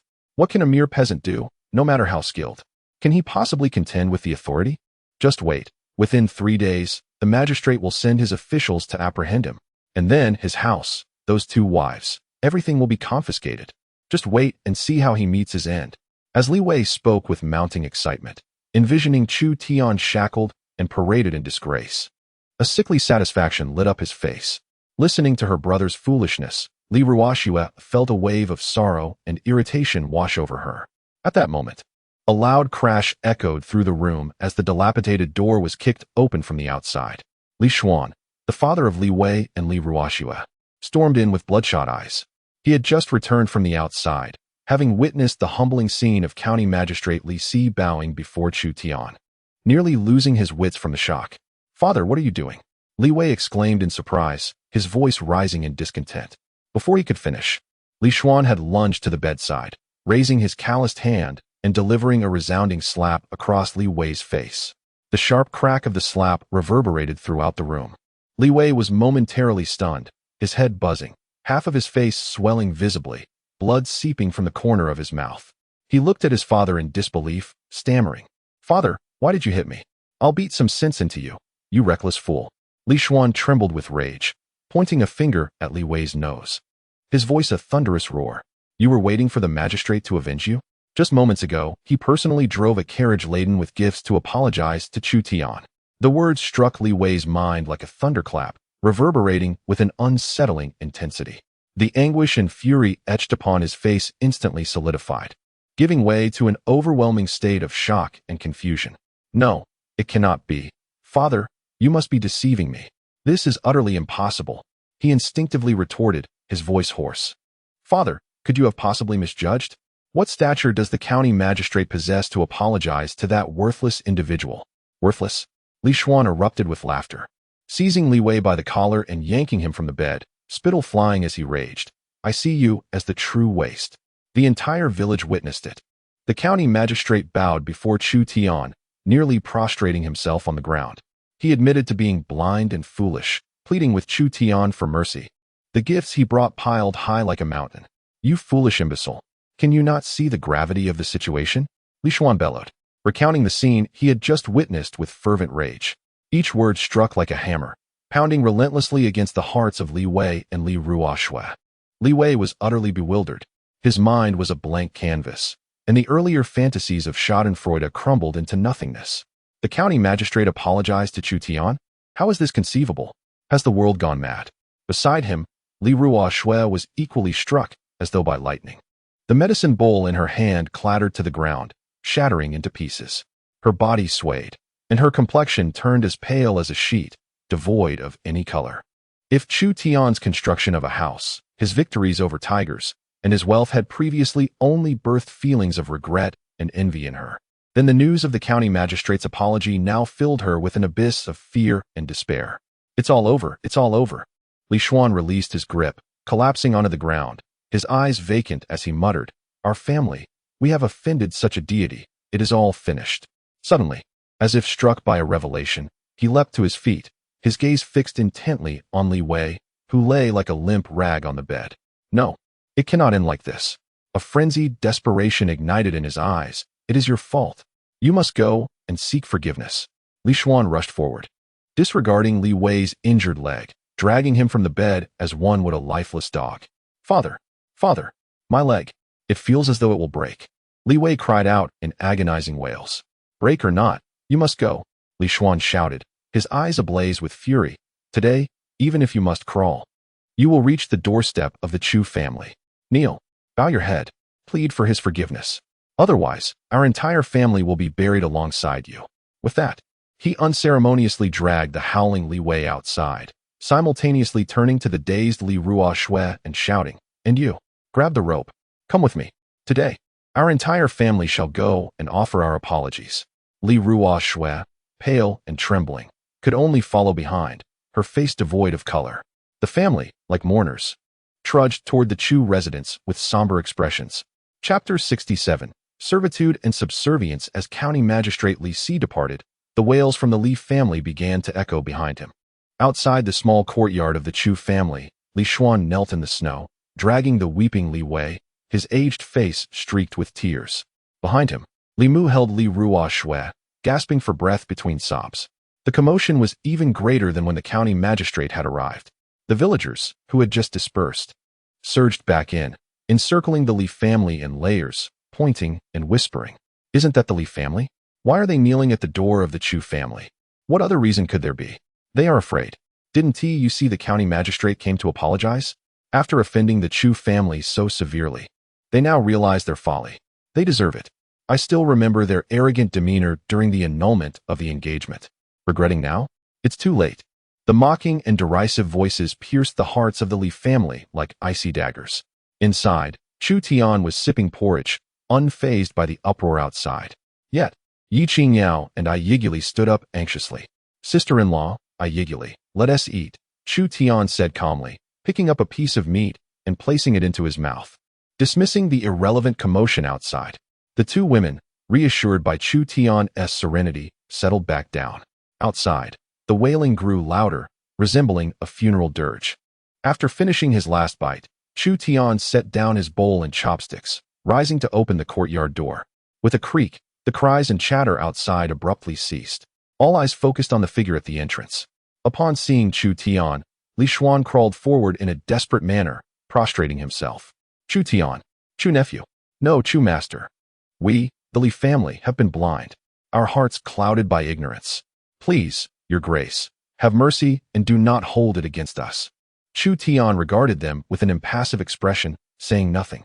He turned and retrieved a hoe from the corner, proceeding to the empty space in the yard, working diligently. To ignore them was the most profound form of disregard. It was as if the Li family's kneeling and pleas lacked even the merit to earn him a glance. This was more humiliating than any verbal or physical reprimand could ever be. Li Xuan's face flickered between shades of green and white, stinging as though he had been publicly slapped numerous times. Watching Chu Tian's indifferent back and the villagers reveling in their misfortune, he steeled himself, gritting his teeth.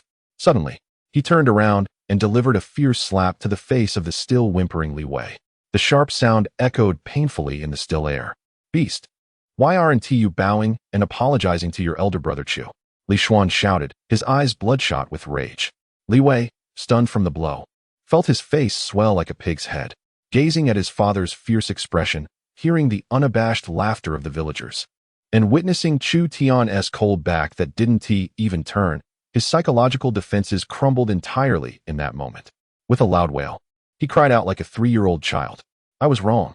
I was wrong. Chu elder brother. I'm not human. I'm a beast. As he sobbed, he frantically banged his head against the snow. Bang, bang, bang. His forehead quickly broke open, blood mingling with mud and tears, smearing his face in utter disgrace. Li Ruoxuan knelt nearby, trembling like a leaf in the wind. She observed her brother, groveling on the ground like a dog, pleading for mercy, while her father's expression of desperate madness left her feeling as though the world was spinning around her. Cold tears streamed from the corners of her eyes, instantly freezing upon her pale cheeks. Li Xuan, witnessing that Chu Tian remained unmoved, felt an even deeper despair. He understood that ordinary apologies were futile.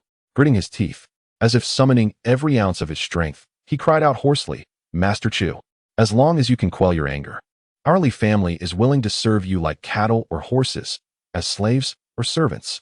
At this moment, he seemed to have made a resolute decision. Seizing the dazed Li Ruoxuan beside him and pushing her forward. Though my daughter was thoughtless before, she is quite fair in appearance. If you consent, from this day forth, she shall be yours, to serve you as a maid, to fetch tea and water, to warm your bed and arrange your bedding, at your every command. Boom. These words struck Li Ruoxuan like a clap of thunder, leaving her in disbelief as she looked up at her biological father. The familiar face was now etched with humility and flattery, devoid of the previous warmth and affection, replaced by naked transaction and calculation.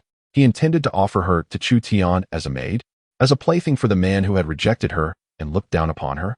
A surge of immense shame and humiliation erupted from the depths of her heart.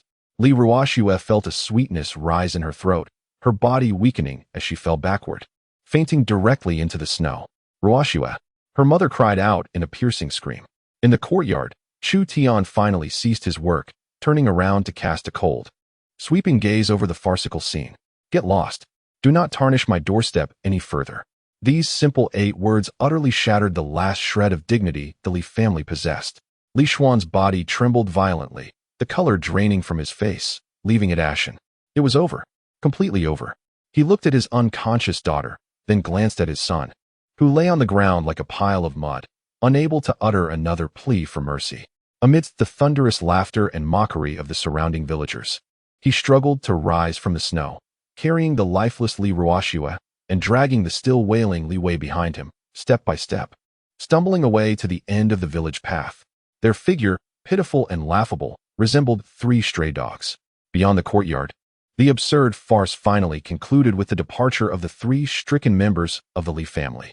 The onlooking villagers, filled with ample gossip, dispersed in small groups, still relishing the spectacle.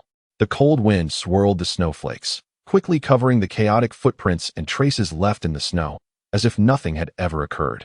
Inside the house, Ye Qingyao quietly observed everything through the cracks in the window. She watched the Li family, once a source of irritation, now reduced to dust before Chu Tian. And she beheld Chu Tian, who remained indifferent and powerful, never deigning to even cast a glance in their direction. Thus, he upheld an utterly tranquil sky for this family. The last remnants of unease and gloom, born from the past, dissipated entirely in that moment. A subtle smile graced her lips, curving into a serene arc. In her eyes, akin to autumn waters, there remained no trace of hesitation or doubt, only an overwhelming tenderness and adoration that seemed on the verge of overflowing. Chapter 68. The Dragon and Elephant Prajna skill. At the instant her mindset underwent a complete transformation, a clear and melodious notification resounded in Chu Tian's mind. Ding. Ye Qingyao's favorability level, 1, current favorability, 100. Maximum favorability achieved. Congratulations, host. You have received a maximum favorability gift package, Dragon and Elephant Prajna skill, beginner, longevity, elixir x3. Chu Tian's heart was instantly engulfed by a wave of euphoric joy. Finally, the long-awaited day had arrived. He forcibly suppressed his excitement, discreetly closed the courtyard door, and returned to the warmth of his home. Immersing his thoughts within, he began to examine the rewards. Dragon and Elephant Prajna skill, beginner, the supreme secret technique of the esoteric school, divided into 13 levels, with the beginner level being the first. Upon mastery, one will possess the strength of both a dragon and an elephant, immensely powerful and indestructible. Gasp. Chu Tian inhaled sharply, his heart racing. He already possessed tenfold the strength of an ordinary person. If he were to master this dragon and elephant prajna skill, how terrifying would that be? He would be akin to a human beast.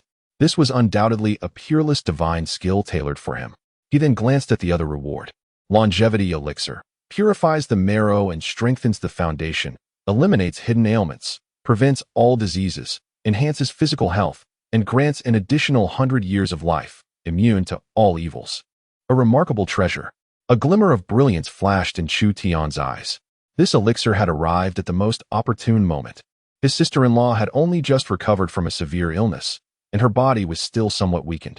Ye had also endured hardships since childhood. With this elixir, their physical conditions would be immensely improved. As the night deepened, the howling wind and snow outside contrasted with the warm atmosphere within the house. The heated Kong was cozy, and the family gathered around the table to finish their dinner. After Ye tidied up the dishes, she obediently retreated to her own room. Only Chu Tian and Ye Qingyao remained in the room. The orange glow of the candlelight cast elongated shadows of the two, creating an ambience that was both warm and tinged with an inexplicable hint of intimacy. Chu Tian retrieved a small porcelain vial from his pocket, pouring out 2 radiant white pills that emitted a faint fragrance. He consumed one himself and then extended the other towards Ye Qingyao. Sister-in-law, take this. What is it? Ye Qingyao inquired, her curiosity piqued as she gazed at the pill. A tonic to enhance health and vitality, Chu Tian explained succinctly, his gaze fixed upon her. As Ye Qingyao looked at the pill and then met Chu Tian's gentle and focused gaze, she suddenly felt her heart skip a beat, her cheeks warming. She did not ask any further questions. Instead, she reached out her hand, taking the pill from Chu Tian's palm, and, without a moment's hesitation, tilted her delicate neck back and swallowed it whole. The pill dissolved instantly upon entry, transforming into a warm flow that surged through her limbs and body. Ye Qingyao was enveloped by an unprecedented sense of exhilaration, as though every last remnant of her ailments had been thoroughly cleansed by this warm, invigorating force. Her already fair complexion now glowed with a delicate blush, reminiscent of peach blossoms after rain, vibrant and enticing. Under the flickering candlelight, her skin appeared almost translucent, radiant and supple, as if it could be broken at a mere touch. Chu Tian, too, was keenly aware of the transformation within his own body, feeling an extraordinary surge of warmth coursing through him.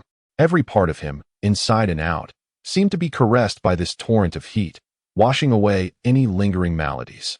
At that moment, he felt a gentle warmth behind him. A pair of soft arms wrapped around his waist from behind.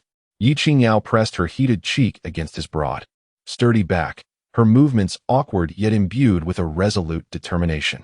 Tian Di, her voice trembled with barely contained emotion. From now on, your sister-in-law belongs to you. This simple declaration seemed to exhaust her entirely. Chu Tian froze momentarily before slowly turning to face her, gazing at the exquisite beauty before him, whose face resembled a blooming peach and whose eyes glimmered with unshed tears. He felt all remaining doubts dissipate. He reached out, pulling her tightly into his embrace. "Sister-in-law?" he murmured, a multitude of unspoken words crystallizing into that singular, hushed call. He lowered his head and captured the very lips he had longed for. Ye Qingyao's eyes widened in surprise, her body tensing. Her response was clumsy and hesitant at first, but soon, under the gentle yet fervent assault of his kiss, she began to soften, her tightly closed lashes fluttering. The initial awkwardness gave way to an uncontrollable passion. Chu Tian felt his blood ignite with fervor. With a firm grip, he swept Ye Qingyao off her feet. She gasped, instinctively wrapping her arms around his neck, burying her face deep in his chest, too shy to look up again. He strode purposefully toward his room, cradling her in his arms. In the adjacent room, Ye, nestled on a warm calm, heard the commotion and, in the darkness, a knowing smile graced her azure eyes. She pulled the covers up higher, cocooning herself snugly, and turned over, drifting off to sleep peacefully. Meanwhile, in Qingyao courtyard, candlelight flickered as Chiyue recounted the day's events at the Chu family's doorstep in vivid detail. From County Officer Li Ci's obsequiousness to the Li family's contrition, and finally to Chu Tian's consistent indifference. "Miss, that Li Xuan actually wants to offer his daughter to Chu Tian as a maid. Truly, he would do anything," Chiyue scoffed, her tone laced with disdain. Qingyao set aside her scroll, lifting her teacup and delicately blowing on the floating tea leaves. She remained silent, yet her enchanting eyes shimmered with an inscrutable brilliance. A country lad, faced with the obsequiousness of a county officer, managed to maintain his dignity. In the face of his enemy's kneeling pleas, he remained unmoved. This temperament is far beyond the reach of ordinary individuals. He resembles a deep well, appearing tranquil yet unfathomably profound. The more one learns about him, the more one senses the abundance of secrets he harbors. "Miss, what kind of person do you think he truly is?" Chiyue could no longer contain her curiosity. Qingyao took a delicate sip of tea, her gaze drifting towards the direction of the Chu family, and softly remarked, "Perhaps he is a hidden dragon in the abyss." In the stillness of the night, as the wind and snow began to subside, Chu Tian lay on the warm kong, one arm resting behind his head, while the other gently embraced the waist of the slumbering Ye Qingyao. She had succumbed to a deep sleep. It seemed that all the shackles and anxieties within her had been shed, and her sleeping visage exuded tranquility and contentment, with a faint, elusive smile gracing her lips. Under the candlelight, her already exquisite features were devoid of weariness and uncertainty, now adorned with a hint of allure and charm, her skin radiant and supple. Chu Tian gazed at her, his heart swelling with an unprecedented sense of fulfillment. He had a home, her presence, and their companionship. This was the most precious treasure he had discovered in this world. Chapter 69. The Power of the Dragon and Elephant. Chu Tian recalled the recently acquired mental cultivation method, Dragon-Elephant Prajna skill, which had been delayed due to other matters. Upon this thought, he forcefully suppressed the swirling fantasies within him, allowing his mind to delve into his consciousness, commencing silent operation of the skill. As the technique commenced, Chu Tian immediately sensed a remarkable difference. His body, already enhanced tenfold, was akin to a fine piece of unrefined jade. After undergoing the cleansing effects of the longevity elixir, his constitution surpassed that of ordinary individuals. Almost instantaneously, a robust surge of warmth erupted from his dantian, akin to a reawakened fire dragon, rushing through his meridians and roaring towards his limbs and bones. For an ordinary practitioner, merely achieving this initial step would require months, if not years, of effort. However, for Chu Tian, it felt as effortless as water flowing smoothly. Wherever the surge traveled, his muscles, bones, and every inch of flesh felt as if they were being repeatedly forged and tempered in a furnace. An indescribable sensation of soreness and swelling accompanied it, yet it was swiftly followed by an exhilarating surge of power. He could distinctly feel that every muscle and every bone within him was becoming increasingly resilient at an astonishing pace through this transformative flow. The original tenfold strength felt as though it had been cast into a colossal forge, being repeatedly hammered down, purifying and refining until it merged into an even more ancient and ferocious power. The power of the dragon and the elephant. Chu Tian's heart was filled with ecstasy. This dragon-elephant prajna skill seemed tailor-made for him. He could sense the power within him surging at a terrifying rate. The following morning, as the first rays of sunlight streamed through the window, Chu Tian opened his eyes. After a night of cultivation, he felt no fatigue. Rather, he was invigorated, his eyes sparkling with vitality. He rolled out of bed, feeling an explosive energy coursing through him, each movement imbued with an inexplicable authority. Beside him, Ye Qingyao stirred awake, rubbing her sleepy eyes as she sat up. "You're awake?" Chu Tian smiled as he turned back to her. With just a fleeting glance, his breath caught in his throat. Under the morning light, Ye Qingyao seemed to radiate an ethereal glow. Her skin was as fair as snow, her complexion vibrant, and her brows and eyes fully unfurled, exuding a captivating allure and charm that stirred the heart. Those autumn water-like eyes, with a mere glance, seemed to possess an enchanting hook, capable of ensnaring one's very soul. Upon noticing Chu Tian's unwavering gaze, Ye Qingyao's cheeks flushed crimson, and she shot him a reproachful glare, hastily pulling the covers to shield herself. At that moment, the door creaked open, and Ye peeked in with her small head, initially intending to summon the two for a meal. She was instantly captivated by Ye Qingyao's bashful and enchanting demeanor, and upon observing Chu Tian's rapt expression, she quickly grasped the unfolding scenario. "Oh my!" Ye feigned surprise, covering her mouth, her azure eyes sparkling with mischief. "Sister Yao, you seem rather different today. You little rascal, what nonsense are you spouting?" Ye Qingyao, flustered and anxious, grasped a pillow, ready to throw it. "I speak no falsehood." Ye laughed, dodging playfully and winking at her. "You are far more beautiful than before. Like a peach blossom blooming after the rain, so radiant." Ye Qingyao, teased to the point of embarrassment, threw off the covers and chased after her in her nightclothes. "I'll silence you. Come on, come on." Sister Yao is shy? The two stunning women, one bashful in pursuit and the other playfully evading, frolicked in the courtyard, filled with joyous laughter. Watching this scene, Chu Tian felt an overwhelming sense of tranquility. At the dining table, he produced the last longevity pill, offering it to Ye. "This is a precious item. It will benefit your health." Ye gazed at the translucent pill, then glanced at the radiant Ye Qingyao without a hint of skepticism, and promptly swallowed it. Moments later, a warm current surged throughout her body. She could feel the lingering ailments from her years of wandering being swiftly mended by this newfound energy. Her already exotic beauty seemed to be enveloped in a divine light, making her even more striking. Her skin became more refined and smooth, akin to the finest white jade. Her azure eyes sparkled with clarity, resembling two pure sapphires, brimming with vitality. She exuded an intoxicating blend of wildness and sanctity. After breakfast, snowflakes as light as goose feathers began to fall from the sky, blanketing the world in pristine white. Such weather rendered it impossible to venture outside. Chu Tian, seizing the moment, stepped into the courtyard and casually picked up the forged steel spear leaning against the wall. The moment the spear touched his hand, a profound sensation surged within him. With a flicker of thought, the inner energy of the dragon-elephant prajna skill began to flow gently. In an instant, a weighty sense of power, as solid as a mountain, transmitted from his palm to the spear.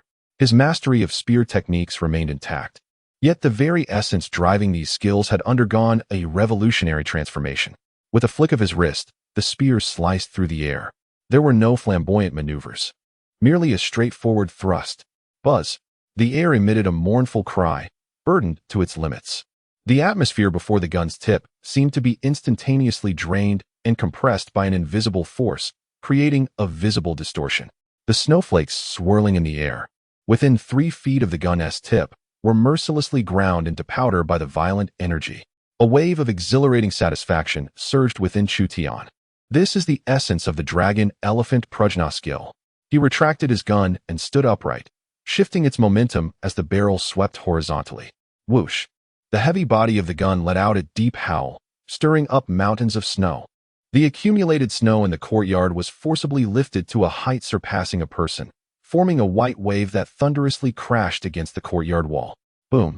A muffled sound reverberated, causing half of the courtyard wall to tremble. This was merely a casual sweep. If he were to exert his full strength, the brick wall would likely be swept away by a single strike. Delightful, utterly delightful. Chu Tian let out a long howl, unleashing his weapon like a dragon amidst the swirling snow. His movements were grand and unstoppable. Inside the house, Ye Qingyao and I eagerly gazed through the window at the man wielding the gun in the snowstorm, entranced by the sight.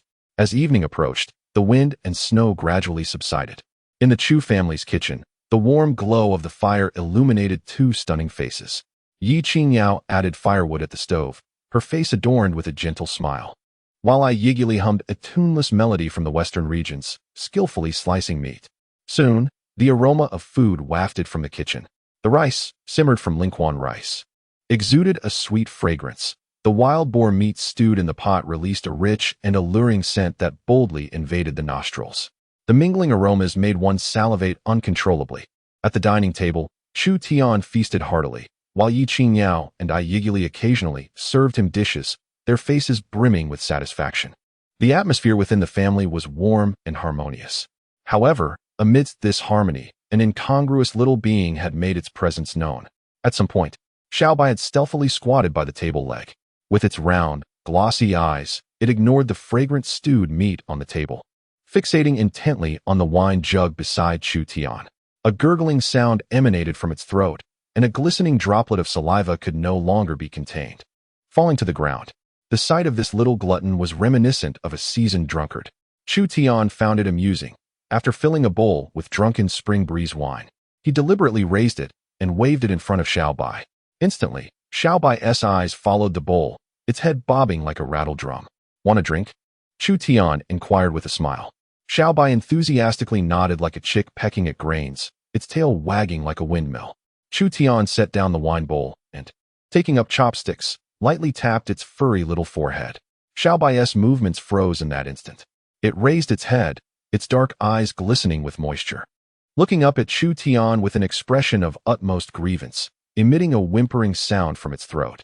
The sight was so endearing that it sent Ye Qingyao and I eagerly into fits of laughter.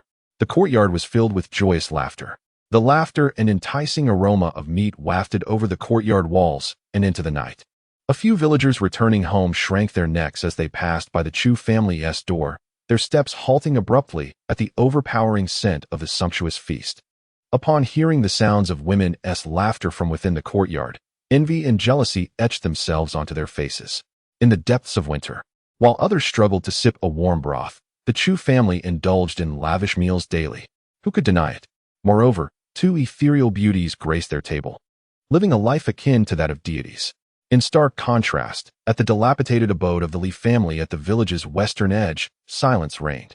Under the dim glow of an oil lamp, Li Xuan sat at the table, sighing deeply, each exhalation seemingly attempting to expel the despair lodged in his heart. In the inner room, Li Wei lay on the bed, one leg immobilized by a wooden splint. He listened to the distant laughter, his eyes reddening with jealousy. Yet he dared not curse aloud as he usually would. Instead, he muttered curses under his breath, audible only to himself. In the courtyard, Li Ruoxue sat alone on a cold stone bench. The biting wind swirled with snowflakes, striking her pale face, yet she seemed oblivious to the chill, staring blankly in the direction of the Chu family. The warm glow emanating from the tall courtyard wall, along with the tempting aroma of food, vividly illustrated the idyllic life they led. A single snowflake drifted down, landing on her long eyelashes, melting into a cold droplet that slid down her pallid cheek. Meanwhile, from the direction of the Chu family's gate, a cheerful child's voice rang out. "Brother Chu Tian, little Bai, I'm here." This joyful exclamation shattered the tranquility of the snowy night. Chu Tian rose to open the door, and there stood Qiong, resembling a delicate snowball, darting inside with glee. Following her were Qin Wan'er and Xiaoyu. Today, Qin Wan'er donned a moon-white fox fur cloak that accentuated her snow-like complexion and breathtaking beauty. Her phoenix eyes sparkled with a hint of playful mirth, exuding a regal grace tempered by a mature, voluptuous charm that was both captivating and disarming. "Little Bai?" Qiong disregarded the adult's formalities and, upon entering the courtyard, rushed directly towards the woefully crouching little Bai beneath the table. The girl and the wolf quickly tumbled into a playful frolic in the snow. "How did you manage to come through such heavy snow?" Chu Tian inquired with a smile.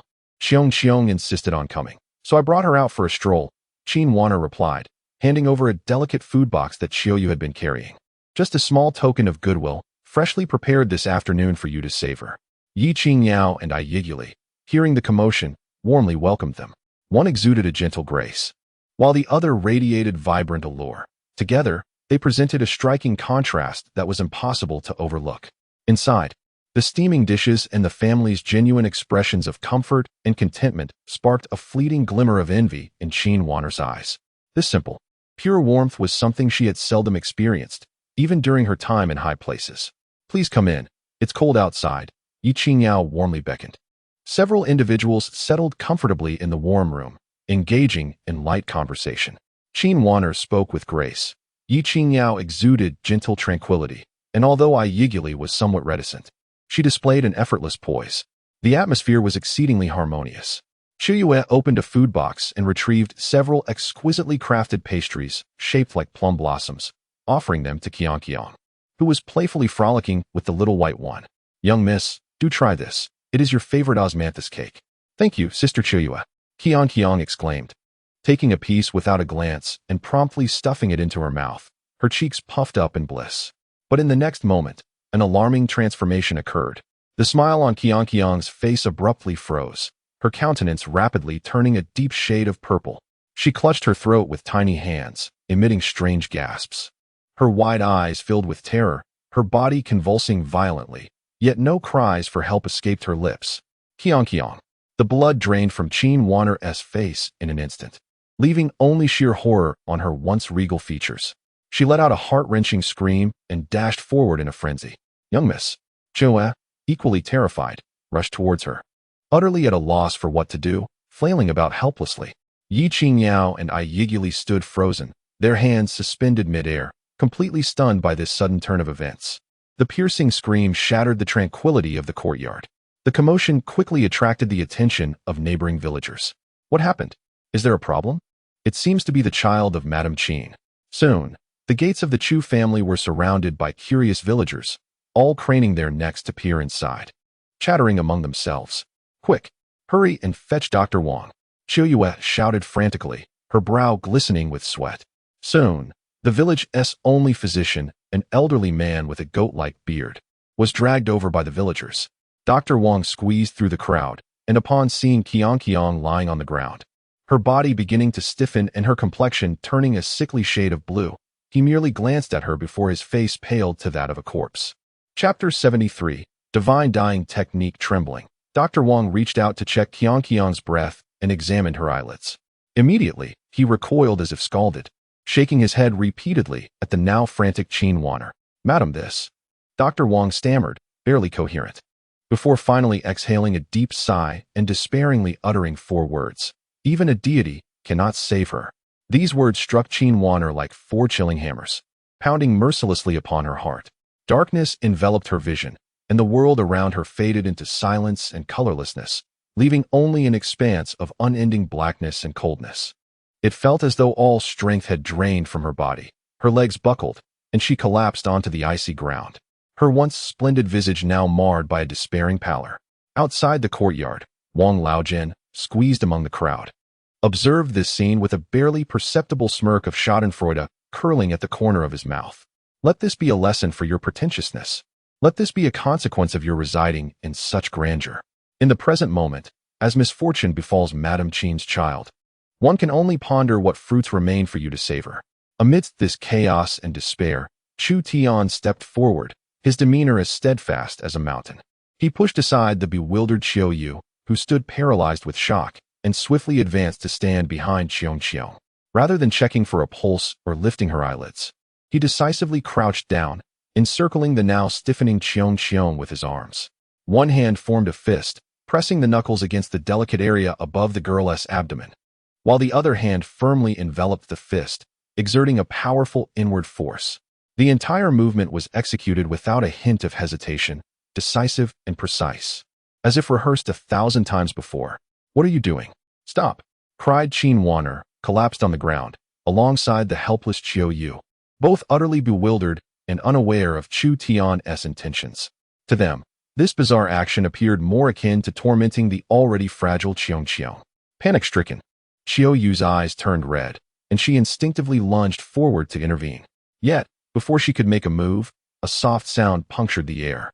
A piece of osmanthus cake suddenly erupted from Qiong's mouth, creating a small indentation in the snow. In an instant, her previously ashen face flushed with a hint of color.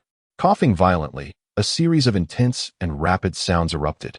The fresh, icy air finally breached the obstruction, flooding into her tiny chest. Wah! The next moment, a thunderous cry reverberated throughout the courtyard. Though hoarse, the wail was imbued with the vitality of survival after calamity. In that instant, the entire courtyard fell into a profound silence.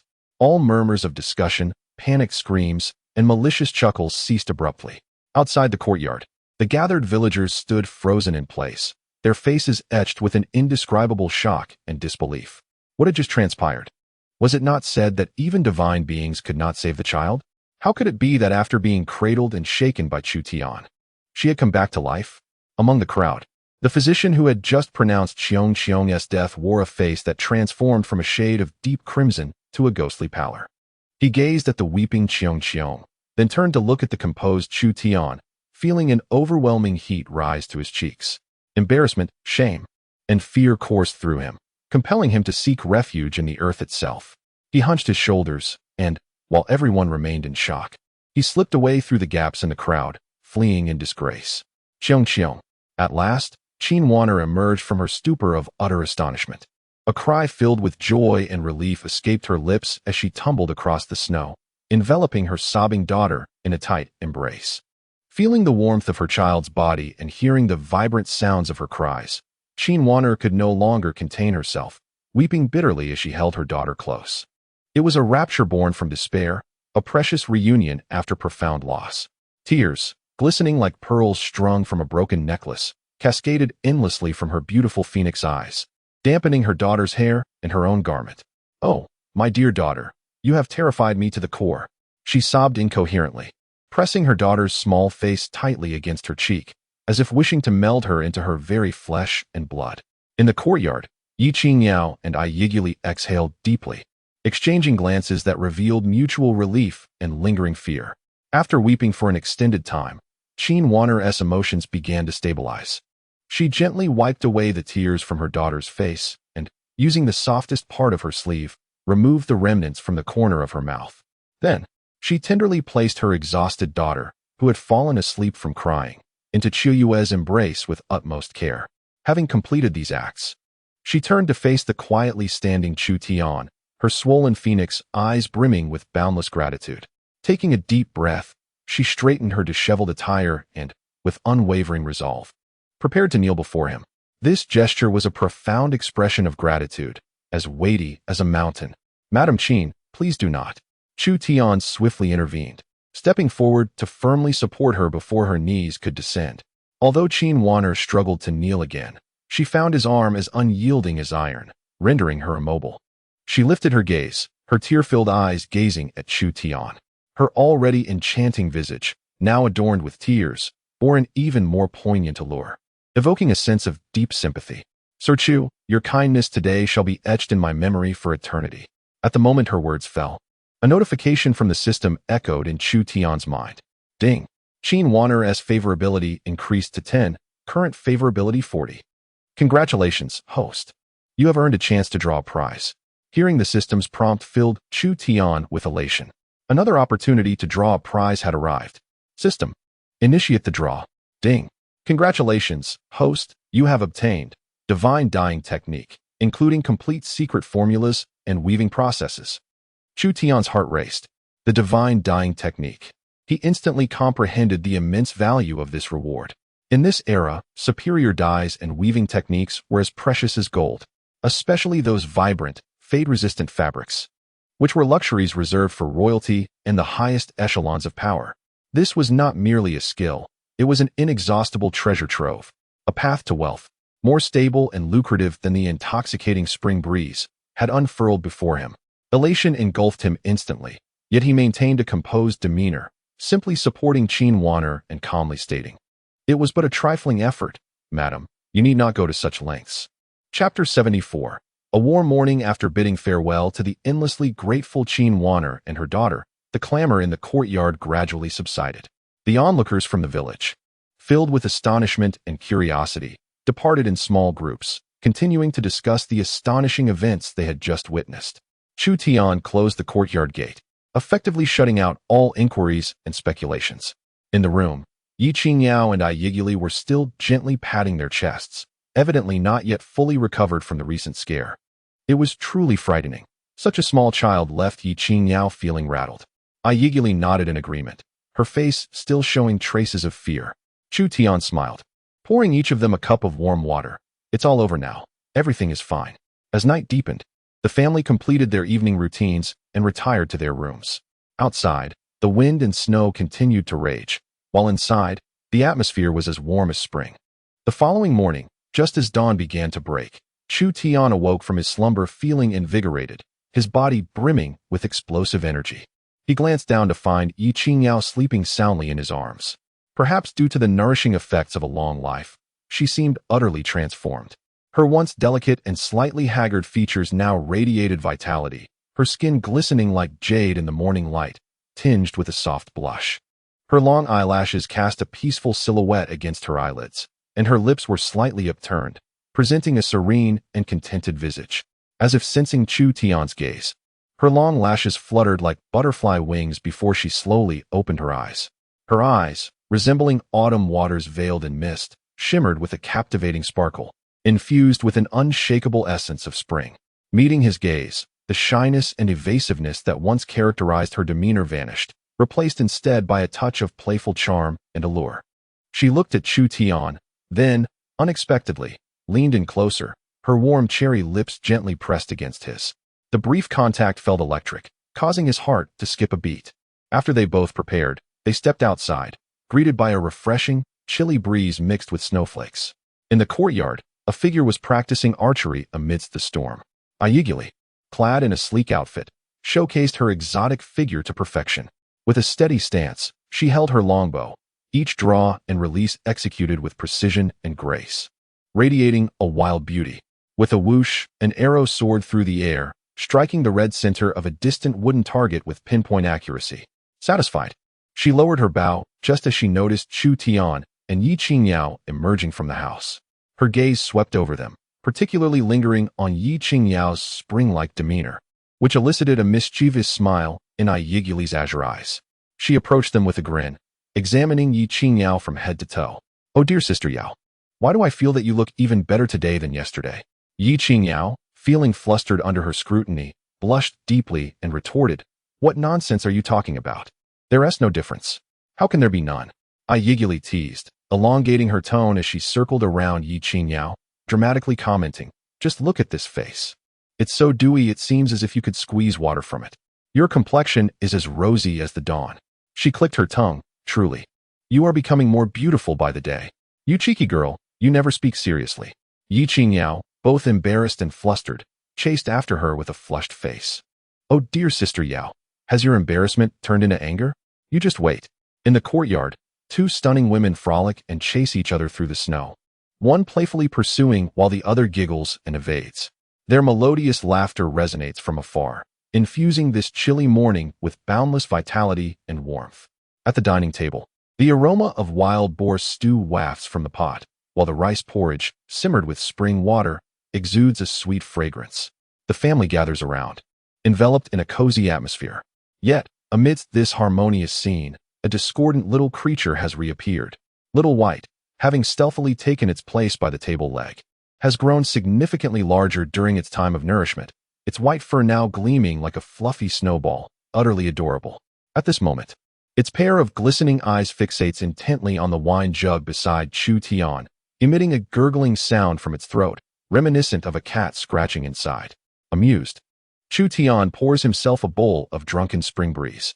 As the intoxicating scent wafts through the air, Little White's eyes widen in anticipation. It emits a yearning whimper, eagerly pawing at Chu Tian's trouser leg, its tail wagging like a little windmill. "You little glutton," Chu Tian chuckles, and under Little White's expectant gaze, he dips his chopsticks lightly into his wine bowl, offering a drop to the creature. Little White extends its tiny pink tongue and, in a flash, licks the droplet clean. In the next moment, its eyes widen even further, its entire body freezing in place as if its soul had momentarily departed. An indescribable expression washes over its furry little face, first bewilderment, then shock, and ultimately, pure ecstasy and rapture. It seems struck by a mysterious force, its body softening as it collapses onto the ground. Then, this little drama queen begins to roll around on the floor, acting spoiled and playful. Its short legs flailing in the air, emitting joyful sounds, exerting all its energy to convey a single message. More. Just a little more. Witnessing this delightful spectacle, Chu Tian, Ye Qingyao, and Ye can no longer contain their laughter, erupting in joyous mirth that dispels the winter's chill and warms the entire courtyard. At that moment, a series of knocks reverberates at the courtyard door. Who could it be on such a snowy day? Ye Qingyao and Ye exchange curious glances toward the entrance. Chu Tian sets down his wine bowl and rises to open the door. As he pulls it open, he finds a cheerful attendant from the Ye Qingyao and standing outside, accompanied by 4 burly men, each exuding a calm demeanor that suggests they are seasoned fighters. Master Chu, I hope I'm not interrupting. The attendant bows slightly upon seeing him. Is there something you need? Chu Tian inquires with a nonchalant expression. Master Qian specifically instructed me to deliver this month's contribution. The attendant beams, gesturing for the men behind him to bring in the goods. The 4 strong men respond in unison, pairing up to hoist 3 seemingly heavy wooden boxes into the courtyard with great effort. Thud, thud. 2 muffled thuds resounded as a wooden crate landed in the snow, sending a flurry of snowflakes into the air. The few households in the village that had not yet succumbed to slumber peeked out, and upon witnessing the commotion, their drowsiness evaporated, drawing them closer with curiosity, necks craned to catch a glimpse of the spectacle. Chapter 75. The allure of silver. Ye Qingyao and Ye, intrigued, stepped out of their abode and were taken aback by the scene before them. The attendant rubbed his hands together and, with utmost reverence, unfastened one of the crate's latches in front of Chu Tian. With a creaking sound, the lid of the crate swung open, and a blinding radiance burst forth. Inside, the crate was filled to the brim with meticulously stacked silver ingots. Outside the courtyard, gasps of astonishment echoed as villagers collectively inhaled sharply. Their eyes widened in disbelief. They had never before laid eyes on such a wealth of silver. The gleaming ingots, piled as if they were worthless, nearly dazzled them. Ye Qingyao and Ye were utterly astonished, rendered speechless by the sight of the overflowing crate.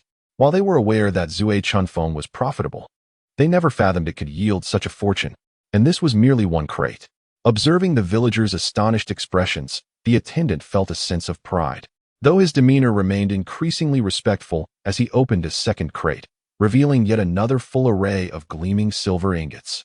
Master Chu, the attendant bowed deeply, his tone filled with reverence. Our Zui Chunfeng is now unparalleled in the town, nay, throughout the entire county. Many esteemed officials have offered their silver but cannot procure such wealth. The shopkeeper mentioned that this is merely for this month. The amount will only increase henceforth. Here is the ledger for your perusal. As he spoke, he presented a ledger with both hands. The courtyard fell into a hushed silence, broken only by the villagers' heavy breaths and the sounds of their swallowing. All eyes were fixated on the 2 crates of silver, glimmers of greed igniting within them. Yet, at the center of it all, Chu Tian merely cast a cursory glance at the crates, his expression unfazed. He did not reach for the ledger, but simply nodded, acknowledging. Understood. Have someone deliver it monthly from now on. Indeed. I comprehend. The attendant, witnessing Chu Tian's nonchalant demeanor, felt an even deeper respect. This gentleman was indeed a figure of divine stature. He faced such a fortune without batting an eyelash. He nodded vigorously, uttering a few more words of flattery before respectfully retreating with 4 burly men. Only when Chu Tian closed the courtyard door did the villagers outside awaken from their stupor, erupting in a cacophony of excitement. Oh my heavens, I must not be seeing things. How much silver could that possibly be? He struck gold. No, this is akin to having the god of wealth in our midst. Whispers of envy and admiration quickly spread like wildfire throughout the corners of Xinghua village. At the western end of the village, in the Li household, Li Wei lay in bed, grumbling as Li Ruoxiu brought him water. Hearing the chorus of astonishment and chatter from outside, jealousy ignited within him, his eyes burning with rage. He seized the pillow beside him and, in a fit of madness, pounded the bed beneath him, letting out a primal growl. 2 large chests of silver, an entire 2 chests of silver, all belonging to Chu Tian. Why, oh why? Why does that wastrel get to live such a life? Why must I lie here like a dead dog? The dilapidated bed creaked under the weight of his despair. Yet he seemed oblivious to the pain, his eyes bloodshot, face contorted, emitting unintelligible roars. Beside him, Li Ruoxue sat in a daze, her face ashen. She listened to the rumors surrounding the 3 chests of silver, heard the villagers' heartfelt gasps of astonishment, and her once rosy complexion had drained to a pallid gray. The phrases 3 chests of silver and 1 month struck her heart like a hammer, each beat of her heart entwined with regret, bringing waves of suffocating agony. Within the Chu residence, Chu Tian carried the 3 heavy wooden chests into the house. Ye Qingyao and Ye followed closely, unsure of where to place their hands and feet upon seeing the massive boxes. Tian Di, that's so much money. Ye Qingyao's voice quivered. Husband, we are rich, Ye exclaimed, leaping into Chu Tian's embrace with excitement. He chuckled, patting her hand, and gestured towards the 3 chests, saying, you two take care of this money, buy whatever you wish. From now on, all the finances of the household will be managed by you. Ye Qingyao and Ye exchanged glances, excitement and a hint of bewilderment reflected in their eyes. They approached the chests, cautiously reaching out to touch the cold, hard silver ingots, a surreal sensation washing over them. Sister Yao, where should we hide the money? Ye whispered, her demeanor adorably guilty. Under the bed? Ye Qingyao suggested uncertainly. No, it's too easy to find there. Ye shook her head vigorously. How about we dig a pit to bury it? But what if we forget where we buried it? The 2 women, having never encountered such wealth before, surrounded the 3 chests of silver, like 2 squirrels guarding a treasure, chattering excitedly yet anxiously, fretting over the safety of their newfound fortune. Chu Tian listened to their discussion, a smile creeping onto his face as he shook his head and retreated to his room. Once inside, Chu Tian sat cross-legged, focusing his mind. In the blink of an eye, he found himself within the spirit spring space. Upon entering, a dense aura of spiritual energy enveloped him, causing every pore in his body to unfurl with delight. He noticed that, with the enhancement of his cultivation and abilities, the space was subtly transforming. The area that once spanned only a few acres had nearly doubled in size. The mist in the distance had dissipated considerably, revealing more fertile black soil. At the center of the space, the spirit spring had expanded its mouth, bubbling forth with water that exuded a refreshing fragrance and vibrant vitality. Chu Tian approached the medicinal fields, where the previously planted Heeshou Wu and Huang Jing had now flourished abundantly, vines sprawling in every direction. The few transplanted blood mushrooms and wild ginseng have shown remarkable growth. The blood mushrooms are a vibrant crimson, their surfaces shimmering with a subtle radiance. The ginseng plants boast main roots as thick as an infant's arm, their dense network of root hairs and clearly defined textures resembling human forms, exuding an aura of vitality. Nearby, the fertile fields where the previous batch of spirit spring rice was sown now yield golden, plump grains, their heavy ears bending the stalks, heralding yet another bountiful harvest. Chu Tian nodded in satisfaction, contemplating that the business of drunken spring breeze had found its footing, becoming a steady source of cash flow. It seemed the opportune moment to forge a new path to wealth had arrived. In his mind, he recalled the new skill he had acquired just the previous night, God-level dyeing technique, including a complete set of secret formulas and weaving techniques. In this era, textiles and garments ranked just below food as a form of hard currency. A vibrant, fade-resistant dyeing and weaving technique holds a value that surpasses even gold. This venture, compared to drunken spring breeze, is more sophisticated, with even more staggering profits and a broader audience. A brilliant plan began to take shape in Chu Tian's mind. Chapter 76. The Giant Wild Boar King. As winter yields to spring, the heavy snow melts under the increasingly warm sunlight, transforming into gentle streams that flow into the clear river at the village's entrance. The forests, which had been dull and yellow throughout the winter, now sprout with hints of tender green, and the air is imbued with the refreshing scent of earth and new growth. With nature awakening, the wild creatures of the mountains emerge from their winter slumber, beginning to stir. Standing in his yard, Chu Tian felt the warm breeze caressing his face. Invigorated by the potent vitality coursing through him from practicing the dragon-elephant prajna skill, he felt an irresistible urge to venture into the mountains. He resolved to embark on his first hunt of the spring. My dear, are you going hunting? Take me with you. Inside, Ye, who was polishing the bow and arrows, brightened at Chu Tian's words. She set down her bow and hurried to his side, her face brimming with anticipation and excitement. Deep within her, the blood of the prairie people, who cherish freedom and the thrill of the hunt, flowed vigorously. Very well, Chu Tian replied with a smile. Meanwhile, Ye Qingyao gently entered the room, quietly preparing provisions and water for the two. She meticulously wrapped the fragrant dried meat in oiled paper and filled the water pouch. Each action deliberate and attentive. Be cautious on your journey and return early. Rest assured, Chu Tian smiled. Await our return with the spoils.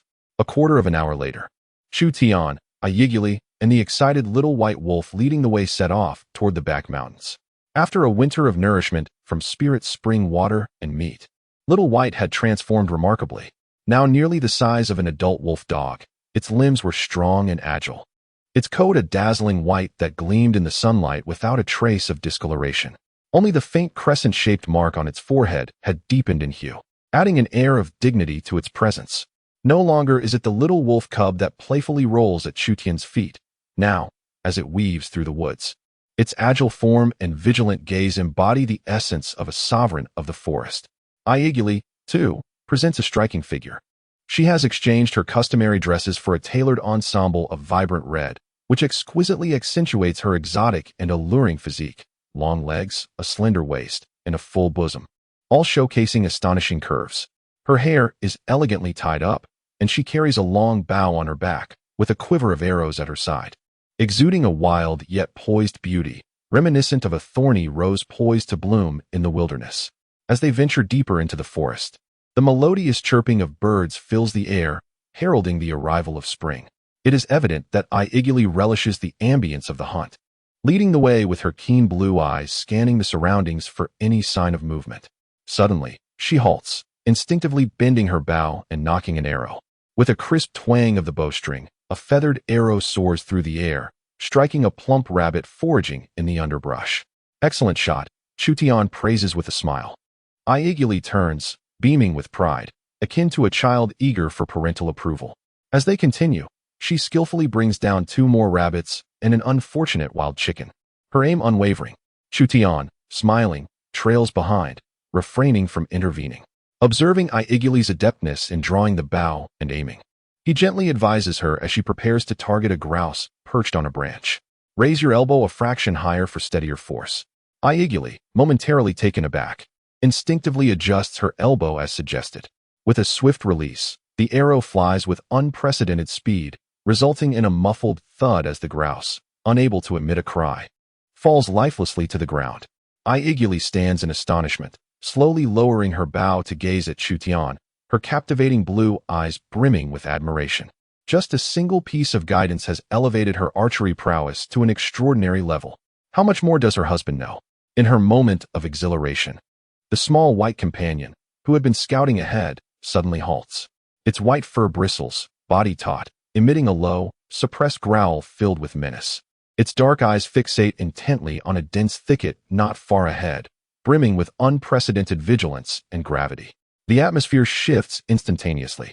Ye, too, discards her previous distractions, her expression turning serious as she tightens her grip on the long bow. Chu Tian gestures for her to remain on guard while he treads softly, hand resting on his sidearm, moving cautiously toward the thicket. With each deliberate step, he approaches, carefully parting the last obstruction in his line of sight. The scene that unfolds before him causes his pupils to constrict in surprise. Beyond the thicket lay a disarrayed hollow in the mountains. Within this hollow, several slender trees, akin to the width of a bowl, had been violently snapped in two, and the ground was strewn with massive hoof prints and upturned earth. At the very heart of the hollow, a colossal creature was frantically digging, relentlessly battering an ancient tree, thick enough for 2 individuals to embrace. It was a wild boar, an enormous beast, comparable in size to an adult bull. Its body was cloaked in a layer of steel-like bristles, matted with mud and unidentifiable stains of blood. Its blood-red eyes sparkled with a glint of savagery and madness. Most terrifying of all were the 2 enormous tusks protruding from its jaws, each exceeding a foot in length. These tusks, sharp as blades, glinted with a chilling white light under the sun. One of the tusks bore remnants of flesh and blood, a grim testament to some unfortunate creature that had recently met its demise. With a thunderous crash, The wild boar charged once more, violently colliding with the ancient tree, causing the entire trunk to shudder under the strain and emit a groan of distress. This fearsome strength and imposing size rendered it a veritable giant of the forest. Behind, Ye finally discerned the true nature of the beast, her delicate features paling in an instant. She had encountered wild boars before, but never one of such gargantuan proportions. A powerful instinct of danger surged within her, prompting an immediate reaction. She swiftly raised her bow, knocking an arrow with all her might, drawing the bowstring into a perfect arc. With a swift whoosh, the arrow, slicing through the air with a sharp sound, was launched towards the back of the wild boar. Yet, a horrifying spectacle unfolded. The arrow, potent enough to pierce stone, ricocheted off the boar's armor like hide, as if it were nothing. A sharp sting coursed through its skin, igniting the fury of the already enraged beast. It abruptly ceased its assault on the tree, its blood-red eyes locking onto Chu Tian and Ye at the edge of the hollow. In the next moment, it began to dig furiously at the ground, unleashing a deafening roar as its massive form charged toward the two with reckless abandon. Chapter 77. Jade Essence Mushroom. The titanic wild boar surged forth like a moving mountain of flesh, propelled by a gust of foul wind and an overwhelming force. Thundering toward them, the earth trembled beneath its heavy hooves, sending shrubs and stones scattering in all directions. "Husband, be careful." Ye's face turned pale, her voice trembling in fear. In a flash, Chu Tian pulled her behind him, his movements as swift as lightning. "Stand still," he spoke calmly, instantly soothing Ye's racing heart. She gazed at Chu Tian's figure. Not particularly imposing, yet at that moment, it seemed as solid and reliable as a mountain, causing her to forget her terror. Chu Tian remained composed as he faced the rampaging forest giant. He took a deep breath, activating the power of his dragon elephant prajna. An invisible force erupted from within him. The wild boar was now mere moments away. A foul, rancid wind rushed towards him, and the two stark white tusks lunged fiercely at Chu Tian's chest. Faced with this formidable strike capable of splitting stone, Chu Tian advanced rather than retreating. With a powerful step, he thrust his tempered steel spear forward with a sudden motion, devoid of any elaborate flourish. A resounding clash echoed as the spearhead struck the wild boar king's forehead with pinpoint accuracy. However, the beast's skull was as hard as iron, and the spear only penetrated a mere inch before becoming firmly lodged, unable to advance further. The tremendous impact sent a slight numbness through Chu Tian's arm. The wild boar king, in pain, became even more frenzied. It violently tossed its head, attempting to fling both Chu Tian and his spear away with its immense strength. Behind him, Ye gasped, her heart racing. Chu Tian's gaze sharpened, and with a swift flick of his wrist, his masterful spear technique was displayed in full glory.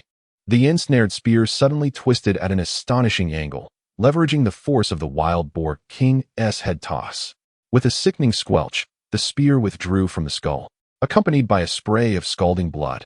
The wild boar king let out a heart-wrenching roar, its massive head thrashing wildly. Seizing the opportunity, its razor-sharp tusks slashed upward towards Chu Tian's abdomen at a treacherous angle. Swift, fierce, and precise, this strike showcased the brutal nature of the forest sovereign. Yet, Chu Tian's reaction was swifter. With a light touch of his toes against the ground, he narrowly evaded this lethal blow. Man and beast narrowly missed each other. In that fleeting moment, Chu Tian exerted force through his waist, twisting his body in midair, his spear slicing through the air like a venomous dragon freed from its lair, precisely piercing through the wild boar king's blood-red eye socket. With a sickening thud, this time there was no barrier. The entire spear plunged deep within. The wild boar king's deafening roar abruptly ceased. The frenzied and savage expression in its blood-red eyes quickly faded, replaced by a vacant stillness. Its massive body collapsed forward, creating a deep crater in the earth and sending dust swirling into the air. After a couple of convulsions, it lay still. The forest instantly returned to a deathly silence. Ye stood dazed, staring at the enormous carcass of the wild boar, then glancing at Chu Tian, who stood unblemished, not a speck of blood on him. Her azure eyes filled solely with awe and admiration. Truly formidable. "Oh, Little Bai barked excitedly, breaking the silence. It wagged its tail and bounded towards the enormous wild boar king's corpse, frolicking and occasionally scratching its claws against the tough hide, as if to showcase its master's prowess. However, After a couple of laps around the carcass, it suddenly halted, sniffing the air intently before barking furiously at a nearby stone wall. Woof, woof. Chu Tian, puzzled, sheathed his spear and approached. Before them, on the steep stone wall, lay a rather inconspicuous narrow crevice. Xiaobai stood facing the gap, barking incessantly, its tail wagging like a windmill. As Chu Tian approached for a closer look, he discovered within the dim depths of the fissure a peculiar mushroom. This mushroom, no larger than a palm, gleamed with a jade-like luster, devoid of any blemish. In the obscurity of the crack, it appeared to emit a soft luminescence, releasing a faint yet refreshing fragrance that was almost ethereal. The moment Chu Tian laid eyes upon this extraordinary fungus, an alert from the system rang in his mind. Ding! Celestial treasure discovered. Jade spirit mushroom. Effect: can be consumed directly, significantly accelerating internal cultivation speed. Chu Tian's heart raced. A surge of ecstatic joy washed over him. Truly, it was as if he had traversed a world of hardship only to find a treasure without effort. He cautiously extended his hand, using a small knife to extract the jade spirit mushroom from the stone wall, its smooth, jade-like texture invigorating his spirit. Without a moment's hesitation, taking advantage of Ye Qingyao distraction, he focused his thoughts and stored this celestial treasure within his storage ring. Let us go home. Chu Tian patted Xiaobai's head and then approached the colossal wild boar king. Grasping one of its hind legs as if it were a mere sack of rice, effortlessly lifting the over 800-pound beast. With one hand dragging this forest giant, he strolled leisurely down the mountain. At the entrance of Xinghua village, under the warm spring sun, a group of villagers gathered beneath the great locust tree, busily tending to their tasks while engaging in casual conversation. Among them was Li Wei, though his leg had healed. The wound in his heart burned ever more fiercely with jealousy. Humph, it's almost noon, and that Chu Tian still hasn't returned. He has probably been taken by some wild beast in the mountains, Li Wei remarked sourly while perched on a stone. Beside him, Wang Laojian, puffing on his pipe, scoffed as he exhaled 2 plumes of smoke, saying, in my opinion, that Chu Tian is merely lucky. Hunting relies on experience, not brute strength. He has gone up the mountain again today. Mark my words, he'll likely return empty-handed. The surrounding villagers chuckled in agreement. Just then, a figure slowly appeared along the mountain path. He walked at a leisurely pace, dragging a massive black object behind him. Look, isn't that Chu Tian? What is he dragging? It looks enormous and dark. All the villagers paused their work, craning their necks in curiosity. Li Wei and Wang Laojian squinted their eyes. As the figure drew nearer, the expressions of curiosity on the villagers' faces gradually morphed into astonishment. Chapter 78. I am getting married. When the group at the village entrance finally discerned what Chu Tian was dragging behind him, an eerie silence enveloped the area. It was a wild boar, a terrifying beast far more robust than an ox. The bristling mane, sharp as steel needles, the formidable fangs resembling long knives, and the massive physique of the creature were enough to instill a sense of dread, rendering one weak in the knees and trembling with fear. Yet, there stood Chu Tian, effortlessly dragging this terrifying beast with a single hand, as he calmly strode past them, as if strolling through a serene landscape. A gulp echoed in the stillness of the village entrance, the sound piercing through the silence with alarming clarity. The mockery and schadenfreude that had once graced Li Wei's face had turned to a pallid hue, replaced by sheer terror as he gazed upon the beast. Feeling a chill surge from his feet to the crown of his head, his body shaking uncontrollably, the smoking pipe in Wang Laojian's hand clattered to the ground, his mouth agape yet producing no sound, his weathered face etched with an indescribable horror and fear. In that moment, it seemed as though the world had been reduced to the rustling sounds of the beast being dragged across the ground. In the courtyard of the Chu family, Zhang Xin paced back and forth like an ant on a hot skillet, his face a mixture of anxiety and barely contained excitement. He had arrived early that morning to share a momentous piece of news with Chu Tian, only to find himself disappointed when he learned from Ye Qingyao that Chu Yi and Ai Guli had gone hunting in the mountains. Time dragged on, and as he anxiously awaited Chu Tian's return, the courtyard gate creaked open. Zhang Xin looked up, eager to speak, but was frozen in place as if struck by lightning. Chu Tian entered, his demeanor unchanged. Following him was the proud Ai Guli, along with the exuberant little by wagging its tail. And in Chu Tian's grasp was not a mountain, but a wild boar. No, not just any wild boar, but the king of wild boars, larger than Zhang San's own ox. Its bristling black mane stood erect, its fangs gleamed menacingly, and its colossal form exuded an almost suffocating aura of ferocity. Zhang San, an experienced hunter, had never seen, let alone heard of, such a massive wild boar in his lifetime. If it were to go berserk, it could easily uproot half the village. Yet here was this absolute ruler of the forest, casually dragged by Chu Tian as though it were a mere dead dog, effortlessly brought into the courtyard. Chu Gu, Zhang San stammered, his lips quivering, struggling to find his voice as if a stone were lodged in his throat. What brings you here?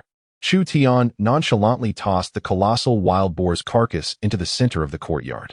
Zhang San took a moment to regain his composure, finally recalling the purpose of his visit. The overwhelming joy on his face could no longer be contained, his dark complexion flushed with excitement. Chu Gu, I am to be married. I am to be married, he exclaimed, his voice tinged with a hint of tears. With a sudden step forward, his face alight with joy, he continued, it's the daughter of the butcher from the east end of town. The matchmaker mentioned her. Initially, they deemed me too poor to be worthy of their daughter. Ever since I acquired the skill of crafting a heated Kong from you, the butcher Wang has treated me with remarkable courtesy. Zhang San exclaimed with growing excitement, gesturing animatedly. Just a couple of days ago, I visited his home, and his father-in-law, or rather, my future father-in-law, insisted that I take the seat of honor and personally poured wine for me. He continuously praised my capabilities, my resilience, and declared me a dependable man. My prospective mother-in-law held my hand, assuring me that she would wholeheartedly entrust her daughter to me. He expressed these sentiments rapidly and fervently, yet they resonated clearly with Ye Qingyao, who emerged from the room, and Ye Qingyao, who lingered in the courtyard. They exchanged knowing glances and erupted into laughter. Zhang San's words left the surrounding villagers, who had gathered to witness the spectacle, with wide eyes filled with disbelief. Many were familiar with the butcher Wang's daughter. She was renowned for her beauty and diligence, a celebrated virtuous woman in the town. Previously, numerous suitors had sought her hand, but the butcher, with his lofty standards, dismissed them all. Now, he was treating Zhang San, a mere impoverished hunter, with such respect. It seems that destiny can indeed change when one associates with the right people.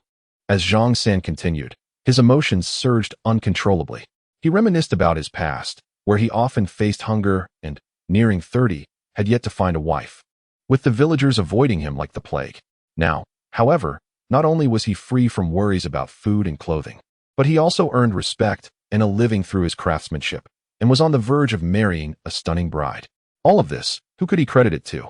He sank to his knees, yearning to kneel before Chu Tian. Master Chu, you are my second set of parents. This life of Zhang San enough.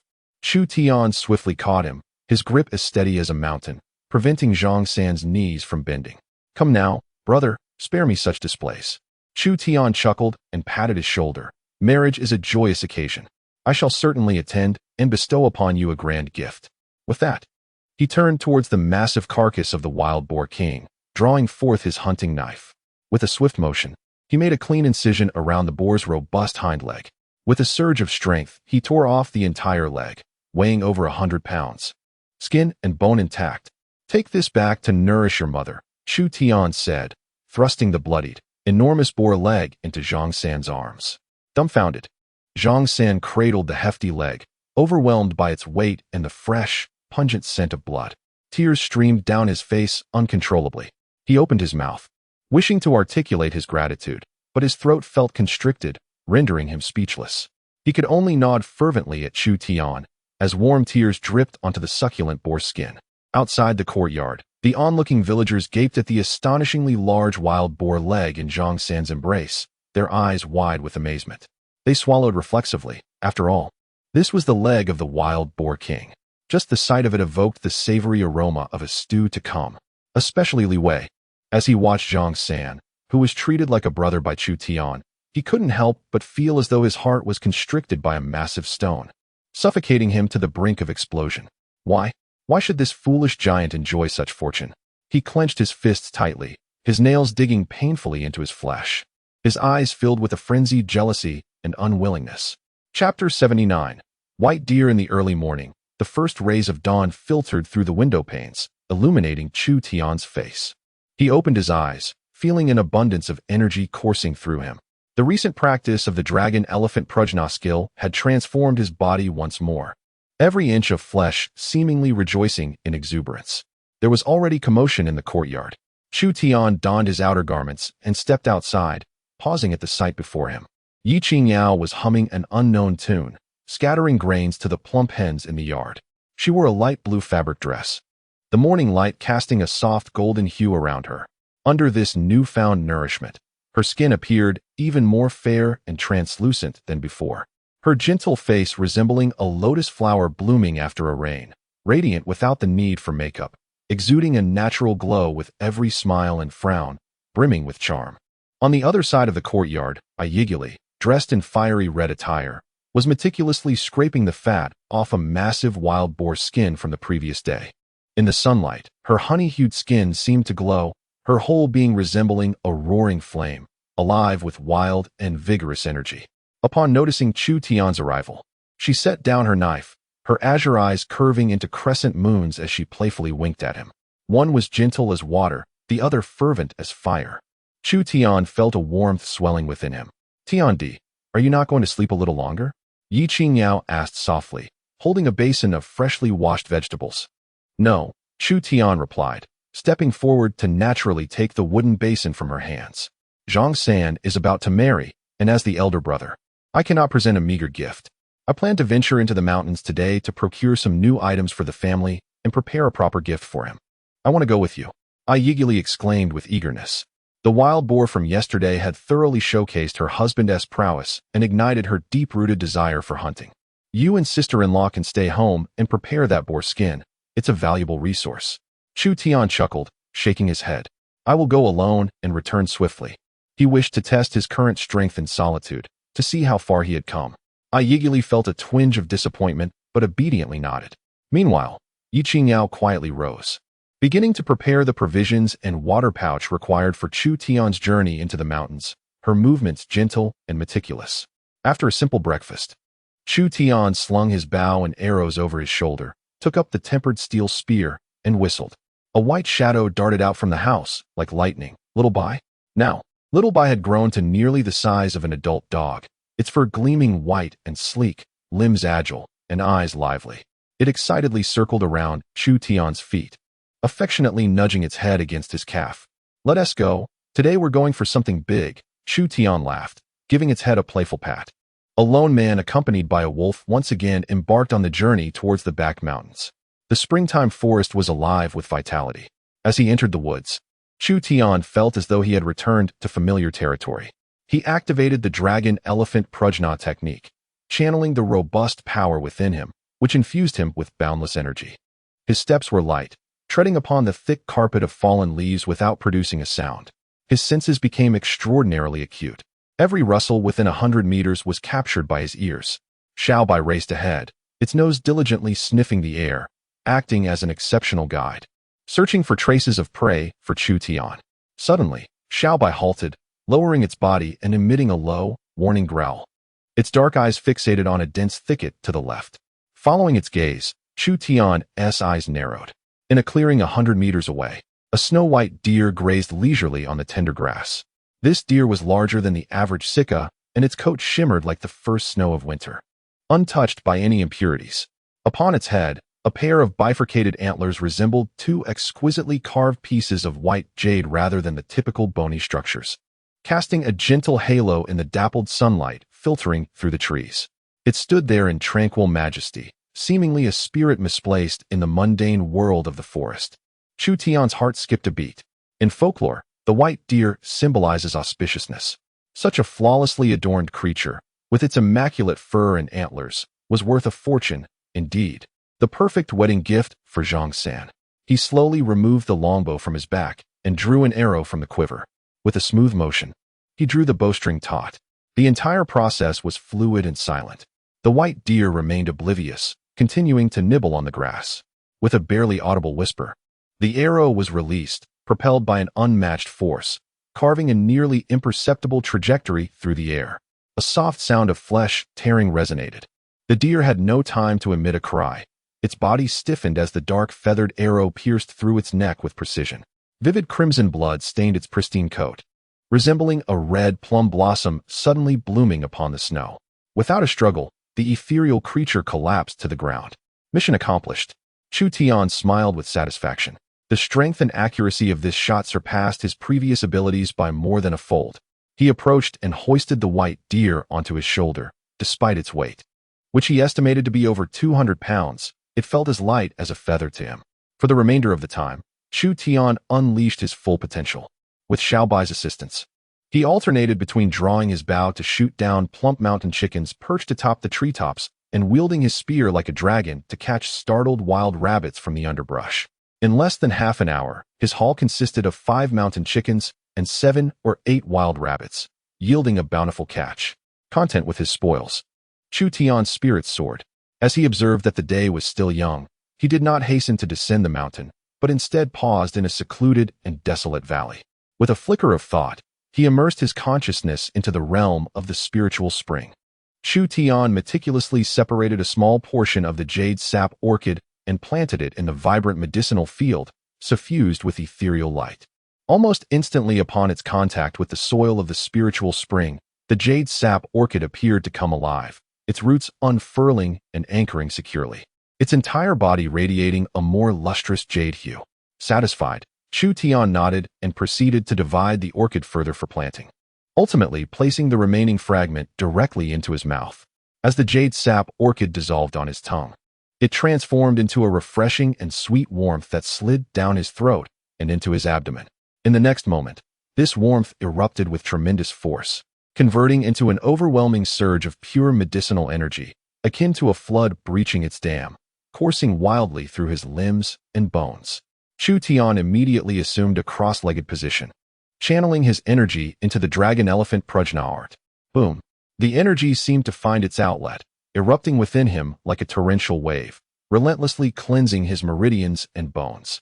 His body resembled a furnace ignited, his skin turning crimson, and steam rising from every pore. In Chapter 80, titled Zhongsan's Wedding, after consuming the jade sap orchid, the bones within Chu Tian emitted a series of crisp, dense sounds reminiscent of popping beans. Every sinew and muscle was forcefully torn apart and instantaneously reconstituted under the influence of this potent and pure energy. Pain, an indescribable agony. Yet, following the pain came an unprecedented sense of relief and strength. The internal energy of the dragon-elephant prajna art surged with an unparalleled velocity, transforming what was once a gentle stream of inner force into a visibly flowing river. Time became elusive as the torrent of energy within him finally subsided. Fully harnessed for his use, Chu Tian abruptly opened his eyes, a glimmer of brilliance flashing within them. He slowly rose to his feet, clenched his fists, and his knuckles cracked like the clash of metal. He could distinctly sense that the power within him had significantly increased. If his previous mastery of the dragon-elephant prajna art granted him the strength of a dragon, now he felt endowed with at least the might of both a dragon and an elephant. Suppressing his inner elation, Chu Tian exited the realm of the spiritual spring. He approached the corpse of the snow-white deer, effortlessly hoisting it onto his shoulder as if it were a mere chick. The nearly 200-pound weight felt insubstantial on his shoulder. Subsequently, he gathered the scattered mountain chickens and wild rabbits from the ground, binding them with vines. And with the other hand carrying them, he strode purposefully down the mountain. At the entrance of Xinghua village, several villagers, armed with hoes, were preparing to head into the fields. From a distance, they spotted Chu Tian descending the mountain path. Look, it's Chu Tian. Has he ventured into the mountains again? I wonder what he has caught this time, one villager remarked, his tone tinged with an undeniable hint of envy.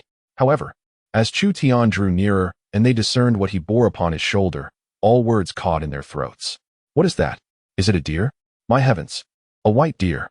The deer, enveloped in a pristine white coat, with antlers resembling exquisite jade, is a sight I have never encountered in my 50-plus years of existence. Gasps of astonishment echoed in the air as everyone dropped their farming tools and gathered around, their eyes fixed intently on the extraordinary white deer resting on Chu Tian's shoulder, expressions filled with shock, envy, and a hint of reverence. This was no ordinary quarry. It was a celestial blessing bestowed by the mountain deity. Amid the villagers' awe and admiration, Chu Tian maintained a stoic demeanor, shouldering the white deer and carrying his catch through the crowd towards his home. Upon entering the yard, Ye Qingyao and Ye, who were busy preparing pig skins, gasped in disbelief at the sight of the marvelous white deer. Goodness, what is this? Ye Qingyao exclaimed, her beautiful eyes wide with incredulity. Such a magnificent deer. Ayiguli's azure gaze sparkled with amazement, her thoughts drifting to the potential value of the deerskin. With a smile, Chu Tian gently placed the white deer down and began the meticulous process of preparation. The deer meat was carefully divided, with a portion set aside for curing and another reserved for fresh consumption. The flawless, snow-white deerskin was deftly removed, destined for tanning. Ultimately, only the pair of antlers, resembling intricately carved jade, remained. Chu Tian picked up the antlers, caressing them in his hands, a flicker of amusement dancing in his eyes. Zhang San was soon to wed, and these antlers would serve as a splendid gift, crafted into decorative pieces. In the ensuing days, Chu Tian ventured into the mountains almost daily. The power of the dragon-elephant prajna skill had transformed him into the true sovereign of the forest. He no longer sought out prey with intention. Instead, he ambled through the woods, where even the cunning foxes and ferocious wolves could not evade his grasp. Each evening, the villagers witnessed Chu Tian return, laden with his bounty.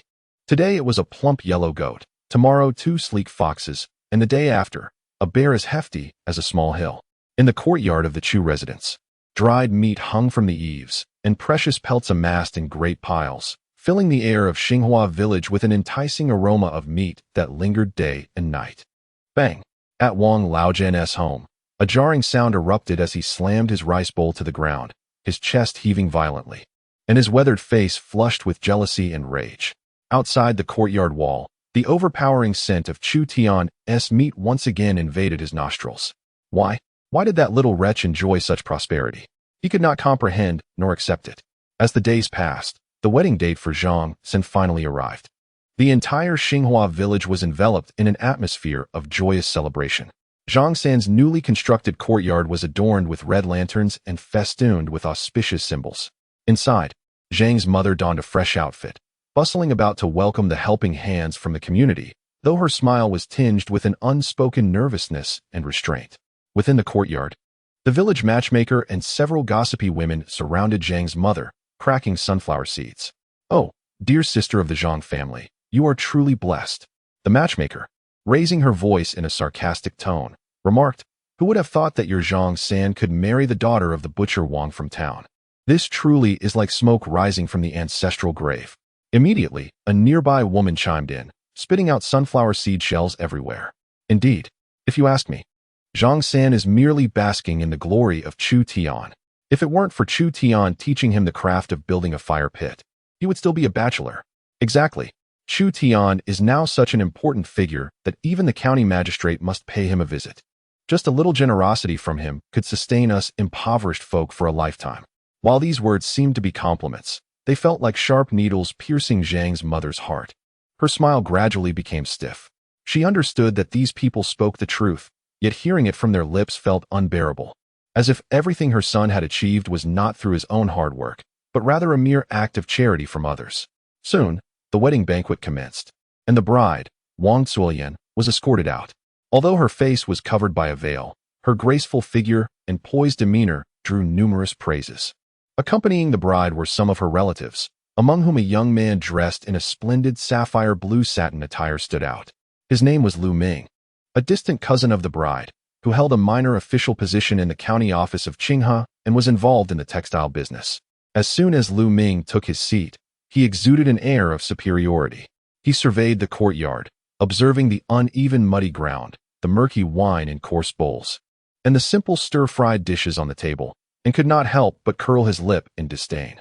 He lifted his wine bowl, merely sniffing it beneath his nose before frowning and setting it down without taking a sip.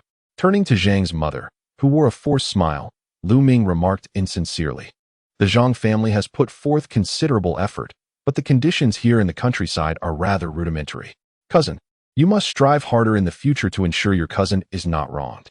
Though Lu Ming's voice was low, several tables around them caught his words.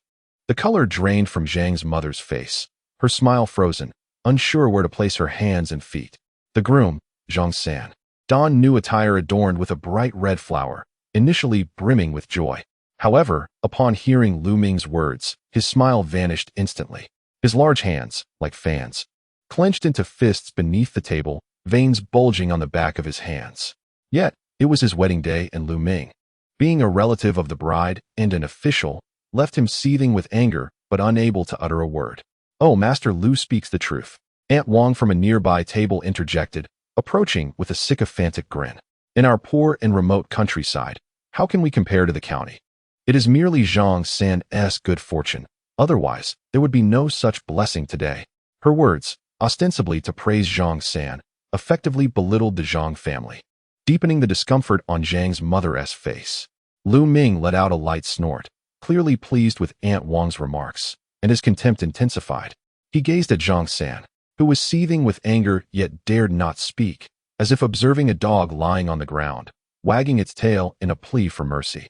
The atmosphere in the courtyard became stifling and awkward due to his few words. At that moment, a subtle commotion arose at the entrance. Everyone instinctively turned to look, and in an instant, the once boisterous courtyard seemed to have been paused. Chu Tian entered, his demeanor calm and unperturbed. Yet, it was the two women trailing behind him that captivated everyone's attention. On the left was Ye Qingyao, clad in a flowing light blue dress, reminiscent of the gentlest spring waters. Without a trace of makeup, her skin glistened like jade, her features soft and graceful, exuding an air of elegance akin to a delicate orchid poised to bloom in a serene valley. Simply standing there, she brought a sense of tranquility to the noisy courtyard, making the air feel refreshingly pure. Beside her, Ye resembled a blazing inferno. Her fiery red, fitted dress accentuated her breathtaking curves, her sun-kissed skin radiating a healthy glow, and her vibrant blue eyes held an untamed pride, as if they could ensnare one's very soul. The juxtaposition of these two striking beauties in the modest farmhouse courtyard created an unparalleled visual impact. The men present, regardless of age, were rendered speechless. They forgot their wine bowls and the food in their mouths. Even the women who prided themselves on their looks lowered their heads in self-doubt upon seeing the two. Lu Ming, who had previously strutted about with arrogance, was now left dumbfounded, his haughty demeanor replaced by unabashed astonishment and greed.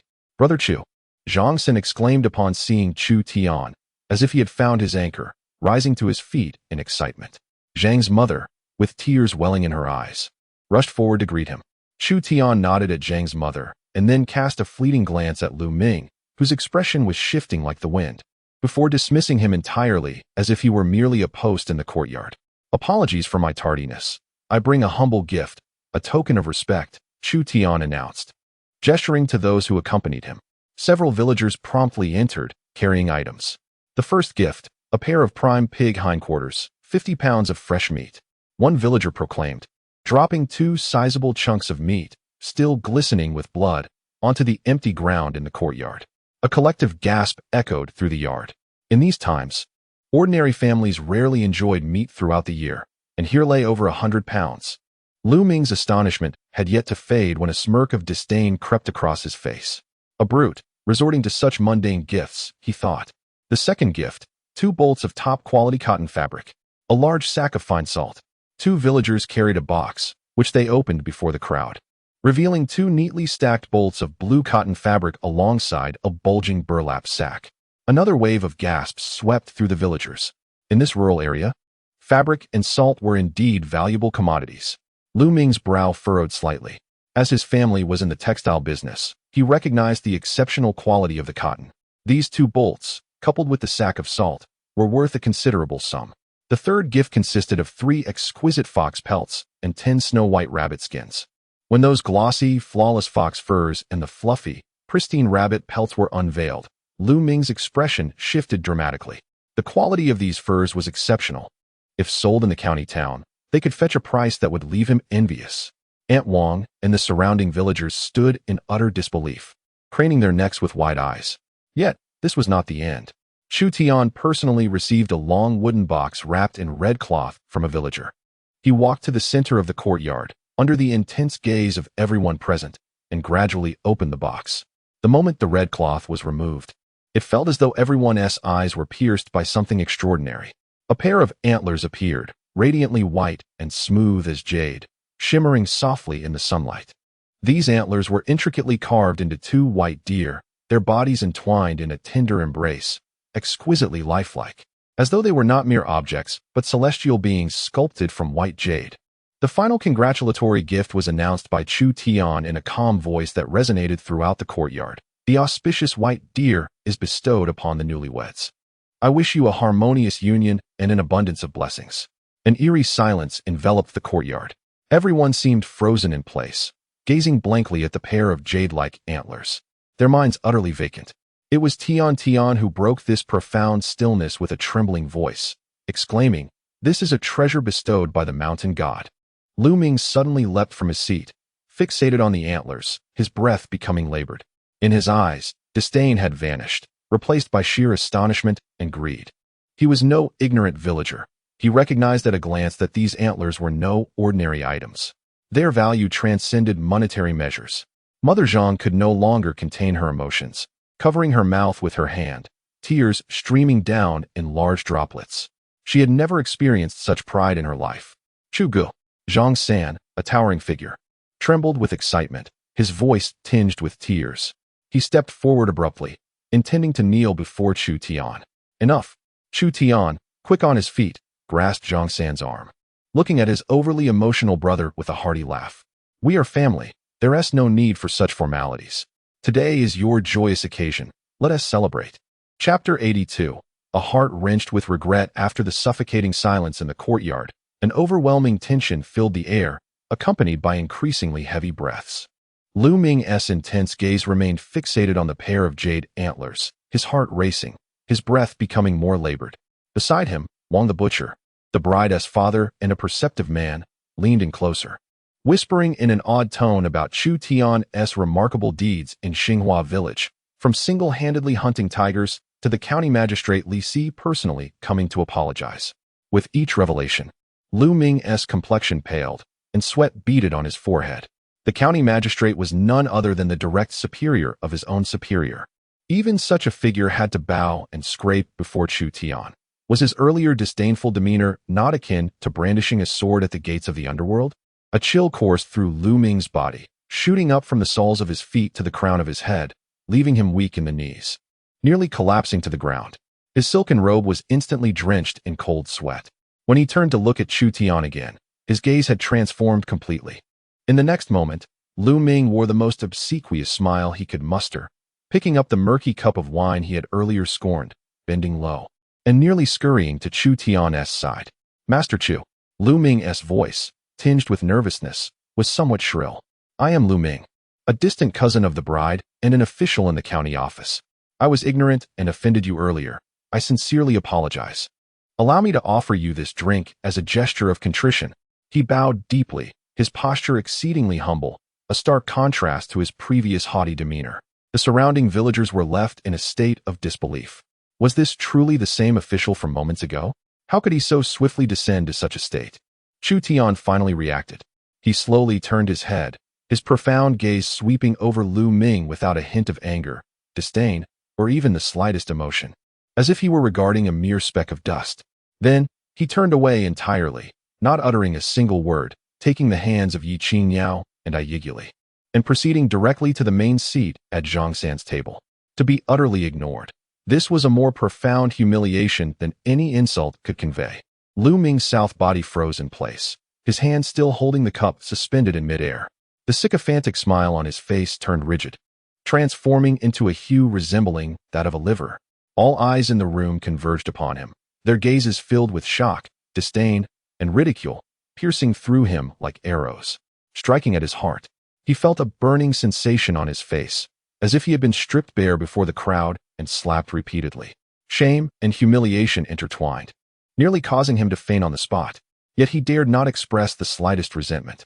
He could only watch helplessly as Chu Tian took his seat at the head of the table, observing Zhang San eagerly pouring wine for him, and the two stunning women smiling charmingly at his side. Stiffly, he withdrew his hand and returned to his seat, sitting in silence, burying his head deeply, too afraid to look up again. Following this incident, the atmosphere in the courtyard was not only devoid of awkwardness, but was ignited with fervor. Zhang San was indeed fortunate to have such a brother as Master Chu. Truly, this lifetime was worth it. Master Chu is magnificent. Someone shouted at the top of their lungs. Yes, Master Chu is magnificent. As the villagers looked upon Chu Tian, Their gazes transformed from envy to profound admiration and reverence. They raised their cups and surged forward, clamoring to toast Chu Tian, expressing their sincere and humble praises. The atmosphere of the wedding feast reached an unprecedented zenith. News took flight, swiftly returning from the Zhang family estate to Qingyao village. In an instant, the entire village was abuzz, with everyone discussing Chu Tian's grand gesture. Within the dim confines of the Li household, a persistent odor of decay lingered. Li father, Li Wei, and Li Ruoxue sat around a worn square table, silently gnawing on the dry, hard cornmeal buns in their hands. At that moment, the voices of the neighbors outside echoed through the courtyard, their words penetrating their ears without missing a beat. Have you heard? Chu Tian presented Zhang San with a congratulatory gift, over 100 pounds of pork, fine fabrics, fox fur, and a pair of jade-like deer antlers, said to be auspicious and worth a fortune. My heavens, is that true? Zhang San is truly blessed. Indeed, when one associates with the right people, fortunes change. Inside the house, the sound of gnawing abruptly ceased. Li Wei's hand, clutching the bun, hung suspended in the air. Over 100 pounds of pork, exquisite fox fur, and invaluable jade-like deer antlers. These should have been his. They belonged to the Li family. Why? Why was it given to that muddy-footed Zhang San, that oaf? His eyes turned crimson, his face contorted in rage, like a cornered beast driven to despair. He pounded the walls of the cramped room. Li Ruoxue trembled violently at the sound of those words. She envisioned the grand and resplendent wedding. The mountains of gifts piled high, the man revered by all, basking in admiration, while she remained confined in this dilapidated house, gnawing on buns unfit even for dogs. The bun in her hand fell to the ground with a soft thud, collecting dust, yet she remained oblivious, her body shaking more fiercely, her expression becoming increasingly frantic. A long, sorrowful sigh, steeped in endless regret and desolation, resonated within the room. Li father, stooping with age, slowly lowered his head. A murky tear rolled down his wrinkled face, splattering onto the battered table before him, shattering into fragments. The ripples stirred by Zhang San's wedding lingered for a long time. That day, Chu Tian's astonishing gifts and the stark contrast of Lu Ming, the county official, became a topic of endless discussion among the villagers for days on end. From that moment on, no one dared to speak ill of Chu Tian, either openly or covertly. The villagers regarded him with a gaze that, beyond envy, was imbued with genuine reverence. However, these external disturbances had no impact on the Chu family's courtyard. Life continued at a leisurely pace. As the morning sun bathed the courtyard in its golden light, Ye donned her vibrant red attire, preparing to draw the powerful bow that Chu Tian had crafted for her. Her cerulean eyes were fixed intently on a leaf hanging from a distant wooden stake. Steady your breath. Keep your wrist steady. Chu Tian's relaxed voice drifted from the side. With just a few casual pointers, Ye's previously erratic arrows gained precision. Chapter 83. The canine sovereign of Qingyao village at the far end of Chu Tian's courtyard. Delightful aromas wafted from the kitchen. Ye Qingyao was diligently preparing breakfast, discreetly adding a drop of spiritual spring water into the simmering meat porridge. The already rich fragrance of the meat became even more enticing. A gentle smile graced her face. Her culinary skills had become increasingly proficient. Following the wedding banquet, Qingyao village had returned to a state of tranquility, and Chu Tian relished this leisurely lifestyle, dedicating his days to teaching Ye archery and guiding Ye Qingyao in her cooking, finding immense satisfaction in the simplicity of life. On the following morning, before dawn had fully broken, Chu Tian stood in the courtyard, bare-chested.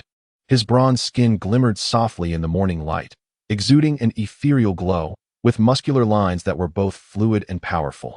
Grasping a finely tempered steel spear, he slowly closed his eyes. The dragon-elephant prajna technique within him stirred, akin to a slumbering dragon awakening. Waves of robust internal energy surged through his limbs, igniting his vitality. In the next moment, he abruptly opened his eyes, a fleeting brilliance illuminating his gaze. The spear felt no longer like a heavy weapon, but rather an extension of his own arm. There was no grandiose spectacle, just a series of swift, almost imperceptible afterimages. The spear darted forth like a venomous dragon emerging from its lair, piercing towards a slab of blue stone. Before the spear tip made contact, a fierce gale left a distinct white mark upon the stone. Shortly thereafter, A sweeping motion generated a powerful wind that whirled the fallen leaves at the courtyard's edge into a massive vortex. The perfect amalgamation of strength and technique allowed this masterful spear technique to unleash a terrifying prowess far beyond its previous manifestations. The door creaked open gently. Ye Qingyao and Ye emerged, carrying breakfast, and were greeted by this captivating scene. Both women halted in their tracks, transfixed by the figure in the courtyard. In the morning light, the man, drenched in sweat, exuded explosive power and masculine beauty with each thrust of the spear. His tall, erect posture and focused demeanor held an irresistible allure for them. Ye Qingyao's cheeks flushed slightly, her gentle eyes nearly brimming with admiration. Ye, bolder in her gaze, fixated on the smooth contours of Chu Tian's muscles, her vibrant blue eyes sparkling as if to etch his form indelibly into her memory. As Chu Tian completed his practice and stood with the spear at rest, he exhaled a long breath of relief, feeling utterly at ease. Time for breakfast. Ye Qingyao called softly, arranging the meat porridge and several side dishes on the stone table. The mingling aromas of meat and rice wafted invitingly. As soon as Chu Tian sat down, a furry head nudged eagerly at his side. Little Bai, now far from the wolf cub he once was, had grown into a majestic creature. Yet at that moment, he resembled a pitiful little lapdog, sitting at Chu Tian's feet with his dark, glistening eyes fixed on the wine jug beside him, emitting a soft whine of longing while his paw incessantly pawed at Chu Tian's pants in a fervent plea. The sight was reminiscent of a drunken soul starved for a taste of spirits after centuries of abstinence. Go away, you're too old for such antics. With a playful rebuke, Chu Tian lightly tapped its head, eliciting a whimper from Bai, whose eyes brimmed with yearning, nearly drooling. Chu Tian, amused by its antics, decided to lift his glass and filled it to the brim with drunken spring breeze. He flicked his fingers in Bai's direction, sending the glass soaring gracefully through the air in a perfect parabola. Just as the liquid was about to spill onto the ground, a flash of white lightning darted by. Bai propelled itself upward, opening its mouth wide in midair to swallow the entire drink in one gulp. The glass landed securely, not a drop spilled.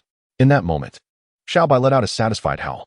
After finishing the drink, it eagerly scampered back to Chu Tian, employing the same tricks to beg for another cup. Ye Qingyao and Ye, witnessing Bai's shameless antics, could no longer contain their laughter, shaking with delight. After a prolonged display of stubbornness on the ground, Bai, seeing that Chu Tian was ignoring it completely, huffed in indignation. It leaped up, gave a snort towards Chu Tian, flicked its tail, and stormed out of the courtyard in a huff. This little creature had quite the temper. Chu Tian chuckled and shook his head. However, not long after, a cacophony of barking and chaos erupted throughout the village. Oh dear, whose dog is that? Look, isn't that the white wolf from Chu Tian's house? The three of them curiously approached the courtyard entrance, and the sight before them left them speechless. Bai strutted confidently down the middle of the village path, proudly leading a procession of over a dozen village dogs of all sizes, all of whom usually bickered and fought whenever they crossed paths. Yet now, they followed Bai like the meekest of sheep, heads lowered, not daring to make a sound. Bai marched with an air of authority, glancing left and right, occasionally barking at a wayward dog, which immediately tucked its tail in fear. Villagers peered out from their homes, astonished by this peculiar parade, before breaking into laughter. The white wolf had, astonishingly, tamed all the dogs in the village. Thus, the dog king of Xinghua village was officially crowned. Meanwhile, at Qin Wanner's home, Mother, I want to play with brother Chu Tian and Bai. Xiong clung to Qin Wanner's leg, looking up with an expectant expression, her voice sweet and innocent. Qin Wanner set down her book, gazing at her daughter's eager eyes, and a smile of helpless affection spread across her face. Ever since Chu Tian rescued her, Xiong had become his little shadow, feeling restless if a day passed without visiting the Chu family courtyard. All right, Mother will take you there now. Qin Wanner gently tapped her daughter's nose and instructed, Xiaoyu, prepare a small gift. Before long, Qin Wanner, along with Xiong and Xiaoyu, made their way back to the Chu family's courtyard. Today, Qin Wanner donned an elegant long gown of soft lavender, her unadorned visage radiating a dewy glow surpassing that of fresh snow. Her brows and eyes exuded an innate nobility, and every gesture she made was imbued with the captivating charm characteristic of a refined woman. In the courtyard, Ye Qingyao and Ye were busy organizing the sun-dried vegetables. Upon seeing Qin Wanner, they hurriedly approached her with warm enthusiasm. "Little sister Wanner has arrived. Come inside and make yourself comfortable," Ye Qingyao said, gently taking her hand. Qin Wanner smiled and instructed Qiuyue to present the gifts she had brought. "A small token of my esteem, merely some trinkets. I hope my sister does not find them lacking." Chapter 84. A new financial path. Qiuyue opened the gift box brought by Qin Wanner, revealing a piece of exquisite plain silk, its texture smooth to the touch, shimmering softly in the sunlight. "Oh dear, this is far too precious," Ye Qingyao exclaimed, recognizing the fabric's considerable worth and hastily declining the gift. "If you refuse to accept it, sister, it would imply that you look down upon me," Qin Wanner feigned reproachfully. At that moment, Chu Tian emerged from the house and chanced upon this scene. His gaze fell upon the elegant silk in Ye Qingyao's hands, and the phrase divine dyeing technique flashed through his mind. He approached and examined the fabric closely, smiling as he remarked, "This cloth is indeed fine, though the color is somewhat plain. In due time, I shall dye it in the most exquisite hues the world has to offer." Upon hearing these words, the women in the courtyard were momentarily taken aback. "Husband, you can dye fabric?" Yegi's azure eyes were wide with astonishment. Qin Wanner too was somewhat surprised. Being well-versed in various crafts, she recognized the intricacies of dyeing. Is Master Chu indeed skilled in this art? Such expertise is rare, requiring complex materials and processes that even the most devoted artisans may never fully master. Her tone carried a hint of curiosity, as this man had continually surprised her. Chu Tian, however, offered no further explanation, simply stating in a matter-of-fact tone, "I intend to open a dye house in the village." As his words lingered in the air, the courtyard fell silent. Both Ye Qingyao and Ye were rendered speechless, and even the usually composed Qin Wanner displayed a flicker of astonishment in her beautiful eyes. Qiuyue could not suppress her thoughts any longer. "Master Chu, dyeing fabric is no trivial matter.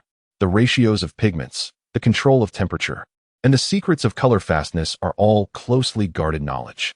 There are dye houses in Qingxi town, yet their colors are monotonous and prone to fading. Indeed, those few establishments treat their formulas like treasures."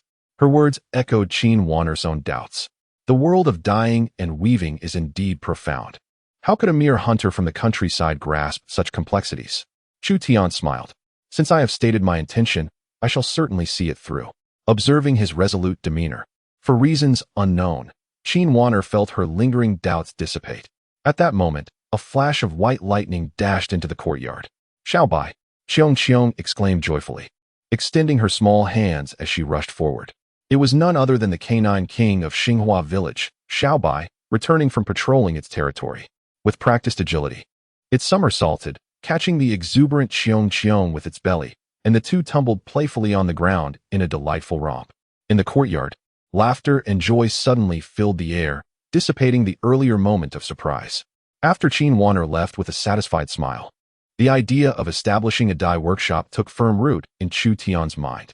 With both the necessary skills and materials at his disposal, as the spiritual spring space could produce any plant dye he required, he found himself lacking only in manpower, particularly a trustworthy manager.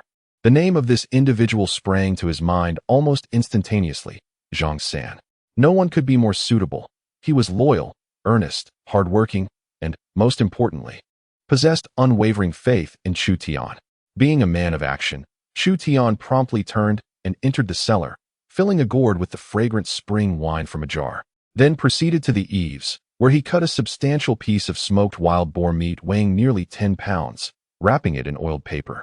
With everything prepared, he set off towards Qingxi village. Zhang San's home still radiated the joy of newlywed bliss. When Chu Tian arrived, he found Zhang San chopping wood in the courtyard, his bronzed physique exuding strength. Upon noticing Chu Tian at the gate, he froze momentarily, then dropped his axe and rushed over, his face alight with uncontainable excitement and joy. "Chu Gu, what brings you here?" Wang Zuoyan, hearing the commotion, hurriedly wiped her hands and ran outside. She retained her simple demeanor, but now exhibited a touch of gentleness befitting a wife. Upon seeing Chu Tian, her face instantly reflected a mix of respect and a hint of nervousness. "Master Chu has arrived. Quickly, come inside." "Dear, why are you just standing there? Hurry and fetch water for Master Chu." Chu Tian was warmly welcomed into their home, placing the wine and meat on the table. I came to see how you've been faring, and I brought some snacks to accompany your drink. Zhang San, gazing at the generous portion of glistening smoked meat and the gourd of wine, was so overwhelmed with excitement that he didn't even know where to place his hands, repeatedly expressing, "Chu Gu, you are too kind. How could I possibly accept this?" Chu Tian chuckled and gestured for him to take a seat. After exchanging pleasantries, he felt genuinely happy to see Zhang San thriving in his married life. However, as the conversation shifted, Chu Tian's expression grew serious. "Zhang San, I came today to ask for your assistance with something significant." Upon hearing this, Zhang San straightened his back, his demeanor becoming earnest. "Please, Chu Gu, just say the word. I would face any peril for you." "It's not that grave," Chu Tian replied with a smile, appreciating Zhang San's seriousness. "I am planning to establish a workshop in Qingyao village for dyeing fabrics. Once the business is up and running, I will need your help to manage it. You wouldn't have to seek work elsewhere anymore. You could move to Qingyao village directly. I will arrange a spacious residence for you." The moment these words left his lips, the room fell into a profound silence, as if a pin could be heard dropping. Zhang San stood frozen, his eyes wide in disbelief, as if he had been struck dumb. Beside him, Wang Zilian was utterly stunned, her hand holding the teapot suspended in midair, unmoving. After a considerable pause, Zhang San finally regained his voice, stammering, "Manager? Brother Chu, are you jesting with me? I am but a simple man, illiterate, and only capable of labor. How could I possibly manage anything? No, that simply won't do. I can't handle it.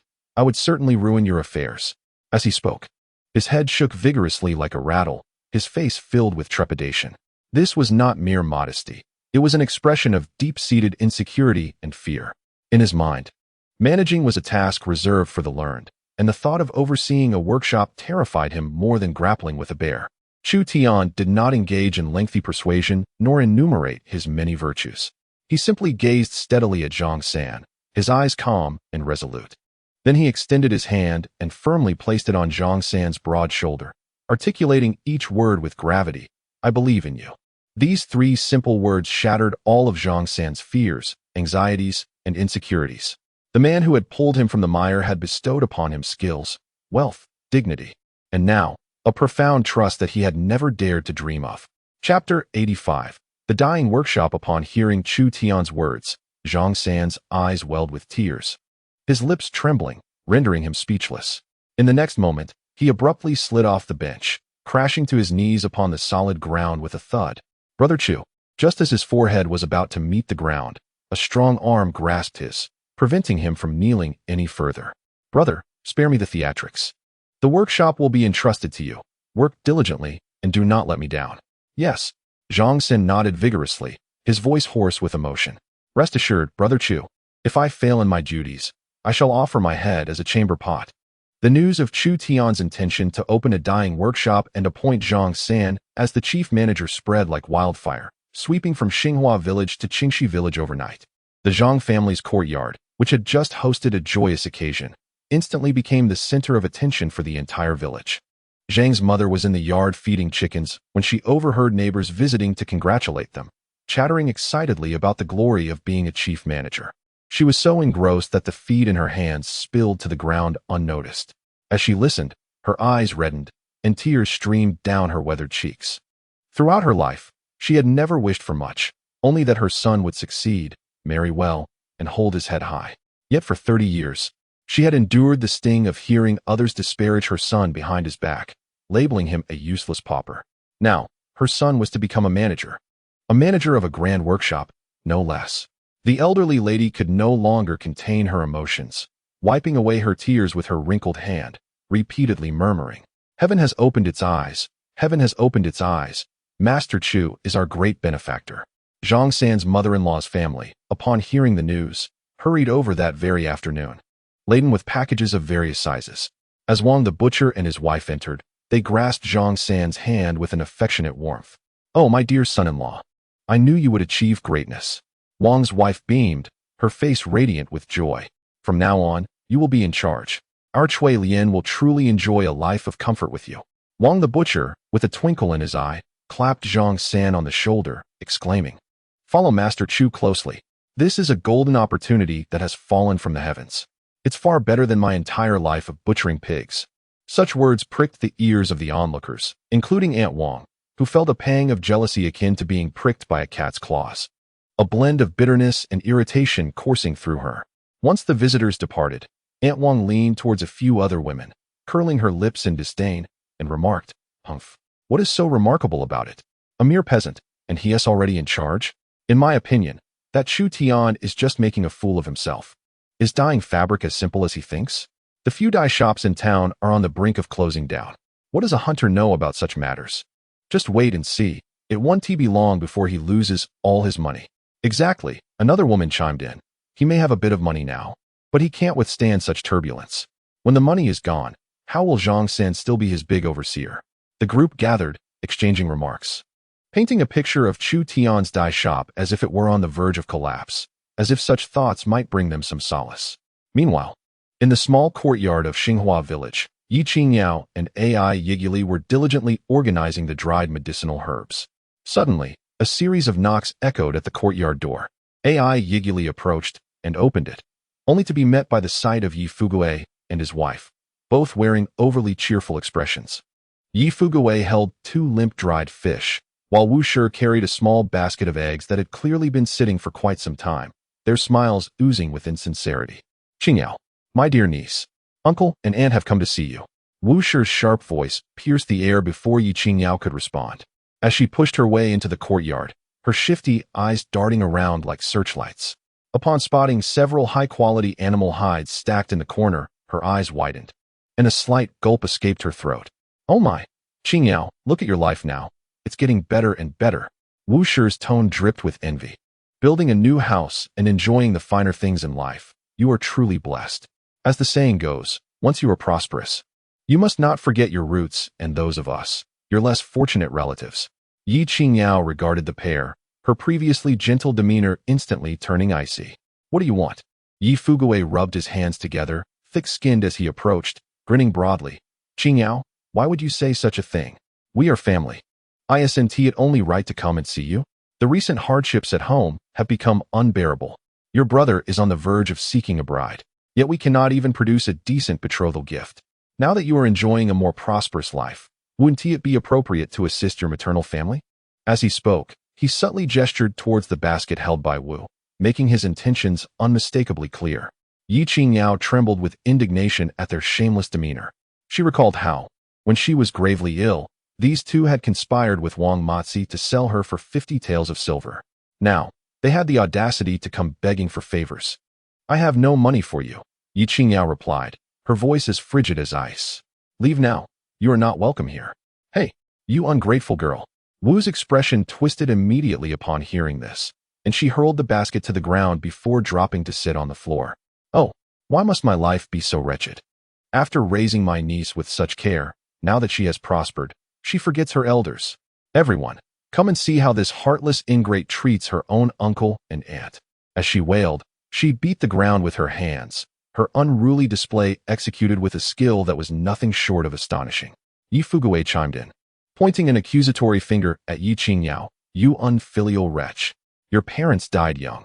Had it not been for us, you would have perished on the streets. Now, when asked to part with a little money, you hesitate. Is your heart made of stone?" Their commotion attracted a crowd of villagers, who gathered outside the courtyard, whispering and pointing at the scene within. "Get out." A chilling rebuke suddenly silenced the cries within the courtyard. Aiyigili had approached Wu, brandishing a sharp skinning knife, its blade glinting ominously in the sunlight. With a commanding presence, she looked down at the seated Wu, her azure eyes filled with a cold, lethal intent. "I shall say this once more, leave." Wu felt a jolt of fear at the sight of Aiyigili's gaze, but her long-standing penchant for theatrics reasserted her bravado. She scrambled to her feet, hands on her hips, spitting insults. "Who do you think you are?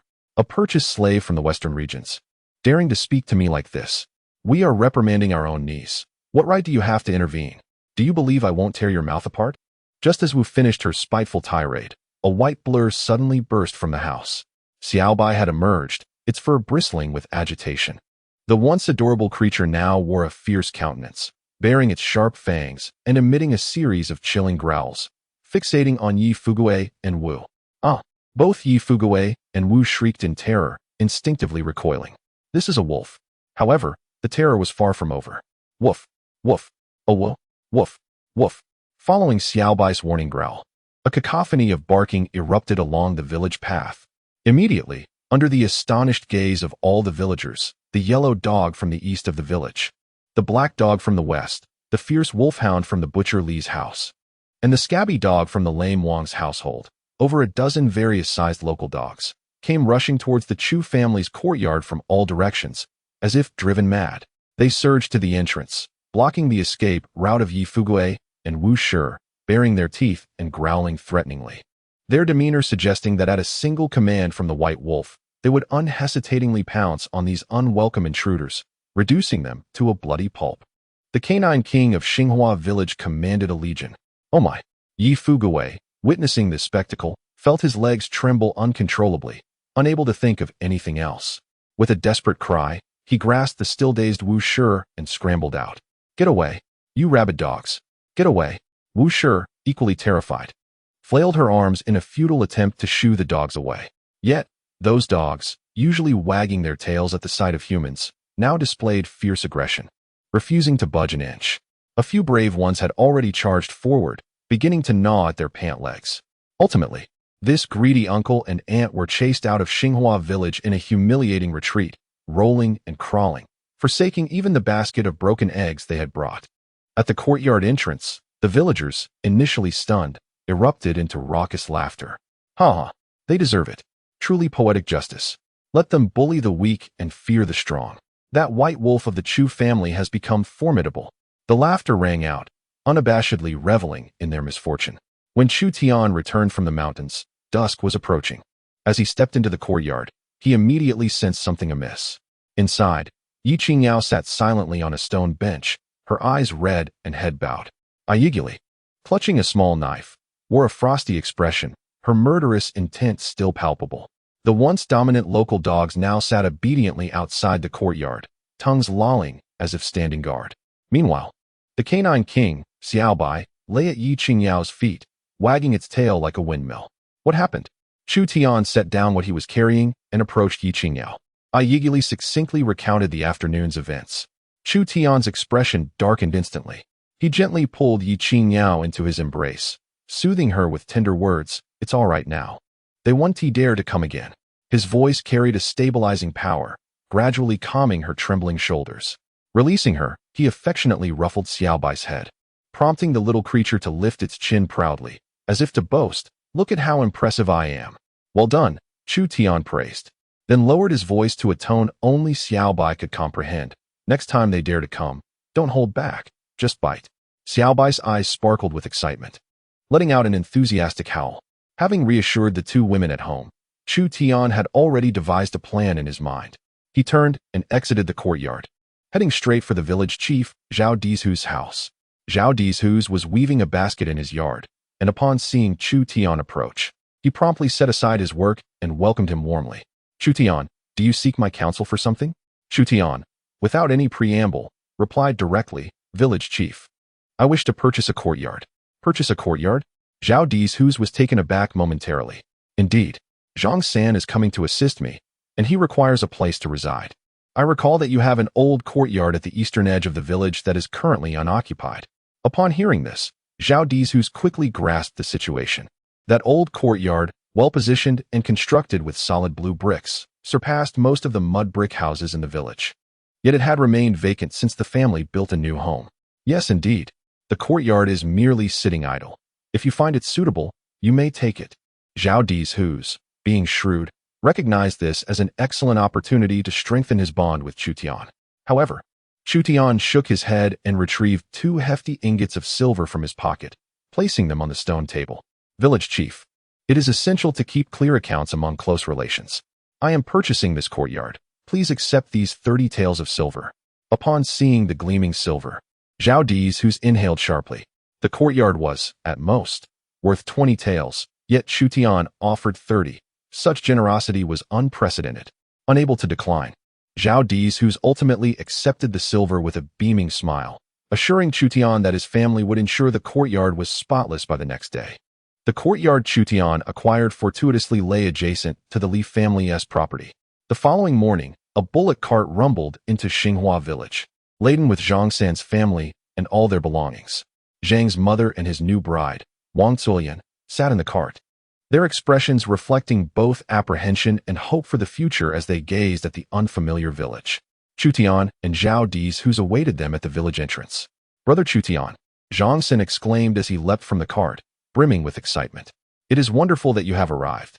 Come, let me show you your new home," Chu Tian smiled, guiding them toward the eastern part of the village. Before long, a spacious and immaculate blue brick courtyard came into view. The high courtyard walls and the brand-new tung-oil wooden door framed the scene, while the 3 main rooms and 2 side rooms within were spotless. "Brother Chu Tian, is this truly our residence?" Zhang San stammered, astounded, as he believed he was dreaming. Behind him, Zhang's mother and Wang Zulian stood in utter disbelief. They had never lived in such a splendid abode in their lives. This news spread like wildfire, swiftly reaching every corner of Xinghua village. Villagers emerged from their homes, gathering outside the courtyard, witnessing Zhang San's family move in as if in a dream, their eyes glistening with emotion. Goodness, what extraordinary fortune has befallen Zhang San. Extraordinary fortune? He has simply aligned himself with the right people. Look at Chu Tian. He spares no effort for his kin. First, he facilitated a marriage, then provided a grand residence. And now he is to be the steward. His luck is truly remarkable. Whispers of envy and admiration reverberated throughout the village. Chapter 87. The Prodigal Son. On the very day Zhang San's family moved into the blue brick courtyard in Xinghua village, the entire village felt as though it had been tossed into a bubbling cauldron of oil, reaching a fever pitch of excitement. Envy, jealousy, and chatter echoed around, intertwining in a cacophony of voices. As the news of Chu Tian's intention to establish a dyeing workshop and appoint Zhang San as the chief steward spread throughout the village, excitement reached an unparalleled peak. Beneath the old locust tree at the village's entrance, a handful of idlers gathered around Wang Laojian, eagerly discussing the matter. "Mr. Wang, you are the finest carpenter in our village. Do enlighten us. Can this dyeing business succeed?" Wang Laojian, puffing on his pipe and narrowing his eyes, exhaled a cloud of smoke through his nostrils, his face radiating undisguised contempt. "Succeed? What does he know?" He knocked the pipe against his shoe, spitting as he spoke. "Do you think dyeing cloth is akin to building with mud? The recipes for dyes are precious. The dyeing houses in town, every one of them has inherited their craft through generations. And he, a mere hunter, thinks he can succeed. I dare say, within 3 months, he'll be bankrupt." Li Wei, finding the situation utterly amusing, burst into a sharp, piercing laughter, exclaiming, "You overestimate him. 3 months? I wager he'll be out of business in a month, left with nothing. He's just a lucky fool. Once destitute, now with a few coins. He has forgotten his roots. A dyeing workshop? I'm eager to witness his downfall." His excitement grew as he envisioned Chu Tian, destitute and begging for mercy. Not far away, Li Ruoxue, carrying a battered wooden bucket to fetch water from the well, overheard her brother's raucous laughter and Wang Laogan's scornful remarks. She hesitated for a moment, her once delicate features now marked by numbness and desolation. Instinctively, she glanced towards the other end of the village, in the direction of the Chu family courtyard, her eyes reflecting a tumultuous blend of emotions, resentment, regret, and above all, a profound sense of helplessness. Some gossip mongers, hearing Wang Laojian and Li Wei's comments, chimed in. "Indeed, that dyeing business is no trifling matter. It's said to be quite costly. Young Chu Tian is too inexperienced. With a bit of money, he's recklessly venturing into this." "Exactly. How much better it would be to steadily hunt and sell liquor instead of engaging in such nonsense. I doubt his good fortune will last long." In no time, various rumors began to circulate quietly throughout the village, with many adopting a voyeuristic attitude, eager to see how Chu Tian would squander his considerable inheritance. Unperturbed by the external clamor, Chu Tian remained blissfully unaware, focused instead on pacing back and forth with Zhang San in a vast expanse of wasteland on the village's outskirts. This land, adjacent to a stream, was conveniently located for water access and was perfectly suited for constructing a workshop. "Brother Chu, this place is indeed promising," Zhang San remarked, surveying the overgrown land with concern. "However, leveling it and building the workshop will require considerable manpower and time." Chu Tian smiled confidently, assured of his plan. That afternoon, beneath the village's most prominent old locust tree, Chu Tian posted a fresh notice. Literate villagers raised their voices to read its contents aloud. Chu Family Dyeing Workshop is hiring. Anyone diligent and hardworking may apply. Wage, 10-1, paid daily. Includes 1 meal with meat. 10-1, paid daily. A hearty lunch with meat. These words struck like a thunderclap, instantly igniting a frenzy in the tranquil village of Apricot Blossom. The entire village was thrown into a commotion. It is worth noting that the villagers, toiling for wealthy families in the town, earned a meager 7 or 8 coins a day, which was considered a remarkable wage. Often delayed, not to mention any lunch. Now, the conditions proposed by Chu Tian felt like a pie falling from the heavens. My goodness, did I hear that correctly? 10 coins a day, plus meals, with meat, daily wages. What are we waiting for? Hurry and sign up. Just moments ago, the villagers were discussing Chu Tian's lack of ambition. Now, their eyes were alight with fervor. They dropped their farming tools and rushed like madmen towards Chu Tian's home, fearing that if they were late, this incredible opportunity would slip away. At Chu Tian's doorstep, a throng of people gathered, blocking the entrance completely. A sea of heads resembling a bustling New Year's celebration. Chu Tian stood calmly in the center of the yard, observing the fervent faces before him.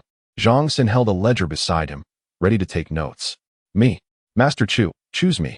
My family has been impoverished for 8 generations. I am honest and hardworking. Strong as an ox. A robust man exclaimed, pushing forward, his face flushed with excitement.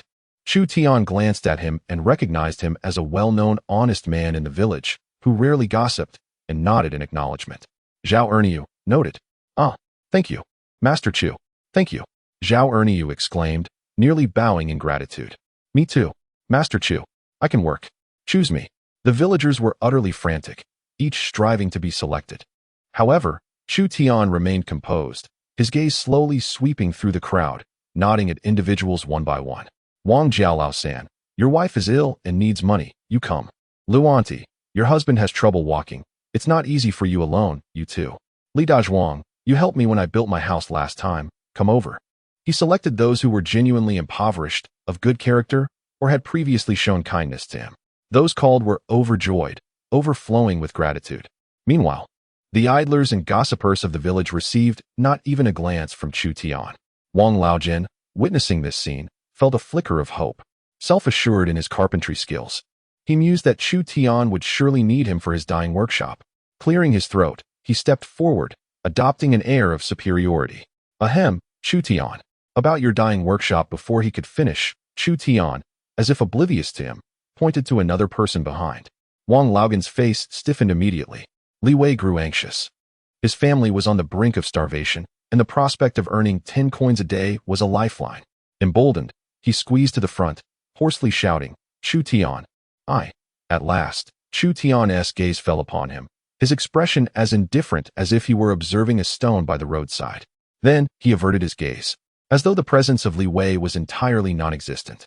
This silent rebuff was more painful than any insulting remark. Chapter 88. Can this truly yield fine fabric? Wang Laojin and Li Wei, disregarded by Chu Tian, instantly turned the color of liver, alternating between shades of blue and white. They clenched their fists tightly, their nails digging deep into their palms, as they watched the selected villagers reveling in joy, trembling with rage, nearly grinding their teeth to dust. What is so remarkable about this? The petty person has found his fortune. Wang Laojin spat out a sentence through clenched teeth and turned to leave. Bah, a dog SI looks down upon people. I'll wait for you to pay for this. Li Wei cursed vehemently, his resentful gaze wishing to pierce holes into Chu Tian. The few villagers incited by them were equally excluded, each one looking dejected, only able to curse Chu Tian for his stinginess behind his back, certain he would never achieve anything great. Chu Tian, however, paid no heed to their reactions.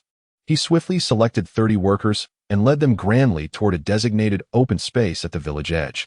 The recruited villagers were full of enthusiasm.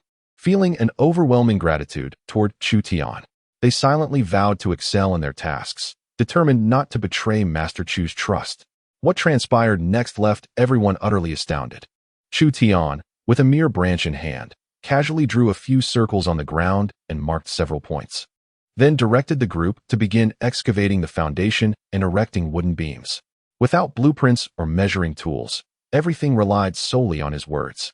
Strangely, however, Every operation proceeded exceptionally smoothly. The foundation was excavated swiftly and to precise standards, and the wooden beams were erected perfectly. Under Chu Tian's masterful direction, the outline of a dye house began to rise from the ground at a visibly rapid pace. The efficiency of the entire construction site was astonishing. The layout of the dye pits, the drainage ditches, and the ventilation design of the drying area were all ingenious concepts that left Zhang San, who was assisting as the chief overseer, utterly dumbfounded. He diligently recorded every command from Chu Tian, and with each passing moment, his admiration for Chu Tian deepened. Meanwhile, in Qingxi village, Lu Ming, the cousin of Zhang San's new wife Wang Zuilian, had just returned from the county and was lounging with crossed legs in his spacious living room, sipping tea. A relative who had just come back from outside was animatedly recounting the strange happenings in Xinghua village. You should have seen the scene. That lad Chu Tian put up a notice saying he was recruiting workers, offering 10 big coins a day, and even providing meat. Goodness, the entire village went wild. I heard he is going to open a dye house. Upon hearing that Chu Tian intended to open a dye house, Lu Ming, mid-sip, spewed his tea out and erupted into exaggerated laughter. Ha! A dye house. That country bumpkin must have lost his mind. Does he think dyeing fabric is like poking a hornet's nest? Just like that, he thinks he can do it? Lu Ming's family was in the textile business. Although small in scale, they were considered knowledgeable within the confines of Qingxi town. He sat with one leg crossed over the other, his face adorned with the arrogance and disdain of a self-proclaimed expert.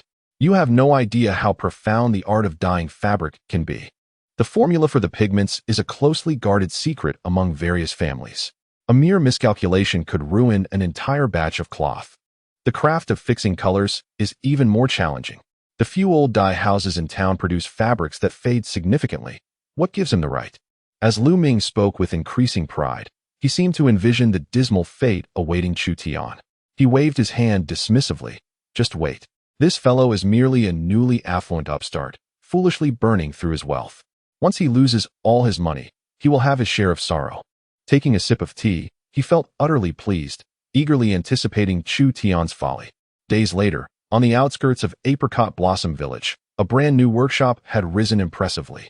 The walls, constructed from blue bricks, stood tall and robust, with several enormous dyeing vats arranged in an unusual orientation.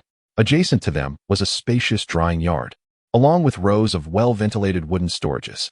The entire layout of the workshop was remarkably rational and striking, far beyond what an amateur could create. Inside the workshop, Chu Tian stood before a massive dye vat. Before him lay a collection of seemingly unremarkable items, madder roots harvested from the mountains, woad found abundantly in the fields, and even a few baskets of inconspicuous yellow flowers alongside some ground mineral powders. These items were familiar sights to the villagers, who never imagined they could transform into treasures. Zhang San and several workers looked on in confusion, their minds filled with doubts. Could such things truly yield fine fabrics? Yet Chu Tian remained composed, skillfully adding these ordinary materials into the vat in a mystical sequence and proportion. There were no pungent odors, no intricate procedures. As he stirred, a miraculous transformation unfolded. The originally murky liquid began to shift in color, first resembling the clear blue of the sky after rain. Then, with the addition of a few more ingredients, the blue deepened, ultimately resembling the profound night sky, with what seemed to be starlight shimmering within it. In another vat, he combined madder roots and various mineral powders to create a fiery crimson, a hue more vivid than the freshest blood and more intense than the most exquisite rose. There was also a vibrant green reminiscent of tender sprouts, an orange like the glow of the evening sun, and a royal purple fit for nobility. Each color was so pure that it seemed otherworldly. Chu Tian directed the workers to carefully immerse lengths of pure white cotton and silk into the dye vat. When the first batch of dyed fabrics was hung out to dry on the expansive bamboo poles in the courtyard, the entire workshop fell into a silence so profound that one could hear a pin drop. Ye Qingyao and I eagerly rushed over upon hearing the news, and upon witnessing the scene before them, they instinctively covered their mouths, their eyes reflecting an indescribable shock. It was a sea of colors. The fabric swayed gently in the warm spring breeze, resembling cascading rainbows from the heavens. The crimson silk appeared as vibrant as the most resplendent sunset, intense yet pure, capturing the heart and soul. The indigo cotton fabric resembled the purest sky after rain, so profound that it seemed capable of absorbing one's very soul, tranquil yet noble. The vivid hues of bright yellow, emerald green, and delicate violet each appeared vibrantly alive, shimmering beneath the sun with a lustrous, gem-like sheen. The texture of the fabric seemed unprecedentedly soft and smooth. Zhang San and his workers stood in a state of utter astonishment. They remained rooted to the spot, their mouths agape as if they could fit an egg inside, their throats seemingly constricted, rendered speechless. They had never encountered such breathtaking colors in their lifetimes. This was no mere fabric. It was akin to the clouds of the heavens, the garments of celestial beings. At that moment, a peculiar fragrance wafted from the workshop. It was not the acrid scent of ordinary dyes, but rather a blend of floral perfume, the fresh aroma of greenery, and an indescribably subtle elegance that invigorated the spirit. What is that delightful scent? It must be emanating from the new workshop of Chu Tian. Let us go take a look. Chapter 89. The garments of the Celestials. Several villagers working in the nearby fields were drawn by the enchanting aroma. Their curiosity piqued. They approached the entrance of Chu Tian's workshop, peering inside. In the next instant, all movements froze. Their eyes widened, and expressions of curiosity swiftly transformed into shock, culminating in complete petrification. My heavens! A villager's hoe clattered to the ground, yet he remained oblivious, fixated on the dazzling colors in the courtyard, his lips trembling as he mumbled to himself. More and more people were drawn in, and soon the entrance of the workshop was surrounded by a dense crowd. Everyone seemed spellbound, silence enveloping them as if the world had been reduced to the sound of the fabric rustling in the wind. They gazed at the fabric, pure to the extreme and vibrant beyond mortal comprehension, feeling as though their eyes had been rendered useless in their lifetime. The so-called fine fabrics they had seen in town paled in comparison to these, which were as trivial as mud by the roadside. Was this the work of Chu Tian? Could such colors be achieved by human hands? Surely, a celestial maiden must have descended from the heavens. Finally, a voice emerged from the crowd, imbued with a dreamlike sense of unreality. Wang Laojin and Li Wei were hiding at the back of the throng. Upon witnessing the splendid fabric, their expressions mirrored that of someone who had seen a ghost. The weathered face of Wang Laojin drained of all color, his smoking pipe trembling in his hand. Li Wei appeared as if struck by lightning, immobilized in place. All his previous mockery and certainty crumbled before the undeniable reality. Inside the workshop, Chu Tian observed the villagers, each one rendered dumbfounded, and a satisfied smile graced his face. He clapped his hands and announced, "Thank you all for your hard work today. Zhang Sin will distribute the wages shortly. Please take the day to rest, for tomorrow, our dyeing workshop will officially commence." As soon as these words were uttered, the workers awoke from their stupor, erupting into an earth-shattering cheer. "Master Chu is magnificent, truly incredible. We too can create such exquisite items." The gazes they cast upon Chu Tian were no longer mere expressions of gratitude. They were imbued with a fervent adoration. The crowd gradually dispersed. Yet the rumors of the divine fabric spread like wings, swiftly traversing the entirety of Xinghua village and even the neighboring hamlets. Chu Tian approached the drying area and casually picked up a piece of indigo cotton cloth that had already dried. Upon touching the fabric, he found it to be as soft and smooth as silk, its color deep and uniform, devoid of any imperfections, emanating a faint scent of grass and wood. Good heavens! Ye Qingyao and Ye Qingyao stepped forward, extending their delicate hands to gently caress the cloth, their beautiful eyes filled with disbelief and astonishment. "Is this truly what we have created?" Ye Qingyao's voice trembled slightly. "Husband, you are amazing." Ye Qingyao eyes shimmered with admiration, brimming with unwavering reverence. Observing the two women's infatuation with the fabric, Chu Tian chuckled heartily. "Do you like it? I shall craft you both new garments shortly." With that, he selected a piece of elegantly hued lake blue satin and handed it to Zhang San nearby. "Zhang San, take this fabric personally and deliver it to Mrs. Qin." "Understood. Brother Chu." Zhang San received the satin, feeling its warmth in his hands. The vivid color almost seared his eyes. Nodding vigorously, he carefully cradled the cloth in his arms and swiftly departed. Upon returning home, Chu Tian spread several meticulously chosen fabrics across the table. He neither employed a ruler nor chalk powder. With a flick of his fingers, akin to a knife, he gently traced across the moonlight-like pale blue satin, leaving behind an invisible mark. He then grasped a pair of scissors, their cold gleam flashing as the blades glided over the fabric with fluid grace. without the slightest pause, resulting in impeccably smooth cuts. The skills of a master craftsman were exquisitely displayed at this moment. Threading the needle, guiding the thread, and stitching. Chu Tian's fingers moved with such swiftness that they appeared to leave behind afterimages, the tiny steel needle dancing between the fabric, leaving behind a series of fine and uniform stitches. Ye Qingyao and Ye stood by, utterly entranced, spellbound by the spectacle. In just the span of an hour, 2 sets of tailored, exquisitely styled garments were completed. One set was for Ye Qingyao, a moon-white upper garment paired with a sky-blue long skirt, simple yet elegant, adorned with delicate silver-threaded swirling cloud patterns at the cuffs and collar, exuding an understated yet undeniable air of nobility and grace. The other set was for Ye, a fire-red ensemble, featuring a fitted short top and practical skirt pants, perfectly accentuating her breathtaking curves, complemented by a golden woven belt at the waist, radiating passion and rich, exotic charm. "Go try them on," Chu Tian said with a smile, handing the garments to them. The 2 women, filled with excitement, took the new clothes and entered the room. Moments later, when the door swung open once more, Chu Tian felt as though a brilliant light had illuminated his surroundings, causing him to momentarily catch his breath. Ye Qingyao emerged first, draped in an elegantly simple azure gown that seemed tailor-made for her. The moon-white upper garment accentuated her snow-like complexion, while the sky-blue skirt swayed gently with her movements, exquisitely outlining her voluptuous figure.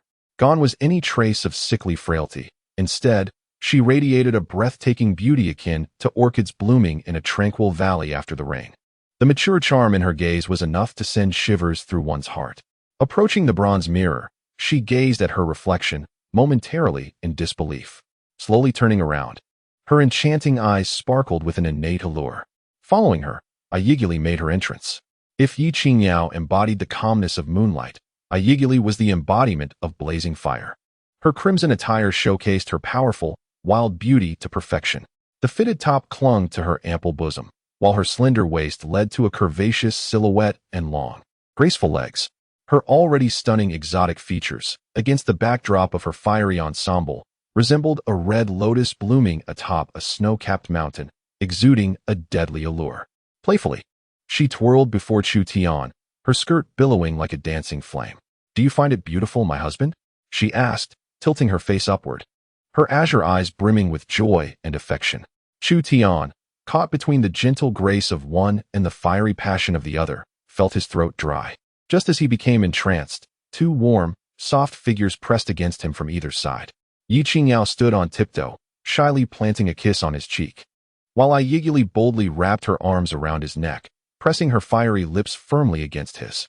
Chapter 88. Skillfully heart-wrenching. Meanwhile, at Qin Wanner's residence, Zhang Xin stood respectfully in the courtyard, cradling a piece of lake-blue satin.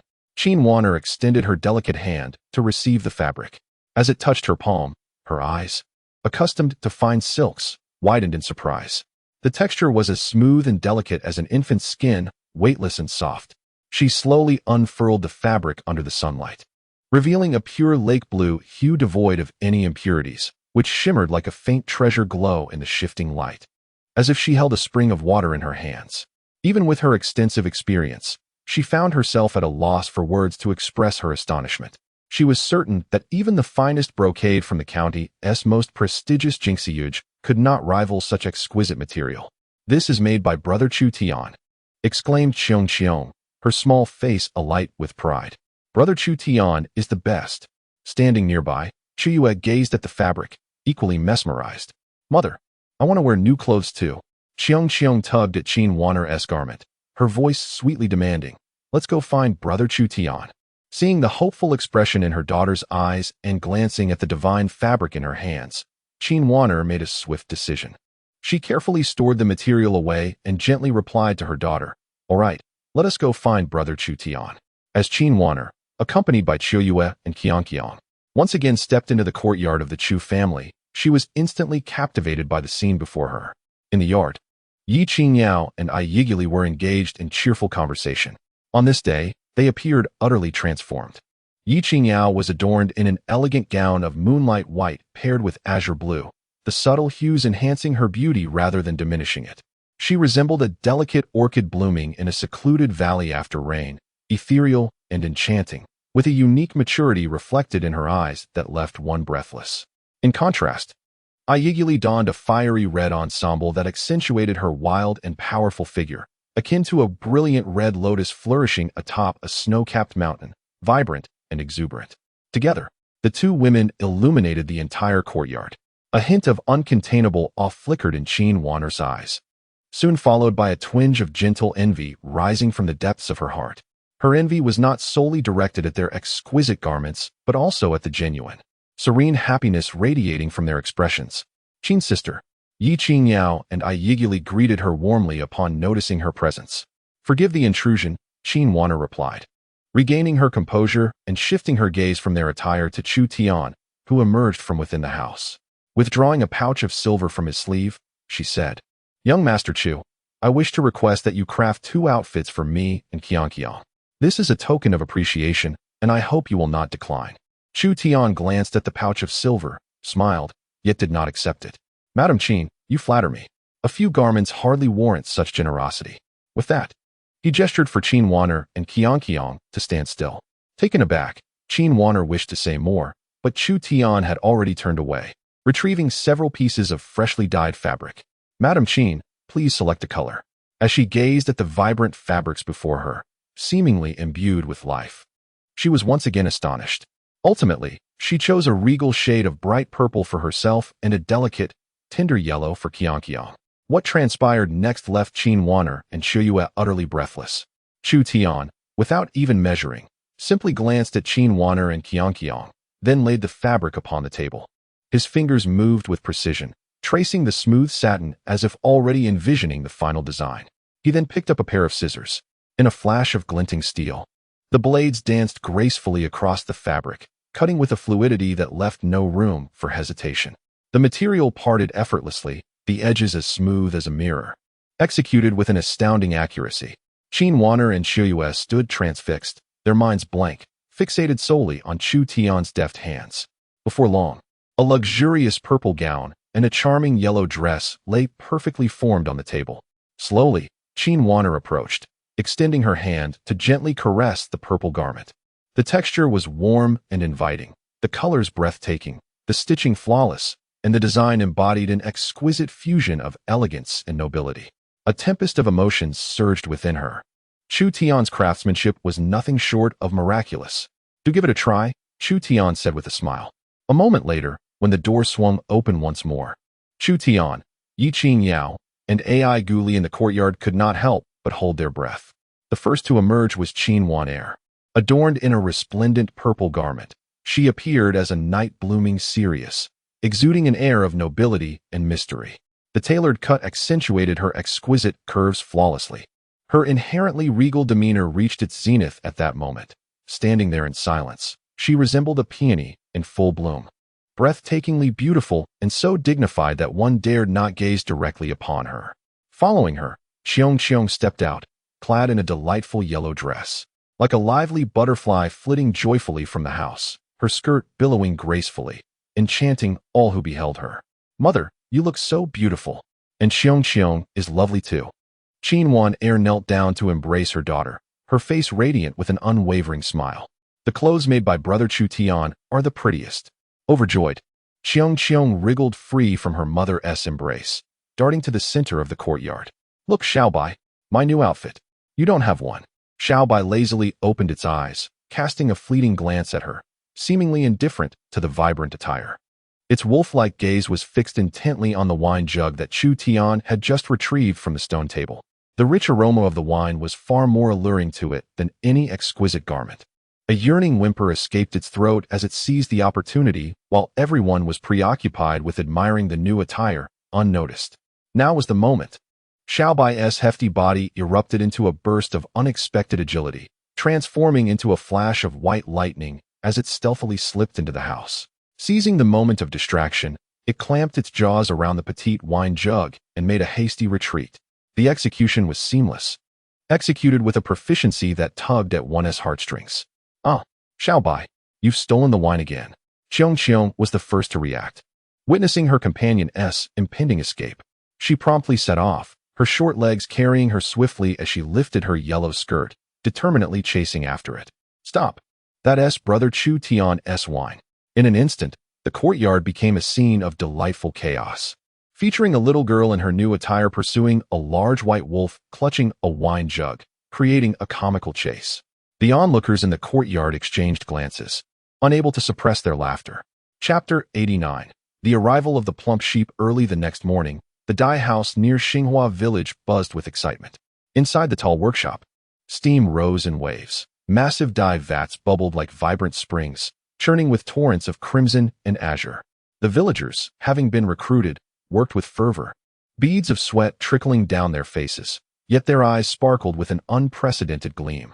They diligently followed Chu Tian's instructions, immersing bolts of pristine white fabric into the dye vats, meticulously timing their retrieval before sending them to the drying area. The entire process was executed with remarkable order and astonishing efficiency. Chu Tian stood in the center of the workshop, hands clasped behind his back, refraining from direct involvement. He resembled a general strategizing from a command post. Occasionally, he would speak a few words, effortlessly pinpointing minor flaws in a worker's technique. Zhang Xin scurried about, loudly conveying Chu Tian's directives while diligently noting down the various dye proportions and their corresponding precautions. Unbeknownst to everyone, within each seemingly ordinary vat of dye, Chu Tian had discreetly infused a small portion of spring water. It was this minuscule addition that transformed the mundane into the extraordinary. It allowed the common flora and minerals of the mountains to radiate vibrant hues that transcended time, bestowing upon the fabric's remarkable color fastness and a silky texture. When the first batch of finished cloth was thoroughly dried and neatly stacked in the warehouse, the magnificent sight filled the workers with a profound sense of pride. Chu Tian personally selected a dozen of the most exquisite silks and unique cottons, carefully packed them in fine cedarwood boxes, and then loaded them onto a cart. Preparing to journey to the county town himself, the cart rumbled along the road to Qingxi County. Rather than heading straight to the fabric shop, Chu Tian, well acquainted with the area, made his way to the Yueli Inn. "Ah, Master Chu, what brings you here in person? Please come in," exclaimed Manager Qian, who was standing behind the counter, calculating on an abacus. Upon catching a glimpse of Chu Tian, he instantly sprang from behind the counter, his face adorned with an excessively flattering smile, rushing to greet him with warmth that surpassed that of a long-lost father. "Manager Qian, your business is thriving," Chu Tian remarked with a calm smile, allowing his attendant to escort him to the finest table. Manager Qian, bowing and scraping, stood by as he personally poured tea for Chu Tian, adopting a humble demeanor. "Master Chu, your visit today must surely carry some instructions from the intoxicating spring breeze?" "The matter of wine can wait," Chu Tian replied, taking a sip of tea and setting down the cup. "I have come today to request a small favor from you. Speak freely. As long as I, Qian de Guang, can assist, I will face mountains of knives or seas of fire without a single furrow on my brow," Manager Qian declared, thumping his chest with conviction. "I would like you to introduce me to the few largest fabric merchants in the county town." Manager Qian's smile faltered instantly. "Fabric merchants? But Master Chu, are you not in the wine business? How do you find yourself entangled with the fabric trade?" The prominent fabric merchants in the county were known for their arrogance, and it was not something a mere tavern owner could easily navigate. A hint of difficulty crossed his face as he hesitated. "Master Chu, it's not that I am unwilling to help, but those individuals have rather peculiar temperaments and are often elusive." Recognizing his hesitation, Chu Tian merely smiled nonchalantly, rising to step outside. He returned with a wooden box, half his height, from the cart. With a click, the box was unlatched. In an instant, a dazzling array of colors, beyond verbal description, spilled forth from the box, nearly extinguishing the candlelight of the elegant room. Manager Qian gasped, his breath catching. His eyes were fixated upon the contents of the box. Inside lay a piece of scarlet silk, reminiscent of a sunset, resting quietly within the box. The color was intense and pure, glimmering with a jade-like sheen under the light. Beside it was a deep indigo cotton, profound as the clearest night sky. Manager Qian, having lived for 45 years, prided himself on having seen many fine things.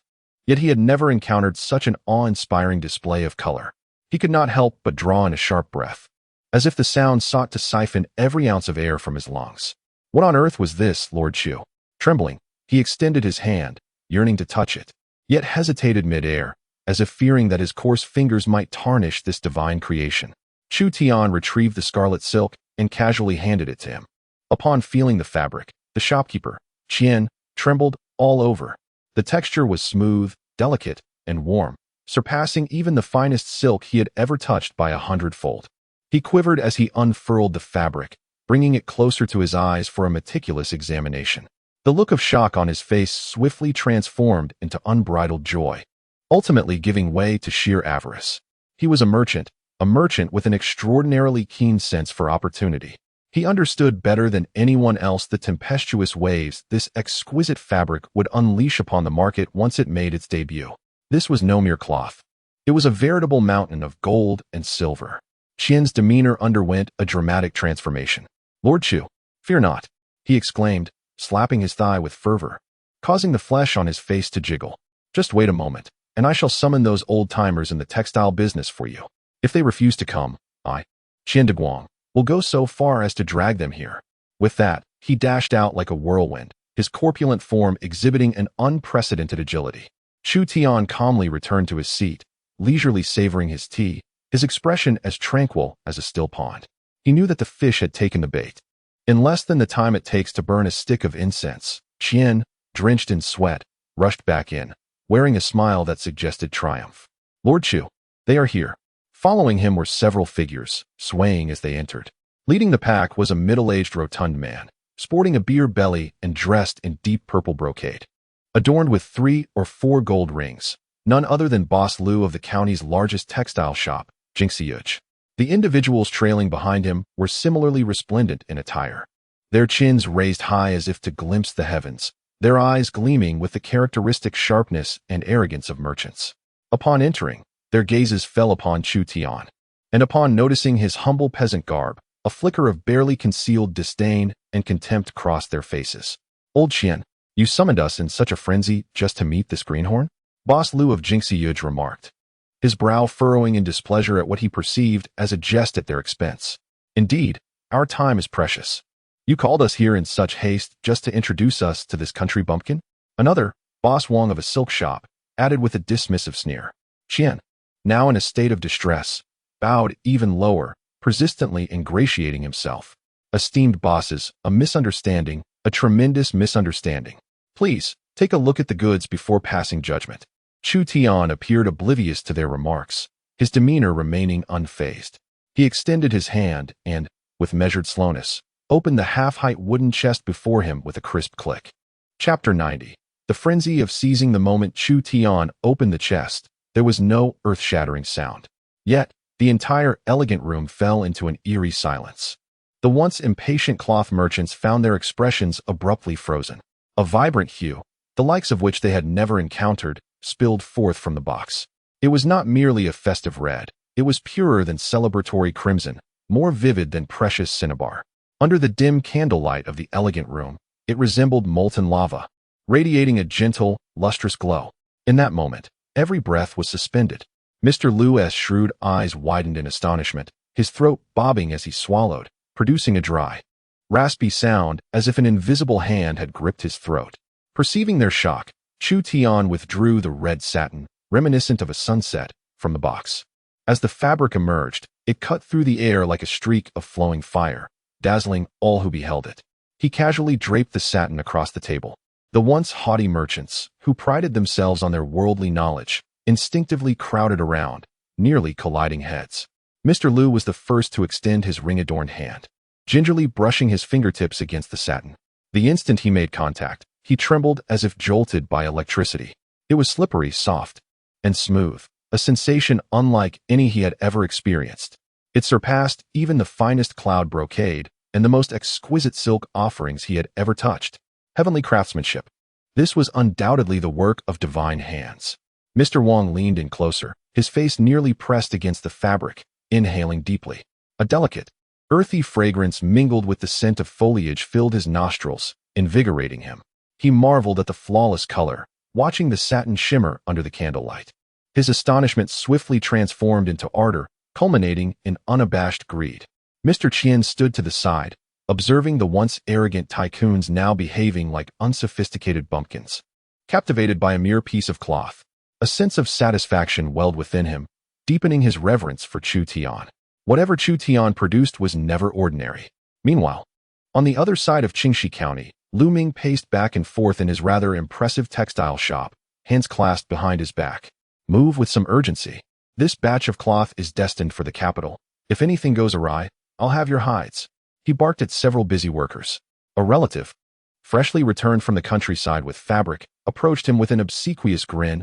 Brother Ming, your business is booming.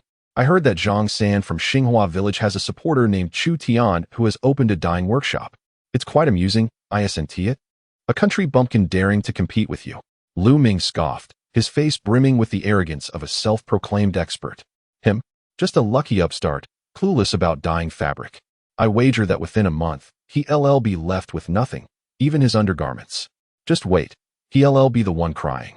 No sooner had he spoken than a cacophony erupted from the street outside, punctuated by gasps of astonishment, as if something extraordinary had occurred. What is all the commotion? Go see. Lu Ming furrowed his brow in impatience.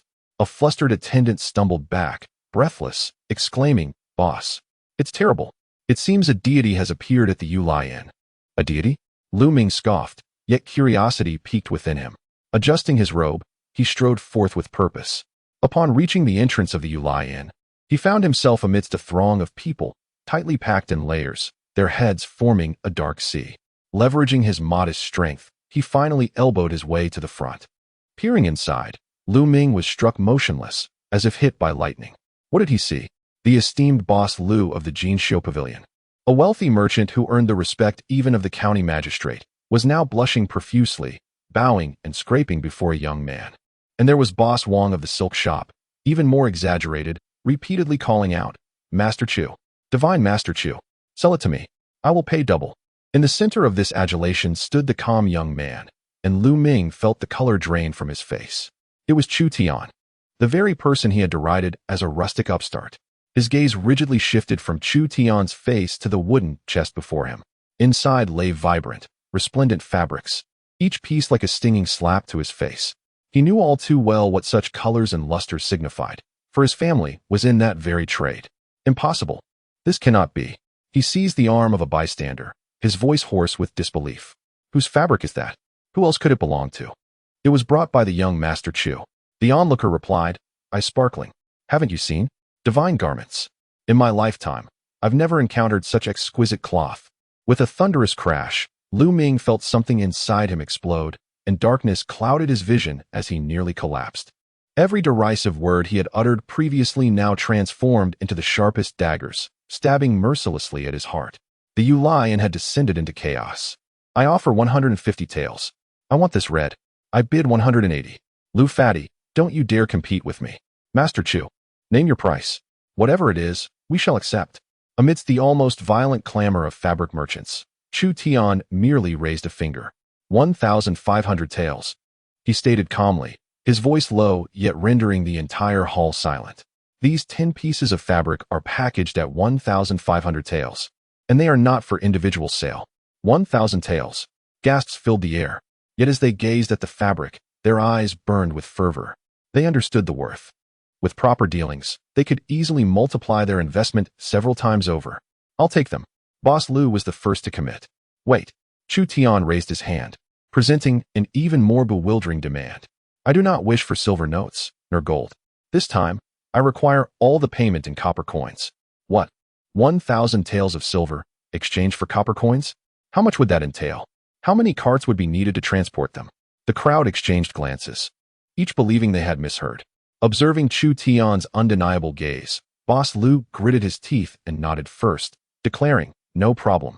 Rest assured, Master Chu, within the hour, I shall gather every last coin from the county's banks, even if it means emptying them. For the sake of acquiring this extraordinary fabric, he would not hesitate to exchange it for copper coins or even iron blocks. Chapter 91. Copper Mountain. As the sun dipped low in the sky, 2 heavy carts carved deep ruts in the dirt road at the village entrance, creaking ominously. The villagers of Xinghua village, returning from the fields with their hoes, paused in curiosity at the sight. Isn't that Chu Tian? Goodness, what could be so heavy on that cart? Look at those sacks. Could it be grain? Whispers filled the air, all eyes fixated on the nearly collapsing carts. Old Wang and several gossip-loving villagers mingled among the crowd. Puffing on his pipe, he scoffed, "Humph. It seems to be a futile endeavor, perhaps borrowed grain for show." Li Wei, limping along with an injured leg, dared not approach too closely, but watched from a distance. His eyes filled with resentment and disbelief. He could not fathom that Chu Tian could accomplish anything remarkable. The carts halted before the dye shop. The workers, busy sweeping the courtyard, gathered around, drawn by the commotion. Chu Tian leaped down from the cart and called out, "Come here, lend a hand. Let's unload the goods." Several young, robust workers rushed forward, but when they attempted to lift the sacks, their expressions shifted dramatically. "Goodness, how heavy." One worker exerted all his strength, but the sack merely swayed slightly. Confusion enveloped everyone. These sacks contained neither grain nor fabric. Chu Tian, with a calm smile, stepped forward and effortlessly grasped the mouth of a sack, lifting it as if it were a bundle of cotton. He made his way to the open space in the center of the dye shop, untied the sack, and tilted it. A resounding, melodious clatter of metal echoed. In the fading sunlight, a blinding copper gleam poured from the sack. Countless coins cascaded like a golden waterfall, forming a small hill in the clearing. Soon followed the second sack, then the third, the fourth, until all the sacks from the two carts were emptied, revealing a true mountain of coins amassed upon the ground. The glow of the setting sun reflected off this mound, casting a breathtaking golden light. The world fell silent. Everyone seemed frozen in place. Whether the dye shop workers or the onlookers, mouths agape in astonishment.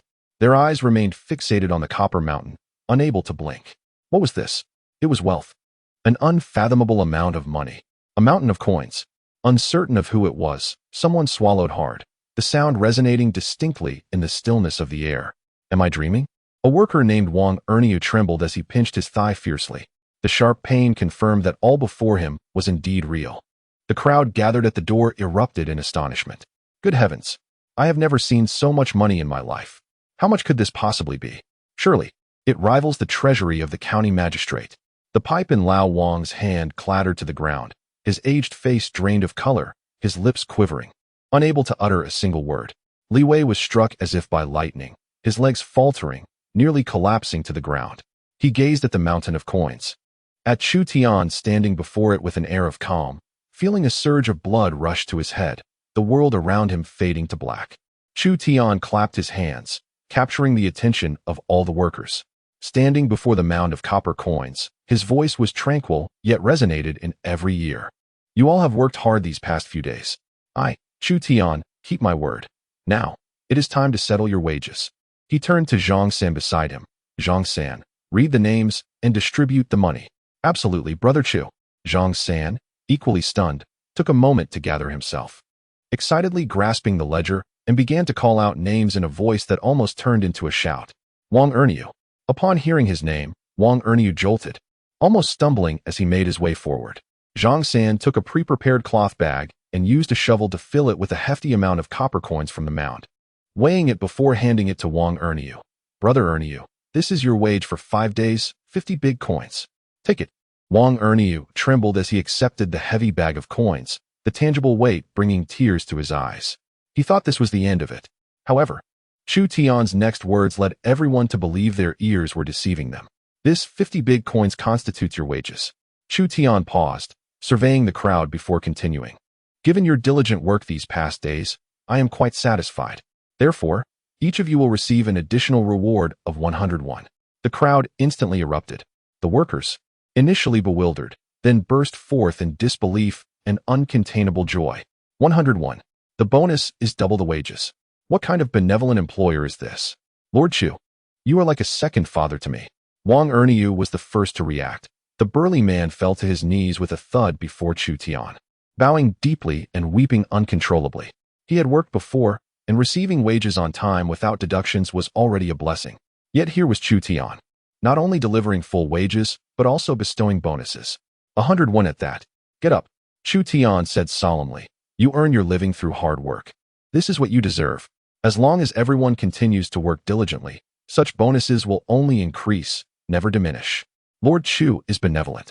We bow to you. Thud, thud. The remaining workers, unable to contain their emotions, knelt in unison upon the ground, creating a scene of profound astonishment. Chu Tian did not intervene further. He recognized that for these earnest farmers, This was the sole manner in which they could convey their immense gratitude. That evening, the entire Qinghua village underwent a transformation. Once shrouded in darkness and silence by night, the village now glowed with lights from every household, and the rich aroma of meat wafted from chimneys, enveloping the skies above. At Wang Erniu's home, he held a large, succulent piece of fatty pork, and before even crossing the threshold, he bellowed, "Wife, children, come quickly.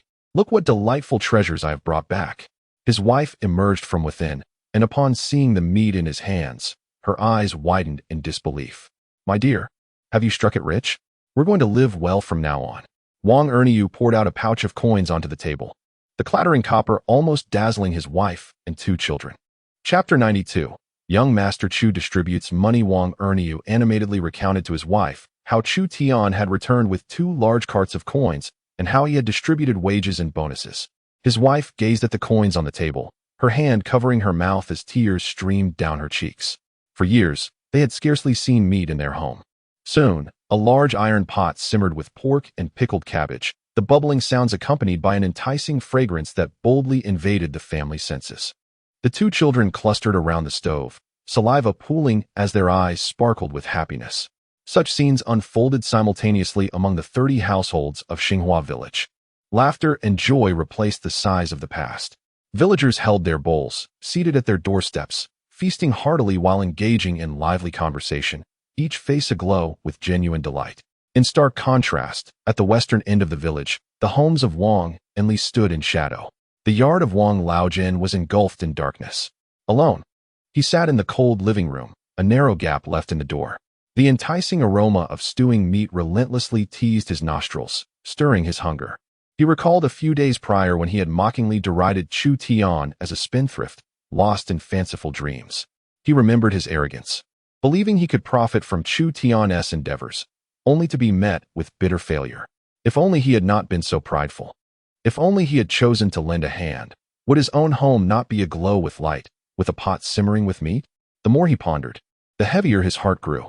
Suddenly, he seized a chipped earthenware bowl from the table and, with all his might, smashed it to the ground. The shattered pieces scattered like his own fragmented heart. The same enticing aroma drifted into the dilapidated courtyard of the Li family. They did not light their lamps.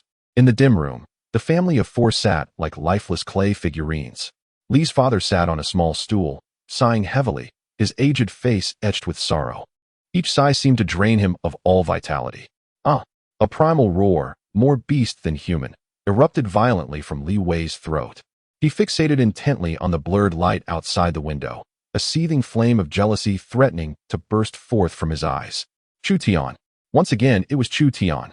Not only had he survived, evading the clutches of the Qingpi gang and the county magistrate, but he appeared to be thriving. By what right? A worthless wretch whose parents had long perished. What claim did he have? The aroma of braised meat, at this moment, was the most vicious mockery to him. By what right? Li Ruoxue remained motionless in the shadowed corner, silent. She did not weep. It seemed her tears had long since dried. Her mind replayed the myriad memories of the past, the warmth of Chu Tian carrying her across the river, the tenderness with which he had shared his last piece of jerky, and the splendor she had enjoyed as his betrothed when the Chu family was still intact. Then came the resoluteness of their broken engagement, Li Wei's derision, and the indifference of her entire family. Following that were the exorbitant prices of wine at the Yueli Inn, the obsequiousness of the county magistrate, the extravagant gifts at Zhang San's wedding, the fabrics dyed by divine hands, and finally, the mountain of copper coins amassed today. Each scene played out like the sharpest of blades, inflicting grievous wounds upon her heart. Regret could scarcely encapsulate her feelings at this moment. It was a despair so profound it pierced her very bones, making each breath feel like agony. In stark contrast to the bustling despair of Qinghua village, the small courtyard of Qin Wan'er remained perpetually tranquil and elegant. Beneath the candlelight, Qin Wan'er was perusing an art album with Qiong. Miss. Qiuyue burst in like a gust of wind, her pretty face flushed with excitement, beads of sweat dotting her forehead. Something big has happened. A monumental event. Qin Wan'er set aside the album, lifting her gaze to regard her with gentle curiosity. Calm down and tell me, what has you so flustered? Chu Tian, he has distributed his earnings. Qiuyue gasped between breaths, her eyes sparkling with astonishment. You should have seen it. 2 large carts filled with copper coins. They clattered to the ground, piling up like a small mountain. They were so golden and gleaming, it was blinding. As she spoke, she gestured animatedly. Fearful that Qin Wan'er could not imagine the breathtaking spectacle, he presented the dye house profits before the entire village. Not only did he pay daily wages, but every laborer received an additional 100 won as a bonus. Do you know, miss? That reward exceeded their wages. The villagers had knelt on the spot, crying out that Chu Tian was their benevolent savior. Qin Wan'er listened quietly, an unusual glimmer beginning to dance in her noble, exquisite eyes. She had witnessed spendthrifts and the whims of the powerful, but she had never encountered anyone like Chu Tian, employing such direct, audacious, yet effective means, transforming gleaming silver into towering heaps of copper coins. This seemingly superfluous act delivered a visual impact and shock far beyond that of mere slips of paper. It allowed the simple villagers to tangibly grasp the weight of wealth, etching this kindness indelibly in each heart. This method, seemingly simple, is in truth remarkably astute. How could he resemble an ordinary rustic villager? That composure, that demeanor, that precise understanding of human nature. Qin Wan'er's beautiful eyes sparkled with an increasingly curious light as she realized her growing fascination with the man named Chu Tian. In the early morning, the first rays of dawn filtered through the window, casting a hazy glow within the room. Chu Tian awakened, cradling the fragrant softness of his beloved. Ye Qingyao was in a deep slumber, her cheek pressed closely against his chest, her breaths long and even. After a period of nurturing, her already exquisite features now radiated an enchanting allure, devoid of any trace of sorrow, replaced instead by a profound sense of tranquility and contentment. Her skin glistened under the morning light, resembling the luster of mutton-fat jade. Chu Tian lowered his head and gently kissed her smooth forehead. Sensing something, the beauty in his arms stirred slightly, her eyelashes fluttering, her lips unconsciously curving into a sweet smile as she nestled closer into him, sinking deeper into a blissful sleep. A wave of warmth enveloped Chu Tian's heart as he carefully extricated himself from the bed, tucking the blanket around her before donning his clothes and tiptoeing out of the room. In the courtyard, the morning air carried a refreshing chill. Chu Tian inhaled deeply, slowly closing his eyes as the heart method of the dragon-elephant prajna skill quietly circulated within him.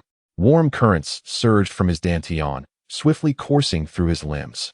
He picked up the steel gun resting in the corner, feeling an immediate connection as if it were an extension of his very being. With a flick of his wrist, the gun's tip sliced through the air, emitting a deep, resonant dragon's roar, as if the air itself was compressed, creating an invisible force field at the tip of the gun. A fine crack suddenly appeared on a sharpening stone in the corner of the courtyard. His vitality surged like a dragon, and his inner strength was as vast as the ocean.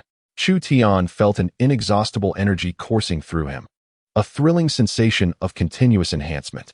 Just as Chu Tian was becoming engrossed in his practice, a sudden cacophony of barking and hurried footsteps erupted from outside the courtyard. In the next moment, the courtyard door swung open. The formidable figure of Xiao Bai strode in with authority. Now, its size had surpassed that of an ordinary wolf dog. Its snow-white fur glistening in the morning light, the crescent-shaped mark on its forehead adding an air of mystery. Following closely behind were 7 or 8 village dogs, varying in size and shape, all proudly marching behind Xiao Bai.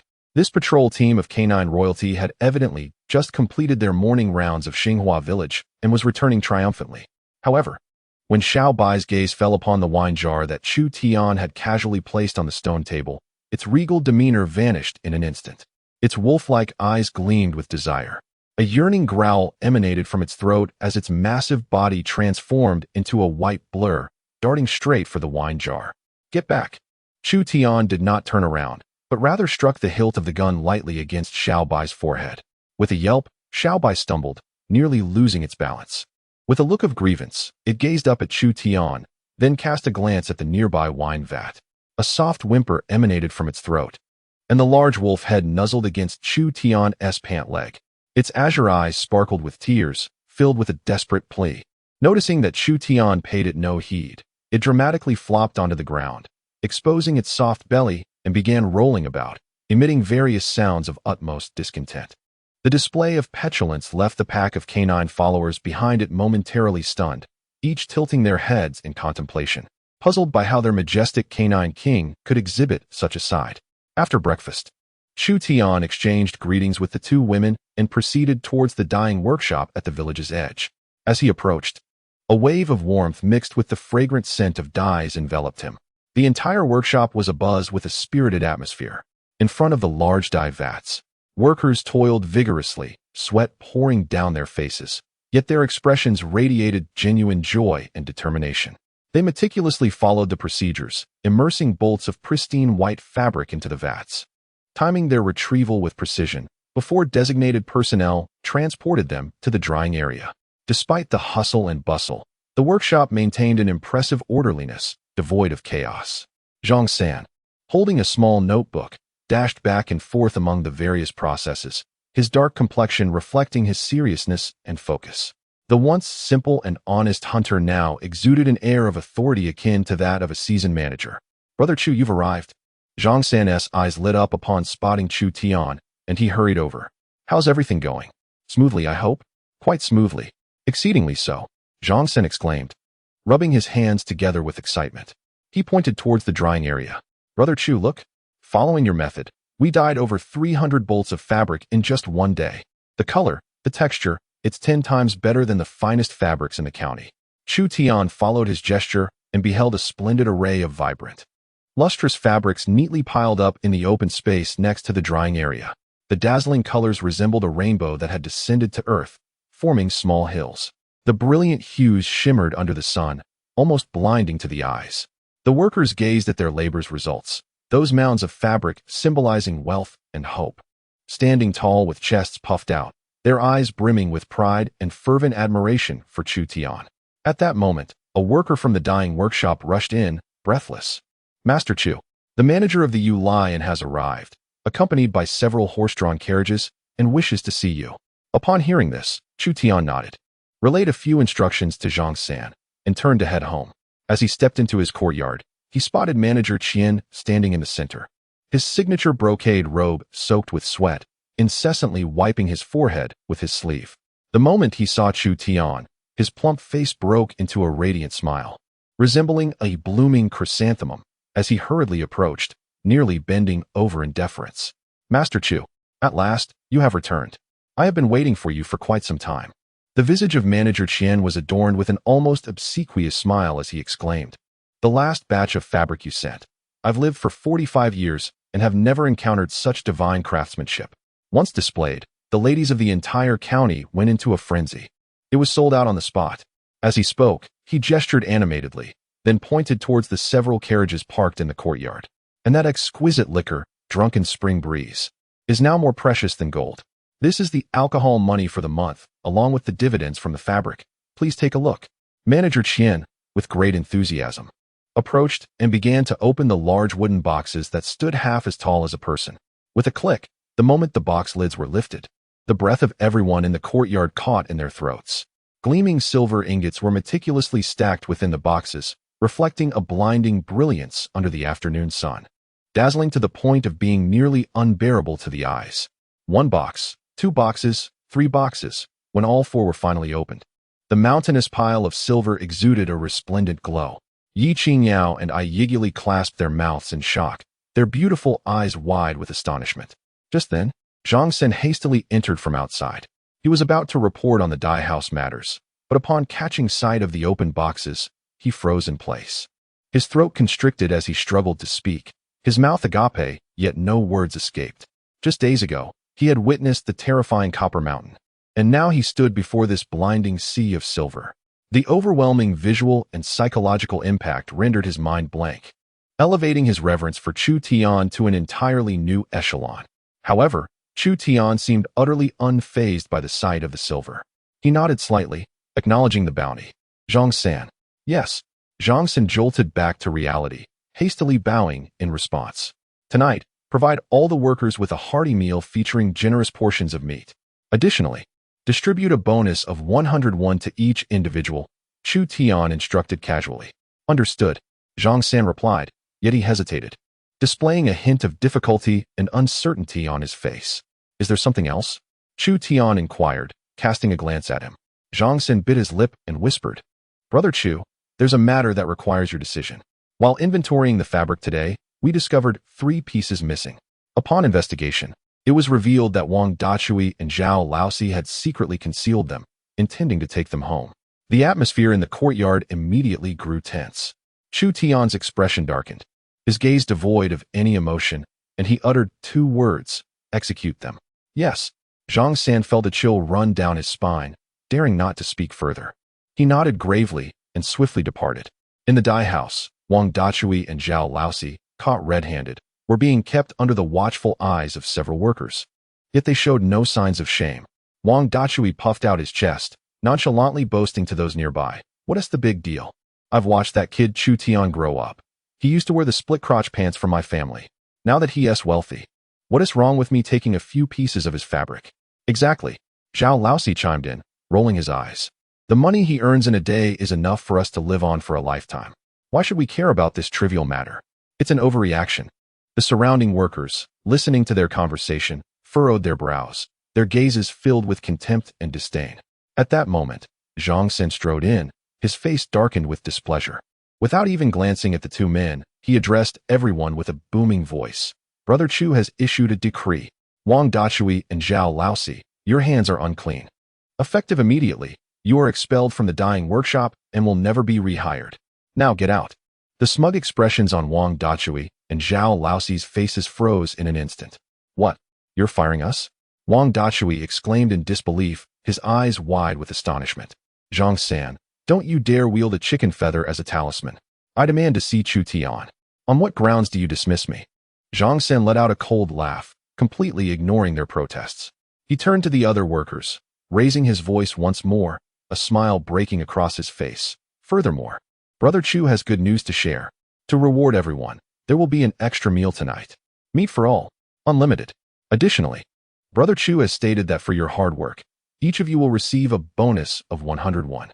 Upon hearing this, the dyeing workshop fell into a profound silence before erupting into cheers akin to a tidal wave. "My heavens! Another bonus! Long live Master Chu! He is truly a living Buddha. Woe is me! I have never served such a benevolent master in my life." The workers, their faces flushed with excitement, waved their fists in the air, the thunderous cheers nearly threatening to lift the roof off the dyeing workshop. They gazed at Zhang San, then towards the Chu family courtyard, their eyes brimming with fervent gratitude and zeal. This stark contrast was akin to a resounding slap in the face, striking Wang Dachui and Zhao Laosi with an unforgiving force. They watched the ecstatic expressions of those around them, and as they reflected on their own fate of being dismissed due to their petty greed, their faces shifted from pale to flushed, regret gnawing at their insides. "I refuse to accept this. By what right?" Wang Dachui attempted to throw a tantrum. "Get lost." A group of workers, who had long held disdain for them, could no longer contain themselves. They surged forward and, like dragging away a dead dog, threw the 2 still flailing men out of the dyeing workshop's entrance. As night fell, the village of Xinghua was enveloped in serene tranquility. In the courtyard of the Chu family, warm lights glowed, creating a stark contrast against the chilly night outside. Within, a square wooden table was adorned with several exquisite dishes. And in the center, a ceramic pot simmered with chunks of wild boar meat, bubbling with steam. The meat, nourished by the spirit's spring water, emanated a robust and rich aroma that was tantalizing simply to behold. Chu Tian poured himself and the 2 women a cup of Zui Chunfeng. The flickering lights illuminated their stunning faces. Ye Qingyao, clad in a modest, elegant dress, had, over the course of time, regained her rosy complexion. Her cheeks now radiant and plump, resembling delicate peach blossoms. With each smile and frown, her gentle and graceful demeanor became increasingly captivating. Aigili, on the other hand, donned a striking red gown, her bright face adorned with a hint of enchanting blush, her azure eyes shimmering under the light like flames, reminiscent of a red rose blooming vibrantly in the night. "Come, sister-in-law," Aigili, "let us toast." Chu Tian raised his glass. Ye Qingyao smiled tenderly, gently clinking her glass with his. Aigili was particularly forthright, tilting her head back to drink half a cup, only to be choked by the spicy liquor, causing her charming face to flush even deeper, yet she laughed with unrestrained joy. The atmosphere was warm and harmonious as the 3 engaged in light-hearted chatter about the dye workshop's amusing anecdotes and the transformations within the village. their laughter echoing throughout the room. However, amidst the merriment, Iegili's laughter gradually diminished. She gazed into her cup of clear liquor, her expression suddenly turning somber, and her once starry eyes seemed veiled by a delicate mist. Gently placing her cup down, she let out a barely audible sigh. This sigh, though soft, did not escape Chu Tian's notice. The smile on his face faded, and he turned to Iegili with concern, asking, "What is it? Are you unhappy?" Beside them, Ye Qingyao also sensed her unease, pausing her chopsticks, looking at Iegili with gentle eyes, and softly inquiring, "Sister, have you encountered something troubling?" Iegili lifted her head, forcing a smile as she shook her head. "No, it's nothing." Yet, the more she insisted, the more her eyes betrayed her, reddening uncontrollably. Ultimately, she could no longer hold back. I miss my sister." Iegili's voice was thick with nasal tones, laden with the strain of suppressed sobs. "I have a younger sister named Aisha. She is only 18.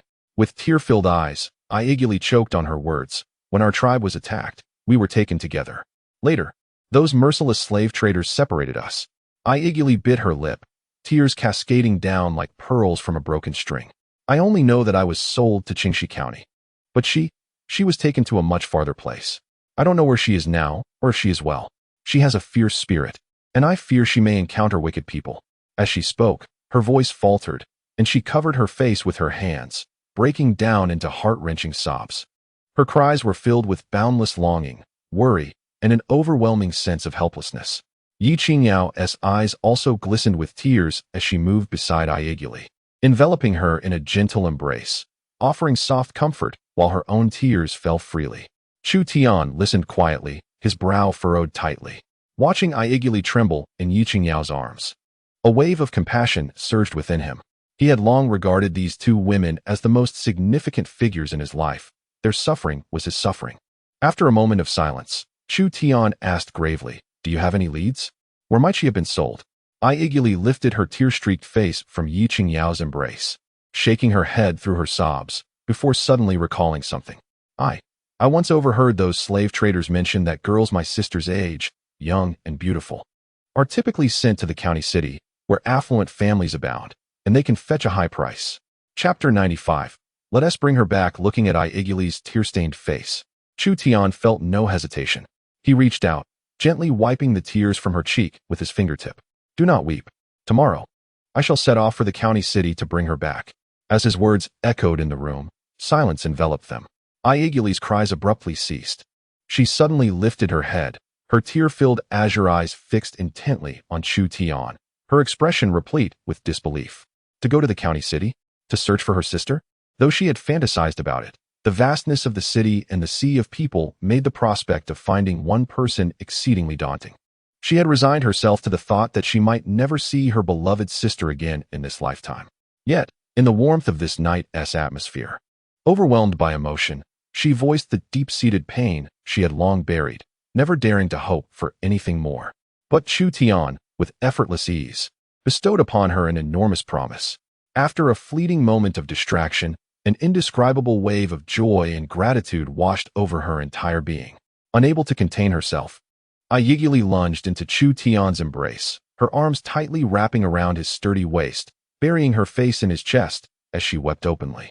This time, her tears were not of sorrow or despair, but rather filled with boundless emotion and the ecstasy of finding solace.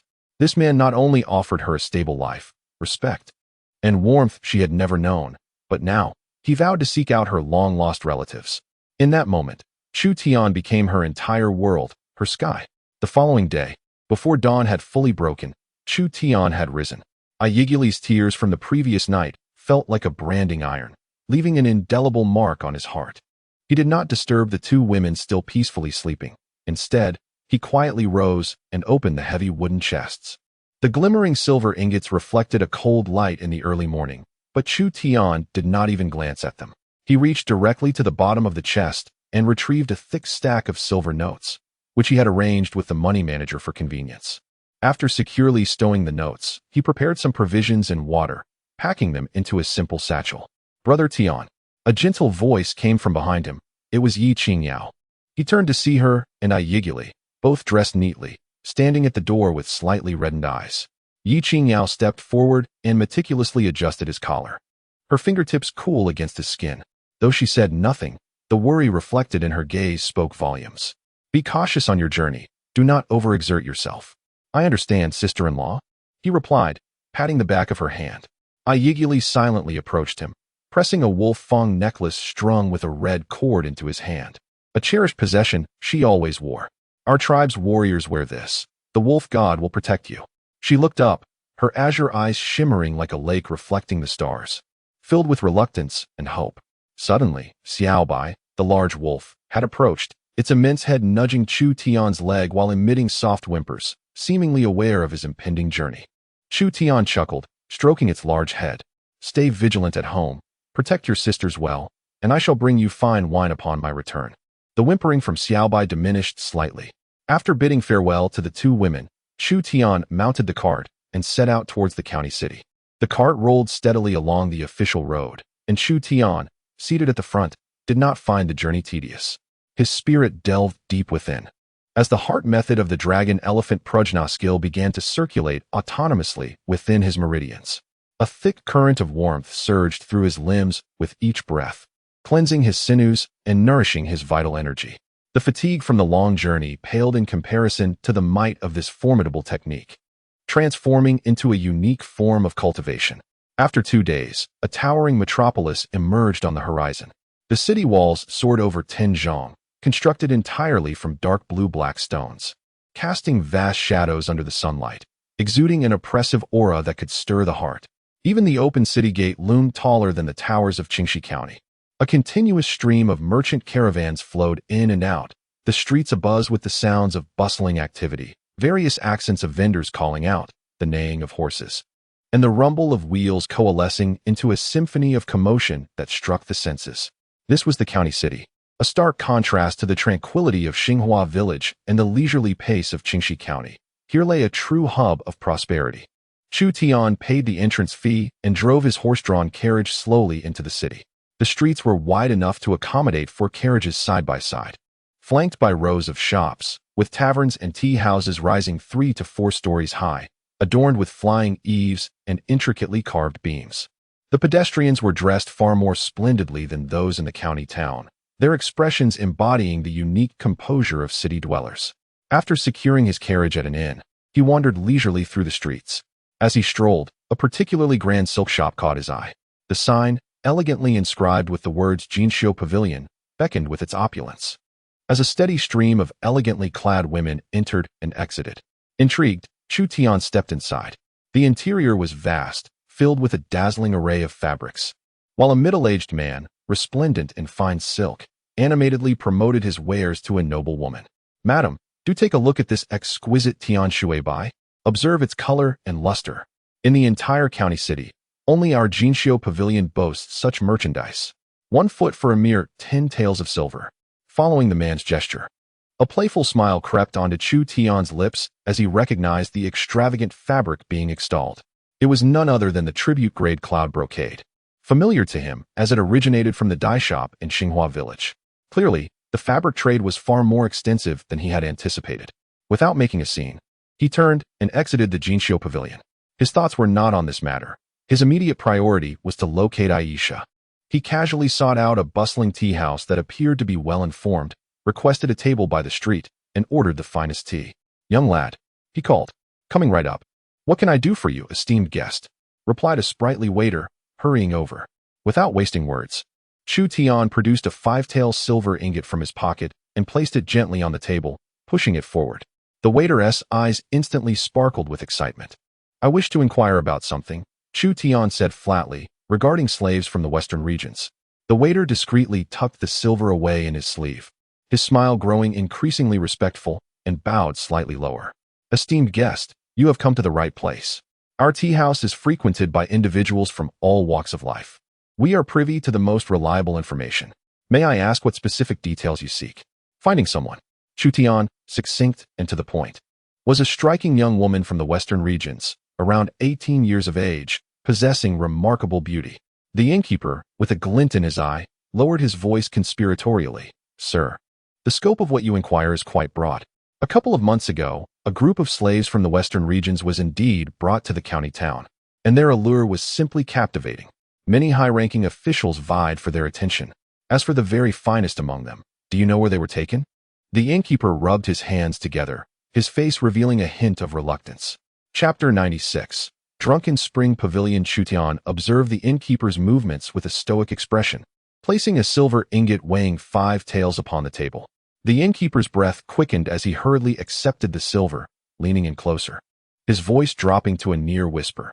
To be frank, sir, the most exquisite among that batch have all been secured by one establishment. Where? Chu Tian inquired. The Drunken Spring Pavilion. As the name escaped the innkeeper's lips, a distinct mixture of reverence and yearning sparkled in his eyes. It was indeed the grandest and most opulent den of indulgence in our county town. Those fortunate enough to be admitted there were either supremely talented courtesans or, as you might surmise, breathtakingly beautiful individuals. Ordinary folk lack even the privilege to enter. Chu Tian nodded, drained his cup of tea, and rose to depart.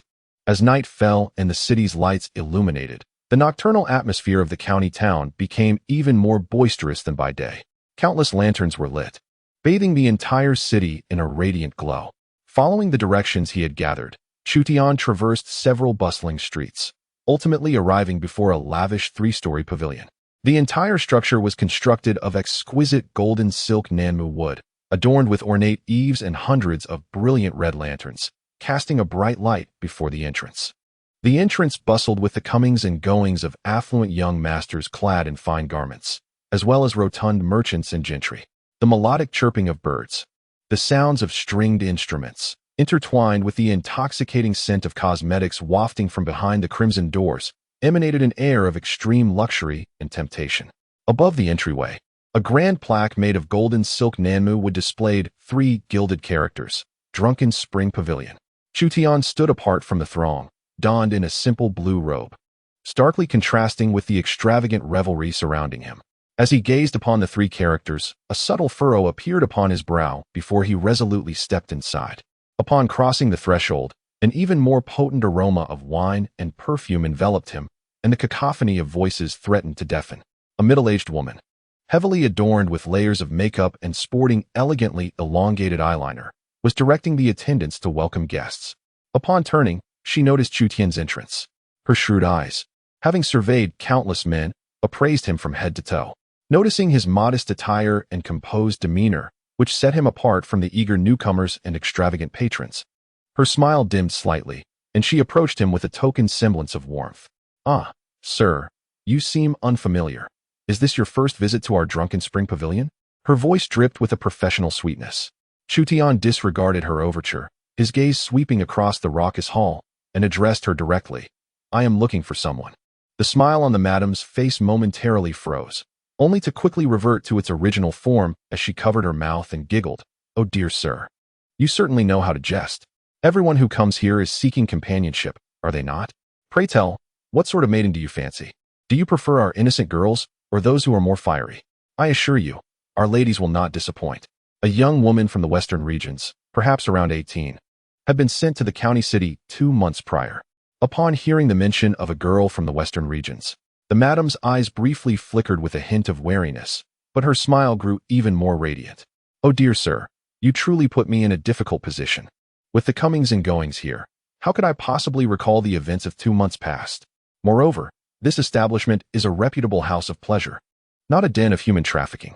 She categorically denied any wrongdoing, her words flowing with an impenetrable confidence, completely distancing herself from the matter. Chu Tian regarded her without anger, feeling little inclination to engage in further banter. Instead, he produced 2 silver notes from his pocket and casually slapped them onto the nearby mahogany counter. The soft sound, though unremarkable amidst the din of the bustling hall, struck the madam's heart like a heavy hammer. Each note was worth 100 taels of silver, enough for an ordinary family to live comfortably for several years. Having spent half her life in this realm of indulgence, the madam had encountered numerous wealthy patrons who squandered money without a second thought, yet never had she seen someone as bold as this man, who, without a word of pleasantry, chose to bombard her with silver notes. He was not here merely to seek companionship. He was here to shower her with wealth. The facade of the madam's smile vanished, replaced by an almost sycophantic greed. Tentatively, she extended her hand, eager to touch the silver note. Chu Tian remained silent, merely signaling with his gaze. The madam understood immediately. Seizing the note with both hands, examining it meticulously twice before cautiously tucking it into her ample bosom. When she looked up again, her expression towards Chu Tian had transformed entirely, now reflecting the all reserved for a deity of fortune. "Oh dear me, how forgetful of me," she exclaimed, slapping her thigh, her smile now genuinely warm. "Now that you mention it, I do recall a girl fitting that description. When she first arrived, she was quite the beauty, but alas, her spirit was too wild, akin to a stubborn little mustang that could not be tamed." Leaning closer to Chu Tian, lowering her voice and revealing a hint of misfortune on her face, she confided, "To be honest, that girl caused quite a bit of trouble upon her arrival, injuring several of our ladies and patrons. I invested a fortune to acquire her, yet here I am, unable to strike her or sell her. It has truly been a financial disaster. Please, come this way," she urged, leading him as she continued her lament, her hips swaying even more energetically than before. They traversed through the opulent front hall, winding past the beaded curtains of the corridor, where the fragrant air gradually faded, replaced by a damp, slightly rancid atmosphere. The light dimmed and the noise diminished until, finally, the madam halted in a secluded corner of a back courtyard. Here, a pile of miscellaneous items lay strewn about, adjacent to a dilapidated storage shed. "Sir, she is inside." The madam pointed towards the dimly lit door of the woodshed, a hint of disdain etched on her face. This disobedient girl would have to be confined here for a few days to temper her rebellious spirit. Chu Tian ignored her and strode forward, pushing open the creaking wooden door. A pungent odor, mingled with mildew and the scent of blood, assaulted his senses, deepening the furrow in his brow. The woodshed was shrouded in darkness, with only a sliver of moonlight filtering through a hole in the roof, barely illuminating the scene within. In the corner, a figure was curled up amidst a pile of hay, bound tightly with coarse hemp ropes. Her hands and feet were secured behind her back, resembling a discarded rag doll. The garment, once of a style from the western regions, was now tattered and soiled, smeared with dirt and dark red stains. Her exposed arms and calves bore a network of whip marks, some areas raw and bleeding, already crusted with scabs. She appeared to be unconscious, lying motionless on the hay, with only the faint rise and fall of her chest indicating that she was still alive. Chapter 97. Is this enough? As Chu Tian beheld the young woman in such a dire state, a heavy weight settled in his heart, igniting a surge of indignation within him. He strode forward, crouched down, and gently turned her over. When the moonlight illuminated her face, his pupils constricted in shock. It was a visage marred by dust and blood, yet it could not conceal her extraordinary beauty. A high nose, deep-set eyes, and long lashes still glistening with tears painted a haunting picture. This face bore a striking resemblance to Ye Qingyao, yet the youthfulness lent it a sharper, untamed allure. Without a doubt, she was Ye Qingyale's longed-for sister, Ayesha. At that moment, a cold, mechanical voice resonated in Chu Tian's mind. Ding. Discovering a bindable subject, Ayesha. Age, 18. Affection level, 0. Chu Tian stood up. Looking at the madam, "I wish to redeem her." His voice was calm, yet it carried an undercurrent of frost. The madam's eyes darted, her mind calculating with a rapid clatter. Redeem her? A stranger with an audacious tone. Seeing how much he cared for the girl, this was a golden opportunity. She was a lamb delivered right to her door. To not exploit this would be an affront to her decades of experience in this profession. "Oh dear, you possess a heart of gold." The madam feigned a troubled expression, dabbing at her eyes with a handkerchief, wailing, "You do not understand. This girl was purchased at a high price from human traffickers, destined to be the future star of our establishment.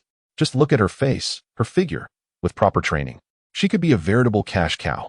As she spoke, she covertly observed Chu Tian's expression, emboldened by his impassivity. "But as you can see, her spirit is too fierce. She is like a wild stallion, stubbornly refusing to entertain clients, and has injured several of my patrons. The expenses incurred in feeding and treating her wounds have nearly piled up to a mountain."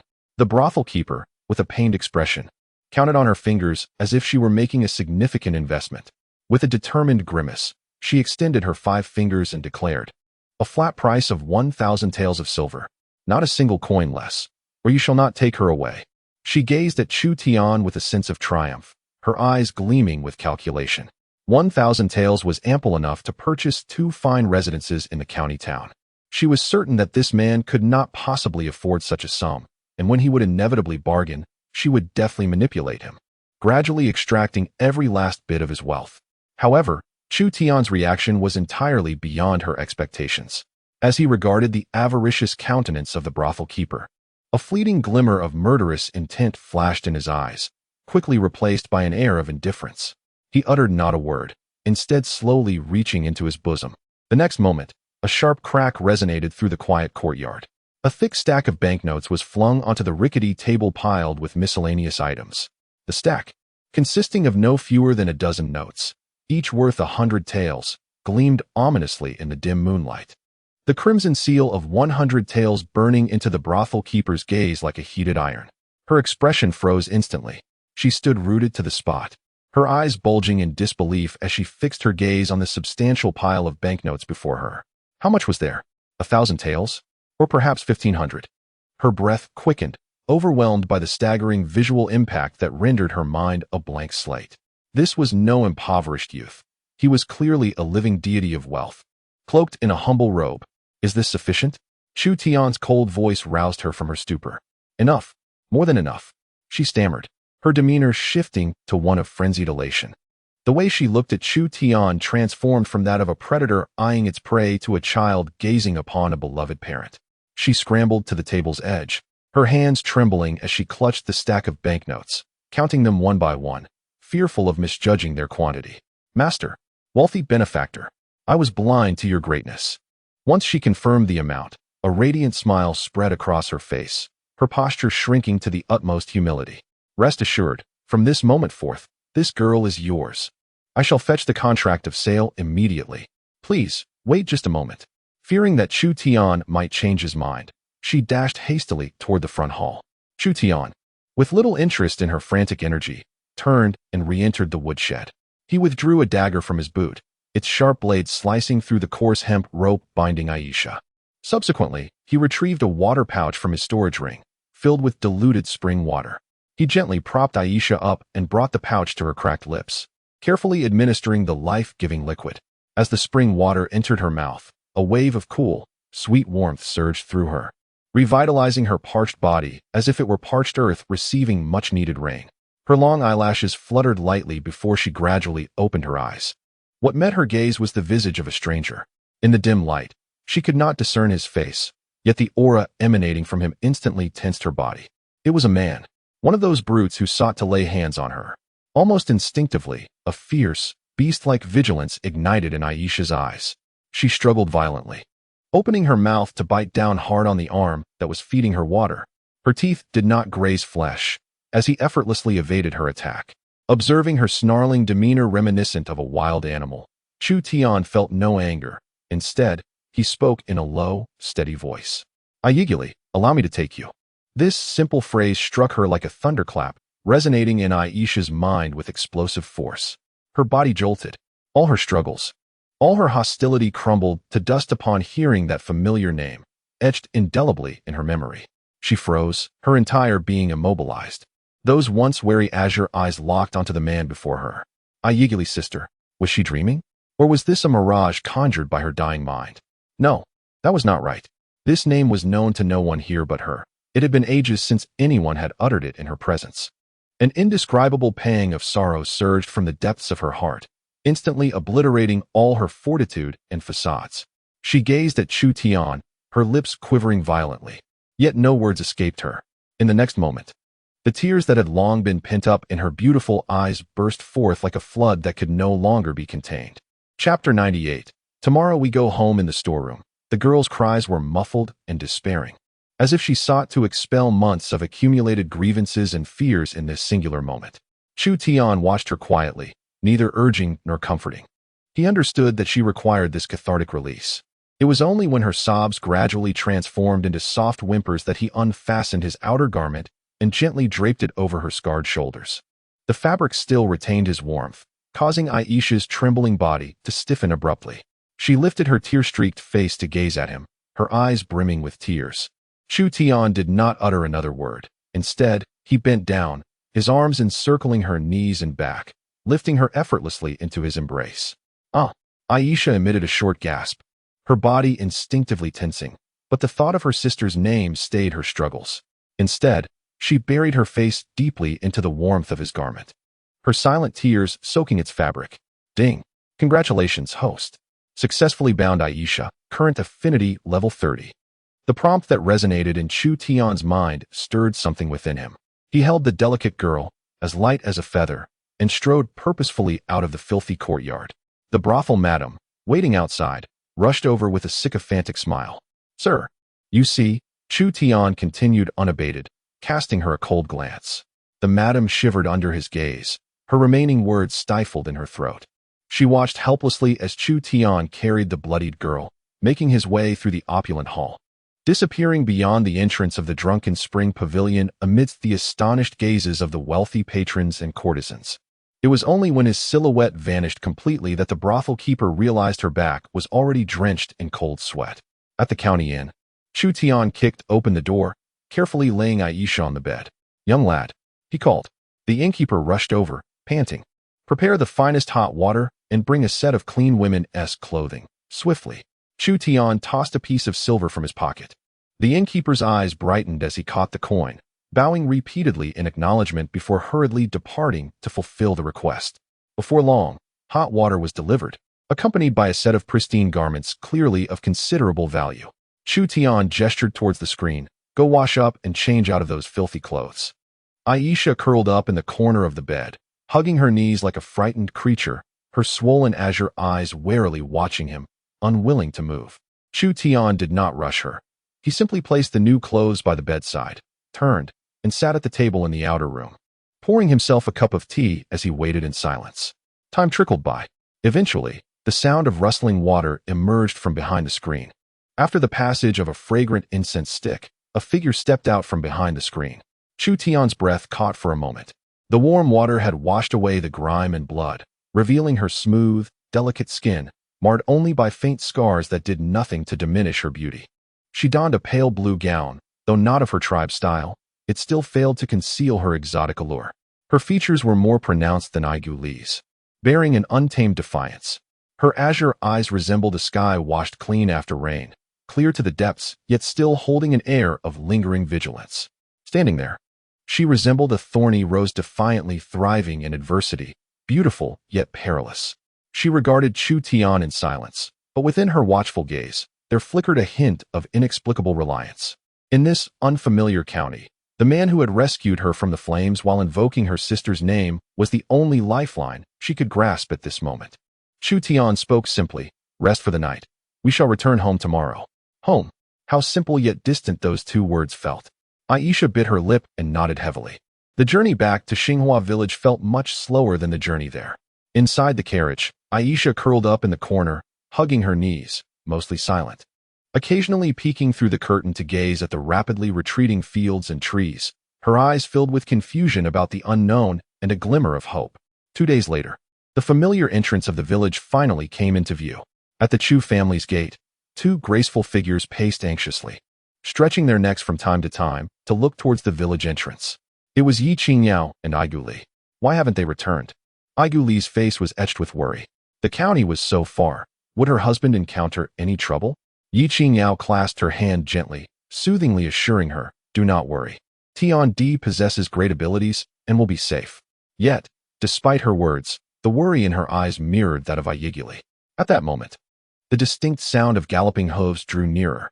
The 2 women perked up, abruptly lifting their gazes, upon witnessing the familiar carriage appear at the village entrance. Their expressions transformed from anxiety to overwhelming joy, and they rushed forward, lifting their skirts. "Husband, Tian Di." The carriage came to a gentle halt, and Aigu Li was the first to dash to its side. Just as she intended to inquire, her gaze inadvertently fell upon a young girl peering out from within the carriage. Their eyes met, and in that instant, the air seemed to freeze. Aigu Li's smile faltered, her entire being struck as if by lightning, leaving her momentarily dazed. She covered her mouth, her eyes swelling with tears, her body trembling uncontrollably. Inside the carriage, Aisha also caught sight of her. Observing the face that bore a striking resemblance to her own, yet appeared more mature and gentle, she noticed the familiar beauty mark at the corner of her eye. "Sister?" Aisha tentatively called out in a hoarse voice. That utterance of sister acted as a key, instantly unlocking the floodgates of Aigu Li's emotions. Aisha, she cried out, her voice filled with anguish, losing all restraint as she lunged toward the carriage. Aisha also leapt from the carriage, stumbling as she rushed into her sister's embrace. Sister. The two sisters, separated for countless days and nights, embraced tightly at the entrance of the Chu family's courtyard. They wept bitterly, their cries echoing with the joy of reunion and the release of past sufferings. It's truly you. Aisha, I thought I would never see you again. Aisha clutched her sister fiercely as if trying to merge her into her very being. Sister, I missed you so much. I was so scared. Aisha buried her face in her sister's shoulder, crying like a child. Watching this deeply moving scene, Ye Qingyao could not help but feel tears welling up in her eyes. Gently wiping them away with a handkerchief, her face adorned with a smile of contentment, Chu Tian jumped down from the carriage, observing the tightly embraced sisters, a genuine smile spreading across his face. He approached Ye Qingyao, gently patting her shoulder and warmly saying, "Sister-in-law, please bring out the finest meat we have at home and warm up a jug of the strongest wine. Tonight, we shall feast and celebrate our reunion." Chapter 99. Protecting the food. The night was as dark as ink, and Xinghua village had long fallen into silence, with only the Chu family's courtyard ablaze with light.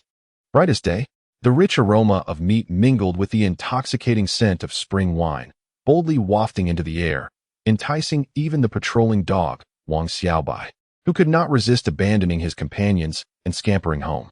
Inside, the square table was laden with a dazzling array of dishes: golden, glistening roast chicken, tender and succulent braised wild boar, steamed river fish, and several vibrant, refreshing vegetable dishes. Each dish emanated a steaming warmth, the unique fragrance of ingredients nourished by the spring water almost palpable, permeating one's very being. Aisha sat vacantly at the table, her entire form seemingly ensnared by an enchantment. Her azure eyes fixated intently on the array of delicacies before her, her throat involuntarily swallowing. During those sunless days at Drunken Spring Tower, her sustenance had been stale buns, and her drink, the icy water from a well. She could scarcely recall the last time she had laid eyes on true meat, let alone such a lavish feast. She even mused that this might be a vision reserved for the afterlife, a sight only to be witnessed upon ascending to paradise. "Dear girl, what are you dawdling for? Do eat." A warm hand gently patted the back of her hand. Aiguli, seated beside her, had red-rimmed eyes yet wore a tender smile. She picked the largest, juiciest chicken leg and placed it in her sister's bowl, nudging it forward. "This has all been specially prepared for you by your husband, Tian Go. Do savor it, and see if it pleases your palate." As the savory aroma of meat wafted close, Aisha's body trembled. The hunger that had tormented her for so long overwhelming all her reservations and unease. Without a second thought, she grasped the chicken leg and stuffed it into her mouth. She ate ravenously, like a starving wolf cub, oblivious to the grease that stained the corners of her lips. Delicious. This was the finest food she had ever tasted.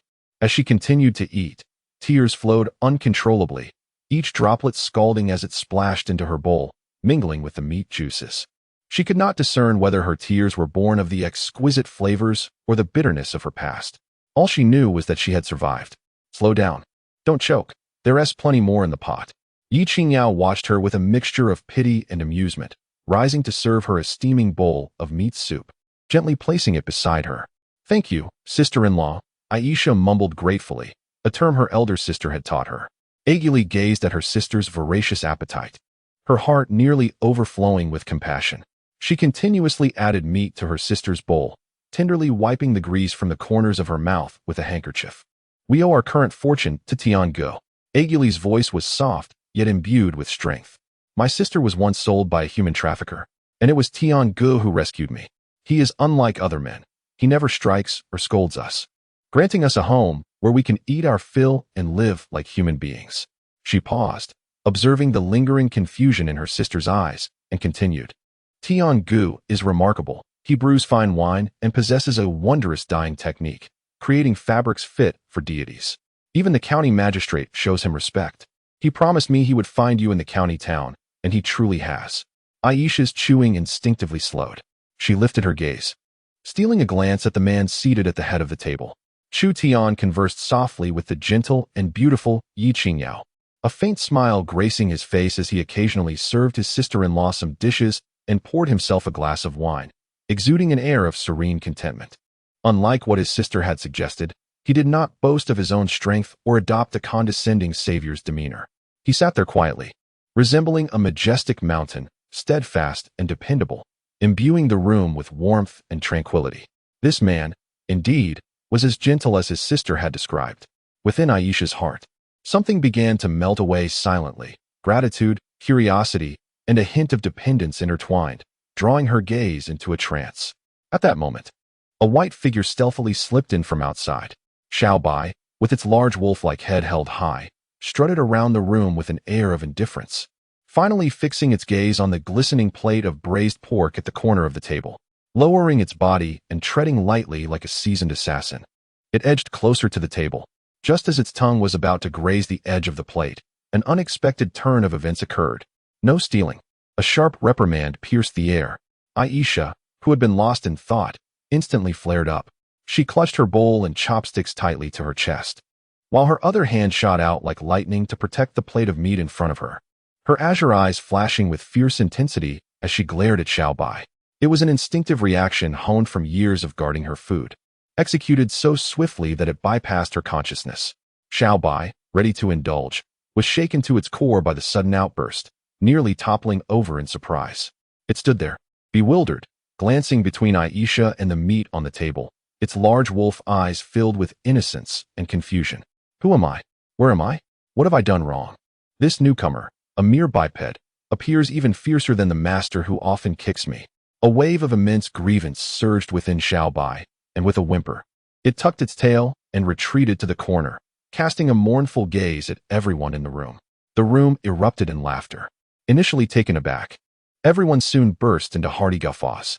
Ye Qingyao laughed so hard she nearly doubled over, while Iguli laughed until tears streamed down her face.